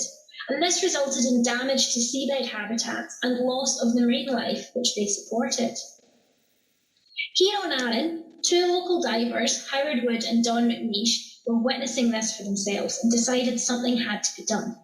So they started by showing people the marine life that was in our waters, talking with anyone and everyone that they could, and explaining the damage that was occurring due to bottom dredge and trawl fisheries. Working with others in the local community, they set up the Community of Arran Seabed Trust in 1995. COAST is a community-led organisation campaigning for better protection of the seas around Arran and in the wider Clyde. In 2008, 13 years after COAST was established, and after a huge amount of work by volunteers, they were successful in getting the Lamlash Bay no-take zone established, an area where all forms of fishing are prohibited. It is the only one of its kind in Scotland. As part of the Scottish Government's MPA programme, COAST and the Arran community successfully campaigned for larger marine protected area around the southern part of Arran. This process took 4 years, with fisheries management measures being introduced in 2016 that prohibits scallop dredging in the whole of the area and restrict bottom trawling to the outer 3 zones. The no-take zone and MPA, with their range of restrictions on fishing, provide an amazing living laboratory to study seabed recovery. There's been no comprehensive government funding programme to look into this, so COAST volunteers have been involved in citizen science surveys, and we've established partnerships with universities and researchers to look at how seabed and populations of certain commercially important shellfish are changing over time. The results are very interesting and quite exciting. And a quick snapshot includes a general increase in marine life within the no-take zone, with scallops and lobsters in particular having increased in abundance, and the individuals within the no-take zone being larger and having greater reproductive potential than that of individuals outside the no-take zone. Within the MPA, where protection is more recent, there's been an increase in the abundance of marine life, and here there's been a 6-fold increase in scallop numbers. Other work in the MPA no-take zone has looked at fish habitats and proved that more complex marine life communities provide a better habitat for some juvenile fish, such as cod. MPAs also have wider benefits. Our area is becoming more of a draw for scuba divers and snorkelers, and local businesses are seeing the benefit of that. The protection also ensures that important blue carbon habitats are safeguarded, contributing as best they can to natural climate change mitigation. There's knock-ons from what started as a single site initiative here at Coast, and one of these relates to other community action in Scotland.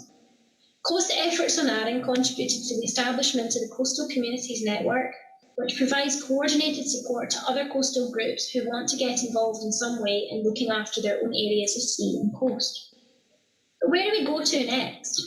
Well, education and outreach is vital to inspire people to protect what they cannot see, and we do that through many avenues, most recently through our Marine Discovery Centre. In terms of the no-take zone and MPA, we want to try and maintain and build on the survey, research and monitoring that's taking place, and we're also very interested in establishing a baseline for the social and economic value of the MPA. But we can't do this alone, and we will continue to work alongside others with sympathetic aims to our own. Thank you.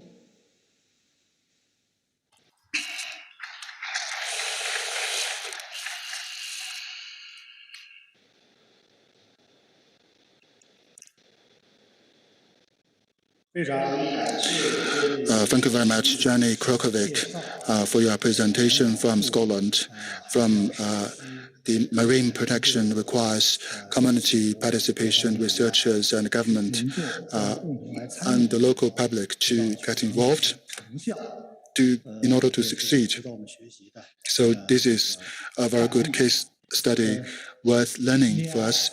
So with that, we conclude the case studies presentation for biodiversity 100 plus.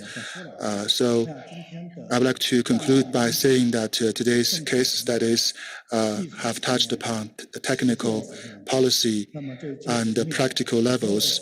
So at those levels, people are the most important. So we need to have the environmentalists, the enthusiasts, and NGO teams, as well as communities. Their involvement is critical to succeed. And I think this is a very good session for us to share. And just now, I also heard the Microsoft delegate saying that they will use $50 million for ecological protection. So can this be regarded as a company commitment, voluntary commitment, and the Paradise International Foundation? So I would also like to encourage you to make similar commitments. So thank you again for your presentations. I'm very sorry. I was a very poor moderator, so we actually about 50 minutes delay. So, but I see your passion. I'm still happy to see your passion. And now we come to the next session, which is a roundtable forum on the practical explorations on biodiversity. I would like to give the floor to moderator Lu Zhi, the founder of Shanshui Nature Conservation Center, and professor at Life Science School of Peking University. You've been waiting for this roundtable for 50 minutes, I know. So while they set up the stage, I would like to say a few words about the panelists. Mr. Yang Fangyi from IUCN China Representative Office, and from the Wild Conservation Society Asia Project Execution Officer Kang Ai Li, and the GEI Project Manager Peng Kui, and Client Earth, Nature and Climate Attorney Jiang Bo-ya, and Deputy Director of the National Park Administration of Qianjiang, and also Yang Meihong, Vice President of Communication and CSR Division of Ford Motors, who will speak online. So please take your seats.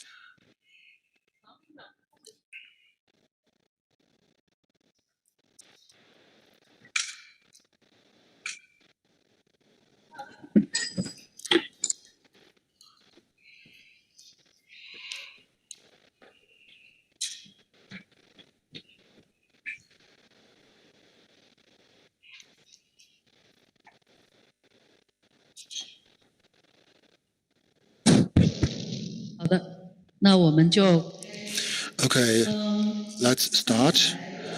And just now, we have shared case studies, and also we have this handbook of case studies to share with you. We have over 200 case studies involving over 100 organizations worldwide, their practices and conservation efforts. So while we communicate to the public about nature reserve and conservation, so these case studies will help the public better know what it is about. So with those case studies,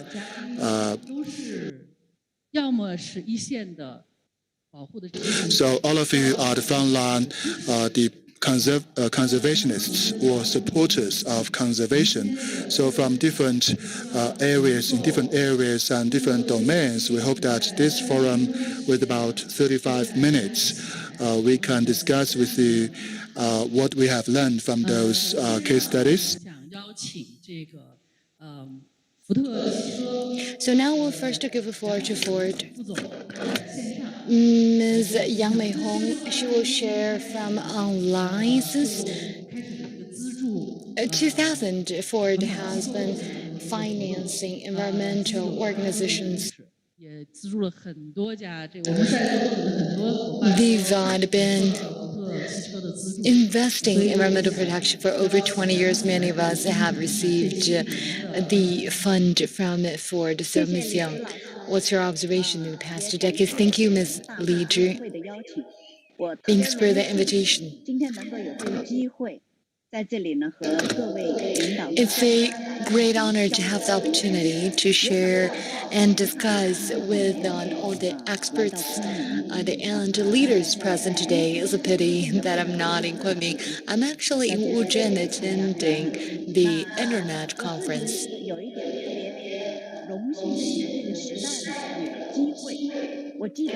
The era has created lots of opportunities for us. As Ms. Li said, 20 years ago, Ford launched the Environmental Protection Award. It was me that planned and initiated that award.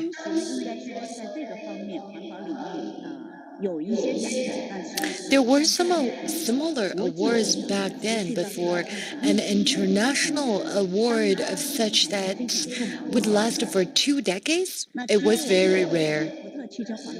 With the Ford Auto Award on environmental protection, an auto manufacturer actually had a way to connect with environmentalists here in China, including those from the farming, academic, and etc.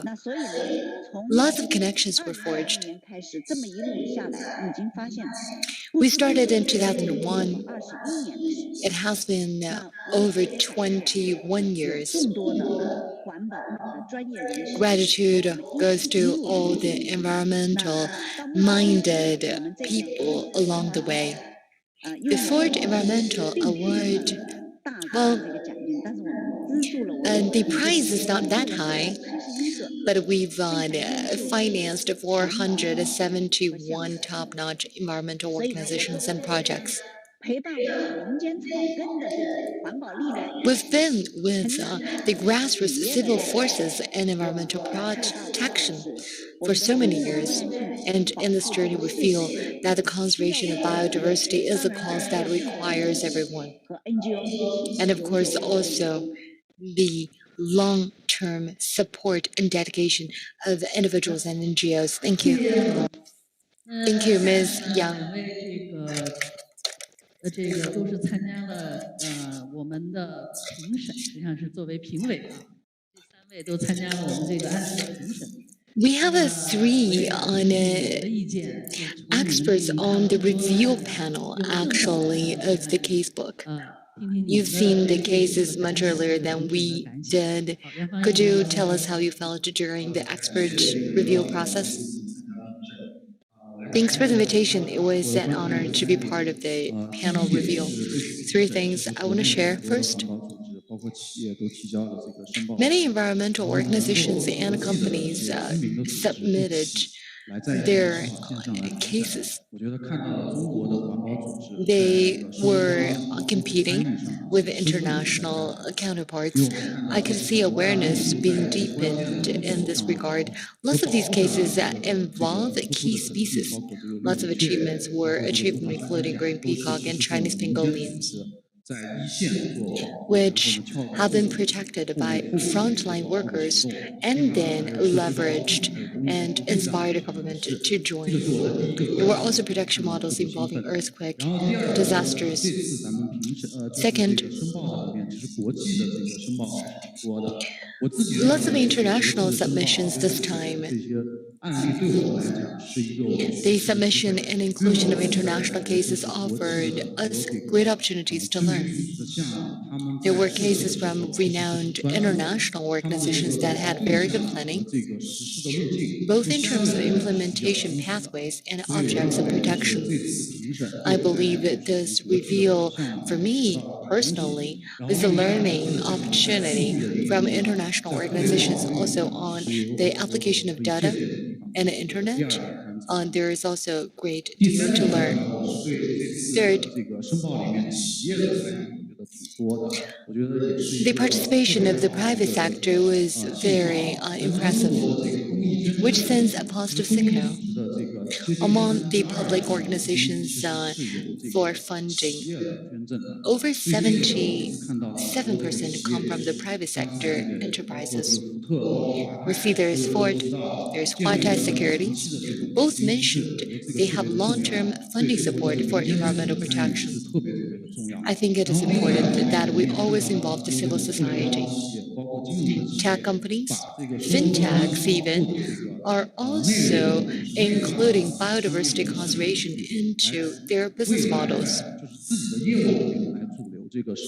They are mainstreaming biodiversity conservation in their business operations. That's the third point that really stood out in the panel review. Thank you.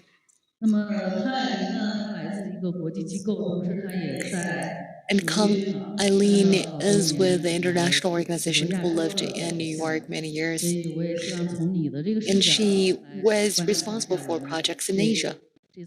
From your perspective, could you please tell us about the cases submitted, or not even bound by the cases? Could you just share with us how you think about the development in this field?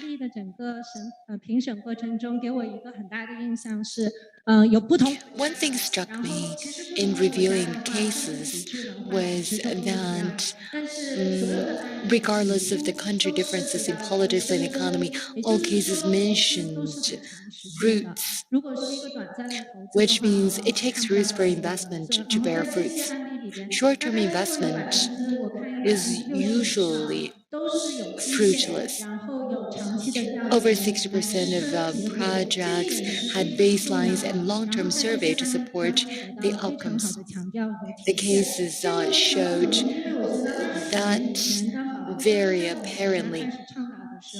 This is not easy to, it's not an easy lesson to learn. 20 years ago, China was still a latecomer, but now China is almost leading in relevant efforts.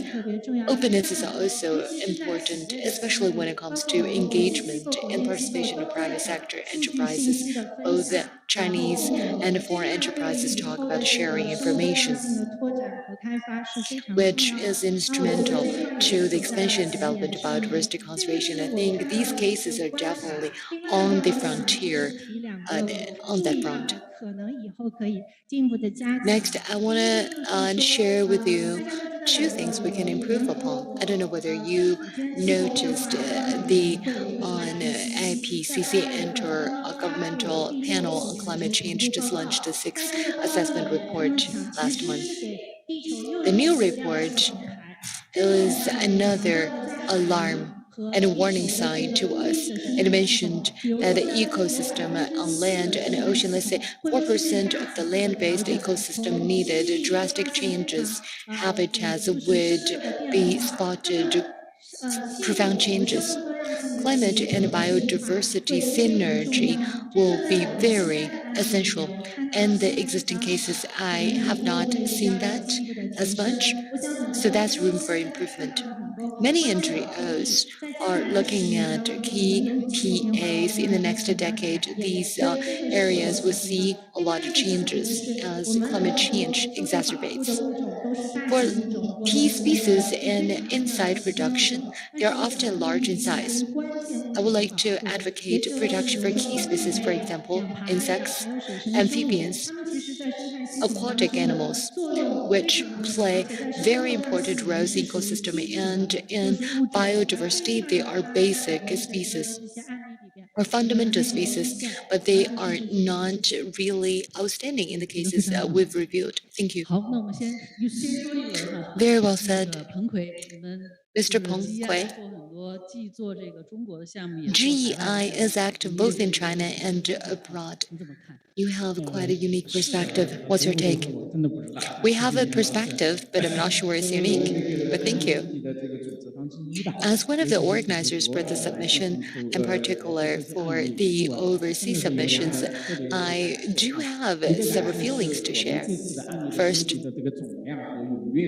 variety and enthusiasm went beyond my imagination. In the beginning, I did not expect so many cases on biodiversity. I was proven wrong, though. Not only we had a lot of Chinese cases on biodiversity, we also had a dozen cases from Africa, South America, and Southeast Asia, which really was quite a surprise. They all reflected three aspects of biodiversity. So reduction of risk and danger, sustainable utilization of resources, and distribution of benefits. That's the first I felt. Second, the call for cases actually give us a chance to see how NGOs made substantive contributions to conservation of biodiversity, which had been implemented on the ground. It was more than theories in the air. It was bottom up. We saw how communities, regions, areas, countries received a lot of innovations and innovative pathways from NGOs' contributions. I found that very significant, and they could be scaled up. 15 years ago, when we introduced a community protocol mechanism from South America to China, we never expected the protocol mechanism to really be as mainstream as today. 15 years ago. Later, we brought it to Myanmar, and 27 communities have built that, and now it's Indonesia, the Philippines, and Laos. It's international and global exchanges for a better tomorrow. That's another lesson that really struck me. Thank you. Thank you, Mr. Peng. Mr. Wang Changlin is with Changjiang National Park, which was on the first batch of the national park pilot program. He's also a frontline pioneer. I look forward to your take. I'm the only one that is with the grassroots government organization. The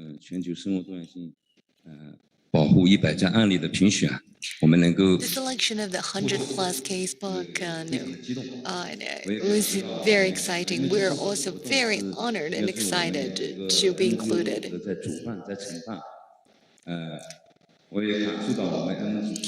The effort was organized and hosted by NGOs. I also see innovation, openness, inclusivity of NGOs. It's really an honor to witness that. We've partnered with NGOs for a very long time. In 2009, we worked with HSBC. There was a lady from HSBC this afternoon.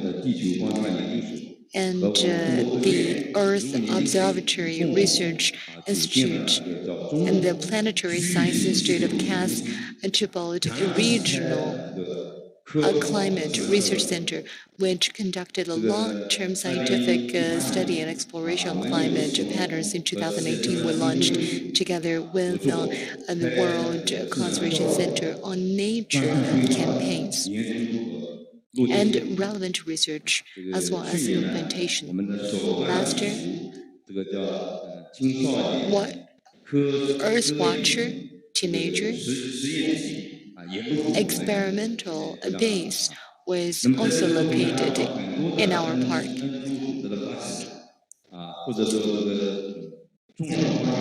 Many NGOs and government officials came to our park to offer assistance and guidance, including Ms. Li Zhi and Dr. Peng.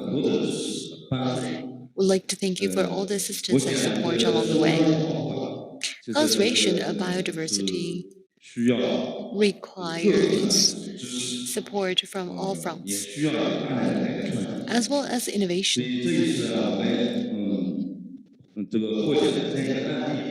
The cases included in the book are just a cornerstone of the efforts. In 2009, the National Administration of Forestry and Grassland entrusted China's Academy of Sciences to conduct a research, and we identified 24 innovative activities on the wildlife protection. And in terms of institutional mechanisms and cross-regional cooperation and community system development, we have innovative practices. I think you can specify, to be more specific about your case studies. I think you can read from the book, so I don't go into details. Like for farmland reform, as we know, farmland is an important space for biodiversity protection and also a weak area for biodiversity protection. In particular, we use a lot of pesticides and chemical fertilizers, which harm the soil environment and also the habitats for animals and birds. In this context, we conducted a reform of the farmland areas by prohibiting the use of pesticides and fertilizers, and we compensate for the losses to the farmers. And we developed a mechanism for the ecological function value compensation mechanism. So through the participation of the government, companies are appointed to conduct the market development and marketing for relevant products, for ecological products. I think biodiversity conservation is a systematic endeavor and requires participation of all stakeholders. And I hope that like all quarters of society, including the NGOs, to participate, and welcome you to our Tianjianyuan National Park to pay a visit to us, to look at what we do and support us in awareness programs and relevant efforts. Thank you very much. So you mentioned the reform of the land rights of farmland. So I think the national park also can play a role. We also need to leverage market forces. I was really impressed by your presentation. And I would like to invite Attorney Jiang Boya from Client Earth.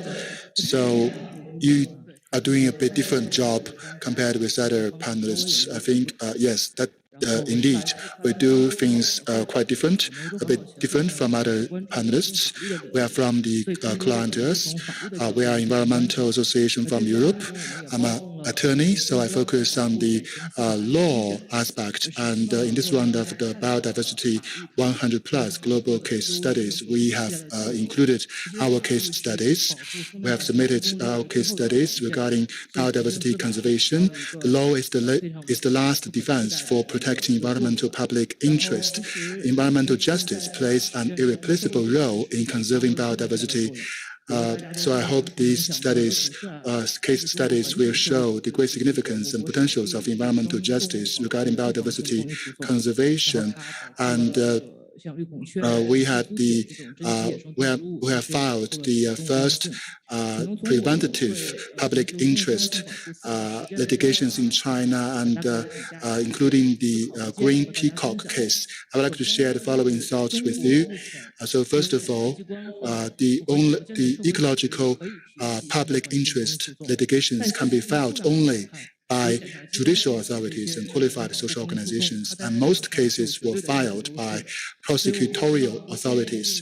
So our suggestion is that we need to encourage and support civil society organizations to file biodiversity public interest litigations. And we also mentioned the concept of preventative public interest litigations. In traditional judicial practices, remedies should be granted only when an injury has occurred. But preventative public interest litigation allows environmental protection to occur before the injury actually occurs, which is very important for biodiversity conservation. So we suggest that we should improve the legal framework for preventative public interest litigations. And lastly, and very importantly, financial support is often needed for civil society organizations to file an environmental public interest litigation, the lack of which is a key barrier to such litigation to be filed. So we suggest scaling up financial support for public interest litigation. The government, companies, and public should all participate to support civil society organizations to play a bigger role in public interest litigations. And lastly, a bit advertisement. We have a case study collection to be published. So please follow our WeChat public account, and we will share the collection of the public interest case studies to be shared with you.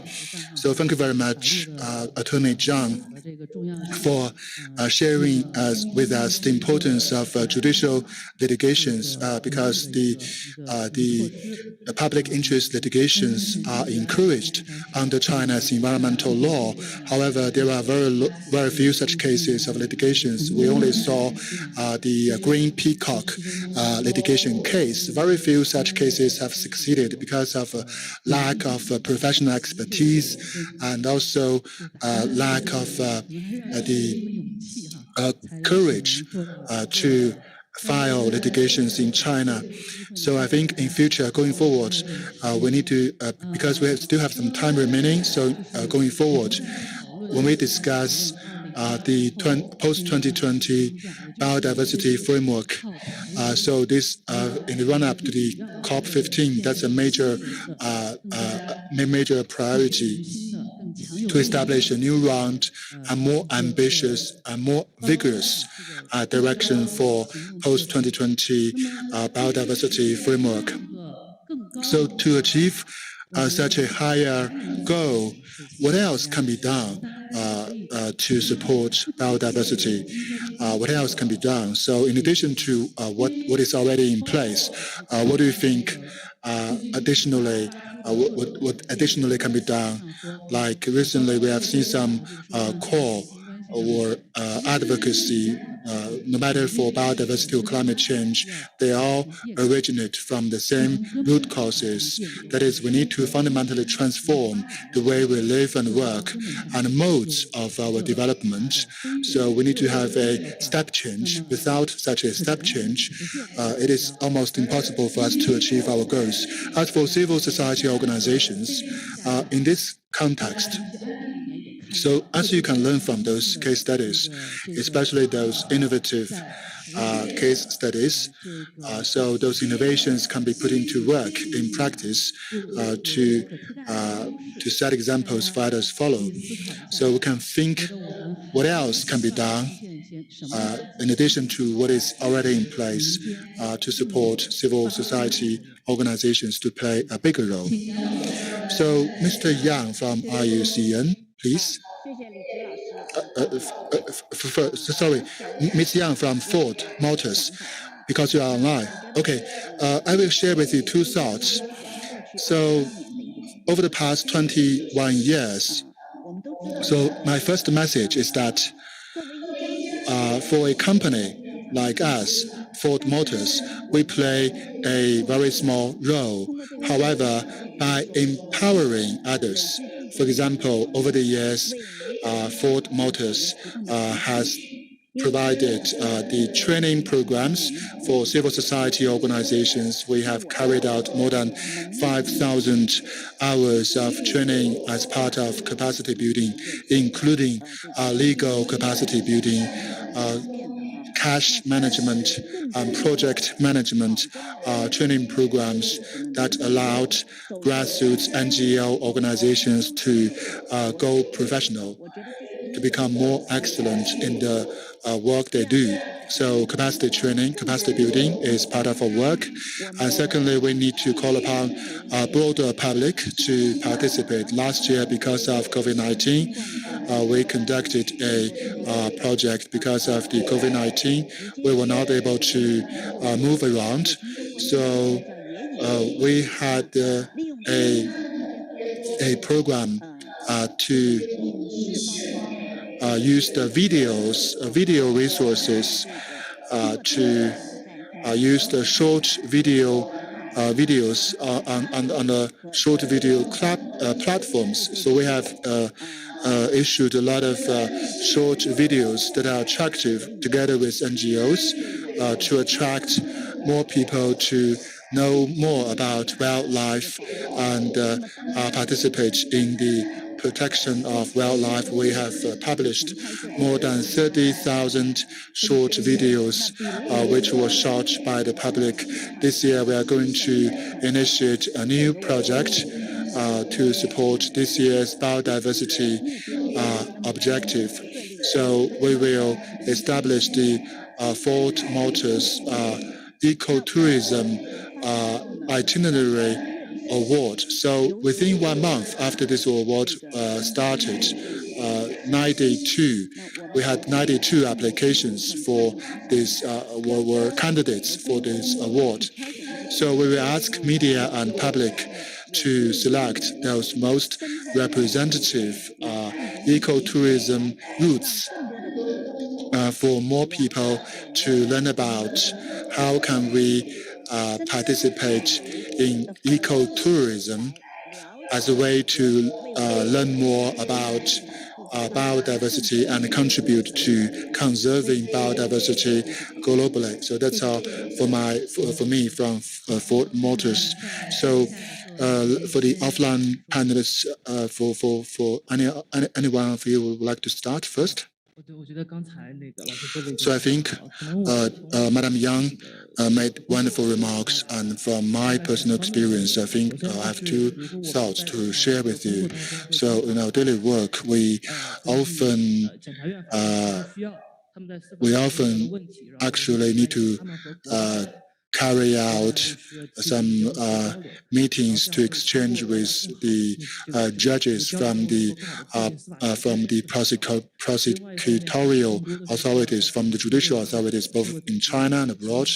And also we can actually exercise the public participation rights through civil society organizations. So I think in most cases, the civil society organizations were the the first to identify those case clues for preventative public interest litigations. However, due to the lack of expertise or financial resources, they often could not file those litigations. So we need to communicate to the public the importance of using those public interest litigations, so to help people know how to put it work in practice. So I think an important aspect is to communicate the requirements of biodiversity conservation to different levels of party committees.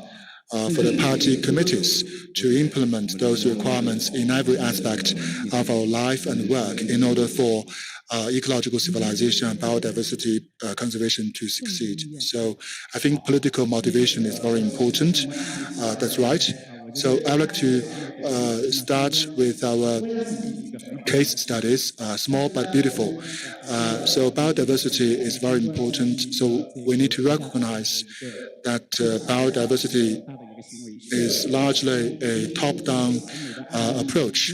So we still have a lot of small but beautiful case studies, but we need to develop policies based on those small case studies, based on those individual case studies, where we need to learn from our lessons and mistakes and reflect them in our policy-making process, because it is largely a top-down approach, top-down process for conserving biodiversity. There is a lot of work to be done. So, like the Madam Yang from the Ford Motors also mentioned the ecotourism award competition. So we also reflected upon this approach. We talked about biodiversity mainstreaming, how to include biodiversity in every facet of our economic and social life. Like ecotourism is a very good way to do it. So while we develop ecotourism, we also contribute to biodiversity. So I think this is a way to mainstream biodiversity, to make it an important part of our socio-economic life. We need more cases. Yes. At the same time, we also need to understand who the cases and demonstrations are for. It's supposed to create systematic change. So the push to policies is very important. They touched upon the domestic side.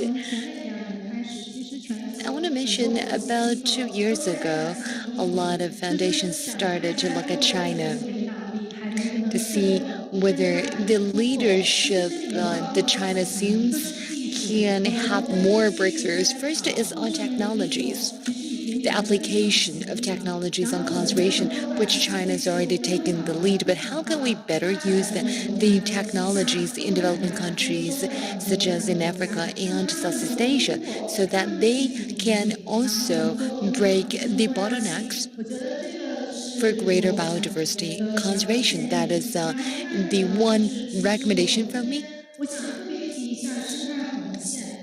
I want to mention ecological red line, which is really a plausible policy, but how can we enable other countries living in different contexts and circumstances, which is difficult considering the differences. That being said, the NGO exchanges in the civil society perhaps could help promulgate these measures at larger scales, and that should help with the bottleneck that we face. Thank you. The exchanges should be more multilateral, enforceable apart from exchanges on public sector. Civil exchanges are also important, which is the weak link right now. I mentioned this morning, I hope a government and the private sector can both support such people-to-people and civil or non-government exchanges in the future. I want to mention two things. First, our goal is post-2020 biodiversity conservation framework, which will be mainly discussed by the parties. NGOs, public interest organizations, also play instrumental roles. Apart from forming the framework, implementation is more essential in the later stage. We can reflect on the cases regularly, for example, once a year, to see what are the goals we're contributing to. And these goals can be the benchmarks to evaluate whether our projects have really achieved biodiversity conservation targets.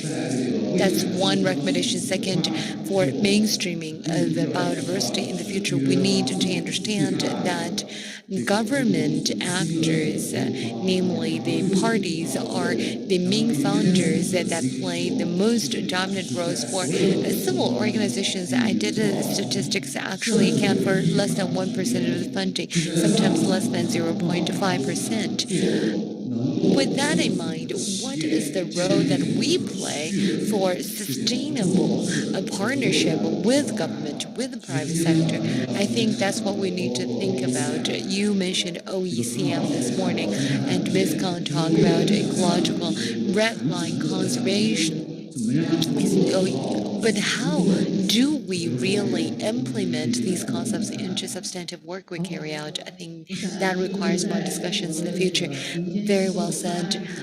Civil organizations, non-government organizations, in terms of their development and expansion of funding support, has a long way to go. As mentioned, we need to attract more private capital in conservation of biodiversity. Percentage-wise, the contribution remains low. There is one bottleneck, though, give it foundations or CSOs. Registration is difficult. Maybe authorities can be more relaxed. Instead of restrictions, perhaps more relaxations and support could be welcomed. I talked to Mr. Chigwang from CPF a while ago. Perhaps we would like to see more relaxation or registration for CSOs and NGOs. We welcome regulations, but we want more resources, just people and capital, to be leveraged to a maximum level. Thank you. In the interest of time, we will conclude the session. Thank you all for participating, both online and offline. Great ideas, recommendations, and thoughts. This is just the beginning. The 100+ casebook is just the entry point, or the leverage, or the lever to greater resources being poured into biodiversity conservation and synergies being formed in the future from both in and out of China. Thank you very much.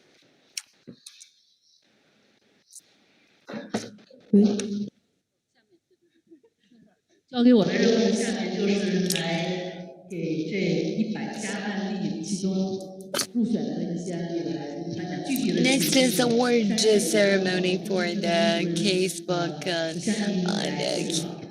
winners. And we'll give the floor to Shi Xiangying from Shanshui Conservation Center for the moderation. I think you must be hungry, so we're going to be very efficient with the ceremony. Distinguished guests, ladies and gentlemen, I'm the Executive Director of Shanshui Conservation Center. My name is Shi Xiangying. It's a great pleasure to be with you in witnessing the award conferment to all the winners who've been included in the casebook. I would like to share with you two things. First, the pandemic and pandemic control measures made it difficult for everyone to be here in person. That is why we've kindly asked representatives who managed to come to Kunming to represent everyone for the ceremony and the review process. We realized every case had multi-stakeholder engagement. Even the applicant was just one party, but every case had the support of government and the public. So the honor is for the entire society. Third, for all cases that submitted their cases, they also will receive an award and certificate, which will be electronic version. Please come to me if you are here in person for your electronic certificate.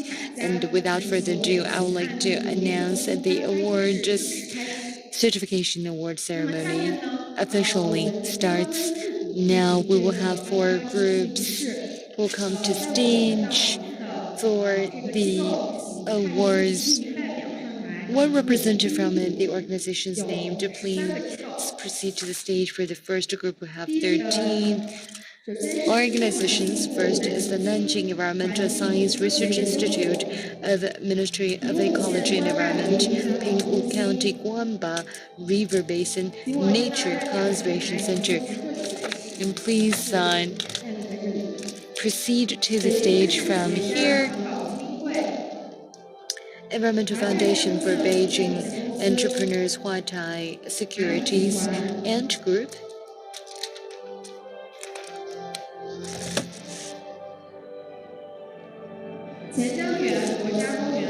Jiangyuan National Park Management Bureau. Zhou County Onside Village Nianzhu Poverty Alleviation Eco-Tourism Cooperative.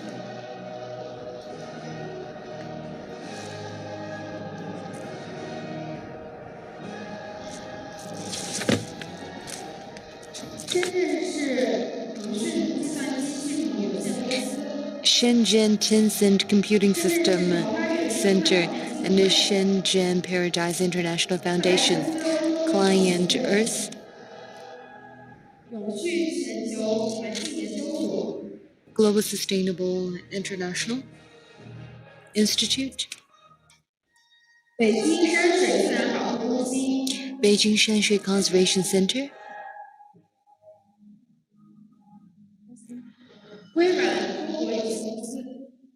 Microsoft China Corporate Limited. Please stand in a line in the order that was announced. Thank you.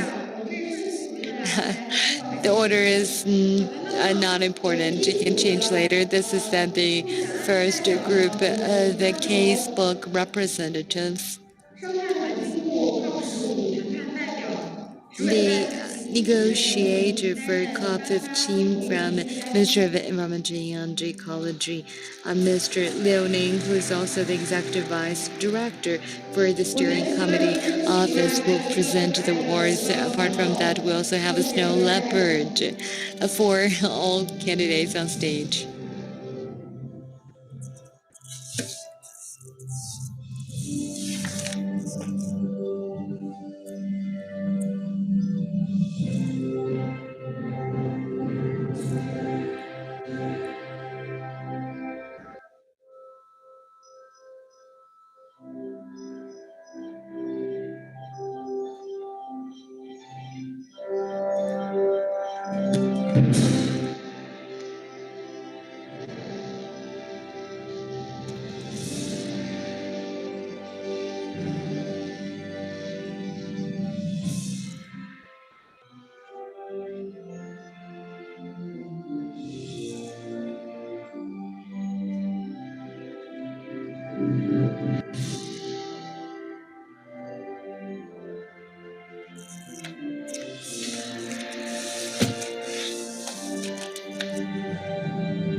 Thank you, Mr. Liu Ning.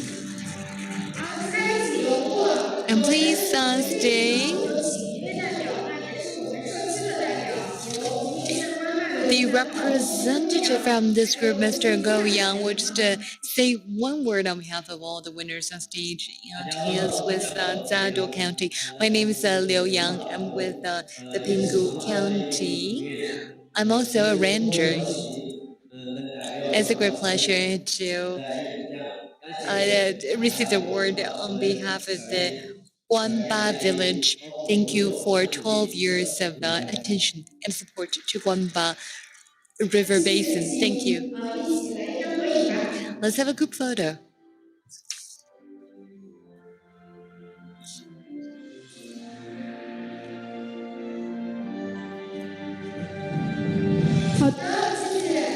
All right, thank you.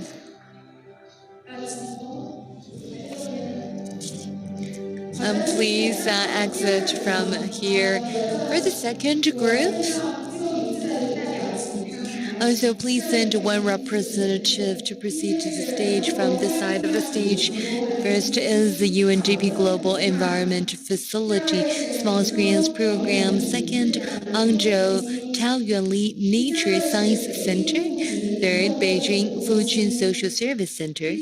Fourth, Beijing Shanshui Partners Culture Development Corporation Limited. Fifth, the Nature Conservancy USA Beijing Representative Office. Sixth, Danba County Donglongyunhe Education Consulting Corporation Limited. And seventh is Gansu Baishuijiang State Level Nature Conservation Administrative Bureau. And Guangqi Auto Toyota Corporation Limited.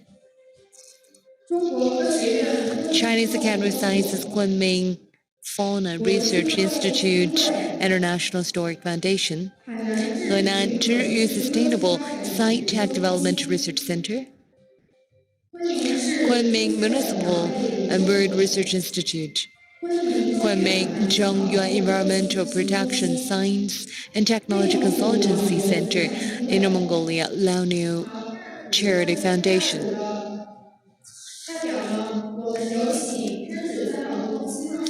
Let's give the floor to the founder of Shanshui Conservation Daughter and Center, Professor Li Zhi, to say one word on behalf of all the winners from the second group, please. Apart from the awards, we also prepared a snub-nosed monkey from Yunnan as a souvenir to all the winners.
Let's give a big hand to congratulate all the delegates for getting the awards. And please stay, and we will select one delegate from Gansu Baishuijiang National Nature Reserve Administration, Mr. Liu Shuijiang.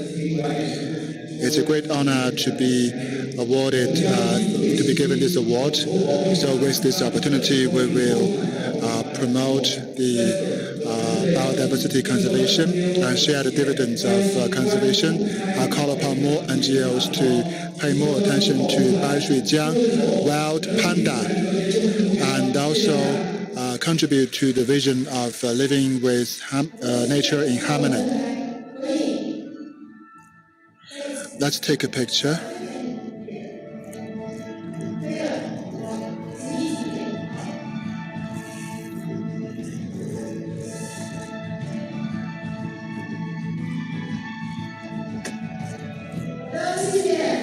Okay, thank you. Please be seated.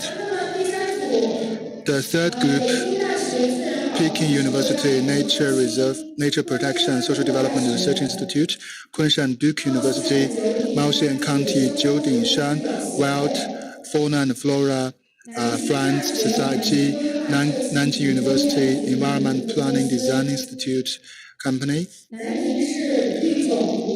Nanning Municipal Green Seed Poverty Reduction Support Center, and Nianbao Yuzhe Ecological Environment Protection Society, and Panjin City Black Bead Gao Protection Society, and Qinghai Province Zhenjiang Ecological Protection Society, and Shenzhen Mangrove Wetland Protection Fund, Shenzhen Yantian District Laochu Rural Ecological Culture Service Cooperative, and Shenzhen One Earth Nature Foundation, CATIC Trust Company, Wild Aid Beijing Representative Office, Wanke Public Interest Foundation. So I would like to give the floor to Mr. Chigwang from China Environmental Protection Foundation, CPF, to confer the award.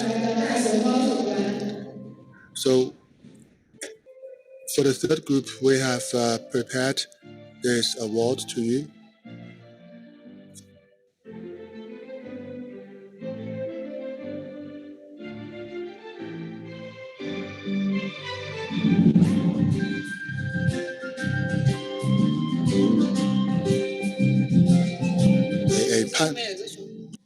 A panda-shaped bracelet as a gift for you.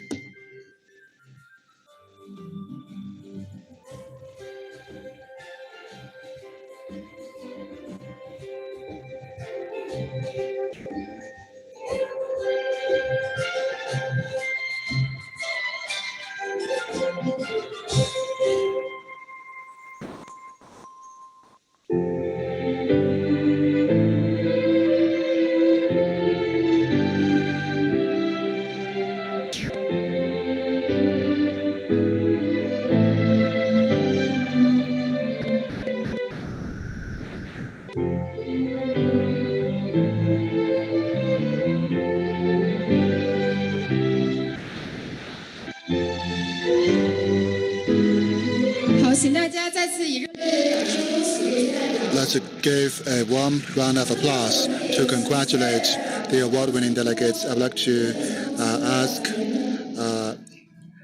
Ms. Yang from CATIC Trust. So I'm from CATIC Trust. It's a great honor to be here to speak. And this award is jointly sponsored by CATIC to show the strengths of civil society organizations and companies by providing diverse services and innovations. We contribute to biodiversity. Thank you.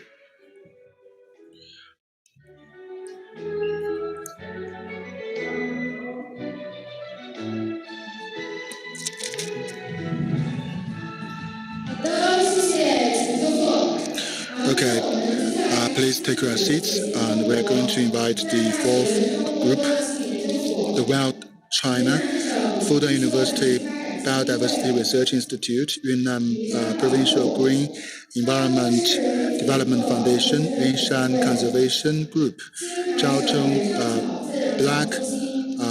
Black Neck Crane Protection Volunteers Association, Qinghai Yuanshangcao Nature Reserve Center, and China Green Development Investment Group, Hangzhou Qiandaohu Full Range Tourism Company, China Green Carbon Sink Foundation, Chongqing Jiangbei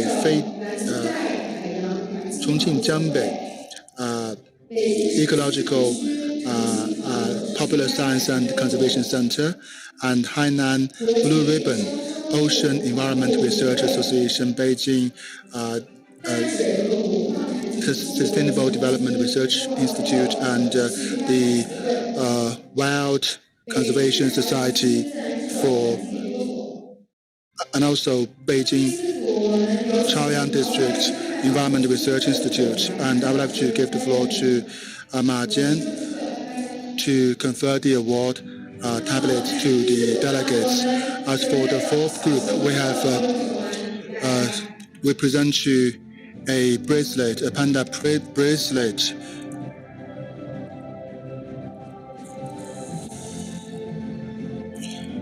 a red panda bracelet for you as a souvenir.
Okay, let's give a round of warm applause to congratulate the award-winning delegates, and I would like to invite the Yuan Shangcao, who represent the traditional knowledge application, to say a few words. It's a great honor for me to be here to get this award. So as a traditional knowledge, I think traditional culture and traditional knowledge can also play an important role in conserving biodiversity, especially in places like Zhanjiang. So in the long run, I think traditional concepts and culture can also play an important role in establishing a harmonious relationship between man and nature. So we can still recognize the value of traditional knowledge and the culture in conserving wildlife, in conserving biodiversity. So let's take a good picture.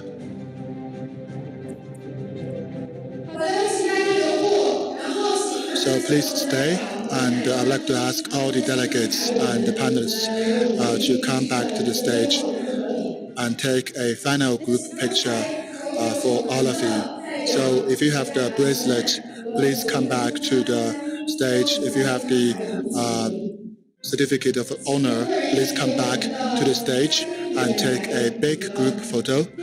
And we have the snap-nosed monkey bracelet, because we are in Yunnan. So we also made a souvenir that represents a unique species in Yunnan, that is the snap-nosed monkeys. So we have this bracelet also for you.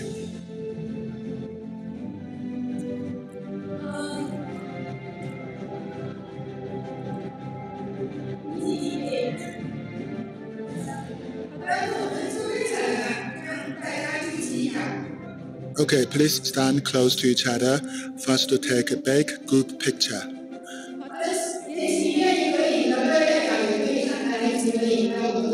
So anyone who also wish to come to the stage, please do it. And also our staff are welcome to come to the stage for a group picture.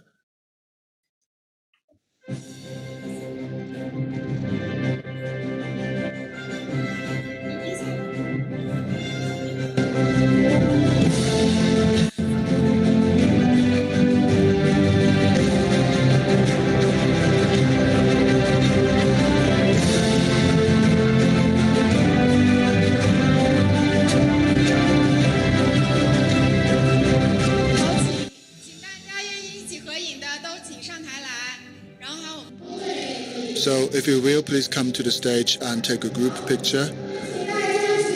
And please raise your bracelets and say a few words of biodiversity. Let's speak out, biodiversity, and take a big picture.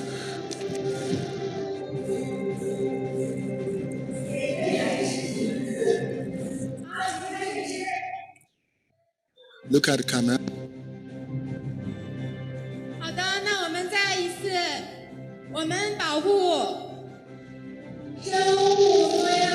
We are all committed to conserving biodiversity.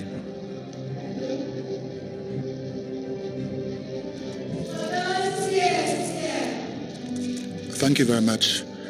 Again, please take your seats. 那我在这里也宣布我们的荣誉证书。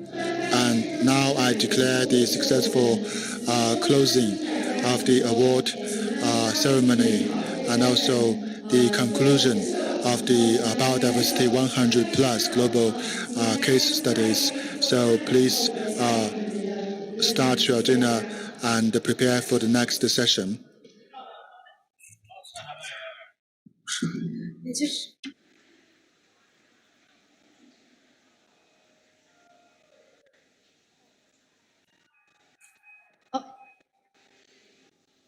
大家好，晚上还有嘉年华之夜的活动，我们根据这个会程延期20分钟，准在19点50开始，请大家辛苦大家快点吃饭，谢谢。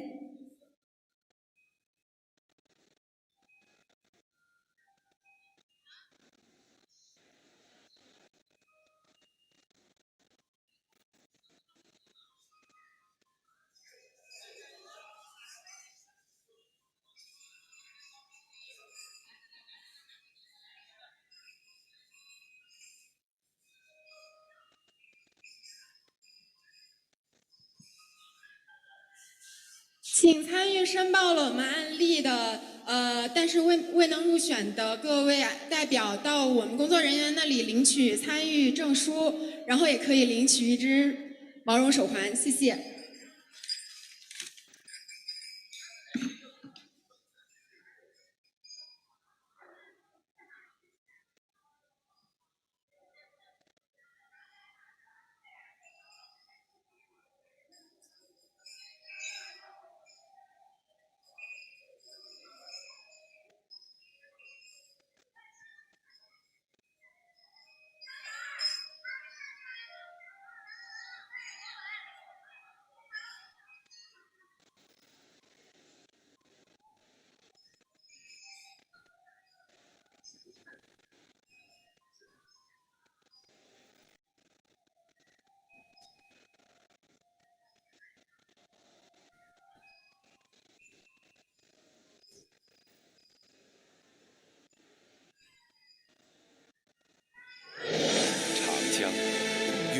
千生物是地球上生物多样性最丰富的河流者。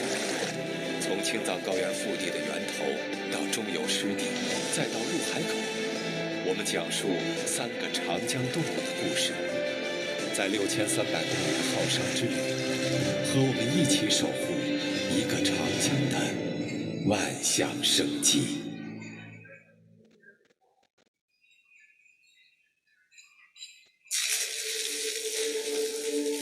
一把种子撒下，落到泥土里，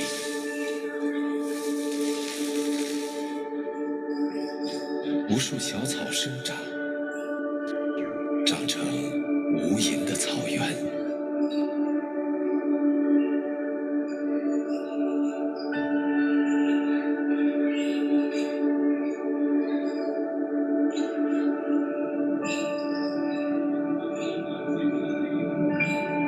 这里是长江源的加塘草原。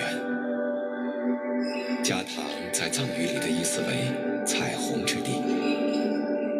它位于青藏高原腹地，青海省玉树藏族自治州成都县境内。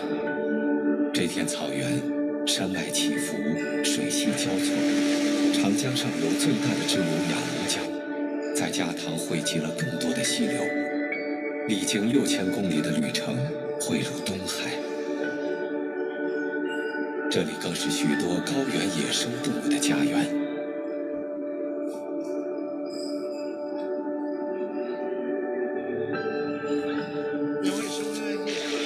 牧民们千百年来在这里放牧为生，牦牛是他们重要的生计来源。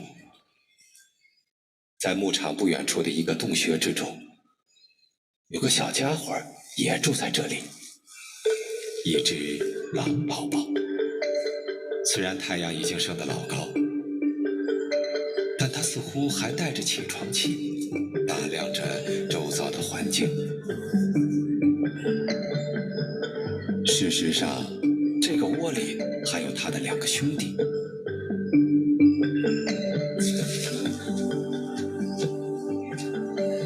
此刻，他们的母亲正在草原上觅食。狼是加唐的顶级食肉动物，只有健康的草原供养众多食草动物，形成完整的食物链，才足以支撑狼群的生存。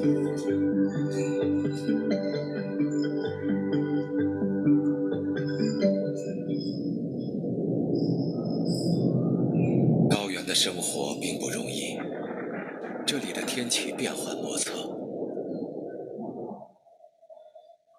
即使在夏天，一场大雨也会随时变成冰雹，夹着雪花来袭。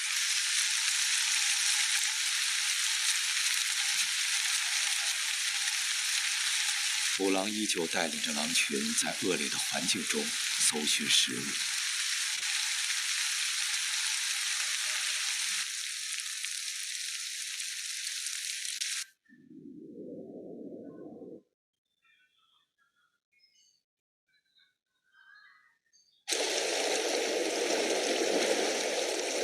雨过天晴，草原上，一只死去的牦牛吸引来了不少高山兀鹫。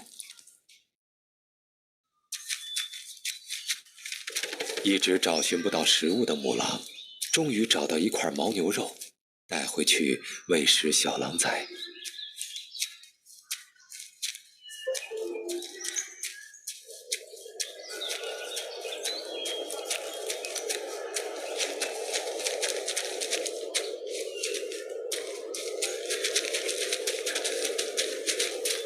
对饿了一整天的小狼来说，这实在是个好消息。青藏高原生活着中国最大的狼种群，这得益于它还保留着全球最完整、原真的生态系统。但由于人口和牲畜增长带来的环境压力和资源消耗，以及过去对野生动物的猎杀，这里也面临着草原植被退化、食肉动物减少等问题，威胁着生态系统的平衡。老师能不能快一点？作为这个生态系统的基石，只有草原植被得到恢复，这里的生物多样性才能更加丰富和稳定。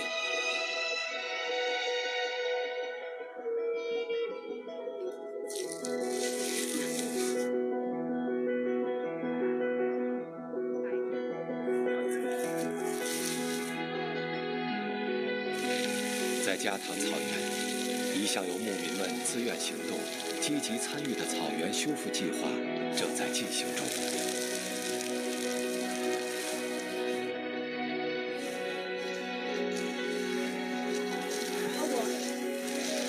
牧民们希望通过人工种草来恢复草原的健康。大家收集多种草籽皮，然后在草场退化的地方播种。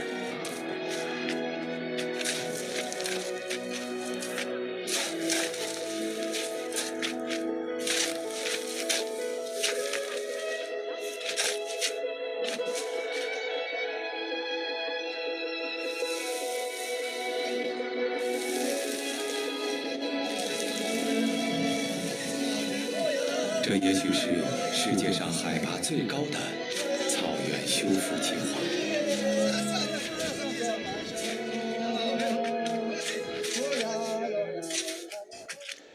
我记得这样的去做过，但是说生气呢，这里地嘛偏给我这样的这样的，就说生气节目的节目，罗的这个，你想象的没差的，说生气没，你要做的是没事，但是人这个情况他们去做过，你这样的这个热爱是。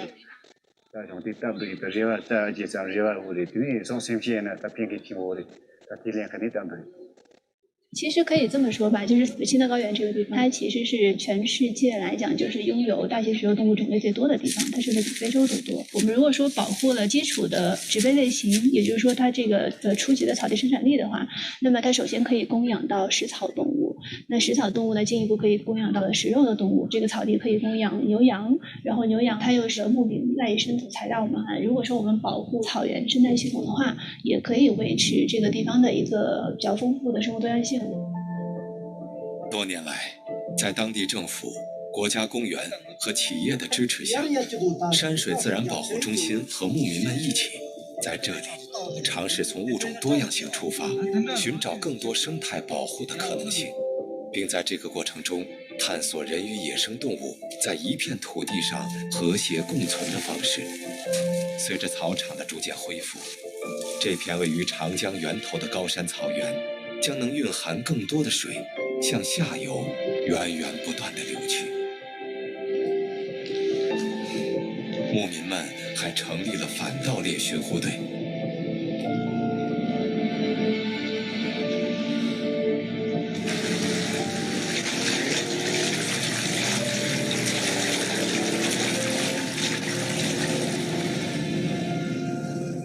这天，绿带和白马在草原上进行巡护，他们查看之前布设的红外相机。